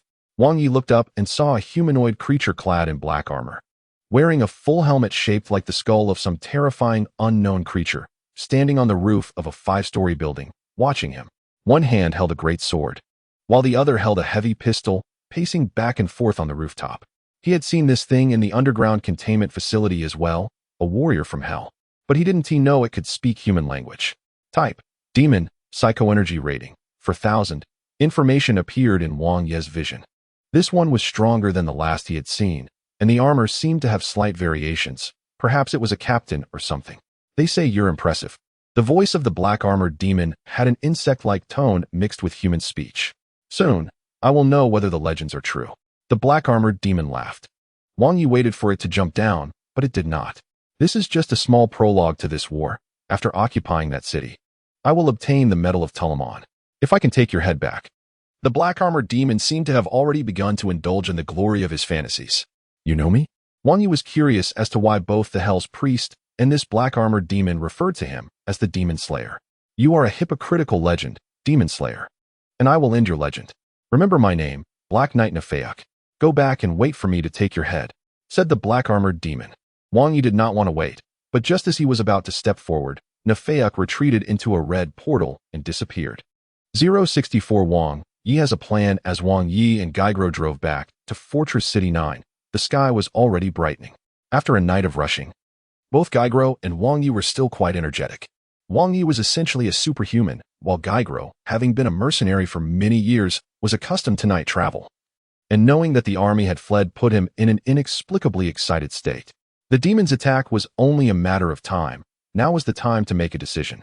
He looked up at the 4th level of the city, where the fortress army was located. Wang Yi instructed Gaigro to gather the remaining people and prepare, then drove the pickup truck towards the 4th level. The truck drove along the wide road, spiraling upwards along the large pillar, but was intercepted by security guards at the spiral road leading to the 4th level, a passage reserved for military units. "This is a military-exclusive passage. Please leave immediately," warned the security guard stationed at the checkpoint over the radio. Wang Yi didn't care about that and pressed the accelerator to the floor. The security guards realized the situation was dire, quickly dodging aside and pulling out submachine guns to shoot at Wang Yi's vehicle. Wang Yi crashed through the guardrail and continued driving upwards. The radio was filled with the voices of security guards. "This is the last warning. Pull over. Those who trespass into military bases will be shot on sight. Stop. Stop." Wang Yi shifted to 6th gear, the speedometer soaring to 150. More than a dozen security guards and black sports cars closely followed. the guards popping their car windows and continuously shooting with automatic rifles. They chased Wang Yi into the military's large vehicle passage. Due to entering the military zone, the security guards dared not shoot anymore. Wang Yi's pickup was the first to emerge from the passage, driving into the spacious helipad, which was empty except for a few construction vehicles still parked there. And the distant iron-gray buildings were also deserted. This level was the military base of Fortress City, smaller than the third level, with several runways and helipads for fighter jets. And most areas were heavy vehicle parking garages, with a tall gray building in the center. Wang Yi drove through the maze of hangars and garages, passing by. All the warehouse doors were open, and the insides were empty. The security guards following Wang Yi seemed to have forgotten why they were there, staring blankly at the empty garages. "We are the security guards, requesting access to the military channel." The security guards attempted to contact the military. "Is anyone listening?" They tried several times. This place had become a ghost town. Wang Yi parked the vehicle below the building and got out. The security guards were somewhat hesitant, but still followed Wang Yi into the building, guns drawn. Inside, paper documents were scattered everywhere, the wall-mounted TVs were still on. And the offices on both sides showed signs of human destruction on many file boxes and computer cases. Where did the military personnel go? The security guards stood in the lobby, uncertain of the situation, watching Wang Yi rummage around, starting to suspect whether he was military personnel. "The headquarters is requesting a response. We are the 5th patrol team, currently in the 4th level military zone, but the military personnel are nowhere to be found." The guard captain returned to his vehicle, picking up the radio to contact headquarters. "Impossible. They are on a secret mission, and the radio is in silent mode." The headquarters replied, "We entered the building, and it looks like it has been ransacked. There is not a single person." The captain said, "Please evacuate the 4th level immediately. We do not have the authority to search their building." The headquarters responded again, "They are all gone. The garages and helipads are empty." The captain said, somewhat hysterical, "In a fortress city, the strongest combat power was naturally the Doom cult, which had already evacuated. This was public knowledge. The second was the army. Although the army's combat effectiveness could not be compared to the Doom cult, it was still much stronger than the security guards. But now, heavy equipment, personnel, and weapons were all gone. The headquarters will contact the military commander. Please evacuate immediately." The headquarters replied. Meanwhile, Wang Yi was investigating inside the building. It was obvious to anyone with eyes that these people had fled in a hurry overnight, not only destroying all intelligence, but also taking away all equipment. They fled in batches, keeping everyone in the dark, while the 9 major gangs and some informed individuals were still waiting for their triumphant return. Wang Yi arrived at the command room, where 4 large screens hung on the wall, and below them were rows of computer seats. The 4 large screens were on. The first screen displayed a flat map, marking the coordinates of the 927 ruins in Fortress City geographically. The second and third screens showed scenes of the previous reconnaissance team being completely wiped out. The fourth screen displayed a blurry shadow standing on the rooftop. Wang Yi recognized it as the Black Knight, Nafa Yuka. This was the command center of the entire military zone, and now there wasn't a single person around. Commander Randolph had taken the entire army and run away. The security team leader followed Wang Yi into the room, removing his helmet, his face showing signs of tension and unease. "Hey," he greeted Wang Yi. Wang Yi glanced at him, remaining silent. "You must know something, right? What is going on?" "They left?" the captain asked anxiously.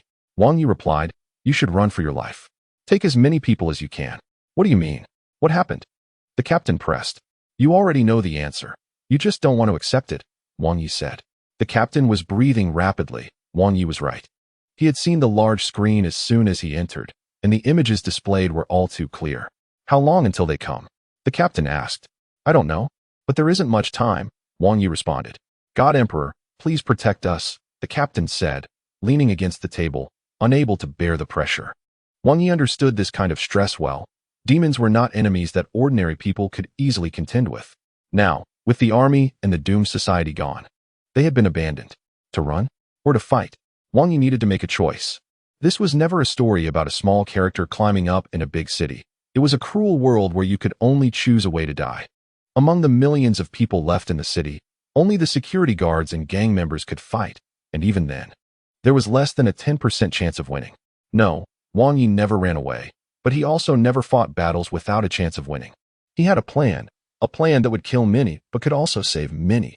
I need to speak with your director, Wang Yu said to the captain. 10:01 a.m. Wang Yi arrived at Catherine's residence. Outside the main gate, Gaigro and the mercenaries' convoy were waiting. Brother Wang? Jillian smiled. Wang Yi grabbed his arm, crouched down, and said, there are people outside waiting for you. You need to leave here with them. Jillian looked confused, and Wang Yi didn't explain, just urged him to comply. Jillian walked out of the yard and saw 7 SUVs parked across the street, with 12 armed mercenaries waiting. The convoy was loaded with survival supplies and water, looking ready for a long journey. As soon as he got in the car, Gaigro started the engine. Where are we going? Jillian asked, a bit panicked since he didn't know these people. Don't ask, just think of it as going out for a hunt, Gaigro laughed. Wang Yi had Gaigro and the mercenaries take Jillian away to avoid him getting caught up in the chaos, but he had other matters to attend to in the city. Catherine was inside. Upon hearing the sound of the bodyguards being pushed aside, she stood up just as Wang Yi pushed the door open. Why are you being so rude? Catherine asked. Without a word, Wang Yi grabbed her and pulled her towards the door. Several bodyguards drew their guns, shouting to stop him. Wang Yi conjured an axe in his right hand while pulling Catherine with his left, causing all the bodyguards to lose their will to resist. After all, he was a psychic. Wang Yi got Catherine into another vehicle, and a female mercenary started the engine, calling out to Gaigro's car. The convoy started moving downwards. What are you doing? Catherine knew Wang Yi's abilities, so she didn't resist. That set of combat armor, Wang Yi said. Just for that? Catherine asked. Wang Yi pulled it out, established a communication protocol with a name, and handed it to Catherine. Mr. Wang? A strange voice came from the other end. I am Iron Lady. Who are you? Catherine asked. I am Director Jack Chun of the Security Guard Bureau. Are you with Mr. Wang? Director Jack Chun said. What is going on? Catherine asked. To keep it brief, Fortress City is facing a crisis. The army and the Doom Society have both evacuated. We need your cooperation and that of other gangs, Jack said. I don't know what happened, but you are neither a warlord nor a commander. It's impossible to unify the forces and resources of the entire city, Catherine replied. I know, so you need to cooperate with Mr. Wang first, Jack said. You say the army has evacuated. I don't believe it. I need evidence, Catherine insisted. You can come to the 4th level anytime because I am currently in the command center of the military district on the 4th level speaking with you. But before you come, make sure that armor is ready for Mr. Wang, understood? Jack said. After ending the communication, Catherine looked at Wang Yi. Only a warlord can unify all the resources of this city. Wang Yi repeated her words. Do you know what a warlord means? Catherine asked. As long as I wear it, I am one, Wang Yi replied. The convoy arrived at the Iron District, and under Catherine's guidance, they reached the factory where the Doom armed production line was located. Gaigro left behind a vehicle equipped with heavy artillery and took Jillian out of the city. The factory was completely sealed, and without authorization from the Doom Society, no related equipment could be produced. However, on the armor racks in the warehouse, there hung an incomplete suit of armor covered in dust. This was the prototype of the Doom Knights combat armor and also a technical test platform. The combat armor used by the Doom Knights was not just a suit of armor. It required physical modification surgery and a powerful psychic ability to operate it. Otherwise, it was just a prison shaped like armor. It relied entirely on psychic energy, with no auxiliary power source. Are you sure you're qualified to wear it? Catherine asked. We'll find out when I try, Wang Yi replied. As the dust was swept away, the armor revealed its true form, with no paint. Its entire body a matte silver gray, and the rivets at the joint of the armor plates still visible. The shape of the armor resembled that of a medieval knight's armor, but with a more technological feel. However, this armor was different from what Wang Yi had seen the Doom traders wearing. The Doom Knights were currently equipped with Type 2 armor. This was a test platform for the first-generation combat armor, lacking many functions. It couldn't resist radiation, the helmet didn't have visual enhancement, and it didn't come with a microcomputer. The arms were also not made. After all, they weren't needed, Catherine explained. This armor only had a breastplate, greaves, leg armor, and a barrel-shaped helmet, with the helmet's front monitor only having 2. The arm sections had no armor. Only exoskeleton parts meant to be placed on the hands to achieve basic functions, which were basically useless. The inner lining of the armor was black latex, and there were several suction cups similar to electrocardiogram sensors near the spine, used to attach to the wearer's back, connecting the psychic energy from there to the armor. He picked up the silver gray helmet from the table, wiped off the dust, and saw the number 1 engraved on it. Catherine activated the backup power and pulled off the brown-green dust cover, revealing a circular device inside. You need to take off all your clothes, she said. The circular device was the Doom armor maintenance platform. Wang Yi stood in the center of the circle, his robust physique making it hard for Catherine to look away. Hurry up, Wang Yi urged. Only then did Catherine tie her hair into a ponytail, remove her troublesome jacket, and help Wang Yi with the setup. She needed to use a specialized trailer to move the heavy and intimidating armor and connect it to the maintenance platform circle. The circle started up, and Wang Yi opened his hands, grasping the handles on either side as he watched the armor slowly move along the track around his body, then automatically putting itself on with the help of auxiliary arms. The leg armor and greaves enveloped his lower body, while a small auxiliary arm extended from the side, tightening the rivets. The chest and abdominal armor followed suit, and Wang Yi felt the internal exoskeleton automatically wrapping around his body. The neural connectors of the back armor pinched at the sides of Wang Yi's lower spine, and he felt a momentary sting of electric pain, after which his legs, once heavy as lead, suddenly became very agile. The exoskeleton components on his arms also coiled around them, and as the back armor sealed, he stood on the preparation platform, feeling the combat armor. Can you move? Catherine asked from below. Wang Yi stepped forward and easily walked down from the platform. Wow, it really can move. Catherine couldn't help but exclaim. Wang Yi took 2 steps, the heavy armor thudding against the ground with a loud sound. Indeed, it was the first-generation prototype, not comparable to the set of the rebellious monk, as others' armor was faster and quieter. He put on the helmet, and at that moment, the 2 monitors on the helmet flashed with blue light. After a brief black screen, a rudimentary interface appeared before him. Wang Yi looked at Catherine and saw that she was depicted with a humanoid outline on the interface, making it easier for the armor wearer to recognize her against the background. But that was all it could do. This is a test platform with no more sensors. The armor's functions are limited, but its physical protection capabilities shouldn't be too bad. It's just a bit heavier than the second-generation armor and not suitable for stealth, Catherine said. Call your workers. I need customization, Wang Yi said. 066 takes over Fortress City. 2 p.m. The leaders of the 9 major gangs were invited by the director of the Security Bureau, Jack Chun, to gather in a strategic conference room in the Military Command Center building. This conference room could accommodate over 100 people. But now only a round table was set up in the middle, with no windows and only one shadowless lamp on. The room was engulfed in darkness except for the round table bathed in white light. Jack Chin's status was not higher than that of the leaders of the 9 gangs. In fact, compared to those controlling the factories of the entire Fortress City, the position of the director was quite delicate. Yet they still accepted Jack Chin's invitation and appeared in the conference room. On the empty helipad, except for Catherine, the other gang leaders brought their men. Their vehicles were parked on the open helipad, armed to the teeth, and some armed bodyguards also entered the building. When did the army and the Doom monks leave? A young leader asked directly. He was from the Sinclair gang, responsible for the civilian light industry of the entire Fortress City. We just found out about this news as well. Jack Chin began to speak, but was interrupted by Hastings, the leader of the Calypso family, sitting next to him. So we're here to discuss city control, right? Hastings, the oldest here, looked at the others. If you put it that way, some might be unhappy, Catherine interjected. Unhappy? Besides the warlord and the commander, who in this city has the guts and qualifications to question us? The Sinclair gang leader laughed. The Doom monks have already withdrawn, and the army has fled. As the producers of the entire Fortress City, the control of the city should naturally be taken over by the gangs, Hastings stated. This is gang internal affairs. The director can leave now, another gang leader said at this moment. With all due respect, Jack Chun was a bit displeased. No one wants to hear you speak. Get lost. The Security Bureau is just a waiter, the Sinclair gang leader laughed. Catherine looked at the Sinclair gang leader and then at Jack Chun. All gangs need to cooperate with us to prepare for the evacuation plan from now on. Jack Chun continued.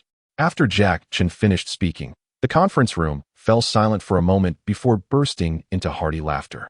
Are you all not aware? The demons from the 927 ruins could attack at any time, Jack Chun said. There are no signs indicating those demons will come, and before that, we will first decide who will take over the Supreme Command, and then contact other Doom monk battalions to come and defend. As long as we don't disturb them, nothing will happen, the Sinclair gang leader replied.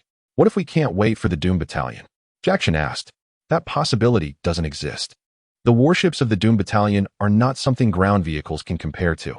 You know, it only takes them one night to come from the farthest fortress city. Hastings stated.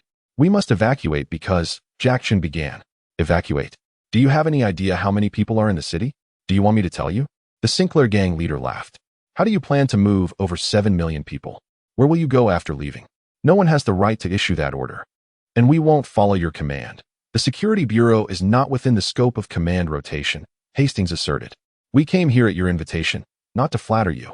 But considering the seriousness of the situation with the Army's retreat, we decided to come here to discuss what to do next. By rights. You should have left this room long ago, Hastings continued. The other gang leaders nodded in agreement, and the Sinclair gang leader looked at Catherine and asked with a smile, Iron Lady, why have you been silent and not expressed your stance since earlier? Do you approve of the director's evacuation plan? Catherine shook her head and said no. In fact, I just don't want to provoke another person. Another? Hastings looked at Catherine. The sound of metallic gears interlocking and the airflow from hydraulic pipes came from in front of the round table, and a pair of blue monitors flickered in the darkness. A large, heavy object had started up, and it moved with heavy steps. With each step, everyone could feel the ground trembling. A Doom monk stepped into the illuminated area, clad in military green combat armor, with a barrel-shaped, fully enclosed helmet that was iron gray, marked with a strange red symbol on the forehead. His arms were not armored but bare, with muscular biceps larger than the heads of those present, making one only want to speak to him nicely. He wore a pair of thick leather gloves embedded with many spikes, and slung across his chest was a string of large-caliber bullets meant for heavy artillery, which he was holding in his hand, not to mention a combat shotgun hanging at his right thigh. He threw the heavy artillery to the ground, raised the shotgun, and cocked it with a click. The 8 gang leaders sitting at the round table changed their expressions drastically, not expecting there was still a monk in the city. But within seconds, Hastings realized something was off. The Doom monks don't wear that armor. I recognize it, even if it changed color. This is a test platform. Hastings exclaimed. Everyone turned to look at Catherine. Miss Catherine, what are you doing? Trying to seize control of the city through this illegal psychic? The Sinclair gang leader stood up. I didn't mean that, and you'd better sit down, Catherine said. From now on, I will take over the supreme command of this city and personally oversee the evacuation operation. Wang Ye's voice came from the helmet's ventilation grill, sounding very oppressive. You're not a Doom monk. You're just an illegal psychic, and this armor is a counterfeit modified by Catherine to be electrically driven. The Sinclair gang leader shouted angrily. Refusing to obey orders? Wang Yi asked. Of course. Boom. Wang Yi didn't wait for the Sinclair gang leader to finish speaking. A shotgun blast turned him into a bloody mess and sent him flying. Hey. The other leaders were shocked. Blood from the Sinclair gang leader splattered onto the table, and the 2 gang leaders sitting next to him were so scared they retreated far back. Outside, gang members who heard the gunfire rushed in. Doom monk, they exclaimed in shock. Kill him. He is a fake. Hastings yelled, diving under the table. Hastings' words prompted the little brothers to open fire on Wang Yi immediately. The gunshots ricocheted off the walls of the room and echoed in people's ears, causing the gang leaders to cover their ears and crawl under the table. The bullets couldn't penetrate the heavy armor. Someone shouted, shoot his arms. Wang Yi didn't dodge either. The bullets hit his biceps, sending dark golden energy ripples through the air, as if they were firing at a thick steel wall. Wang Yi lifted the heavy artillery and pulled the trigger towards the door. The terrifying roar of the cannon drowned out all the gunfire, and the large-caliber armor-piercing bullets penetrated the walls, severing the little brother's limbs. 6 seconds later, the room fell silent, and Wang Yi flipped the table over, leaving several gang leaders trembling beneath it. The director and Catherine hid behind a small podium, only daring to peek out when they heard silence. From now on, the 9th Fortress City would enter a state of war, Wang Yi declared. 067 major evacuation, 5 p.m. All electronic devices and screens in the 9th Fortress City were controlled by military channels, a top-level communication martial law measure. Whether at work or on the road, residents stopped and gathered in front of the ubiquitous screens in the city. They knew something significant was about to happen. On the screen, the head of the Security Guard Bureau, Jack Chun, appeared before the camera and began to speak. Residents of the 9th Fortress City, I am Jack Chun, the head of the Security Guard Bureau. I must convey a disastrous message on this hot afternoon. There is a city ruin 120 kilometers away from us, which has been occupied by demons for a long time, and they are now planning a precise attack on our city. The army has already sent armored troops for reconnaissance, but unfortunately, none of them returned. But this is not the worst news. Last week, the Doom Knights stationed in our city all left, and yesterday, our fortress guards secretly withdrew. This is a betrayal of the 9th Fortress City. Now, we are isolated and helpless, with no other doomed troops coming to our aid. And the demons are stirring. I know this decision is not easy. None of us want to abandon our hard-earned lives and the homeland we built ourselves. However, we have come to this point, and it is time to leave here for survival. At this point, all the residents watching the speech couldn't believe their ears. They looked at each other in disbelief, unable to accept such a reality. We need to leave here as quickly as possible because the demons could attack at any time. We must make the most of our time to prepare adequately. At this moment, the screen switched to show images of the annihilated reconnaissance teams left by the military, which began to loop. The entire city came to a standstill. Upon seeing these bloody images and hearing the desperate message, many people couldn't bear the pressure. Then, the screen switched back, revealing a man in heavy armor. Wang Yi removed his helmet, stared at the camera, and slowly said, "I am Wang Yi, the highest commander of the fortress city. I announce that, from now on, the entire city enters a state of war. All security guards will now be upgraded to fortress guards, performing military functions. All factories will comply with the orders of the gang leaders for production, and all breaks will be cancelled. All third-tier citizens must obey the commands of the gang leaders and the new fortress guards and participate in factory production work. All gang members, bodyguards, mercenaries, and other able-bodied men and women with combat skills will be immediately organized into city militia under the command of Director Jack Chen to carry out military tasks such as city patrols and wall inspections. Everyone must obey orders. Any questioning of military commands or resistance will result in immediate execution. If anyone doubts my abilities, I am in the 4th level military command center, and I welcome challenges. The demons could attack at any moment. It is impossible for over 7 million people to evacuate safely. The retreat must be disciplined and organized. We must be well prepared." Wang Yi found a map in the military system, identifying the 3 closest fortress cities to the 9th fortress city as his primary targets. However, even so, the journey of over 1,000 kilometers in the treacherous wilderness meant that setting out without proper preparation would only change the manner of death. Driving out in a frenzy? That would be the most foolish approach. That is not called evacuation. That is called a rout. The final result would merely be being devoured by scattered mutated creatures and demons in the wilderness or dying of thirst or starvation on the road due to insufficient supplies and not knowing where to go. To this end, he ordered the factories controlled by the 9 gangs to produce portable food and supplies and to manufacture vehicles capable of carrying multiple people and off-road travel. Moreover, during the evacuation, such a large number of people must be divided into evacuation teams of 50,000 each, carrying enough resources, vehicles, weapons, and ammunition, and appointing team leaders. Based on this, the factory production plans were also divided into plans for every 50,000 people, including food, water, fuel, weapons, ammunition, vehicles, medical supplies, and clothing. Ideally, over 150 evacuation teams would leave the 9th fortress city long before the demons arrived, and when the demons came, they would only find an empty city. But the actual situation would be very complex. Some people would recklessly seize supplies and flee on their own. Some would completely disbelieve this information and refuse to cooperate. Others would not cooperate with the distribution of work and defense tasks. Some even attempted to incite civil war within the city.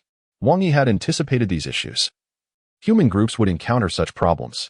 He would not allow this situation to delay the progress of the evacuation plan, so opponents, disruptors, and instigators would be executed without mercy. Let these people curse, let them be angry. Wang Yi didn't have time to explain to over 7 million people.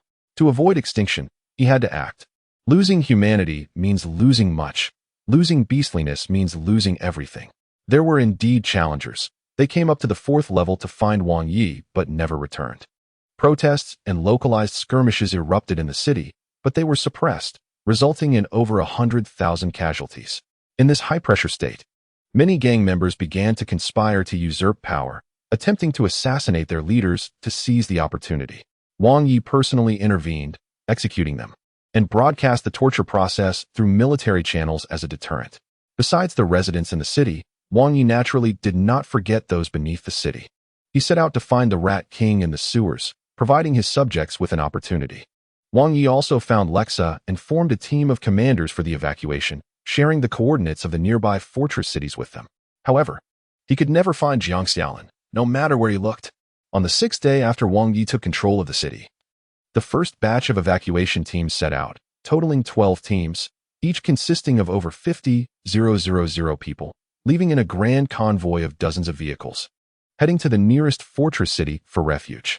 Isolated demons began to appear on the horizon, and the new fortress guards took over the city's fire control systems to attack those demons that came to investigate. Since the demons appeared, there had been no more resistance in the city. However, evacuating at the speed of 12 teams in 6 days was far too slow. Wang Yi was well aware that getting over 7 million people to leave alive was unrealistic. Furthermore, merely leaving was not enough. They needed to get far enough away before the demons invaded. The time window was getting shorter and shorter, and the more people evacuated, the fewer workers and guards there would be. Over 7 million people had already evacuated over 2 million, but by the next dawn, the shadows of the demon army had appeared on the horizon. Those who remain cannot escape death. But at least Wang Yi can buy some time for a portion of people. The demons launched their attack at night. The sky was obscured by flying creatures, and the demons running on the ground were like an ocean. The people on the city walls had never seen such a sight, and more than 80 instantly dropped their weapons and began to flee. Even among soldiers, few could withstand such pressure, let alone the temporary security guards and gang members standing on the walls. Wang Yi had long anticipated this situation. Therefore, during the day, he ordered all factories to stop production and all unarmed units in the city to evacuate immediately. Unlike the previous batches of evacuation teams, this large-scale evacuation did not have enough supplies, and it was uncertain how far they could run. However, there was no choice. The time window was too urgent, and the military had not fulfilled its duties. If a large-scale evacuation had been initiated from the start, these 7 million people would have been like refugees, dying at the hands of demons and mutated monsters in the wild due to lack of supplies, armed protection, and suitable transportation. At least the previous batch of over 2 million who left had sufficient supplies, self-defense capabilities, ample time, and clear objectives. They would not lose their fighting spirit on the escape route. The first batch that left early had probably already run over 1,000 kilometers away. The remaining over 5 million could only evacuate under inadequate preparations, and the time for their evacuation depended on the armed personnel left behind. He issued a death order. All new fortress guards were not to evacuate, but to fight until the last moment. This order was somewhat unreasonable. War is cruel, and in such circumstances, to let a portion of lives survive, one must use another portion to buy time. But Wang Yi would not order others to do what he himself was unwilling to do. He was not that kind of commander. Just as most people on the city walls were frightened to the point of trembling, Jack Chun, who was responsible for dispatch at the command center, was also on the verge of being crushed by the pressure. He knew this was a night of certain death, and he was searching for Commander Wang Yi. The fortress city had a complete automated city defense artillery system, but due to the military's departure, they had not activated the passwords for these artillery pieces. The most powerful vertical missiles were completely unusable, and only a few manually operated city gate turrets could be used. The giant searchlights of Fortress City were now aimed at the open space outside the city gate, illuminating it as bright as day. The demons were less than 2 kilometers away from the 9th Fortress City. At this moment, the city gate suddenly opened automatically. Who opened the city gate? Close it quickly. Jack Chen shouted angrily into the microphone. Suddenly, a heavy container truck charged towards the endless sea of demons. The truck was towing 2 containers, and it was unclear what was inside. This is Wang Yi. At this moment, the truck contacted Jack Chen. Commander, what are you doing? Jack Chen hurriedly asked. Close the gate. Wang Yi simply ordered. Yes, but Jack Chen did not know what Wang Yi intended to do, but it was clear that it was not to escape. The faster one ran towards Wang Yi's direction, the faster they would die. The best defense is an offense, Wang Yi said. He drove the truck out, at least to buy some time and space for the city artillery. Moreover, just because the vertical missiles could not be launched did not mean they could not be dragged out and detonated. The containers held 2 missiles, and Wang Yi had installed engineering explosives. As long as he charged into the pile of demons, he would detonate them. Who the hell is crazy? The guards on the wall, who had not yet been completely crushed by the pressure, saw the container truck, and at that moment, all the screens in the city began to repeatedly play the footage recorded by Wang Yi's perspective. In the face of all the evils that hell can summon and all the sins that humanity can create, the only thing we can fight against is ourselves. The anger never extinguishes, the blood never dries. Rip and tear until the mission is accomplished. The heavy truck made contact with the demons a kilometer away, charging into the pile of demons, knocking countless smaller demons aside and running over their bodies, then colliding with a larger demon, flipping over and skidding for dozens of meters. The next second, the missiles in the truck were detonated simultaneously, like thunder on a clear day. In the white light, the demons were torn apart. Like boulders crashing into the ocean, creating a massive gap in the pile of demons, with the rising dust resembling a sand wall dozens of meters high. The demons' charge was forcibly interrupted, thousands of them wounded or killed, their wails carried by the warm wind into the city. At this moment, amid the dust, a man stood before the demon army, holding a heavy cannon and a chainsaw in his right hand, dressed in dark green combat armor. Standing 800 meters outside the city gate, he walked to a still-living demon, stepping on its head. The demon's sharp claws grasped his leg armor, but could not budge him at all. A hook axe appeared in the man's left hand. Without saying a word, he chopped down, separating the demon's corpse. Open fire. A deep command echoed in all the guards' headsets. Rip and tear. Rip and tear. The sight before the fortress guards greatly boosted their morale. They shouted loudly, their eyes bloodshot, their faces turning red. This roar shattered fear and transformed pressure into anger. All controllable artillery in Fortress City opened fire, the cannon fire deafening, and the soldiers on the walls shouted while pulling the triggers. Wang Yi ran quickly, piercing through the night and dust, tearing through the demon army's lines with his cannon and axe. Behind him, a barrage of tens of thousands of shells and bullets. The demons were thrown into disarray by this sudden attack. Before they could recover from the bombing of the two missiles, they were met with a torrential rain of bullets. In the sky, flying demons were constantly shot down. In the dark battlefield, countless dark golden soul spheres rose, then instantly converged in one direction. Wang Yi killed hundreds of demons in an instant, yet those demons still had not realized what had infiltrated their formation.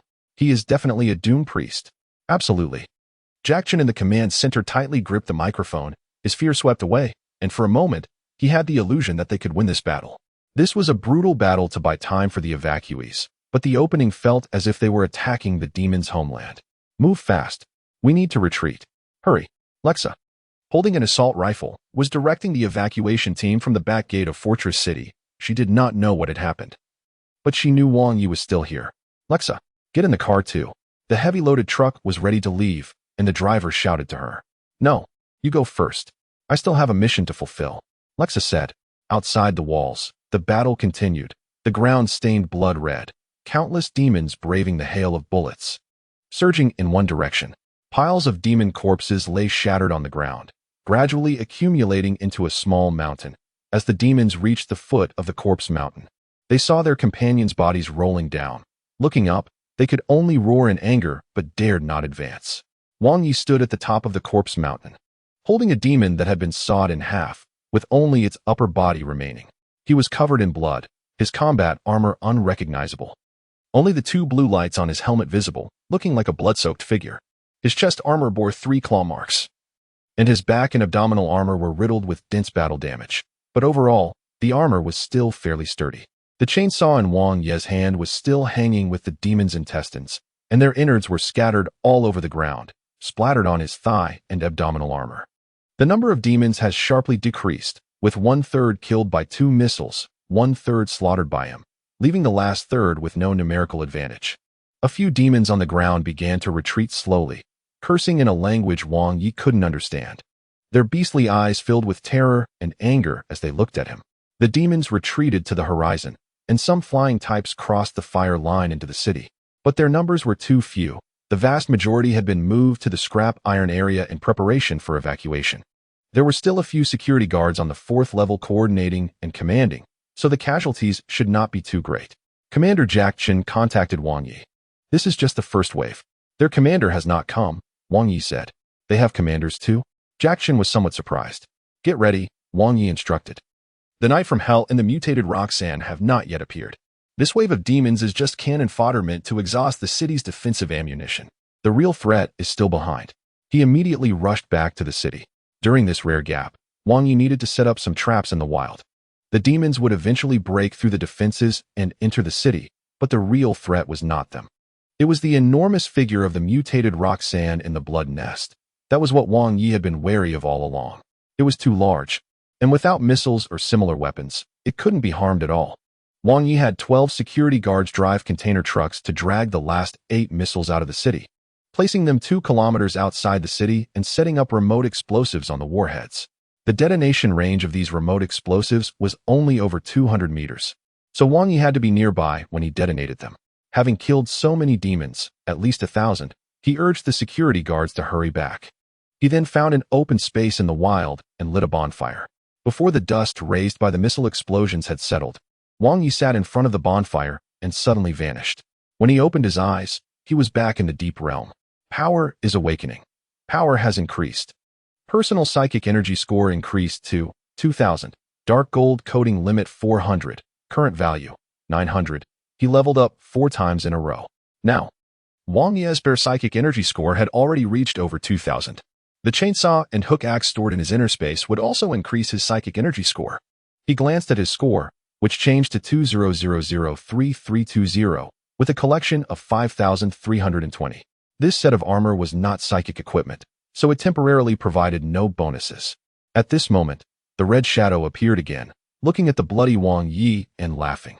"Look, this is what you deserve," the red shadow said, pointing to the void beside him, where an information box appeared. Acquire 4 skills.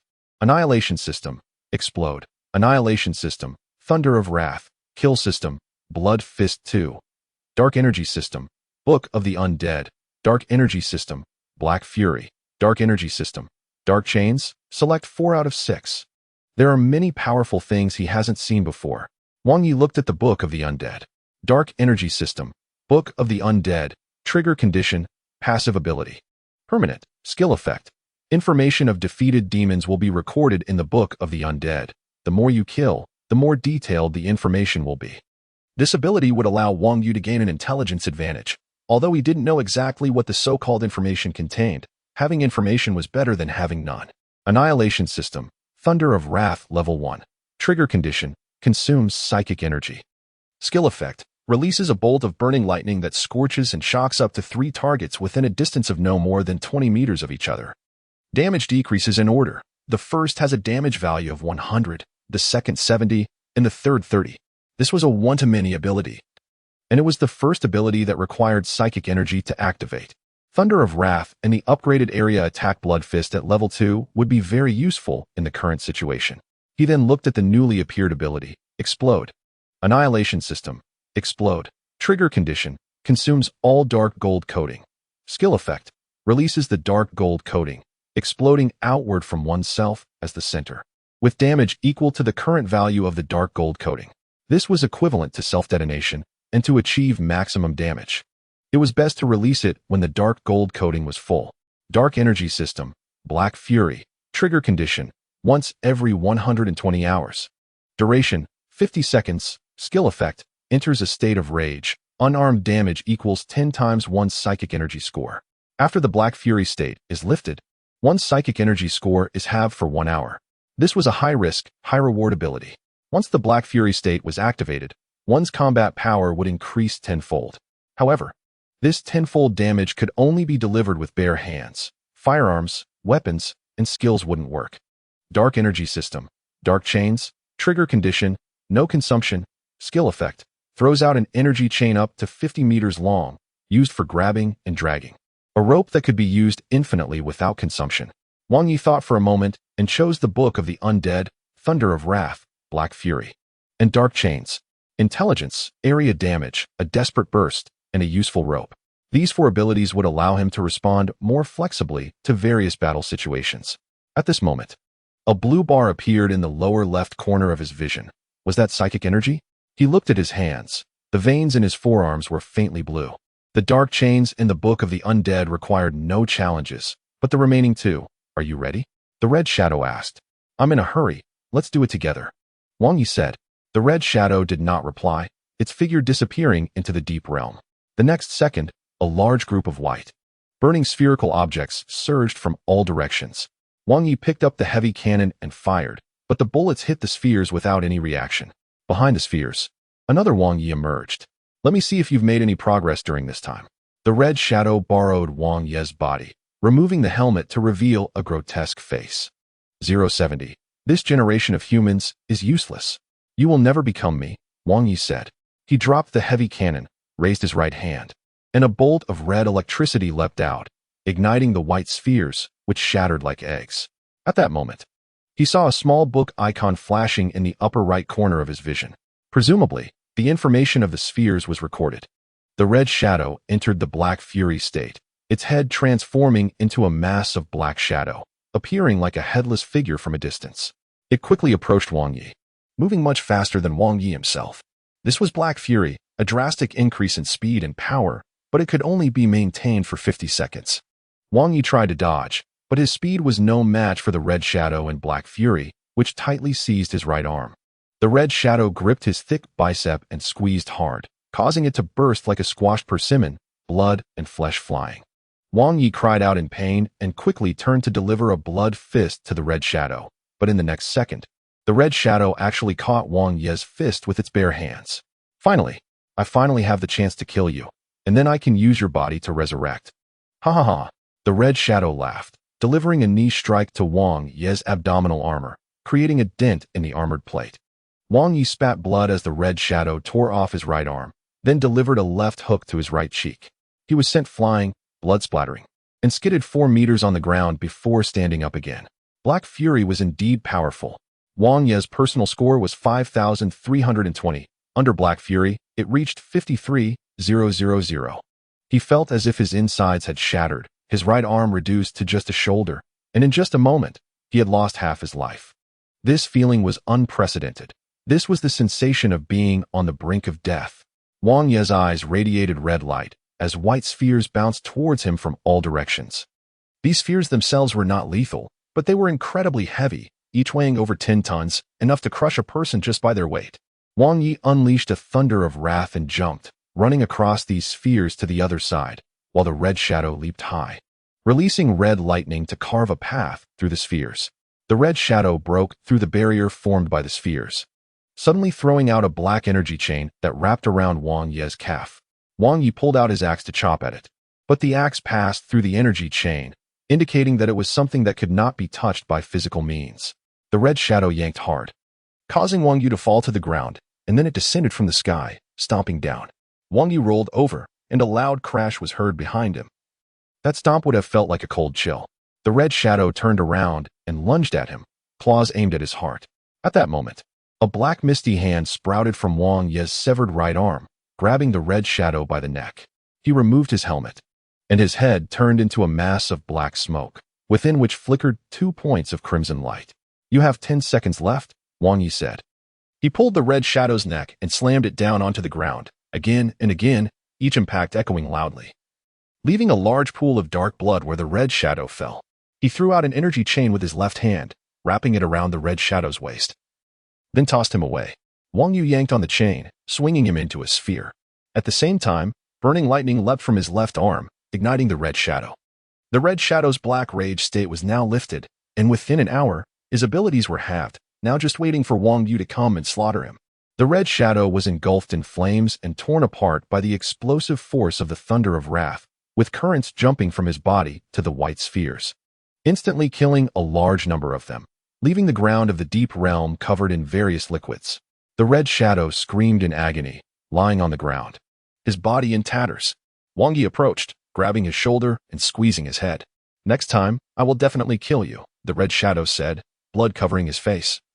As he laughed, without hesitation, Wang Yi thrust 2 fingers into his mouth, gripping his jaw, while another misty hand seized his skull, and with a crunch, he tore off the red shadow's jaw. "Ugh! Ugh!" The red shadow screamed in pain, but it wasn't over yet. Wang Yi peeled off his chest armor and punched his chest 3 times, creating a bloody hole in his flesh, then reached in and pulled out his heart. "Ugh ugh." The red shadow could no longer speak, his body trembling uncontrollably. "No matter what you are, you will never have a chance," Wang Yi said. With that, he crushed the heart into a mass of rotten flesh in front of the red shadow's eyes. The red shadow and the corpses of the white spheres all vanished, and the deep realm returned to its previous cleanliness. Wang Yi closed his eyes, feeling a flicker of flames dancing before him.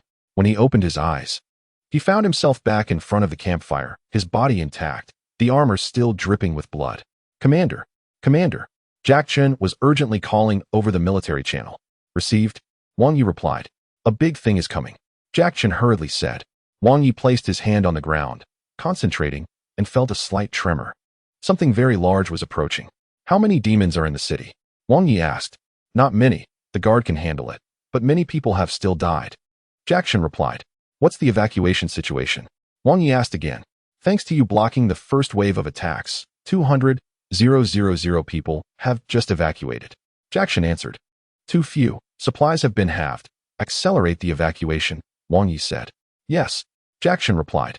Wang Yi refocused on the large entity. How far is that big thing from here? Wang Yi asked.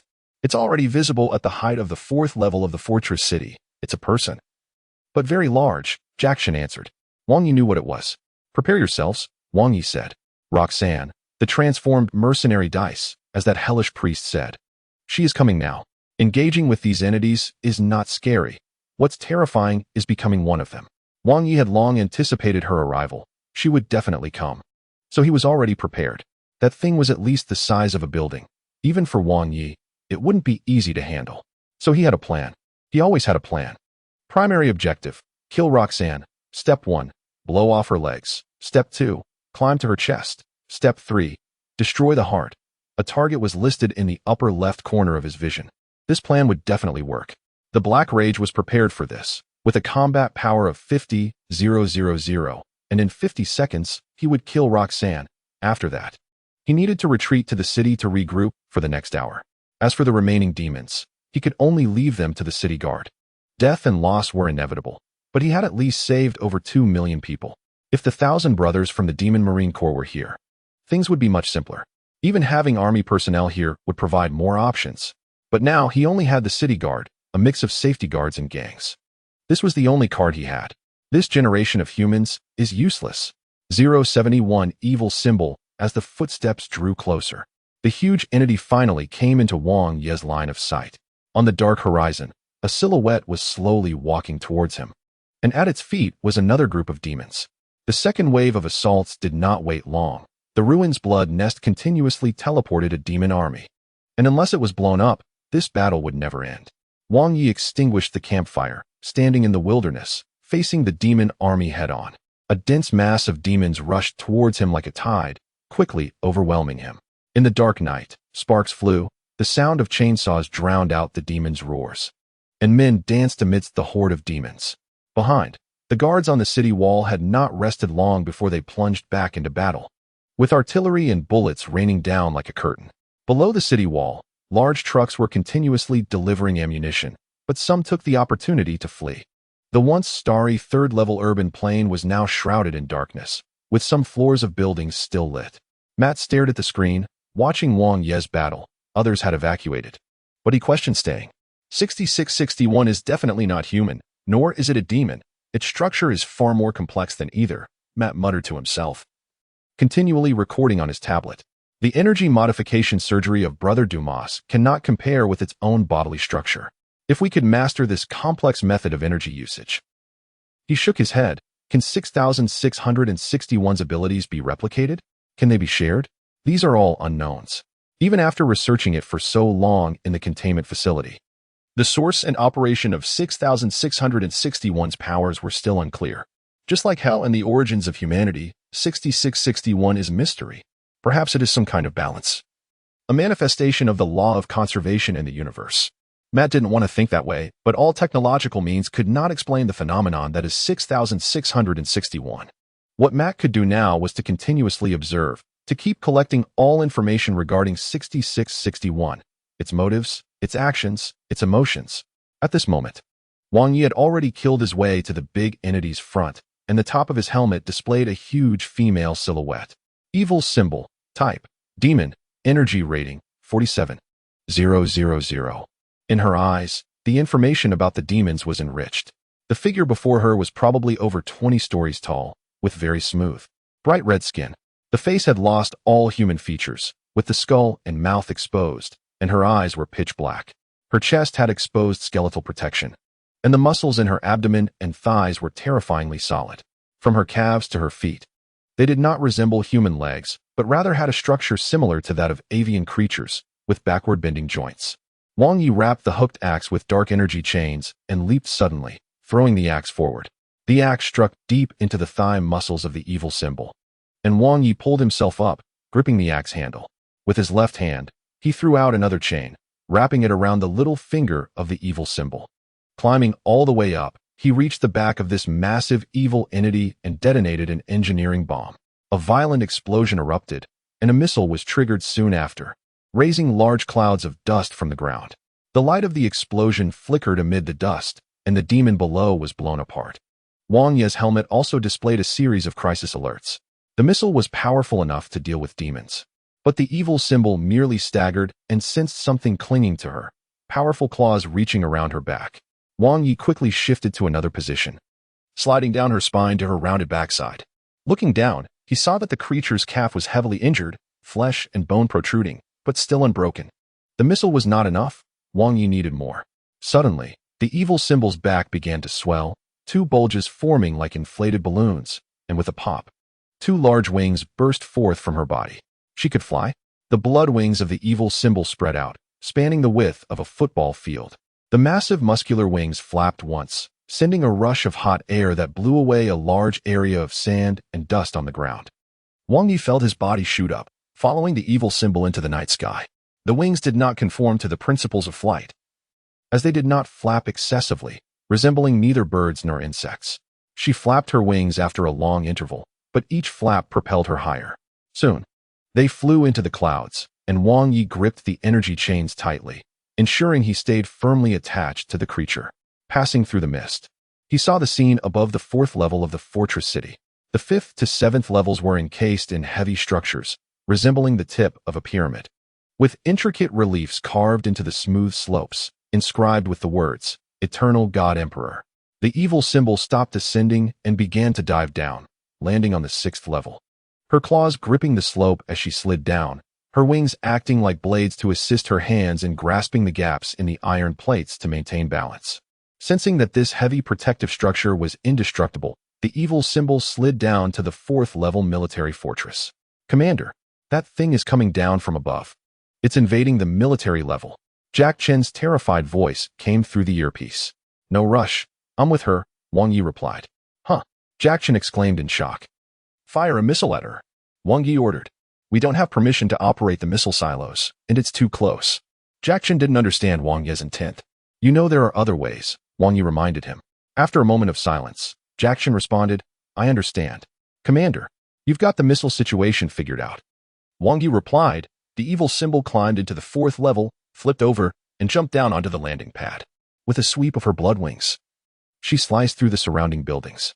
Wang Yi released the chains and jumped into the debris. At that moment, a row of security guards on the spacious runway opened fire with rocket launchers and heavy machine guns toward the creature. Get them away, Wang Yi shouted as he emerged from the ruins. Before he could finish, the evil symbol's eyes turned red, and two beams of heat vision swept along the concrete ground, carving a massive gash hundreds of meters long. 3 container trucks turned from the end of the walkway and charged toward the evil symbol. Wang Yi knew they were loaded with missiles. I hope this works. Jack Chen's voice came through the earpiece. Wang Yi certainly understood her meaning. After all, the drivers were mere mortals, and the blast radius from the missile explosions was too large. Even if they jumped from the vehicles midway, they would not survive. I'll make it work, Wang Yi replied. 072 resurrected. The trucks detonated near the evil symbol, and 3 missiles exploded on the 4th level, the intense and concentrated explosions creating a large hole. Countless steel bars and building structures slid down to the 3rd level, shaking the entire fortress city structure. A massive severed leg flew out, and the evil symbol collapsed to the ground. Wang Yi had climbed onto its back before the explosion, but he still received some backlash at the center of the blast. His chest and leg armor were scorched with bronze marks, and the dark gold coating on his arms shattered, leaving his arms with 3rd-degree burns. However, this did not affect him. In the face of his powerful recovery ability, such wounds were insignificant. The evil symbol supported herself with her hands, blood still flowing from the severed leg, and she raised her head to look at the distant gray buildings. On the screen in front of Jack Chen, the massive creature was staring back at them, and everyone in the command room was terrified, but they also saw Wang Yi on the creature's shoulder. Wang Yi clenched his fists, entering a state of black fury. Immense power surged through every vein and muscle, his psychic score instantly skyrocketing tenfold, from a total of 5,320 to an astounding 53,200. He had only 50 seconds, but that was enough. Wang Yi grabbed onto the wings on the back of the evil symbol, using all his strength to tear them from her back muscles. The intense pain made the evil symbol realize something was on her back, and she immediately flipped over. Reaching to feel around, Wang Yi wrapped chains around her hand, swinging into the air, and then kicked the back of the evil symbol's head. Jack Chen only saw the evil symbol seemingly suffer a powerful impact, her head suddenly slamming down to the ground.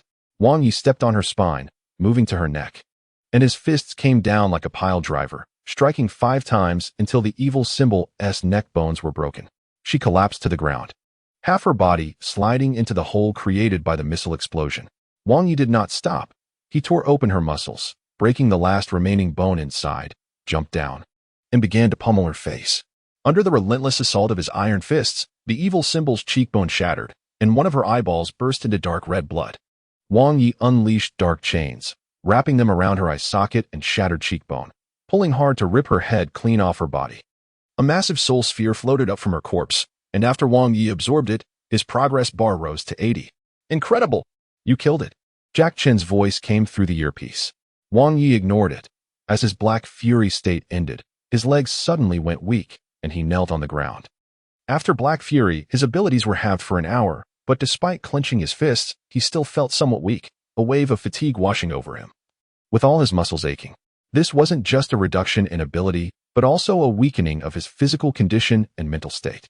Wang Yi, this is Rexa. Can you hear me? Rexa's voice suddenly came through the earpiece. Rexa hadn't left? That made sense. She was skilled with a gun and had been incorporated into the combat personnel, connecting to the military channel. Are you coordinating the evacuation? Tell me the situation. Wang Yi stood up, unable to find his gun. The situation is dire. Many demons have flooded into the city, the Iron Shavings area has fallen, and the third-level city is close to falling as well, Rexa said. Impossible, Wang Yi said as he turned to look at the corpse of the evil symbol. Lieutenant Lexus is right. Many demons have poured into the city. What's going on? Why is this happening? Jack Chen joined the channel. They are entering the city from different directions, for evacuation points have fallen. A security guard in charge of the evacuation also joined the channel. The frontal attack is a decoy, Wang Yi said. There is a squad report that has sighted their commander, Lexus said. What? Don't tell me these damn things are organized and intelligent. Jack Chen was somewhat surprised. Lexus has seen some demons like Hell Knights, while Jack Chen, lacking such high-level authority and opportunities, has limited knowledge about demons. Nefeak, if there is a commander, it's likely him. In the urban ruins, Wang Yi confronted him. And without a fight, he just left. Wang Yi is not afraid of a one-on-one with him. But if Nefeak wants to use an army against an army, the fortress city won't last long. Tell me the last sighting location, Wang Yi said. Third layer of the city, security guard bureau. The morgue on the third basement level. In the morgue, on 3 walls, there are 3 rows of low-temperature corpse cabinets, like drawers. At this moment, the 5th cabinet in the 2nd row suddenly made a thumping sound. So cold, damn it. A muffled curse came from inside. Is anyone there? Hello? No one responded. The thumping continued from inside the cabinet. After a moment of silence, suddenly, with a loud bang, the small door of the morgue cabinet bulged out. Clattering metal rollers slid, and the 5th morgue cabinet slowly slid out. A woman wrapped in a light blue shroud sat up. So cold, damn it. Damn it. The woman cursed while rubbing her hands and thighs to warm herself. She exhaled steam and peeled off a piece of light brown skin from her face. Not just her face, but her chest and abdomen also showed large areas of peeling skin. There was a frightening cracked wound on her abdomen. But now it was just a shallow white scar. These were severe injuries caused by a close-range explosion. She flipped off the platform and jumped down. Her legs went weak and she knelt on the ground. But she quickly stood up, supporting herself against a nearby cabinet, wrapping the shroud around her chest. Damn Hastings. Damn gang woman. She cursed as she pushed the door open. She found it strange that there was no one in the security guard bureau, and all the equipment seemed to be turned off. She cautiously approached the bathroom and saw herself in the mirror. Yes, she is Jiang Xiaolin. There were still some old patches of skin on her face, but her hair had grown back. The bomb was less than half a meter away from her at the time, and at the moment of the explosion, she was disemboweled, her body mangled, almost killed on the spot. However, witches are hard to kill. She has a slow self-healing ability and doesn't accept any treatment. As long as she isn't dead on the spot and has a trace of life left, she can heal and recover. Jiang Xiaolin has this ability. so her tolerance for pain far exceeds that of ordinary people. Where did everyone go? She muttered to herself, feeling her way to the first floor. The hall was in disarray, and the offices were empty. At this moment, a commotion erupted outside the hall, with inhuman howls and the sound of claws scraping against the ground approaching. Jiang Xiaolin hadn't figured out what was happening when the light blue wooden door was smashed, and a large group of demons poured in. Are you fucking kidding me? Jiang Xiaolin exclaimed in shock. The 073 Hound of Tindalos. These siege demons are not like the wild animals in the wilderness. They are intelligent, speaking their own language, with bodies resembling mutated humans, for arms, and some armor. With 2 horns on their heads, these demons, with their robust muscles and towering over 2 meters tall, made Jiang Xiaolin look like a child. They broke through the security guard bureau's main door and rushed in, only to see Jiang Xiaolin alone. Having had bad memories of demons, her face turned pale with fear. The demons spoke in a language she couldn't understand, rushing towards her. Although scared, Jiang Xiaolin did not lose her composure. She leaped into the air, reaching a height that ordinary people couldn't achieve. This jump brought her close to the height of the 2nd floor of the hall. The structure of the security guard bureau is an open hall with a circular corridor, so the hall is hollow. While Jiang Xiaolin could jump this high, there was still some distance to the 2nd floor corridor, and the demons below craned their necks, waiting for her to come down. However, they didn't expect Jiang Xiaolin to kick off in midair, a brief flash of golden light appearing under her foot, propelling her upward again. Jiang Xiaolin reached out and grabbed the edge of the 3rd floor corridor, hanging above. The demons below were noisy, and she held the thin shroud around her body with one arm, twisting her body. Hey! She flipped and landed in the 3rd floor corridor. The muscular demons directly climbed the columns to follow her. Jiang Xiaolin cursed while pushing open the door behind her and ran into the corridor. She ran blindly, just wanting to escape, until she couldn't hear the demon shouts anymore. At this point, she had lost her direction. Surrounding her were unfamiliar offices, possibly where the security guards handled paperwork. She gently approached an office, carefully closed the door, and then moved the surrounding cabinets to block it. The surroundings were quiet. It seemed that the group of demons had left. She moved a chair to sit down, turned on a small desk lamp, and the dim light illuminated the dark room a little. She began to try to figure out what had happened. Why were there demons even inside the security guard bureau? After resting for a bit, she leaned by the window, seeing only a small patch of open space inside the bureau's walls. Outside was pitch black. Only the footlights on the ground faintly glowed. Following the path within the footlights, she saw a security guard's corpse lying in the middle of the path, with a submachine gun beside it. What's going on? Did the demons break in? Impossible. Where did the people from the Dumei Sea show go? Jiang Xiaolin muttered to herself. At that moment, she smelled a strange odor. No, it wasn't an odor but an extremely dangerous atmosphere, as if a contagious disease had entered, putting Jiang Xiaolin's body in a state of combat readiness. She didn't know why her sense of smell reacted first, but soon, adrenaline began to flow, and her muscles tightened involuntarily. Something is not right in this room. Jiang Xiaolin tightened her shroud, lowering her body slightly, her black hair cascading over her shoulders as she observed the office. In the corner of the room, for some unknown reason, a cloud of black smoke began to rise. The smoke drifted out from a right-angle crevice without reason, enveloping that corner, and the sound of a canine creature's low growl came from within the smoke. Jiang Xiaolin covered her mouth, sensing something was about to come out. She slowly moved towards the door, turning her head to see that she had blocked the entrance with cabinets, while another door was next to that cloud of smoke. Damn it, I'm screwed, she thought. At that moment, from within the smoke, a twisted, crimson tentacle covered in blue saliva emerged, the tip of the tentacle adorned with sharp teeth. Soon, a bony, yet seemingly hard forelimb also protruded from the smoke, resembling bone, but more like chitinous claws of an insect, making it uncomfortable to look at. When both forelimbs emerged from the shadow, the thing's head finally appeared. Was that a head? It looked more like a square column covered in sharp barbs, with no eyes. Wrapped in a layer of purplish-brown skin, the twisted, tentacle-like appendages that were still swaying in the air turned out to be the creature's tongue. It slowly emerged from the smoke, its size comparable to a large dog, standing on all fours and taller than Jiang Xiaolin. Its back and head were covered in sharp spikes, and its skin was lined with barbs. Being touched by it would be disastrous. Its tongue was nearly touching the ceiling, dripping blue saliva that smelled of anxiety and fear. No matter what it was, Jiang Xiaolin had no intention of fighting it. She just wanted to get out of there quickly. Carefully, she moved her feet, gently going around the desk to its side. The creature remained motionless. Its massive body squeezed into the small room, taking up a large portion of the space, but it seemed blind and could not see anything. Jiang Xiaolin tried to sneak behind it and quickly run out the back door when she spotted its tail, a long appendage dragging into the smoke, covered in spikes, resembling a whip with blades attached. This tail blocked her path. It should be possible to jump over, Jiang Xiaolin thought to herself. Unexpectedly, the creature suddenly turned its head, its square face facing her. The face had almost no features. Looking at it directly was like staring into a black hole, cracking open on all sides. Filled with sharp teeth, and its tongue slithered out, swaying back and forth, blue saliva dripping, making Jiang Xiaolin's heart race. They exchanged silent gazes. Unable to endure the pressure any longer, golden magical patterns emerged on her arms and chest. The excessive fright transformed into anger, causing her witch powers to be released involuntarily.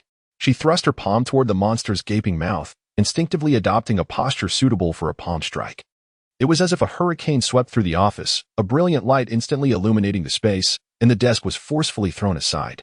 The creature's head tilted slightly, retreating a few steps towards the back door.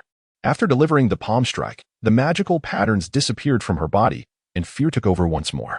The creature had taken a hit from Jiang Xiaolin but seemed unaffected, merely pushed back a few steps by the impact. Before Jiang Xiaolin could react, the creature suddenly appeared before her like a flash, raising its claw to strike. Jiang Xiaolin instinctively sidestepped, but was a moment too slow, feeling an indescribable pain in her right arm and back. Then she was sent flying, crashing through a window, hitting a concrete wall, and landing hard on the small path below. It hurts. Jiang Xiaolin groaned, having fallen from the third floor, dislocating her left shoulder. However, her body was strong enough not to suffer fatal injuries. It was just that the wounds inflicted by the creature were indescribably painful. She slowly crawled on the ground, and in front of her lay the body of a security guard. What's going on? It hurts so much, I can't bear it. Jiang Xiaolin gasped, utterly confused. She had self-healing abilities, so she could endure pain far beyond that of an ordinary person, but this pain was too much even for her. She flipped over and looked up at the third-floor window, but the creature did not jump out. She had never seen a demon like this before. She had encountered a few dog-like demons, but none were as formidable as this one. At that moment, her dislocated shoulder healed, and her legs felt a bit better. She could finally stand up. However, the deep claw marks on her right arm and back were still bleeding, staining half her body red. Even the witch's self-healing could not quickly mend this wound. At least it hasn't come after me, Jiang Xiaolin murmured to herself, still panting. But the next second, at the 90-degree corner in front of the concrete wall, the smoke rose again, and the creature's tongue and forelimbs once more protruded from within. Jiang Xiaolin gasped and quickly covered her right arm, running backward, going around the concrete wall and pushing open the iron gate to the street. She turned around and shut the iron gate behind her, praying that the creature wouldn't open it by itself. Looking at the street, she saw it filled with private cars, dozens of black ones blocking the intersection, as if a massive evacuation had taken place in the city. She jumped onto a car's hood, crossing over the roof to the other side of the street, hearing strange noises behind her. She turned to see the creature that had emerged from the smoke scratching at the iron gate. Jiang Xiaolin was startled and hopped over the cars, running into an alleyway of a shop across the street. Barefoot on the ground, she wanted to find a living person to ask about the situation. But all she could hear were distant demonic roars. How could this be? Is this place also? After finally arriving in this dimension, she thought she could live a simple life. However, it seemed fate always played tricks on her. I just want to live a simple life, she muttered to herself, glancing back to see if the creature was following her. It hadn't come after her, and she breathed a sigh of relief. The bleeding from her shoulder had finally stopped, but the wound was still painful and not yet healed. She was now in tattered clothes and needed to find something to wear. Spotting a clothing store across the street, she quietly slipped inside. She first put on a white set of underwear, then chose a pair of dark blue sweatpants and white sneakers. Wandering between the racks, she picked out a black tank top and a black hooded jacket. The injury on her back hadn't healed yet, and as soon as she put on the tank top and jacket, blood smeared onto them, causing excruciating friction. Gritting her teeth, she managed to get dressed, then found a hair tie to pull her long hair into a ponytail. All right, I can face people now, she said to herself. Now, she needed to find a way to ask a living person about the situation. Jiang Xiaolin really didn't want to fight demons. A long time ago, she had done that. but some events had left her with psychological scars. She ran out through the back door of the clothing store, and a large group of demons was running down the street. In the sky, the disgusting sound of insects buzzing filled the air, and she quickly pressed against the wall. Waiting quietly, she watched as dozens of insect-like demons flew over the alley, while the running demons emitted incomprehensible shrieks, rushing forward. This place must have been overrun. Jiang Xiaolin had no idea how long she had been unconscious, but it surely wasn't a short time. Either the doomed church had been wiped out, or they had left. Otherwise, the demons wouldn't have easily charged into the city. This was the third level of the city. If this place was filled with demons, what would the Iron Shavings district look like? She circled around from the other side of the alley to the main street, wanting to get out of here. The only way out was through the surrounding road with a few pillars and the elevator. If the city fell, Jiang Xiaolin would have to find another place. After only a few steps, she suddenly stopped. Ahead on the street stood a humanoid figure.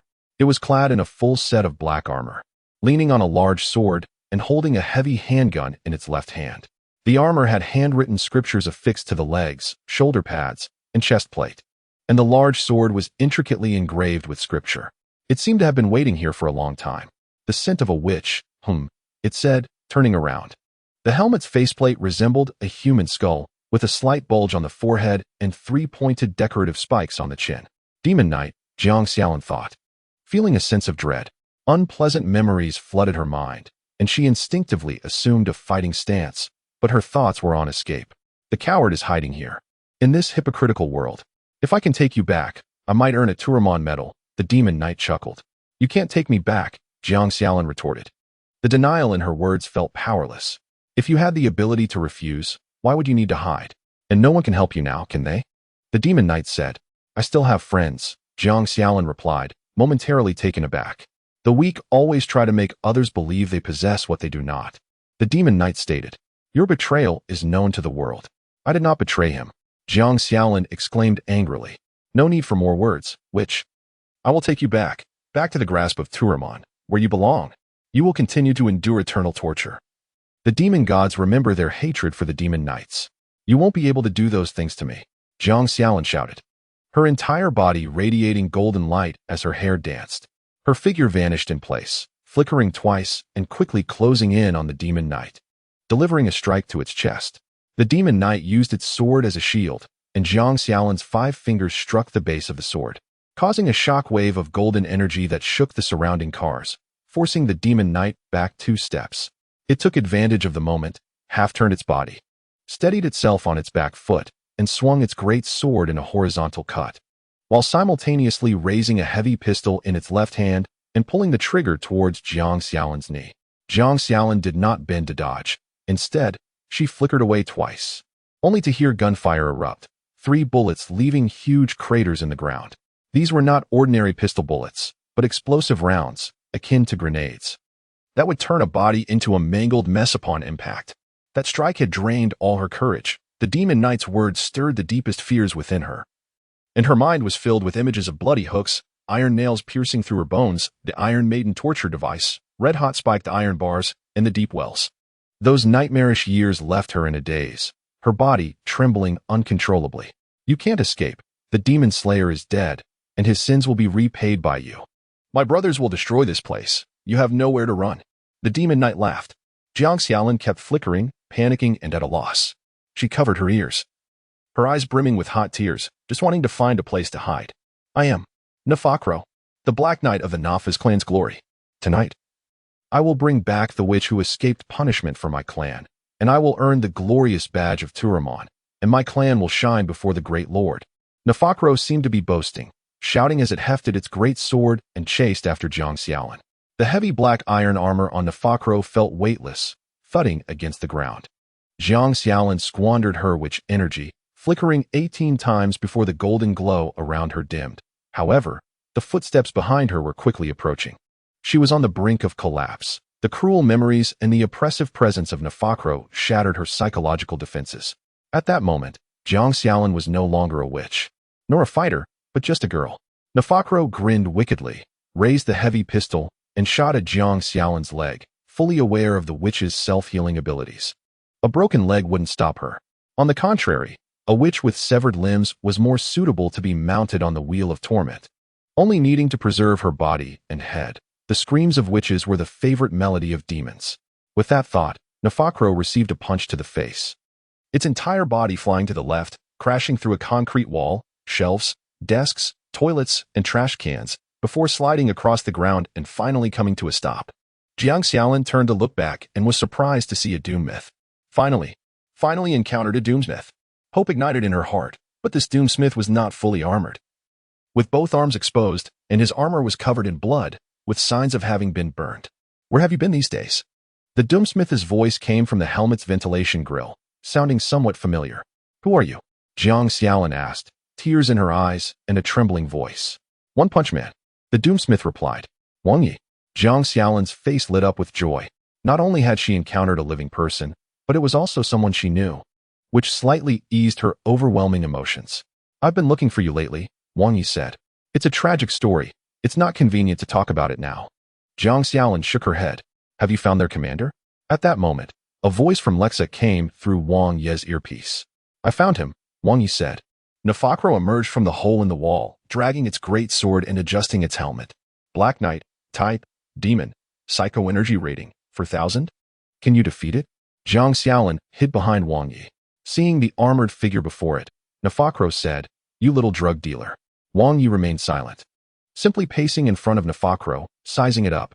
I thought you all had left. It seems that human traders are also unreliable. But why are you the only one? Nefakro mocked. No matter who it was, everyone would mistake Wang Yi for a member of the Doomsmiths. This Black Knight seemed somewhat different from the one it had encountered in the urban ruins, as if they were not the same. Nefayuk, Wang Yi stated. Oh, you know my brother? Interesting, Nefakro paused. Your brother picked up a life. You won't be so lucky, Wang Yi said. As soon as the words left his mouth, Wang Yi charged forward, swinging his axe straight at its head. Nefakro instinctively raised its sword to block, but Wang Yi changed his movement mid-swing, flicking the axe and knocking the tip of the great sword aside. The weight of the great sword caused Nefakro's left arm to extend straight, leaving most of its body unguarded. Wang Yi seized the opportunity, his axe vanishing in an instant, his left hand gripping a chainsaw as he stabbed it towards Nefakro's abdomen. Nefakro broke out in a cold sweat, raising its heavy pistol and firing wildly. The bullet struck Wang Yi's chest and thigh armor, leaving several dents. However, the explosion of the grenades did not stop Wang Yi's advance. The weight of the armor alone was formidable, and the explosive power of the grenades could not shake him. Wang Yi thrust the chainsaw upward, cutting into Nefakro's heavy pistol, sparks flying. He pressed down with force, and Nefakro hurriedly retreated, letting go of the weapon, which fell to the ground with the barrel section sawed off. Nefakro ran far away, left only with the great sword, while Wang Yi examined the handgun on the ground. Structurally, it bore no difference from human-made creations. The barrel, recoil spring, trigger, and it still fired projectiles. You are not a doomsmith. You are different from those drug dealers, Nefakro said in a deep voice. At that moment, a large group of demons crawled out from the shadows between the buildings.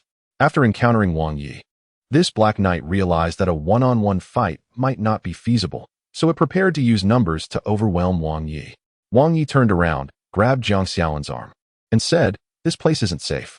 Jiang Xiaolin felt the same, but she didn't know what Wang Yi was planning. I can't, Jiang Xiaolin shook her head.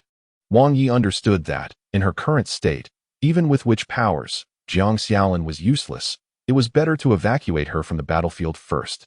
He lifted Jiang Xiaolin up, pivoted on his left foot, and suddenly hurled her towards the rooftop of a distant building. Holy crap! Oh! Jiang Xiaolin screamed in midair, feeling as though she was on a plane without a cabin. In the next moment, chaos erupted as demons swarmed. Wang Yi spread his palms, unleashing a leap of burning lightning that instantly knocked down over a dozen demons, igniting them. He punched one after another, clearing his way through the horde, charging at Nefakro, but the demons quickly swarmed him, biting his exposed arms and grabbing his legs. Nefakro jumped up with the great sword and swung down at his head. At that moment, Wang Yi delivered a blood punch. The sound of flesh tearing echoed in his ears, the force of his fist shredding the surrounding demons and striking directly at Nefakro's face. Nefakro was sent flying, crashing into several cars, stars dancing in its eyes as it barely sat up, its helmet already cracked. Wang Yi drew out the chainsaw and began a frenzied massacre, slicing through the surrounding demons, their entrails flying everywhere. his brutal killing methods forcing the demons to involuntarily retreat. Nefakro got up and went to find the great sword on the ground, only to hear heavy footsteps behind him. When he turned around, he received another punch to the face, his forehead hitting the concrete floor, leaving him dazed for several seconds. Wang Yi grabbed him by the head and dragged him forward. Nefakro groaned in pain, reaching out to grab Wang Yi's arm. Wang Yi tossed Nefakro aside and said, "Tell me about the demon godslayer." Wang Yi had heard the term demon godslayer from both the Hell Priest and Nefakyu. They both referred to him that way. It must have extraordinary significance. But Wang Yi did not know why. When he woke up, he had been dragged out of hell. Did he wake up once before being sealed in the coffin? Demon godslayer you?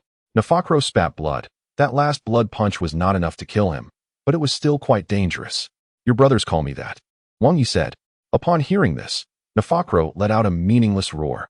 You are the demon godslayer, Nefakro muttered to himself, his ugly face seemingly filled with fear and unease. They dragged me back from hell. There must be another reason. You come from hell. You must know something. Wang Yi appeared with a hooked axe, pacing back and forth in front of Nefakro. You killed half of our kind. You left only one fallen angel. Nefakro seemed to be talking to himself. I don't remember, Wang Yi replied. Impossible. The witch said the seal was foolproof. Nefakro trembled in fear. Wang Yi grabbed his head, brought it close to his face, and asked, The witch sealed me? You are the enemy of the clan. I, Nefakro, the Black Knight of the Nafik clan, would rather die than yield. I will not tell you anything. My brothers will avenge me. Nefakro shouted, trembling. Then I'll kill you first. Then go after your brothers and slaughter your clan, Wang Yi said. He gripped Nefakro's head, pressing his thumbs into his eyes, popping the eyeballs with a squish. Locking onto the skull, his massive biceps swelling and tightening as if he were cracking a coconut, forcing it apart. The sound of cracking skull echoed, and Nefakro let out a howl that made the demons tremble. With a crack, his head was split in two, purple brain tissue and green fluid bursting out, blood spilling everywhere. The surrounding demons watched in horror as their commander was executed, not daring to make a sound, shrinking back into the dark corners, leaving only pairs of glowing eyes flickering in the shadows. With a forceful yank, Wang Yi broke Nefakro's spine, detaching the head from the body and tossing it aside. At that moment, he heard Catherine's voice in his earpiece. Wang Yi, can you hear me? Catherine, why haven't you evacuated yet? The armor you're wearing is the original model. It can only be put on and taken off using the circular armor rack. Unless you never bathe again, you'll definitely need a maintenance vehicle. Wang Yi paused for a second. Where are you? I sent you the coordinates. Hurry and find me before my body and soul are ruined by the demons. Mission 076. Wang Yi yanked the dark energy chains and leaped up, bringing his axe down on the building's wall, climbing to the rooftop in just a few moments. He looked around and found Jiang Xiaolin, who was lying on the ground, silent. What happened? He walked over, turned her over, and saw her forehead was red. Wang Yi glanced at the nearby water tank, which had a pool of blood on it. It seemed she had hit it when he threw her out earlier and was knocked out. Who? Jiang Xiaolin suddenly woke up, gasping for breath. Wang Yi, what about the demons? She exclaimed, forgetting to wipe the blood from her forehead as it flowed down to her cheek. They're all dead, Wang Yi replied. Jiang Xiaolin looked at Wang Yi's hand, which was gripping her arm, covered in a viscous purple-green liquid. Jack Chun. Wang Yi tapped his helmet. His receiver seemed to be malfunctioning. Commander, the demons have occupied 80 of the first floor. The evacuation exit has been sealed, Jack Chun replied. Where's the resistance? Wang Yi asked. Casualties exceed 90. The walls have no one left. Now only the military level and the guards remain, but their numbers are very few, no more than 200. Jack Chun said. How many people are left in the city? Wang Yi asked again. It's impossible to estimate. During the last evacuation before the demons attacked, about 1 million people left. The residents of the third urban area were the first to leave because they are far from the first floor. Moreover, the jobs and skills of the third floor residents were of no help in producing evacuation supplies, but some scientists, researchers, and artists possessed knowledge that was very important. However, there are only a few 100,000 residents on the third floor, and this number must exclude the forcibly conscripted security guards, gang members, and a few bodyguards and security personnel who could participate in combat. So, roughly 3 million people left. That leaves 4 million, and it's very difficult for them to survive in the city. That's not a good outcome. Wang Yi felt helpless, even if he forcibly took over the highest command. Time was running short. Commander, why didn't we evacuate everyone from the start? Jack Chun asked at that moment. Wang Yi knew he had always wanted to ask this. An unprepared evacuation is not called an evacuation. It's called a rout, Wang Yi said. 7 million people stampeding out of the city would trample over 1 million before they could even escape. Then, chaos would ensue, with street gunfights breaking out over resources, gangs and guards fighting each other, and residents being slaughtered. In the end, before the demons even arrived, the streets would be piled high with corpses. Those who managed to escape would have no destination, dying in the wilderness at the hands of demons and bandits, losing precious water and food. Wang Yi had seen such so-called evacuations before. What do we do now? Jackson asked. You all did well. It's time to evacuate now, Wang Yi said. But the evacuation point has already, Jackson began. I will give you new coordinates. Stay put for now. The call ended. Wang Yi said. Jiang Xiaolin looked at Wang Yi, having heard from their conversation what had happened in the city. Moreover, it seemed that Wang Yi was in command. Without saying much, Wang Yi pulled up Jiang Xiaolin. Now we need to find Catherine. She's still in the factory on the first floor. Cast Iron District. Catherine had sealed off the factory. The thick gate was enough to withstand the demons for some time, but she could still hear unsettling banging noises from above. Now, she was the only one left, busy next to a circular armor rack. Suddenly, there was a commotion outside. It seemed demons were fighting someone, and after about 10 minutes, it quieted down. The outside monitors had long been destroyed by the demons, so she had no idea what was going on. It wasn't until Wang Yi contacted her that she realized it was him. Wang Yi took Jiang Xiaolin into the factory and saw that Catherine had changed her usual attire. She now had her hair in a ponytail, wearing a dark gray tank top and work overalls, looking like a capable worker. You can do this? Wang Yi asked. In a way, this is the real me. Do you think they call me the Iron Lady for nothing? I can fix anything, from watches to battle vehicles, Catherine laughed. Jiang Xiaolin looked at Catherine expressionlessly, not knowing what to say. How did you get here so fast? Catherine suddenly asked. Large elevator, Wang Yi replied. The security guards had hired hackers to crack the elevator's password, allowing Wang Yi to move quickly through the fortress city via the large columns. Are you ready to evacuate? Wang Yi asked. Not yet. This rack is broken and needs a replacement air pump, but unfortunately, there's none here. We need to find it in another factory. Catherine stood up, clapped her hands, her fingers covered in black grease. Here we go again. Wang Yi shook his head. When things come to a head, something always breaks down, and there's always a spare part nearby. You're doing pretty well here, and the demons shouldn't dare come. There are still some people that need to be evacuated, Wang Yi said. That's great. I happen to feel very lonely, Catherine said. Wang Yi sent the coordinates to Lexa and Jack Chen. Wang Yi, if you have time, could you check on the building? Matt is still there, Lexa said. Why hasn't he evacuated yet? Wang Yi asked. I don't know, and I've also spotted a demon commander there, Lexa replied. Wang Yi pondered. There is more than one commander in the city. The one he killed, Nefakro, was just one of them. Nefeak hasn't shown up yet, but it's unclear how many brothers they have. He made a decision, looked at Catherine, and asked, what does the air pressure pump look like? Like this. Catherine lifted a broken pump for Wang Yi to see. This thing looks like a suitcase, with 2 orange gas cylinders plugged into it. Wang Yi saw that Catherine had pulled it out from under the rack, and it was probably used to power the circular frame part of the armor. Wang Yi captured an image of the air pressure pump with his helmet's monitor and then sent it to Jack Chen. Before reaching the coordinates, look for this thing nearby, and hand it over to the Iron Lady once you find it, Wang Yi said. Is the Iron Lady still here? I thought she left with the other gang leaders. Jack Chen was surprised. It's easier to get down from the 4-column lift. The call ended, Wang Yi said. He was going to the 3rd floor to find that demon commander and see what Matt was up to. He decided to let Jack Chen and the guard handle the air pressure pump matter. 077, the madman's plan. Wang Yi took the large elevator inside the Alpha column to the 3rd floor, the top of the building, right where the evil symbol was blown to bits. The broken flat structure was exposed, leaving a pit over 200 meters in diameter. From below, Wang Yi couldn't see the corpse of the evil symbol. She should be half buried underneath, with the other half lying on the ground. But now there was only a big hole. A pile of demon corpses lay outside the building. Several double-barreled automatic turrets had been dug up from the ground on both sides of the building, blasting the street into a pockmarked mess. However, these turrets were entangled by tentacles, and more than half of the turrets had been dismantled by the demons, leaving only the bases. The building had entered a sealed state. All windows and doors covered with iron plates, showcasing its exceptional defensive capability. However, these iron gates were battered and full of holes from claws and acid, and it was uncertain how much longer they could hold up. Wang Yi approached, noticing that 2 turrets, although only the bases remained, were still rotating towards him. Had the nearby demons been wiped out by the turrets? Not necessarily, since the commander had last appeared here. It was unlikely these things would give up just because they couldn't enter a building. He switched to the secure channel to try to contact Matt, but all he heard was static. Jackchin, Lexa? He switched to the military channel, trying to contact others, but still received no response. Useless, monk. My skin can release pheromones that block shortwave signals here. Now, this is a silent zone. A seductive, low voice came from behind Wang Yi. He turned around to see a female demon emerging from behind a transport vehicle.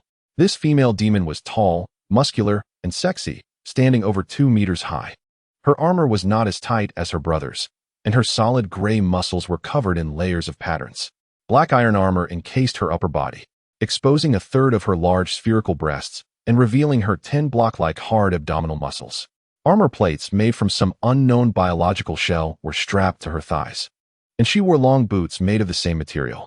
She had a stunning but terrifying face, with 2 pairs of brown eyes, long horns on her forehead, purple lips, and white clan markings painted on her face. Her long, deep black hair flowed down to her calves, looking exaggerated. Black Knight, type, demon, psyche rating, 4000, Holy Land. Nafa clan's Black Knight class. Black Knights are the vanguard of the Holy Land army. They are selected from various clans and equipped with heavy armor and heavy weapons, forming a large ground military force. This female demon was also a type of Black Knight, but female, and her psyche rating was also 4000, indicating she was on par with Nefakro. After killing many Black Knights, the information he could see had become richer. Interestingly, Wang Yi did not see any weapons in her hands. You Tinkins don't like to talk, but you're quite interesting when you do.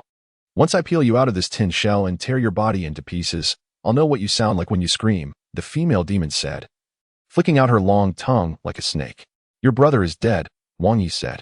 The female demon was taken aback, not expecting Wang Yi to say that. Who are you talking about? She asked. Nefakro, Wang Yi replied.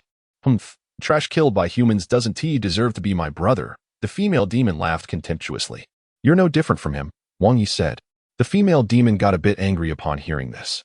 She put her hands on her hips and paced back and forth in front of Wang Yi, looking down at him, and said, Nephalike. Do you know what this name represents? Wang Yi shook his head, an axe appearing in his hand. In the next second, Wang Yi rushed forward, in his eyes. Moving demons should not exist. Nephalike did not expect Wang Yi to do this, breaking her perception of the Doom Mucks. However, she did not feel threatened at all. After all, she was much taller and stronger than Wang Yi. Wang Yi daring to charge at her for close combat was exactly what she wanted. Nephalike kicked out a heavy kick towards Wang Yi with her long leg. Both speed and power were impressive, but undoubtedly. Wang Yi dodged swiftly and swung his axe in response. The hooked axe came down, digging into the exposed knee joint of Nephalike. With Wang Yi's strength, it nearly severed her leg. Nephalike winced in pain, but Wang Yi's attack followed immediately. He jerked the axe, pulling Nephalike's knee forward, causing her to split apart. Then, Wang Yi drove a knee into her face, breaking her proud nose. He intended to continue the assault, but Nephalike suddenly transformed into a cloud of black mist. Swiftly drifting 100 meters away, Wang Yi held his axe, watching her from a distance. Nephalike shouted at him, her voice a mix of anger and sorrow. Wang Yi extended his hand, and a blood-red lightning bolt shot forward. Nephalike leaped, climbing up the building's wall in a peculiar manner, disappearing once she reached the rooftop. She ran away. Wang Yi clenched his fist, feeling a bit regretful. His mind was racing. He had wanted to use his knee to draw blood from Nephalike and then use his fist to thoroughly enjoy her abdominal muscles. But he didn't expect her to miss and teleport away. He should have just gone for a head chop at first sight. After Nephalike left, shortwave communications returned to normal. Wang Yi switched to the channel and re-established contact with Matt. I saw it all. You actually managed to defeat a longtime demon of the clan. Matt was excited. You're going to get yourself killed, Wang Yi said. I have something to show you. Come in quickly, Matt said. As soon as he finished speaking, the anti-riot iron doors in front of the building slowly opened. After Wang Yi entered, the doors slammed shut with a loud bang. After taking the elevator to the top floor, only Matt remained in the entire floor. The array of screens on the wall continuously replayed Wang Yi's battles with demons in the city, while Matt, holding a tablet, was deep in thought. Seeing Wang Yi walk in, he appeared very excited. From his dark eye sockets, It was clear that Matt hadn't slept for a long time. 666. Matt shouted excitedly. You should evacuate, Wang Yi said. It turns out waking you up was the right choice. You are the key to our victory. Besides the Doomsday Cult, there are indeed other ways to use psychic energy. Matt seemed not to hear what Wang Yi was saying. You lunatics are all the same. Wang Yi shook his head. In 2130, there was a similar organization trying to save humanity in another way. Wang Yi was in the army at that time and didn't know the specifics. But he knew the organization was called the Human Cradle Project Foundation. These people were working on something called the Reboot Plan, but it turned out to be useless. Just like the Army's Revenge Plan, which ultimately didn't come to fruition. If we can find the other coffins, 6,661, we won't need the Doomsday Cult. Matt laughed. What did you say? Wang Yi's eyes tightened at this point. 078 Demon Dog returns. The place you were brought from is called the Forbidden Zone by the demons. Don't get me wrong, I don't mean to say they worship you. They fear you. Matt said. Wang Yi didn't feel that these things feared him. But they indeed recognized him, and it seemed more like provocation and disdain than fear. I don't think so. What do you mean there are other coffins? Wang Yi asked. Hell is a strange world for us, but you have a strong connection with it. Our linguists are trying to decipher the inscriptions in the Forbidden Zone. So far, progress has been slow, but they have deciphered one key piece of information. The demons fear that emblem, the one on your helmet, Matt said, pointing to the emblem he had painted on his helmet. That's the emblem of the Demon Marine Corps. They fear this emblem, and now I finally understand why. Besides this emblem, the inscriptions in the Forbidden Zone refer to you as one among 1,000, which means there are at least 1,000 people like you, Matt said. Upon hearing this, Wang Yi grabbed Matt's arm and pulled him closer, saying, You are not lying to me? Unless the translation is wrong, but that's just a guess. After all, we are not demons and don't know their language structure and thought patterns. Matt grimaced as he was being held tightly. Wang Yi released Matt and couldn't help but ponder. If what Matt said was true, then 1,000 brothers of the Demon Marine Corps could very well have come to this world just like him. Tell me, where are there other portals to hell? Wang Yi asked. The hell portals opened by demons cannot be used by humans. Some have tried, and they were shredded after jumping in. Their portals have a repulsive force field, but we can control a portal and neutralize that repulsion, Matt said. Your headquarters controlled one portal. I know that, Wang Yi said. If the headquarters hasn't exploded, that portal is no longer ours, Matt replied. Can you control another portal? Wang Yi asked. No. Controlling a hell portal requires a continuous consumption of massive resources, and it's very dangerous. I currently don't have enough resources and manpower to do this, Matt shook his head. He turned around and switched the image on the large screen. All the screens only showed a small part, pieced together to form a complete picture. A black mountain range shrouded by a massive red sun. The gate of destruction. That gigantic red portal seemed to be the only way into hell at the moment. I know what you want to do, but it's a chaotic scene down there. Even for you, it would be very difficult to fight your way out, Matt said. There will always be a way. But now Wang Yi grabbed Matt and dragged him outside. Now he has to go with Wang Yi. My data is still on the computer. I need to take it with me. Matt hurriedly said. Just bring your brain. That's enough, Wang Yi said dismissively. The two arrived at the underground parking lot, where a black vehicle was parked.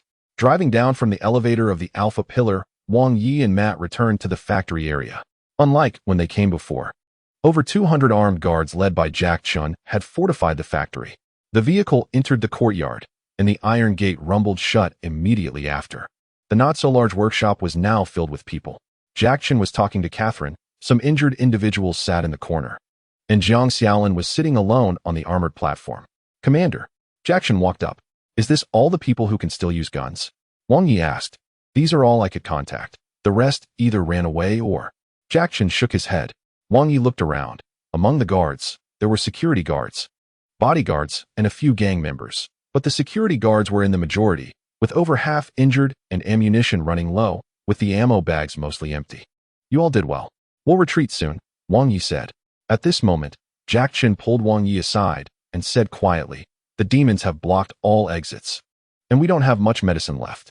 Wang Yi understood his meaning. Jack Chun was worried that these injured would hold them back during the retreat, and even if they managed to get out alive, without medicine to treat them, they would eventually die from their wounds worsening. He didn't give a clear answer but instead asked, Where's Lexa?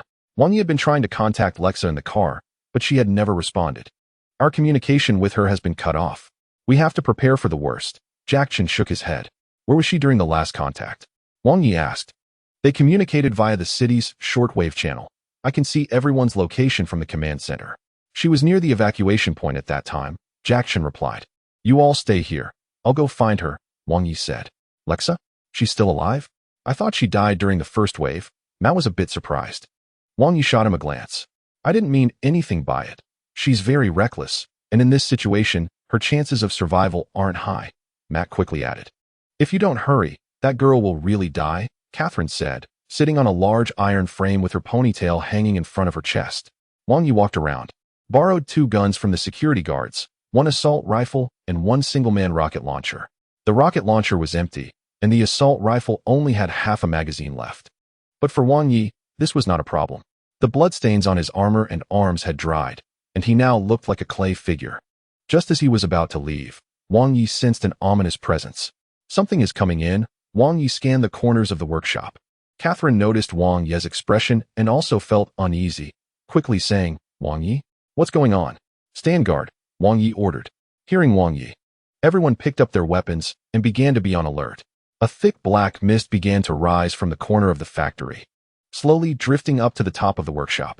Jiang Xiaolin saw the mist and couldn't help but feel her hair stand on end.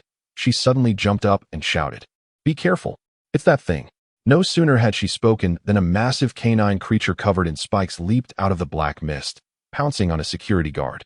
It opened its mouth, splitting into 4 parts, and a tongue-like tentacle shot out, swinging and decapitating several people. In the next moment, gunfire erupted as everyone opened fire on the creature. Bullets hit the beast, splattering purple blood, but it quickly healed, with a flick of its tail. Over 10 people were cut in half. Catherine picked up a shotgun from the side and began shooting at it, while Jiang Xiaolin crawled under the armor loading rack to hide. The dog turned into the darkness, leaving only the back half of its body and its long tail outside. It tried to burrow into the darkness, planning to emerge from another corner to attack again. However, before it completely disappeared, its tail was caught by a powerful force, a sensation it had never experienced before, and it struggled to break free. Yet, in the next moment, its entire body was dragged out from the black mist. 079 dog Li Shuang Yi pulled the dog out of the black mist. It was stronger than he had anticipated. The dog's claws left several marks on the ground, possibly a natural reaction of canines, but in an instant, it realized what was trying to pull it and turned to look. Immediately after, it received a punch to the face. The force of the punch left it dazed, its little paws scrambling on the ground. Tindalow's hound type. Site rating, 2800, a hound that dwells in the cracks of time, specifically hunting those who traverse time and dimensions, raised by the Multiverse Bureau. Wang Yi had never seen this creature before, but unlike other demons, he could see most of the information about this dog on his first encounter. What is the Multiverse Bureau? Hurry, kill it! Jiang Xiaolin urged loudly from under the iron frame. Her shout instantly drew the attention of the Tindalow's hound to her. It turned and lunged toward Jiang Xiaolin, but its whip-like tail was caught around Wang Yi's forearm. Seeing the dog still thrashing about, Wang Yi pulled out his axe with his right hand, ready to strike. The Tindalow's hound swayed, its mouth splitting into 4 parts, its wet, pointed, spiked tongue wrapping around his helmet. It tried to rip off the helmet but couldn't, so before Wang Yi's axe came down, it quickly retracted its tongue. Wang Yi's axe missed, and he immediately pulled it back, clenching his fist and striking hard. The dog was sent flying from the blow, saliva mixed with its tongue spraying out, but halfway through the air, its body was pulled back. Wang Yi tugged on the dog's tail, dragging it closer. He noticed something resembling a collar on the back of its neck.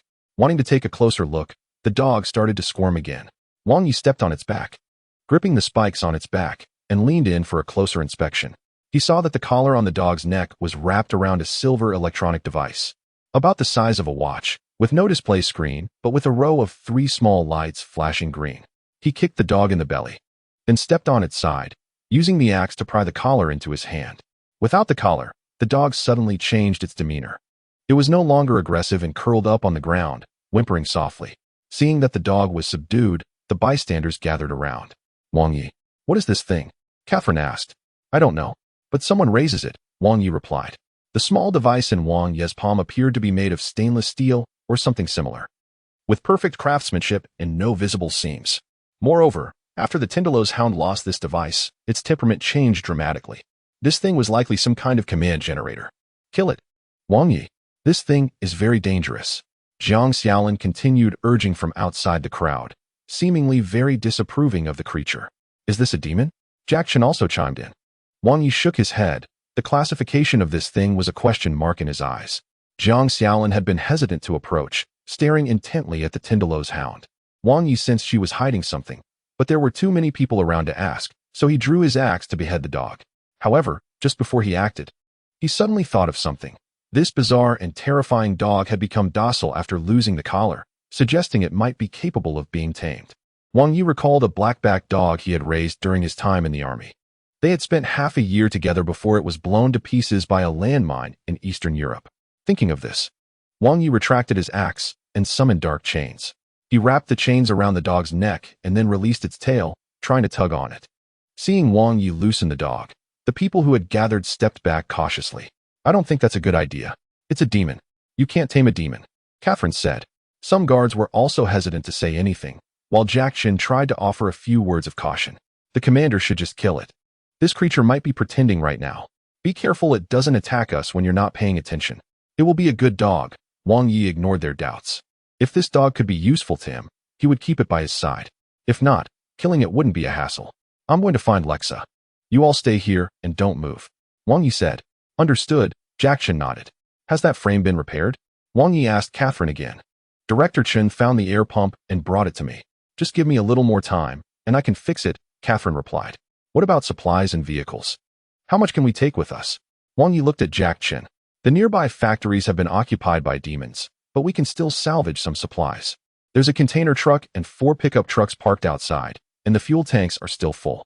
If we can drive them away, the evacuation will be guaranteed. Jack Chen said. I'll get them all ready, Wang Yu said. He looked back at the dog, tugging on it. The dog slowly got up and squatted on the ground, sitting at Wang Yi's height. Is this thing really obedient? Catherine asked, holding her shotgun, somewhat unconvinced. If it behaves poorly, you won't see it anymore, Wang Yi said. He led the dog out the door, heading toward the evacuation point, which had already been occupied by demons. The dog was big enough. If it weren't for the spikes on its back, he would have considered riding it. But for now, he could only run with it on the dark chains. The dog ran slower than Wang Yi, but it could blink in and out of sight. However, Wang Yi wasn't ready to let it out of his control just yet. As they approached the evacuation point, piles of human corpses began to appear in the streets.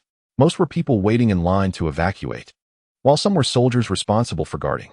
The dead were in terrible condition. Some had been partially eaten, others were dismembered, barely forming a complete human shape. Different forms of demons were wandering the streets, climbing on rooftops and walls, letting out meaningless howls. Having dealt with these creatures for some time, Wang Yi had a basic understanding of them. These beings from hell were not simple. They had significant differences. On one hand, there were species differences. They varied in size and shape, with aquatic types, reptilian types, large mammals, and even insects.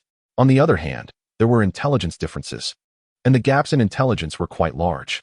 Some demons could not only speak, but also had their own culture and clans, while others could walk upright and wear equipment but couldn't talk, and some were just mere beasts.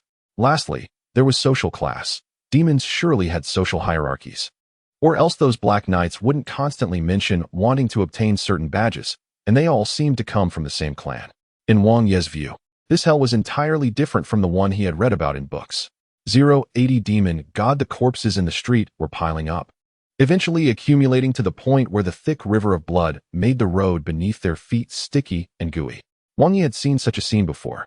In a daze, he saw many shadowy figures running in the street, and the wails of billions of men and women erupted in his mind. Many figures before him were panicked, holding children, pulling loved ones and friends, scrambling out of stalled vehicles, and some were fighting over food. These shadows blended into a mass, making it difficult for Wang Yi to distinguish the outlines of individuals. Screams, cries, and shouts born from fear and anger echoed in his mind, and he felt a certain emotion erupting from his heart. At this moment, on the bloody, pitch-black street, a red shadow floated out from within him. Oh, this is the scene I long for, Wang Yi. After you die, I will create this myself, the red shadow laughed. Wang Yi stepped forward, suddenly feeling a sharp pain in his heart, and he fell to the ground. The dark chains disappeared, and the hounds of Tindalow's burrowed into the black fog. Wang Yi stood up again, and the red shadow floated above a large RV, looking down at him. I can see your memories, Wang Yi. and I have been adapting to the role I will play in the future. That man named Wei Tianyang was right. Humanity is not worth saving, the Red Shadow said. Wang Yi took a deep breath, and at that moment, a large group of gray shadows surged out from behind the vehicle. Struggle before my army, Wang Yi. What you are doing now is merely pushing a stone up a hill. When that stone rolls down, you will inevitably be crushed by it, the Red Shadow laughed. Wang Yi drew his axe and charged at the group of shadows, hacking away at them. Although they were shadows, the axe felt very tangible, splattering invisible liquid. He roared as he chopped, a muffled growl escaping from the ventilation grill of his helmet, mixed with a synthesized voice from a speaker. As he continued to chop, these shadows began to retreat. Wang Yi followed from behind, grabbing them, tearing them apart from below, hacking off legs and arms, like a fierce beast. He heard the screams of demons in his ears, and in the blink of an eye, both the Red Shadow and the Black Shadows disappeared, leaving him standing among a large group of demon corpses, still clutching half a demon body, its intestines dragging on the ground. Wang Yi glanced to the side and met the gaze of several red-skinned humanoid demons, who quickly fled into the gaps between the factory walls. He was still carrying a rocket launcher on his back, and his waist was hung with an assault rifle, now fully loaded with ammunition. Wang Yi did not know the origins of the Red Shadow. It tried to replace him, influence him, and it knew about Wei Tianyang from his own memories. The true demon was in his mind. Wang Yi. The communication from Catherine came through the helmet's built-in headset. What? Wang Yi replied. A large number of demons are surging around the factory. We don't know what has happened. We need to turn off the lights and stay quiet to see if we can avoid them. Catherine was just reporting the situation. I can't be in two places at once. If something goes wrong, let Jiang Xiaolin handle it. She's more capable than you think. Wang Yi closed the communication, opened the helmet's map scanning interface, and located his position using his map. Catherine's factory had already been marked, and the evacuation point was nearby.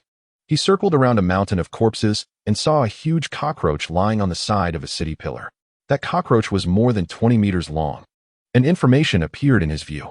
Type: Demon God, Psychoenergy rating, 90,000. A cloud of black mist rose from the corner, and the Hound of Tindalos emerged, pacing behind Wang Yi, seemingly wanting to catch up. Wang Yi threw out a dark energy chain to pull it out, tightening it a bit, causing it to let out a cry. The giant cockroach climbed a little on the pillar, head down, its two large eyes looking at Wang Yi. Wang Yi locked eyes with it, and he heard a noise in his head. Another cursed one, as if this world didn't have enough troubles. The cockroach demon's antennae twitched, making a chirping sound. Wang Yi held the dog and drew the rocket launcher from his back with his left hand. I won't fight you. I'm not the one who started the war. I'm just an observer, the cockroach demon said. Observer of what? Wang Yi asked. Oppression brings chaos. Disputes lead to conflict. War follows, and death and corpses come right after. I observe violence and its outcomes. I wait for decay and ruin, the cockroach demon said. What are you? Wang Yi asked again. I am the king of corruption, the symbol of foul blood and divine power. I and my people will build a palace in the mountains of corpses, and drink freely in the seas of blood and the sludge of corpses. I am Yagles, the king of decay, the demon god Yagles declared. Wang Yi remained silent. Yagles flapped its wings, producing a sound that sent chills down one's spine.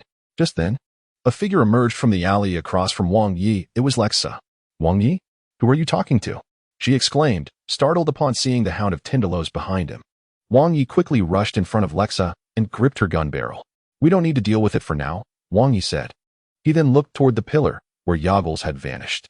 This siege was not so simple. With the departure of the Doomster sect, the collapse of the city's defense system, and observers like Yagles, he vaguely felt that everything stemmed from him.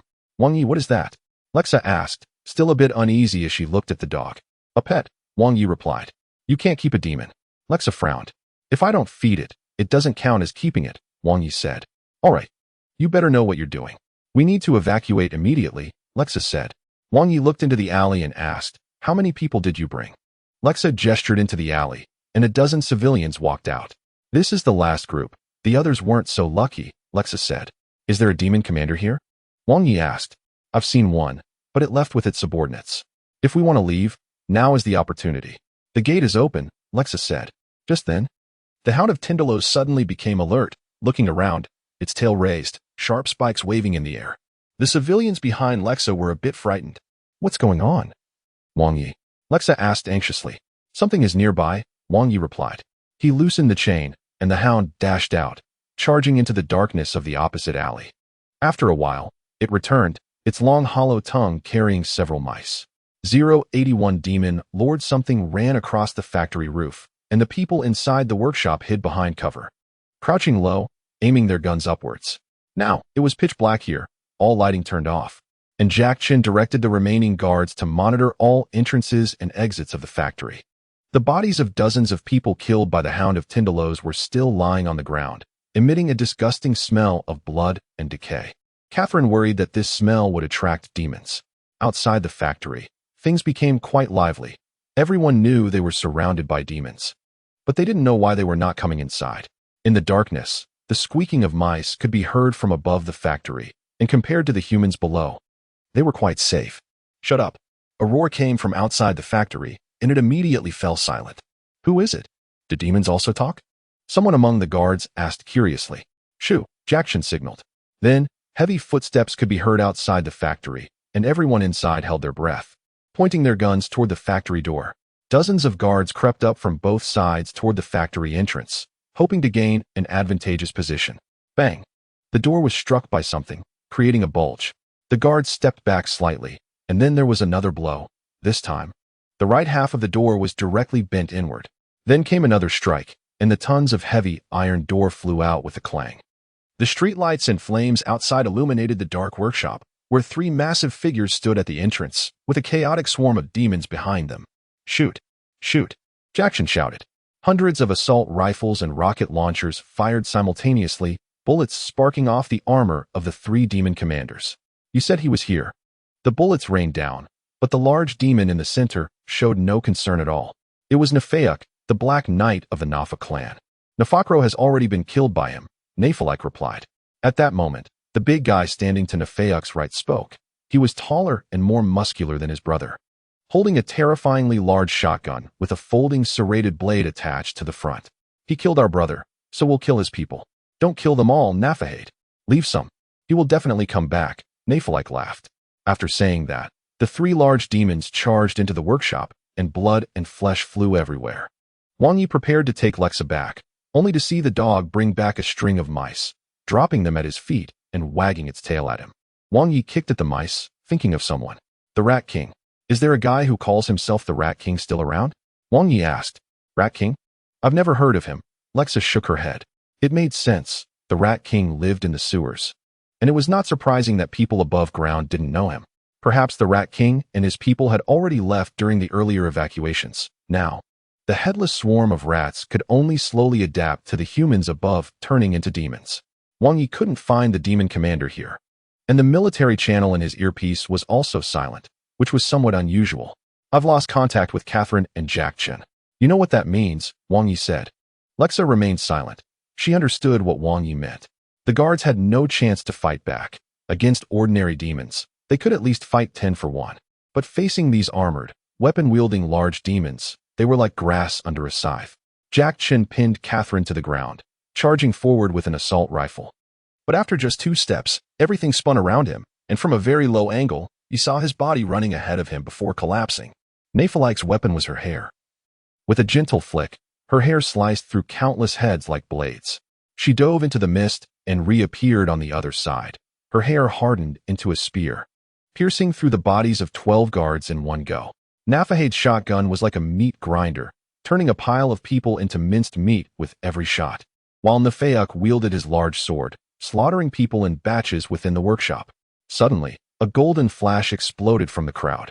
Jiang Xiaolin flew up with a kick, launching a surprise attack directly at Nefalik's head.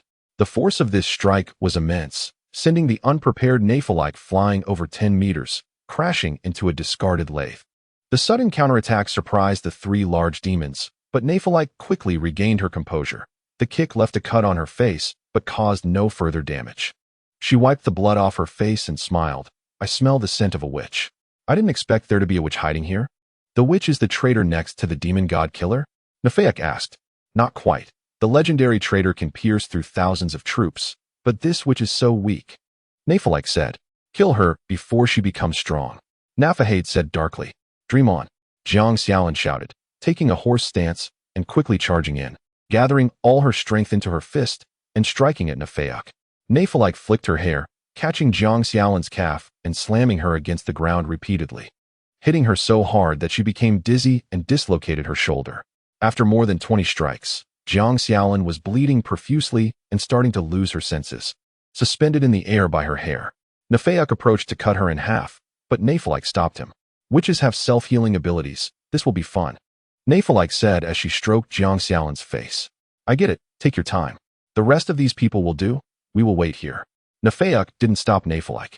He knew what his sister liked to do and was well aware that she looked down on his brother.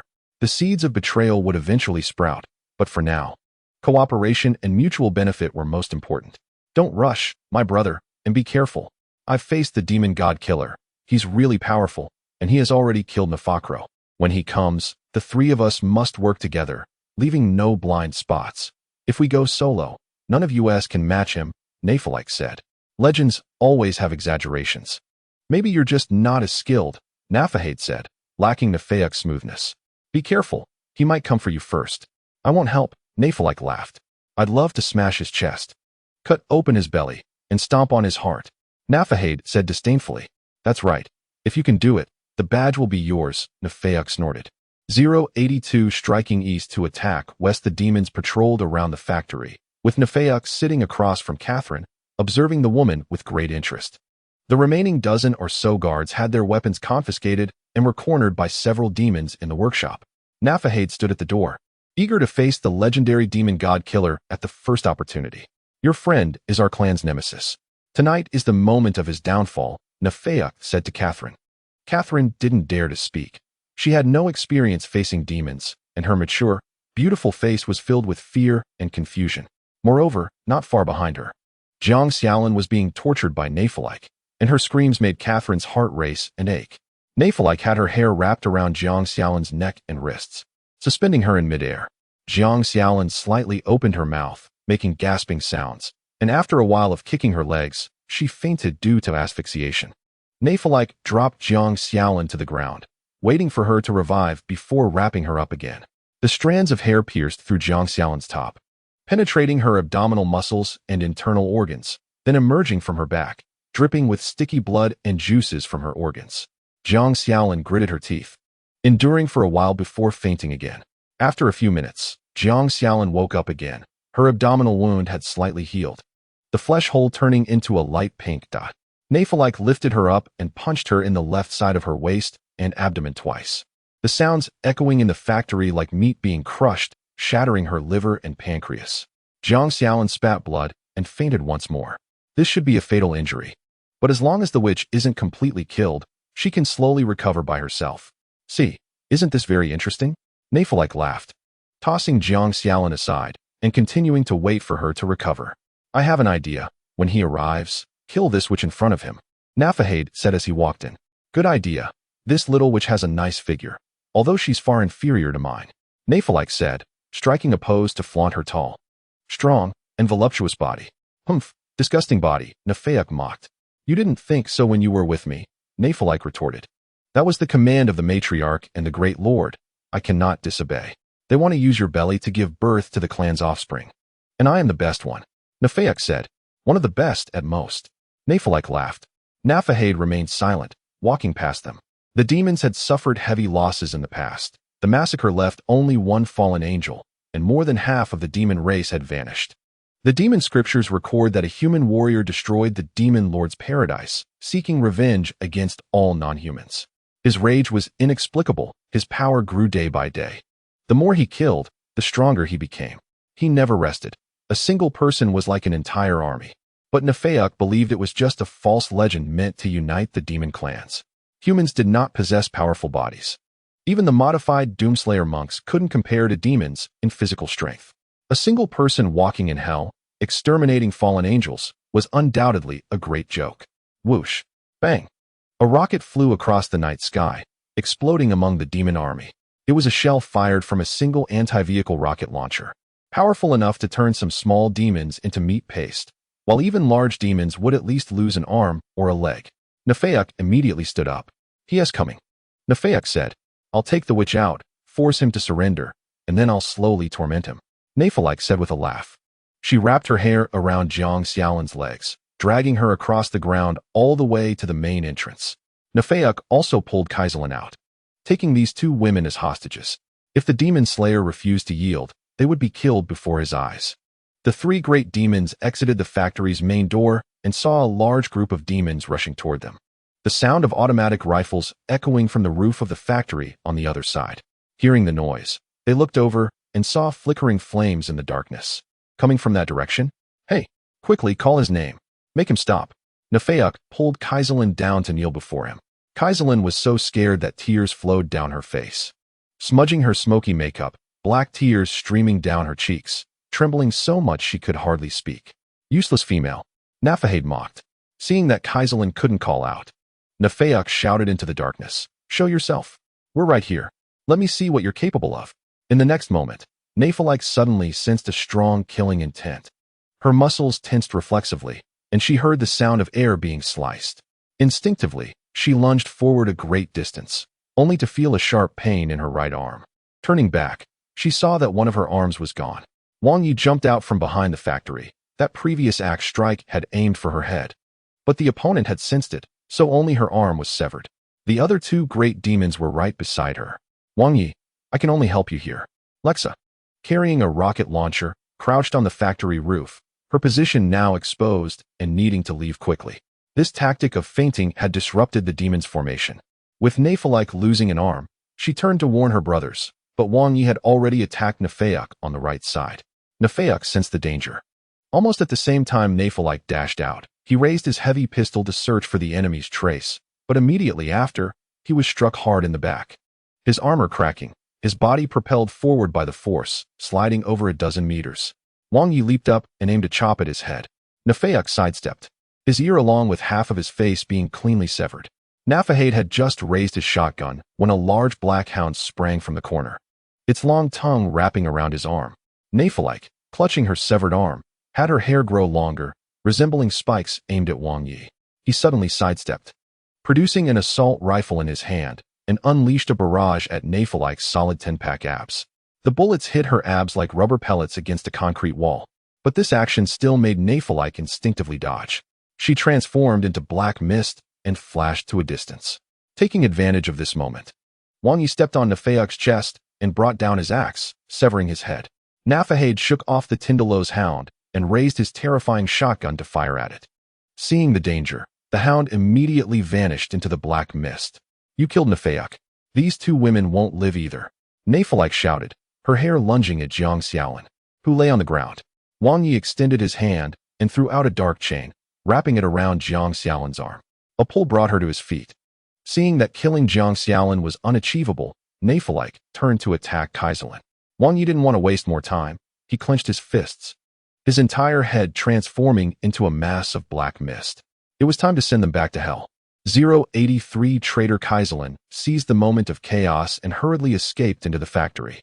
Stepping onto a hand, she slipped, and in her panic, she touched her hair, pulling it aside to see Jack Chen's head illuminated by the flames outside.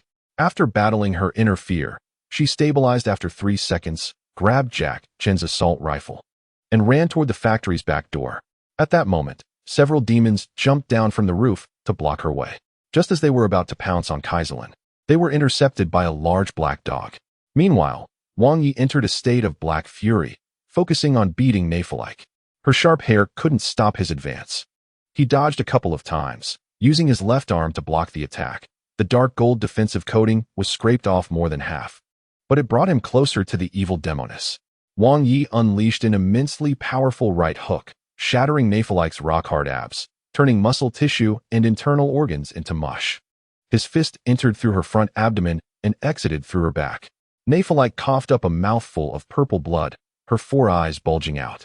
With over 5,000 psychic energy points, Wang Yi's Black Fury state increased his power tenfold. This punch was equivalent to 50,000 in strength. While these Black Knights only had around 4,000. Nefeok was still alive, but a serrated knife protruded from her lower abdomen, piercing through her reproductive organs, with a small, unformed demon offspring hanging from the blade. With a loud bang, Nefeok's lower half shattered, and over 20 tungsten metal pellets shot out, first shattering Nefeok and then all striking Wang Yi's abdomen. Wang Ye's punching stance was sideways, and these pellets acted like over 20 hooks, tearing open the abdominal plate of his combat armor. His strong 8-pack abs were exposed, and the protective coating had already been consumed by over half while defending against Nephilik's long hair. Taking this close-range demon shotgun blast, even with armor protection, 3 bloody gashes were opened on his abs. Wang Yi discarded Nephilik's corpse, and Naphahade charged directly at him. Though he didn't fully believe in the legend of the Demon Slayer, as a demon warrior, he wouldn't be careless. Unless he saw the Demon Slayer lying dead on the ground, he wouldn't waste a single word. Wang Ye's reaction was faster than Naphahade anticipated. Just as Naphahade's shoulder brushed against him, Wang Yi butted his head forward, creating a dent in the helmet. Naphahade felt his nasal bone fracture, blood gushing into his helmet, making it hard to breathe. Wang Yi landed a punch on his knee, making his leg buckle, then seized the shotgun in Naphahade's hand. With a swift chop, that massive arm was severed. Naphahade cried out in pain, and his mouth was immediately stuffed with a large knife. Wang Yi plunged the bayonet of the shotgun into his mouth, twisting it until the blade turned from vertical to horizontal, then sliced horizontally, decapitating Naphahade by 2/3, leaving only a chin on his neck. The massive body knelt on the ground, swaying unsteadily before crashing down with a thud. All 4 Black Knights were dead, and he leveled up, with the progress bar not only filled but also exceeding by 12. But now was not the time to enter the abyss. Wang Yi didn't know if there were other Black Knights around. For the next hour, his abilities would be sharply reduced to half of what they were before. The state of black fury fading, and that sense of fatigue surged back, but he couldn't show weakness in front of the demons. With the commander dead, the demons did not retreat, nor did they advance to attack. They only gathered around cautiously, watching Wang Yi. The Hound of Tindalos crawled out from the corner behind Wang Yi, circled to the front, and bared its teeth at the surrounding demons, its long tongue wagging incessantly. Jiang Xiaolin lay on the ground, already awake, her wounds unhealed, the injuries in her abdomen still severe. She looked pale from the pain, turning her face to look at Wang Yi. At that moment, a red heavy truck pulled a silver-gray container from the other end of the factory, and Wang Yi saw Catherine sitting in the driver's seat. "Quick, get in." From the back, Catherine shouted while honking the horn. Wang Yi scooped up Jiang Xiaolin from the ground, throwing her over his shoulder, and with his left hand holding the demon shotgun. He ran towards the back of the container. The demons, seeing Wang Yi about to retreat, stirred restlessly. The trailer's container was left open, and Lexa and a few survivors were on guard with automatic rifles. Wang Yi leaped up, and the people behind hurriedly closed the container door. He set Jiang Xiaolin down, and saw that the container was filled with armored frames, with a group of people squeezed inside, counting no more than 30. Mateo was squatting at the back, holding his tablet, while Lexa hung her gun at her waist, bloodstains on her blonde hair and dirt on her face. "We have no supplies. Even if we get out of the city, we won't last long," Lexa said worriedly. "I have prepared," Wang Yi replied. Long before the demons attacked the city, he had sent Geiger and the mercenaries to drag supplies and take Jillian out of the city early. They should still be waiting at the agreed-upon location. "This woman is injured. We have no medicine to treat her," one of the survivors said, looking at Jiang Xiaolin. Bloodstains still marked Jiang Xiaolin's chin and chest, her hair a messy tangle as she wrapped herself in her coat, curling up on the ground in silence. Wang Yi took off his helmet and looked at the survivor. The vehicle drove steadily to the evacuation point in silence, and Catherine used the vehicle's radio to communicate with the people in the container. "There are demons all around. What should we do?" Wang Yi opened the container door, climbed to the top, and looked around. Countless demons stood on both sides of the street, watching the truck leave, while in front of the city's back gate, a large group of demons was gathering, seemingly waiting for something. Upon seeing Wang Yi standing on top of the container, the demons opened a path, and the gate slowly opened. Catherine didn't know what was happening, but the door was already open, so she pressed the accelerator and rushed out of the city into the vast wilderness. "Let them leave." At that moment, the Rat King stood on the roof of a building, alongside a Hell Priest. "Is he really the Demon God Slayer?" The Hell Priest whispered. "I am not clear on the history outside, but since he fell into my little kingdom, I have known he is not an ordinary person," the Rat King replied. "Most of your subjects have already left. Your crown is meaningless," the Hell Priest said. The Rat King looked at the Hell Priest, his dim yellow eyes as lifeless as a blind man's, his dirty beard tangled on his chest. "My subjects have always been here. They have never betrayed me," the Rat King said. The Hell Priest saw a few rats scurrying past his feet and closed his eyes. You have proven your loyalty. Your little kingdom has been accepted by us, the priest said. The Rat King slightly bowed. However, we have lost 4 commanders. What happens here must be reported to the Great Lord, the priest added. I already know his name. He holds my dagger. And every move he makes is under our control, the Rat King laughed. His name? The priest whispered. Wang Yi, the Rat King replied. 084 Camp, the container trailer burst out of the 9th Fortress City, and everyone looked back through the open container door, watching the massive city gradually disappear below the horizon. The first rays of dawn illuminated the spire of the 7th layer of the city, with winged demons swirling around it. Catherine leaned against the driver's seat, letting her hair down and exhaling a long breath. After driving more than 100 kilometers, they found the mercenary group in the afternoon, who had set up a temporary camp at the location Wang Yi had chosen. It was the ruins of an abandoned town, with 6 tall buildings standing in the wilderness, one of which had collapsed halfway, leaning against another adjacent building. The mercenaries' vehicles were parked in the underground parking lot of the ruins and covered with camouflage cloth. A rope ladder hung down from the elevator shaft, leading directly to the 6th floor. Geiger and Jillian were very excited to see Wang Yi because it had been more than a month since they last parted. A few days ago, 6 mercenaries went to scout the 9th Fortress City and found that the area 10 kilometers away from the city was full of demons.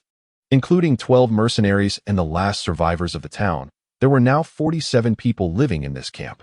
Geiger took security very seriously. There were 2 people on duty in the garage, and 2 mercenaries set up a sniper lookout in the building across the camp. But staying here was only a temporary measure. Catherine helped Wang Yi take off his armor, which was battered and bruised, the army green surface covered in demon claw marks. A large gash torn in the abdomen, and the helmet slightly dented, covered in blood. The mercenaries helped settle things down. The survivors were allocated water and food, some with minor injuries, but most were not seriously hurt. Wang Yi washed off the bloodstains, changed into his leather jacket and jeans, slung a shotgun over his back, and entered the hall. In just a short while, everyone began to get busy again. Geiger stood at the entrance of the elevator shaft with an automatic rifle on his back, and Wang Yi walked up to him. How many supplies does the camp have left for a few days? Wang Yi asked. It's been a month. We haven't consumed much ourselves. But you have to consider that we didn't bring out much either. Now, with more than 30 extra people, there's only half the food left, even less water. But we still have plenty of batteries and ammunition, Geiger said. We won't stay too long, Wang Yi replied. That's great. We've been here for a month. I hope you have further plans, Geiger said. Wait, Wang Yi said. As Wang Yi turned to leave, Geiger added, Thanks, brother. Wang Yi looked at him.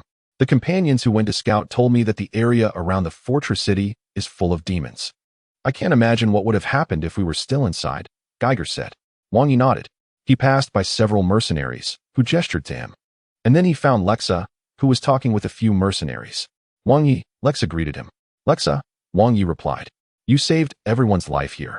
No, you saved at least 4 million people. More than half of them were well prepared when they set out and knew where to go. No city commander has been more successful than you, Lexa said. The city is occupied by demons. That's a fact, Wang Yi said. Are you joking? Do you mean you actually wanted to hold it? Lexa laughed. My army absolutely could, Wang Yi replied. Wow, if there's a chance, you must introduce me, Lexa said. Wang Yi turned around and saw Jillian and Catherine by the armor rack, the prototype combat armor hanging there. Jillian was very curious about the armor, inspecting it closely, while Catherine wore a worried expression. Is this what the Doom Knight wore? Jillian asked curiously. This is a prototype testing platform, Catherine explained. What is a prototype testing platform? Jillian doesn't understand. If you want to experiment with whether a certain technology is feasible and useful, you need to first create a prototype to test it, so that some unfortunate individuals won't face issues due to your product's immaturity at critical moments. At this point, Matt stepped forward. Why not let Brother Wong wear the same outfit as the Doom Monk? Jillian asked. Why would you explain this to a child? Catherine looked at Matt. Seeing Wang Yi approaching, the 3 of them unconsciously stopped what they were doing. This armor can't be worn for now. I don't have enough materials to repair it. Catherine said. It doesn't matter. We won't need it for the time being. Wang Yi replied. What should we do next? Catherine seemed a bit lost. In the 9th Fortress City, she managed a large portion of the factories and lived a life of the upper class, but now, she had lost everything. Let's first try to contact other fleeing teams and see what their situation is. Wang Yi suggested. 6661, if possible. I would like to borrow the radio to contact agencies in other fortress cities. They will surely help. Matt said at this time. Don't contact them yet. Wang Yi shook his head. Why not? If we can get someone to come, we can be supported to another fortress city and directly obtain a residence permit for the third level. Matt said, I have no good feelings about your organization. Wang Yi replied bluntly. I understand you have grievances against us, but you also need to understand that after all, where you came from. Matt adjusted his glasses. Let's not worry about that for now. Contact others and see where they are. If any team has been supported by other fortress cities, then we also have a place to go. Catherine said. Has this happened before? Wang Yi asked. What do you mean? Catherine countered. Has the fortress city fallen and refugees fled? Has this happened before? Wang Yi asked. No. Catherine thought for a moment and shook her head. Are we the first? Wang Yi said. No. What I mean is that the army hasn't mentioned anything similar to me, and the Doom monks certainly wouldn't say a word either. Maybe it has happened before, but my level is too low for anyone to tell me. Why are you asking this? Catherine asked. Wang Yi remained silent. He knew very well what refugees and fugitives were in the eyes of others. Especially in this dangerous world, millions of people pouring into other fortress cities. Would they be accepted? He really wasn't sure. But at that moment, he couldn't think too much. He needed to ensure that a portion of people was well prepared to escape before discussing anything else. At least, Wang Yi had given these 4 million a chance to survive. Unless you are truly useful, it's unlikely, so I said you should contact them. I'm the supervisor of the station. You can just say you are the station's guards, and everyone will have a place to go. Matt said. Your personnel system doesn't have the names of these people. Apart from you and Lexa, the others would only be classified personnel. Wang Yi replied coldly. Matt didn't expect Wang Yi to say this. He was momentarily speechless, wanting to explain. Wang Yi didn't give him a chance and called Geiger over from the elevator door. He then found Lexa, moving the communication radio that was taken by the mercenary team during their initial evacuation, wanting to contact the teams that had evacuated earlier. The commanders of these teams controlled the radios, and the first team to set out should have already reached other fortress cities. Each evacuation team was limited to about 50,000 people, and they all had ample survival resources and armaments. Even in the wilderness, such a large group would have strong combat power, not easily consumed by tech barbarians and scattered demons. Of course, this was the ideal state.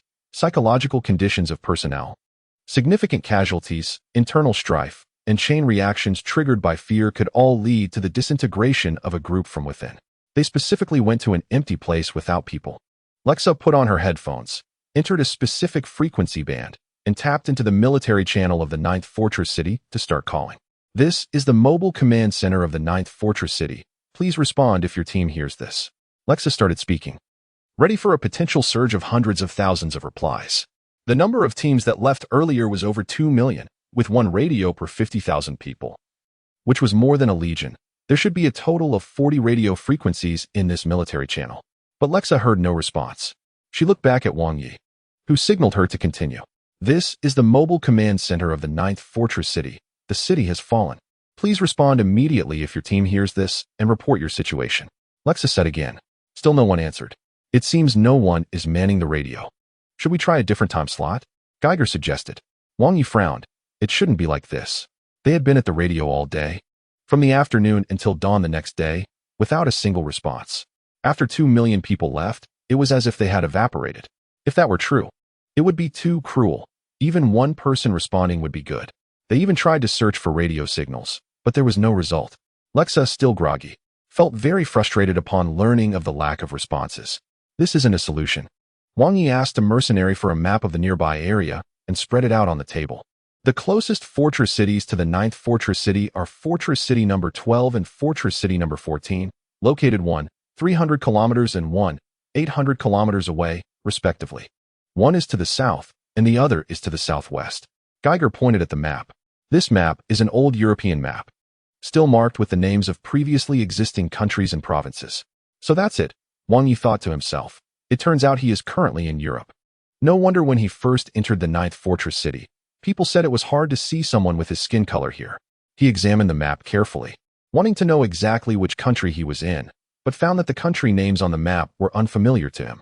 In Wang Yi's time, all of Europe had freed itself from American control, but had also fallen into varying degrees of division. France, Spain, and Germany formed a new European Union, while Britain declined. And the other Nordic and Eastern European countries were also struggling. Ukraine, Belarus, and Poland became the buffer zone between the new EU and Russia.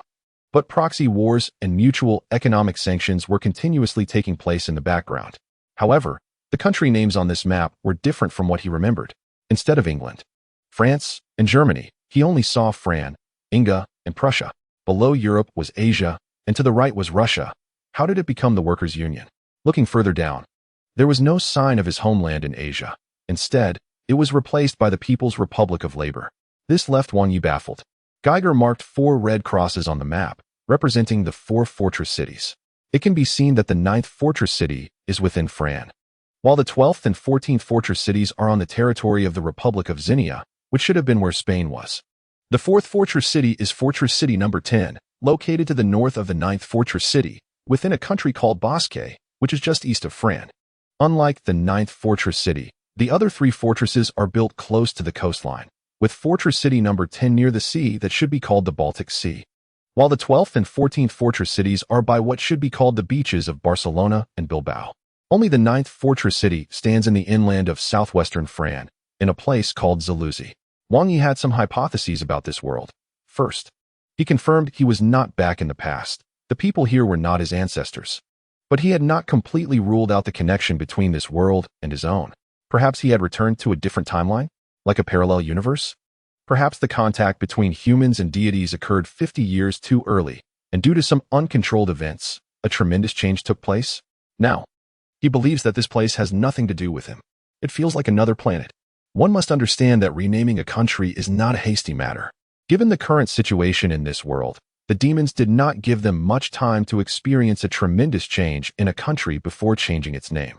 Moreover, Wang Yi has already discovered many contradictions. The level of technology here puzzles him. The Doom's monk can use advanced combat armor and hover-capable warships, while the mortals below are still driving 4-wheeled, fuel-burning vehicles. Also, why did the demons give humans so much time to build fortress cities? Where did all the resources and time come from to construct such an enormous and absurd fortress? Wang Yi also remembers that the Mouse King mentioned that when he was a child, the small factory in the sewer was still at the upper level, which means this fortress was not built in a short time, but was constructed over generations. If the Mouse King lived in the fortress city since birth, then it's even more unnecessary to mention Lexa and Matt's age. He suddenly thought of a terrifying thing. If these people were born in the fortress city, it means they have no memories of the past of this world. Should we try again, this time for a longer period, spending an entire day? Lexa was asking Wang Yi. Wang Yi's thoughts were pulled back. He had strayed a bit. You only slept for 2 hours, Wang Yi said. Wow. Are you concerned about me? Lexa laughed. No, I'm worried you won't be able to concentrate for a long time, Wang Yi replied. 086 people together. Lexa insisted on taking care of the radio communication and even called in 2 mercenaries to switch shifts. It seems they would have to stay here for a while longer. Venturing into other fortress cities recklessly could lead to unknown situations. The terrain of this camp is complex enough, and the personnel live on higher floors, away from the ground, which not only offers a broad view, but also prevents ground beasts from launching surprise attacks. However, there are drawbacks. These 6 solitary buildings are too conspicuous in the vast wilderness. There are no urban ruins around, and the towering ruins are like a target. Gaigro and the others have done well enough. They constructed some simple defensive works, and all access points to the upper floors are destroyed, only allowing access through the rope ladder of the elevator shaft. This is certainly enough to deal with some human bandits, but it's hard to say against demons. Wang Yi needs to add an extra layer of insurance according to the standards of the Demon Marine Corps. These 6 buildings are too eye-catching, and he must ensure that the area within a 10-kilometer radius, visible from these buildings, is under their control. He originally wanted to call Gaigro to accompany him outside, but changed his mind when he saw Jiang Xiaolin leaning against the column, staring blankly into the distance. This is a sign of having been through a lot. Wang Yi had encountered many such individuals during his military career. Soldiers in peacetime are fine, but those who have killed too many in wartime, after retiring, will slowly be crushed by the long-suppressed psychological pressure. The sorceress is powerful, but Jiang Xiaolin does not exhibit the true strength of a sorceress. It's simply a waste of power. Now, in this desolate world, he needs everyone to maintain their best state.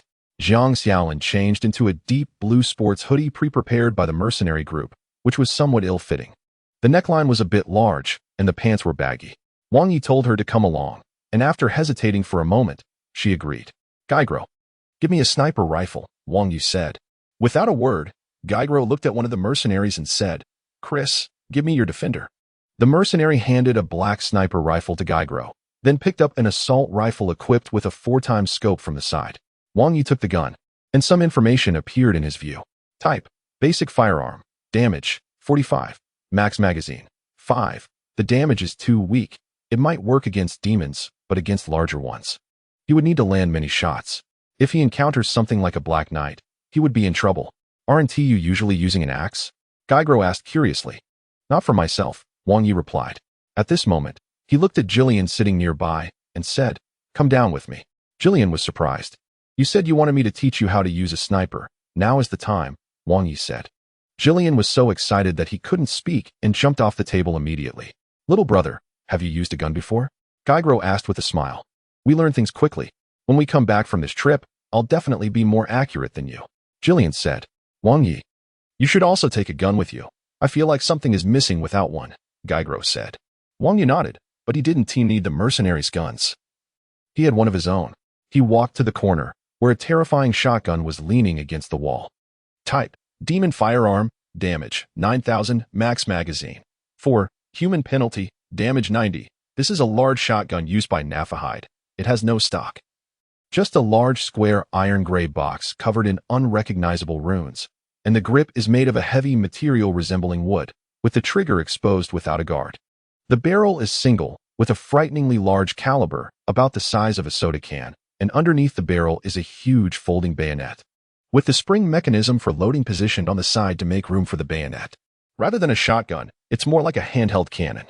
The demon's weapon loses 90 of its power when used by humans, so this shotgun with 9,000 damage only has 900 damage in Wang Yi's hands. But that's enough. At close range, a single shot is enough to make many demons suffer. He tried various methods to remove the folding bayonet from the barrel, which would be perfect as a dagger, but unfortunately, this gun seems to be perfectly made and cannot be disassembled at all. There's only one bullet left in the gun, but as long as he kills a demon, he can refill the bullet, so there's nothing to worry about. Wang Yi grabbed the shotgun, slung the sniper rifle on his back, took 2 sniper rifle magazines, and went downstairs with Jiang Xiaolin and Jillian. They drove a gray off-road vehicle out. Where are we going? Jiang Xiaolin asked. Drive to the camp, sinking below the horizon, Wang Yi replied briefly. Snipers generally need to be paired with an observer. Wang Yi has supervision and doesn't need binoculars. After driving for about 10 minutes, they stopped near the wreckage of a broken overpass. Wang Yi told the two to stay below, then left his gun down, made a big jump, pulled out his axe, and chopped into the concrete pillar. Then, with a tug of the dark chain, he shot up again to the top of the broken bridge. Looking around, it seemed relatively safe. Standing on the broken bridge, he could see the camp far away like a small black dot on the distant horizon. There were no demons around, but there were quite a few mutated wild animals. Wang Yi jumped down, grabbed both guns, and told Jillian and Jiang Xiaolin to follow him, leaving the vehicle under the bridge. After walking for 10 minutes, they climbed up a high ground. The left side of the broken bridge was a few kilometers away, and to the right was an open plain where extremely gray reptiles were leisurely strolling. Lie down here and set up the guns, Wang Yi instructed. Jillian did as told. He lay on the ground, found an angle, pressed his face against the stock, and closed one eye. Don't close your eyes. Keep both eyes open, Wang Yi corrected.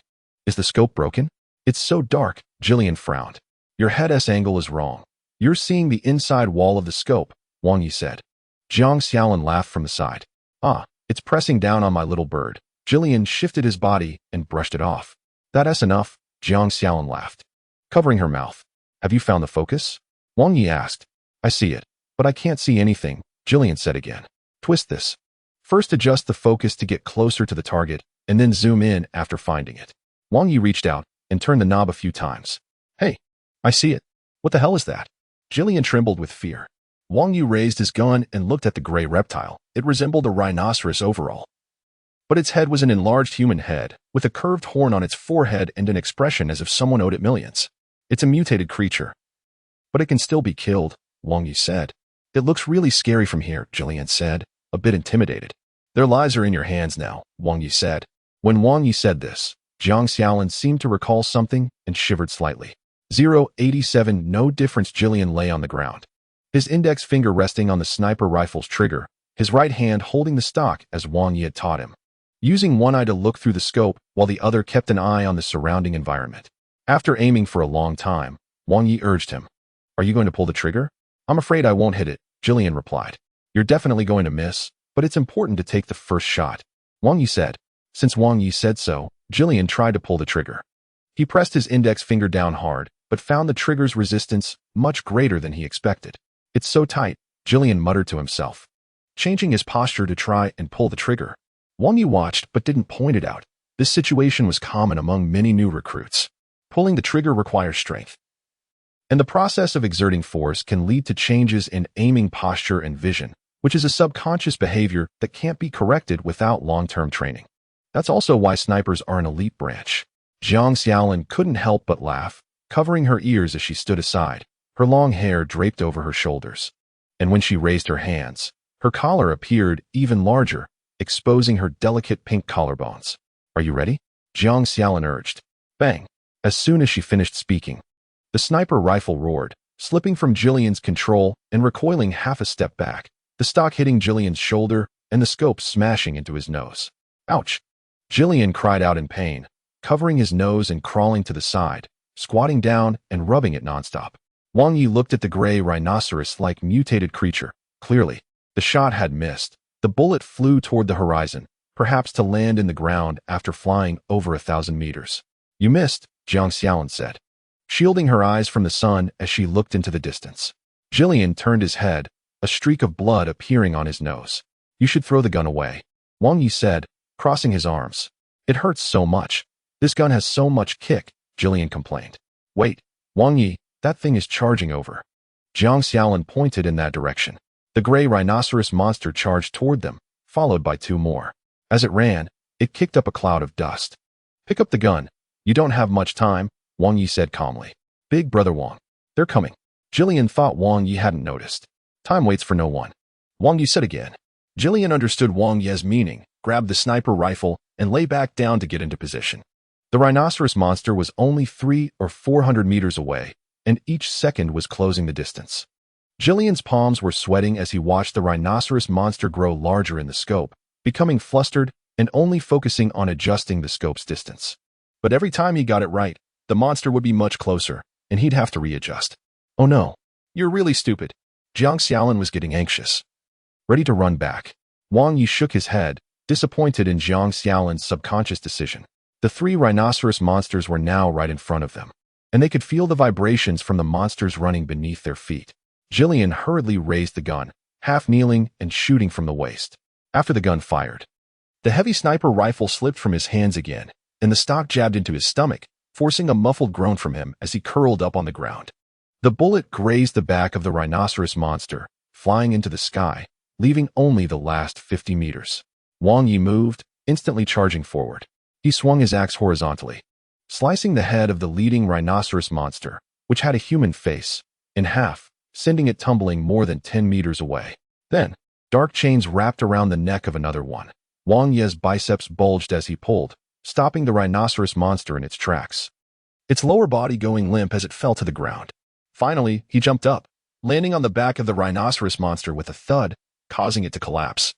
Spewing black blood, he then kicked its head, ensuring it was completely dead. Wang Yi put away the axe. The entire process took no more than 10 seconds. In the distance, a dozen rhinoceros monsters witnessed this scene and then leisurely retreated in the opposite direction. Wang Yi pulled Jillian up from the ground. He was rubbing his stomach, feeling a bit embarrassed. "You need to practice more," Wang Yi said. "It would be better to start practicing with a handgun," Jillian suggested. "No. You should first gain a few more pounds," Wang Yi replied. As night fell, Wang Yi removed a large leg from the rhinoceros monster and started a campfire to roast it. Although the two remaining people clearly stated they would never eat monster meat in their lives, they still set aside their compressed biscuits when they smelled the aroma of roasted meat. The monster's thigh meat was very fatty, and the muscle was full. It didn't even need oil to roast, crackling as it cooked.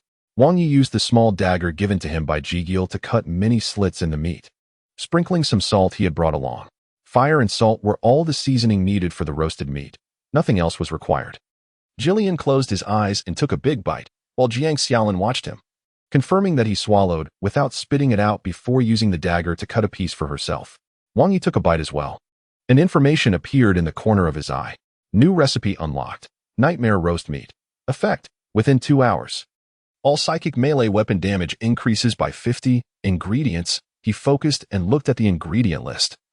There were many types of meat that could be used to make this dish, and the seasoning was just a handful of salt. You all stay here and don't move. I'll disappear for a while, Wang Yi suddenly said, putting down the meat. Disappear? Jiang Xiaolin began to speak, but Wang Yi vanished from her sight in an instant. She looked at Jillian and asked, does he do this often? Jillian, preoccupied with eating meat, replied, we never inquire about Big Brother Wang's matters. Wang Yi appeared in the deep realm. After killing 4 demon commanders, he leveled up, and it was time to choose a new ability. Wang Yi saw the red shadow wearing the uniform of Wei Tianyang's army, sitting on a large rock with its back to him, only its head being a red, translucent phantom. You are improving your speed quickly, but it's still not fast enough, the red shadow said. When we were in the city, you ran out of my body. How did you do that? Wang Yu asked. When the evacuation point fell on that bloody street, I fell into a hallucination, and the red shadow seemed to slowly detach from my control. No, I didn't. The red shadow turned its head and said, we all saw it. Wang Yu shook his head. Rather than saying I ran out, it's more accurate to say that scene overlapped with your memory, allowing the area you could influence to expand. The red shadow explained. The area I can influence? Wang Yi asked. The red shadow jumped off the rock, its outfit transforming into that of the Rat King. Haven't you seen the abilities of the divine Wei Tianyang? The red shadow countered. Wang Yi remained silent. He had indeed witnessed it. Nothing could approach him unless he allowed it. Around the divine Wei Tianyang, there was no concept of time. Space became chaotic, and reality continuously changed according to his will.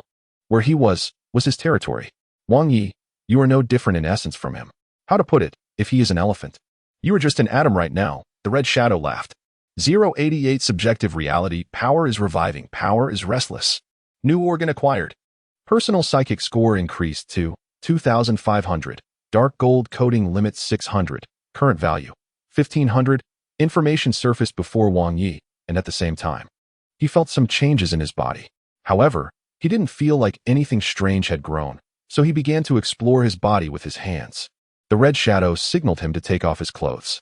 Wang Yi unzipped his jacket and lifted his vest, only to see 2 black lines starting from his navel, splitting into 2 paths, extending up along his strong, iron-like 8-pack abs all the way to his neck. These black lines faintly emitted a grayish dark light, looking quite eerie. What is this? Wang Yu asked. This is power. The psychic energy is growing within you, and the black medicine is transforming your body, turning you into a new species. The red shadow replied. How do you know so much?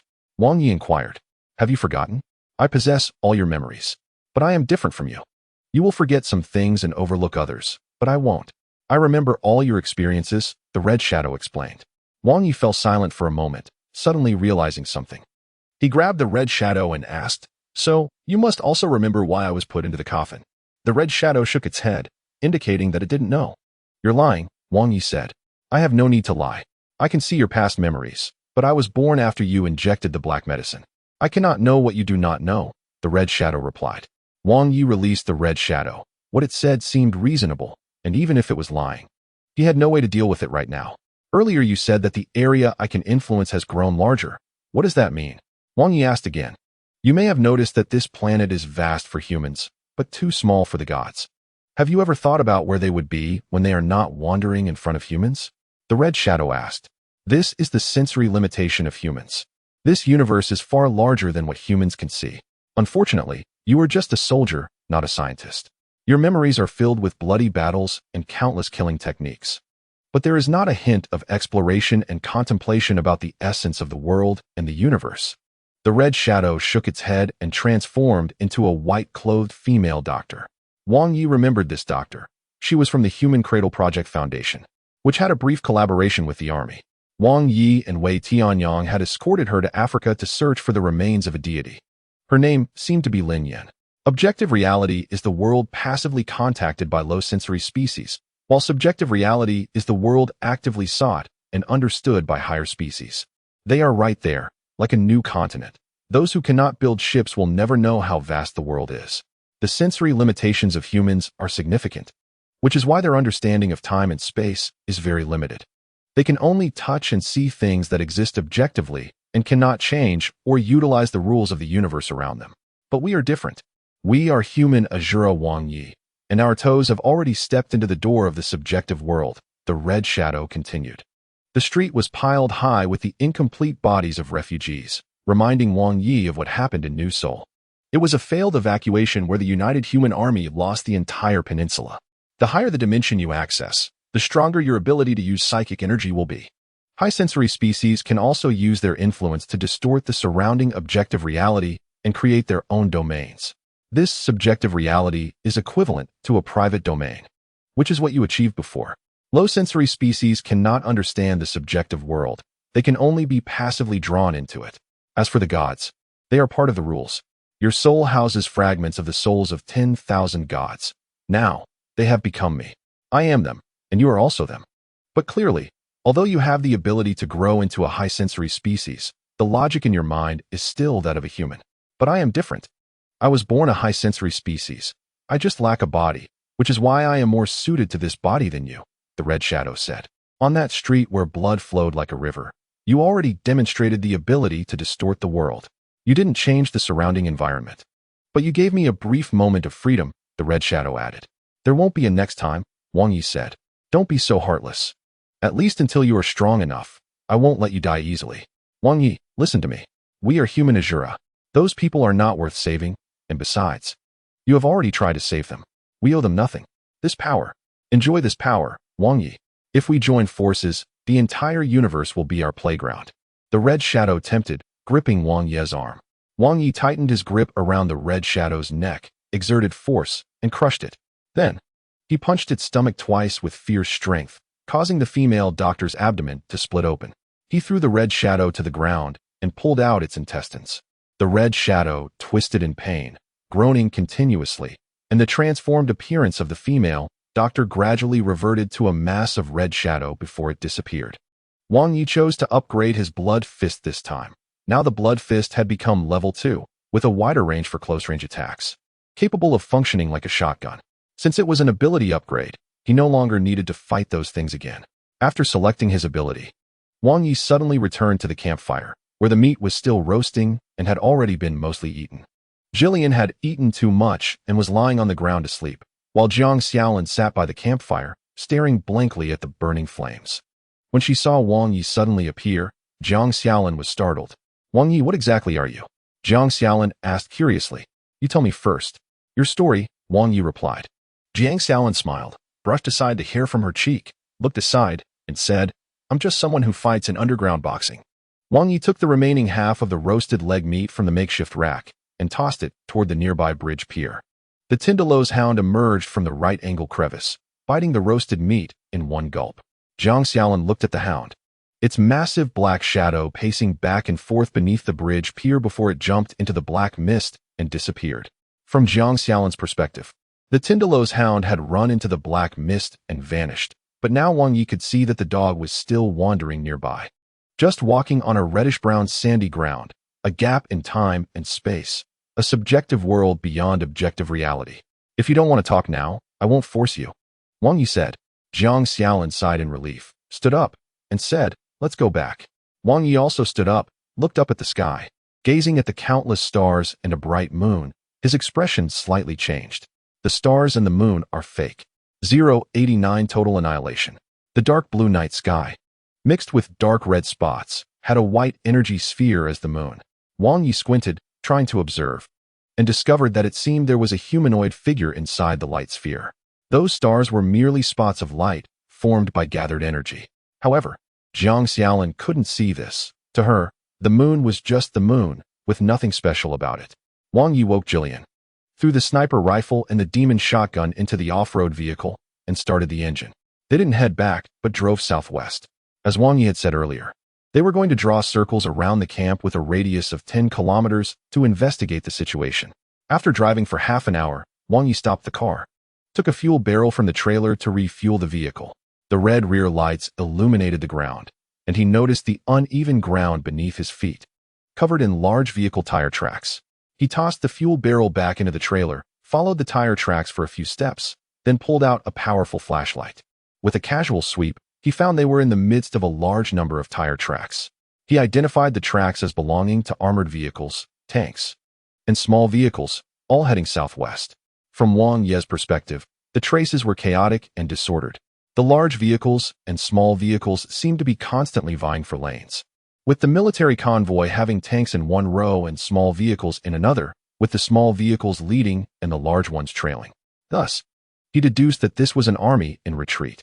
To the southwest, there happened to be a fortress city, and Wang Yi speculated that these tire tracks were left by the army fleeing from the 9th fortress city.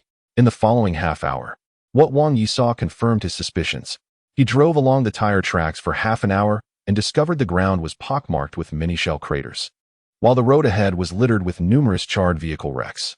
Jillian, who had been dozing off, saw the grim scene ahead and popped the car window. Curious as he shone a flashlight, Wang Yi stopped the vehicle, told the two to stay inside, and ventured into the wreckage with a shotgun and flashlight. Most of these vehicles were troop carriers and tanks, all belonging to the army of the 9th fortress city, but they had been attacked by artillery fire. The surfaces of the heavy vehicles were charred, while the smaller vehicles had been blown apart. He did not find any bodies of soldiers, but saw that the ground was covered with burnt uniforms and piles of charred exoskeleton equipment. It was likely that incendiary bombs dropped from the air had melted the people, reducing their bones to ash that was blown away by the wind. The remaining vehicles had large caliber bullet holes and marks from heated weapons piercing through them, and there were also a large number of spent shells on the ground. Wang Yi picked up a silver shell and examined it, then compared it with a large caliber shell he had extracted from his shotgun. The silver shell was engraved with many runes, and the small letters were very neat, while the shell he had extracted had runes too, but they were more rugged, resembling two different styles of calligraphy. During the demon's siege, they did not use long-range projectile weapons, and the attackers were all beast-like monsters, with only 4 commanders being humanoid. The battle marks here did not seem to belong to demons, just the incendiary bombs alone. If the demons had dropped tens of thousands into the city at that time, Wang Yi would have been powerless. If it wasn't the demons, could it be the armies of other fortress cities? Or the so-called technological barbarians? Wang Yi had only heard of the latter and had never encountered them, so he didn't know what methods they had. He went to the front of the vehicle and asked Jillian and Zhang Xiaolin about the technological barbarians. Jillian only knew that the technological barbarians were wilderness bandits who practiced slavery, having their own territory, but he was unclear on how they survived in a wilderness filled with monsters. Zhang Xiaolin was not surprised by the mention of the army, nor did she believe that it was the work of the technological barbarians. I'm not a native of the 9th fortress city either. I've wandered in the wilderness for a while and had some encounters with those barbarians. They wanted to capture me to make me a slave. I've seen their weapons, and they are somewhat better than the armies. But they still couldn't defeat such a large army, Zhang Xiaolin said. You're not a native? Where did you come from? Wang Yi asked. Don't pry into a girl's past, Zhang Xiaolin replied. You said their weapons are somewhat better. How much better? Wang Yi inquired again. They have powered armor, which is much stronger than the army's exoskeletons. It looks similar to what you wear, but compared to the armor of the Doomsday sect, it's far inferior. Your armor, Catherine told me, was made as a prototype platform for testing armor technology for the Doomsday sect, while the technological barbarians wear powered armor that plugs in batteries in the back, Zhang Xiaolin explained. So they are just ordinary people? Wang Yi asked. Relying on batteries for power in their armor instead of psychic energy means they are not psychics. Most of them are ordinary people, but there are also illegal psychics. They have their own social system, but they are not numerous and only dare to attack small groups of mercenaries and long-distance resource transport teams from fortress cities. They wouldn't dare to attack an army, even a retreating one, Zhang Xiaolin said. Wang Yi pondered for a moment. If it wasn't the demons or the technological barbarians, the only remaining possibility for such destructive power would be the armies of other fortress cities and the Doomsday sect. He couldn't rule out that possibility. After all, he was not familiar with this world, and any uncertainty should be assumed to be true.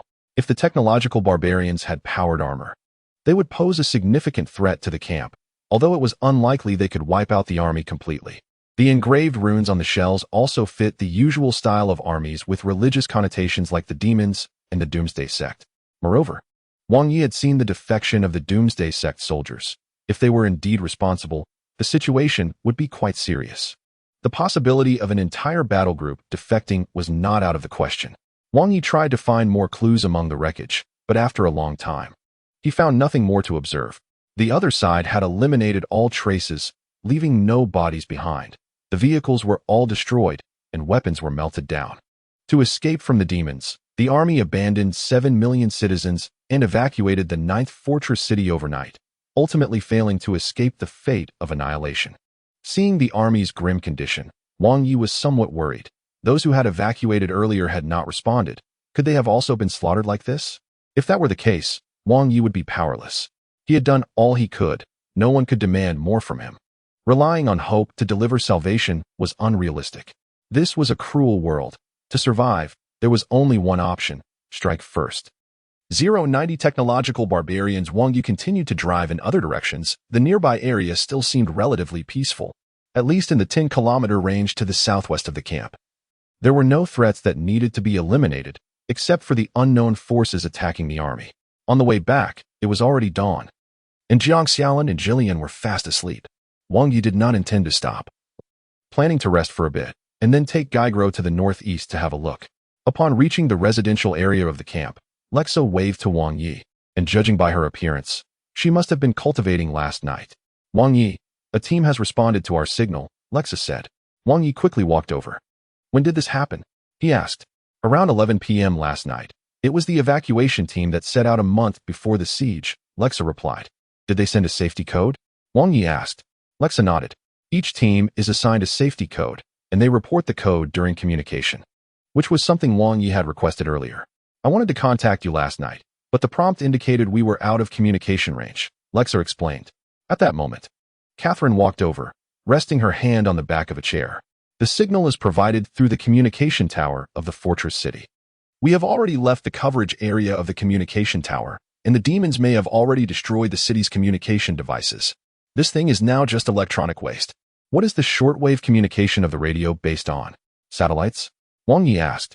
No, Catherine replied. Then what is it? Wang Yi asked. I don't know either. Military radios and the communication technology used by the Doomsday sect are different from ours. I don't know how they send and receive signals. Catherine shook her head. Did they say anything? Wang Yi looked at Lexa again. They provided us with coordinates and explained their situation. It seems they were attacked by demons while in flight, and only a small portion of them remain. They also lost their map and are now about 20 kilometers away from us, hoping to rendezvous with us, Lexa said. 20 kilometers. Wang Yi pondered carefully. He was weighing the authenticity of the response. One must always be cautious. These people claimed to have been attacked by demons, which was not an exaggerated statement. For a team of 50,000 people to be dispersed was indeed a difficult task, and only demons or a well-organized army could achieve such a thing. Last night, he indeed saw the annihilated army. It was a massive force armed to the teeth. Regardless of whether this power was from demons or something else, its numbers were certainly vast. Perhaps this retreating group was also attacked by this force. Of course, this is just a guess. Should we go look for them? Lexa asked. Wang Yi looked at Lexa, then at Catherine, asking, what do you think? I was there last night too, and from the tone of their conversation, they don't seem like survivors fleeing after being defeated, Catherine said. They weren't coherent enough when responding to the safety code, Lexa added. Mark the coordinates on the map, Wang Yi said. Lexa nodded and made a cross on the nearby map with a red marker. Do you want me to go with you? Lexa stood up. No need. I'll go alone. Wang Yi shook his head. Shortly after, Wang Yi set out alone with a lightweight assault rifle and the sniper rifle he had before. He drove his blue pickup truck, carrying 2 barrels of gasoline in the trailer, with the sniper rifle on the back seat, heading towards the marked location on the map. In Wang Yi's view, the three-dimensional map automatically converged into a green navigation line. The surrounding environment was not just endless plains. Red and gray mountains rose at the horizon, and large cracks and ravines occasionally appeared on the ground, sometimes forcing him to detour. Half an hour later, he parked 5 kilometers from his destination and proceeded on foot with the gun. The coordinates led him to an urban ruin, which was much smaller compared to the ruins of city number 27, but the remnants of buildings were denser, making it a good place to camp. He leaped onto a broken building, jumping between structures, and soon spotted a group of 3 armed individuals patrolling the street below. Wang Yi crouched at the edge of a tall building, observing the people below. They were robust, with somewhat reddish skin, wearing leather armor they had sewn and modified themselves. 2 of them held ordinary automatic rifles, while the third had something that piqued Wang Yi's curiosity. It was a gray iron cube-shaped box with no visible barrel or magazine. The grip located at the back third, and the front was fitted with a device resembling a holographic sight, but larger. The gun had an industrial design and was very sleek. Wang Ye's enhanced vision allowed him to see the details clearly from this distance, and it was well made. He advanced toward the center of the urban ruins, encountering many patrols along the way, at least 100 people. Some low ruins, like gas stations and supermarkets, had been converted into outposts, with some individuals napping on grass mats while others tinkered with equipment. At that moment, Wang Yi saw someone emerge from an outpost, holding a small bag of supplies and eating. Those were the supplies carried by the retreating group, packed into silver-sealed bags for convenience during the evacuation. And now these people were consuming them. Wang Yi had some suspicions. He crouched down, hanging the assault rifle at his waist, holding the sniper rifle, and stealthily jumped down, landing behind the outpost, sticking to the wall as he circled to the front door. The person was walking forward, leaving the door behind them open. Wang Yi slipped inside. A person was facing away from him, fiddling with something. He noticed more supplies from the retreating group piled in the corner and approached, tapping the person on the shoulder. "What are you doing?" the person said, turning around. Wang Yi grabbed his neck, silencing him, and dragged him to the back, stepping on his face. "Who are you?" The man struggled. "You answer my questions. Where did the food come from?" Wang Yi asked. "None of your damn business." The man cursed. In a fit of rage, Wang Yi stomped down, crushing the man's face, brain matter splattering everywhere. He returned to the front room, where the person at the counter was working on something that had already been disassembled. The retreating group was definitely in grave danger. At that moment, mechanical footsteps echoed from afar, signaling another patrol. This team had 6 individuals, 3 armed with guns, 2 with knives, and 1 wearing powered armor. At first glance, the powered armor looked similar to that of the Doom Knights, but appeared very worn out, with a large battery pack on the back. The legs were powered by motors driving chains, while the arms had no mechanical components, wrapped in thick leather armor, topped with shoulder guards. The helmet was a military one, similar to one Catherine had given him. "They could come at any moment. I need to swap a battery and let those living in the city see what's going on. Why don't we just go over there?" They were driven out of the city by demons, and they have a large number of refugees, so they should be easy to deal with. The boss wants to wait for them to come to us, saving us the trouble of gathering resources. That last small team brought so many supplies that we could live comfortably for months. This time, we could enjoy ourselves for several more months, and there are women too. Hee hee. The few people were approaching this place, so Wang Yi slipped into a nearby building, circled behind them, climbed to the top of the stairs using the fire escape, and then leaped down like a heavy bomb, landing directly on one of the knife wielders, crushing him instantly and splattering his viscous dark red remains everywhere. This startled the others. Wang Yi didn't use his gun. He needed to deal with them quickly and quietly. He swiftly cut another person's throat, kicked out with his left foot, and the third person was instantly broken, sliding out dozens of meters. The one in powered armor was just starting to react when Wang Yi circled behind him, swiftly removing the battery with a knife hand, and yanked his shoulder, causing the man to fall to the ground, trapped in this armored coffin. The last one, terrified and panicking, ran out for over 10 meters. Wang Yi reached out and pulled the person in powered armor, helmet and all, and aimed, throwing it at the fleeing man's head. With a thud, the man stumbled and fell to the ground, curling up, never to move again. His head bloodied like a split watermelon. Wang Yi wiped his hands on the armor, cleaning the blood off, and picked up the gun on the ground to examine it. Category: Energy Firearm. Battery Unit: 120,000. Damage: 42 per second. The gun was long, longer than the automatic rifle Wang Yi carried, with a folding grip that could retract into the body of the gun when not in use, and it felt sturdy like iron but was as light as plastic.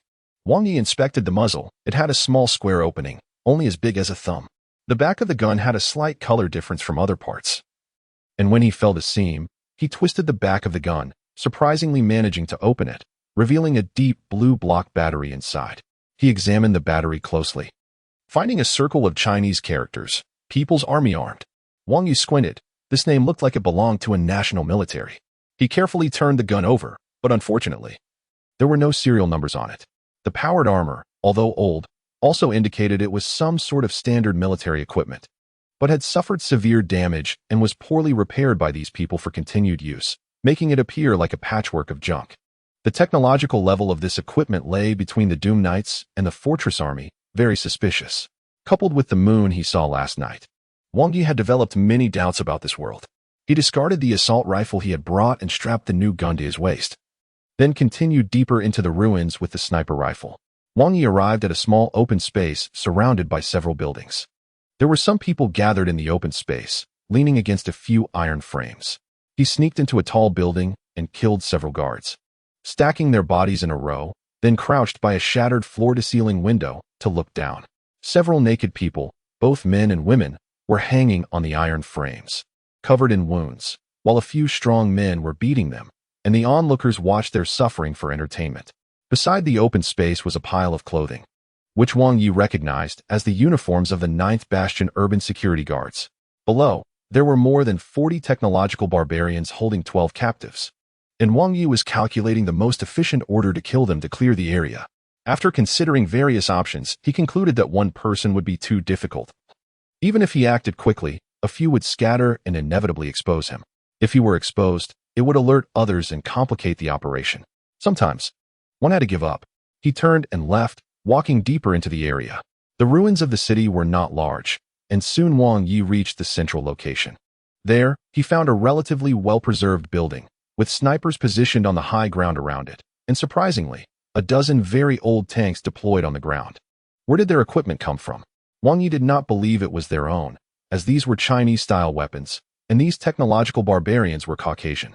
Clearly, this building was their headquarters. A stone wall surrounded it, and many patrol teams were coming in and out, with some returning in vehicles. Those vehicles were also trucks used by the evacuation team to transport people. Killing everyone inside would be quite simple, but he wanted to observe more to see if he could gather more useful information. So, he held his sniper rifle and settled into the shadows on the second-to-last floor of the abandoned building, quietly waiting. This wait lasted until nightfall. During this time, someone had already discovered the bodies outside the ruins. The patrol team killed by Wang Yi was found, and many people armed with weapons headed in that direction to search. Of course, they were wasting their efforts, as the deaths occurred inside the headquarters, making them more cautious. Many patrol teams began searching the city ruins. Wang Yi observed their behavior patterns and noted that they did not exhibit the qualities of a military force. Each patrol team was basically composed of a powered armor unit, 3 gunners, and 1 melee unit. In such a world, what use is a mere mortal with a knife? But this also allowed Wang Yi to see what a fully equipped powered armor looked like. These armors mounted a rotary cannon on the right arm and a folding steel blade on the left, with ammunition stored on their backs, just above the battery compartment. This powered armor was too heavy and could not compare to the Dooms, but it was still much stronger than the passive exoskeletons of the fortress city. The building where Wang Yi was located was abandoned, with no way to access it, and he had jumped up himself. So it was understandable that these technological barbarians did not check this building. He aimed his sniper rifle at the opposite building, where their headquarters had windows open. From Wang Yi's perspective, he could see inside, and several times he resisted the urge to pull the trigger because the positions of these snipers were amateurish. One sniper was just below and to the right of Wang Yi, and he could easily see him, but that guy just wouldn't look in Wang Yi's direction. Through the scope, Wang Yi observed that on the 16th floor, many captives were being tortured. The high magnification scope combined with Wang Yi's supervision allowed him to see many details. All these people were stripped and hanging in the room, some already dead, their bodies covered in wounds, looking like meat that had been cut several times, while others were barely alive. Regardless of whether they were saved now, these people would not live long, as there were not enough medical resources to treat them, just a matter of dying sooner or later. Moreover, the torture of these captives seemed pointless, solely for amusement. In the areas Wang Yi could see, there were mostly male captives. He also saw in the courtyard below the building that female captives were chained together and were being driven to the back by several barbarians. Not knowing where they were headed, it was clear that the captives would be treated differently. Men would be killed, while women would be kept for entertainment, which was the basic operation of these beasts.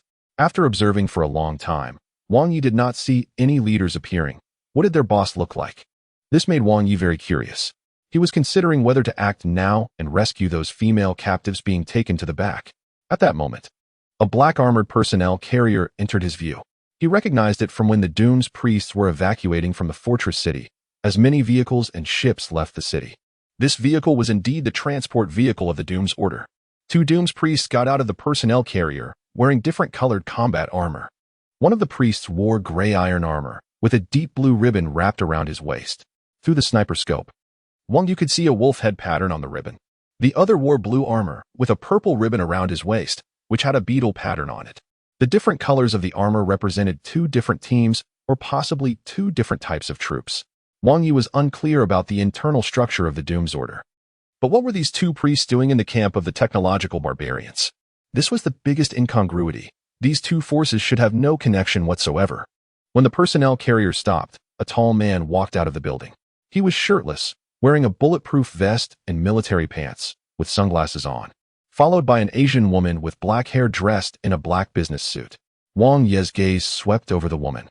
And suddenly 2 lines of information appeared above her head. Type, Demon, Psychoenergy rating, 65,000, a rating of 65,000. Something more powerful than a demon had finally appeared. This woman had pale skin like blood, with a pair of red eyes resembling rubies, and her black wavy hair draped over her chest. The material of her suit was also exquisite.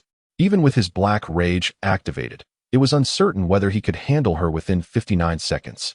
The man, on the other hand, was unremarkable, just a robust mortal, with brown skin resembling someone from North Africa. It was unclear how he was connected to the demon. Wang Yi perked up his ears and used his super hearing to eavesdrop on their conversation. Welcome to my humble abode. If I remember correctly, you are from the Iron Wolf Brigade, and you are from the Blue Beetle Brigade? The man said, opening his arms and laughing. The 2 priests exchanged glances. And then the one in blue armor spoke, saying, we are now part of the Free Knights Brigade. Free Knights? The demon woman seemed a bit curious, her deep, husky voice very seductive. We are a restructured brigade, the blue-armored priest replied. We are here to discuss business, right? I'm not interested in the stories of the priests' brigades. The man said. Supplies, the priest said. We have plenty. You need to trade something for it, the man replied. 2 things, the demon woman added. What do you want? The priest asked. I want a piece of your battle armor. The man rubbed his hands together and smiled. Impossible, the priest shook his head. Then the deal is off. The man said, not hesitating. The priest turned to leave, but the demon woman was unwilling and took a step forward, saying, wait, I want some information. The priest stopped. And the priest said, information isn't free. Give me the information, and I'll give you supplies, the demon woman said. The man looked somewhat displeased but dared only to watch. What did you take from hell? Where's that thing now? The demon woman asked. It turned to dust in a nuclear explosion, the priest replied. Impossible. The demon woman hugged the bear and said sharply. The items were placed in an underground containment facility. After they sent out a distress signal, a nuclear explosion occurred underground. And I was there at the time. It's impossible. Are you sure there's nothing left? The monk in iron gray armor said. Nothing can withstand a nuclear explosion, he replied. Since the nuclear blast, have you noticed anything unusual? The woman asked, unwilling to give up. The attacks from demons have become more frequent, the monk said. Aside from that, have you heard of anyone hunting demons all over the world? Are there any similar rumors or people? The woman inquired. Aren't you talking about me? I've been with you all the way from Asia to here, the man chuckled. Only we can face demons. Most mortals are busy defending against technology bandits like you. The monk said bluntly. If you all worked a little harder, maybe we wouldn't have to be savages, the man retorted. The divine emperor never protects trash like you. The monk replied coldly. They fell silent for a moment. Give them the supplies, the woman said, looking at the man. The man clearly hesitated and said, aren't we at a loss here? Give them, the woman repeated. The man gritted his teeth, turned to his subordinates, and shouted, bring the vehicle out. He sighed and walked into the building, but a little brother blocked his path, and he punched him in the forehead. The little brother fell to the ground, clutching his head and looking dazedly at his back. A truck filled with supplies drove out of the underground parking lot of the building. Wang Yi recognized it as the container truck used during the evacuation of the 9th Fortress City. The food inside was enough for thousands of people for a month. In fact, with a team of 50,000 people, there were more than 10 container trucks, dozens of off-road vehicles and pickups, and some large trucks. It was definitely a well-prepared team. Unfortunately, all of this had become the spoils of the technological savages. You need to drive back yourself, the woman said. These vehicles can be connected to the system for autonomous driving, the monk replied. The monks left the camp with the truck, and the woman stood outside for a moment before also walking into the building. Wang Yi put away his sniper rifle. It sounded like the woman was looking for him. He didn't understand why he felt like he had done a lot before even arriving. Something was off, if it were just his memory loss. Red Shadow wouldn't be without those memories. This demon woman definitely knew more, and and she at least appeared human and demonstrated human-level social skills. But Wang Yi wasn't sure he could coerce her, especially since her psychic score was as high as 65,000. In an ordinary state, he couldn't defeat her, and even in Black Fury mode, he wasn't clear on what method she had, making it hard to assess the combat situation. But that North African man had been following her for so long. He should know something useful. Taking advantage of the night, he leaped and used the dark chains to pull himself into another dilapidated building, where there was a sniper. After landing, Wang Yi split him in half with an axe and then leaned against the wall. This place was closer to the large building, allowing him to see the situation inside through the window. The woman went upstairs and found the man in a room resembling a CEO's office on the top floor. Clearly, the man was angry. "I provide for you. I feed you. Can you consider me when making decisions?" The man shouted. "How long have you been providing for me? Without me, you would have died in Asia." The woman retorted. "When I found you, you weren't this angry. You were skinned, your horns broken, your red skin torn, lying on the ground begging me to save you. If I had stabbed you then, you would have been what? A demon slayer." The man yelled. The woman's face turned red with anger, and she raised her hand to slap him, but her hand froze in midair. Come on. Hit me in the face. You were begging me to save you back then." The man didn't seem afraid. The woman sighed, suddenly changing her attitude and becoming gentle. "I was just a bit anxious earlier. I'll consult with you first next time, okay?" The man remained silent. The woman sat on the desk, turned her back to Wang Yi, seemingly unbuttoning her clothes, and then pulled the man closer, and they began to get intimate. Wang Yi understood. The man had struck gold, saving this demon, and so they teamed up and developed some feelings over time. But this man was definitely not a good person, and staying here would surely bring trouble.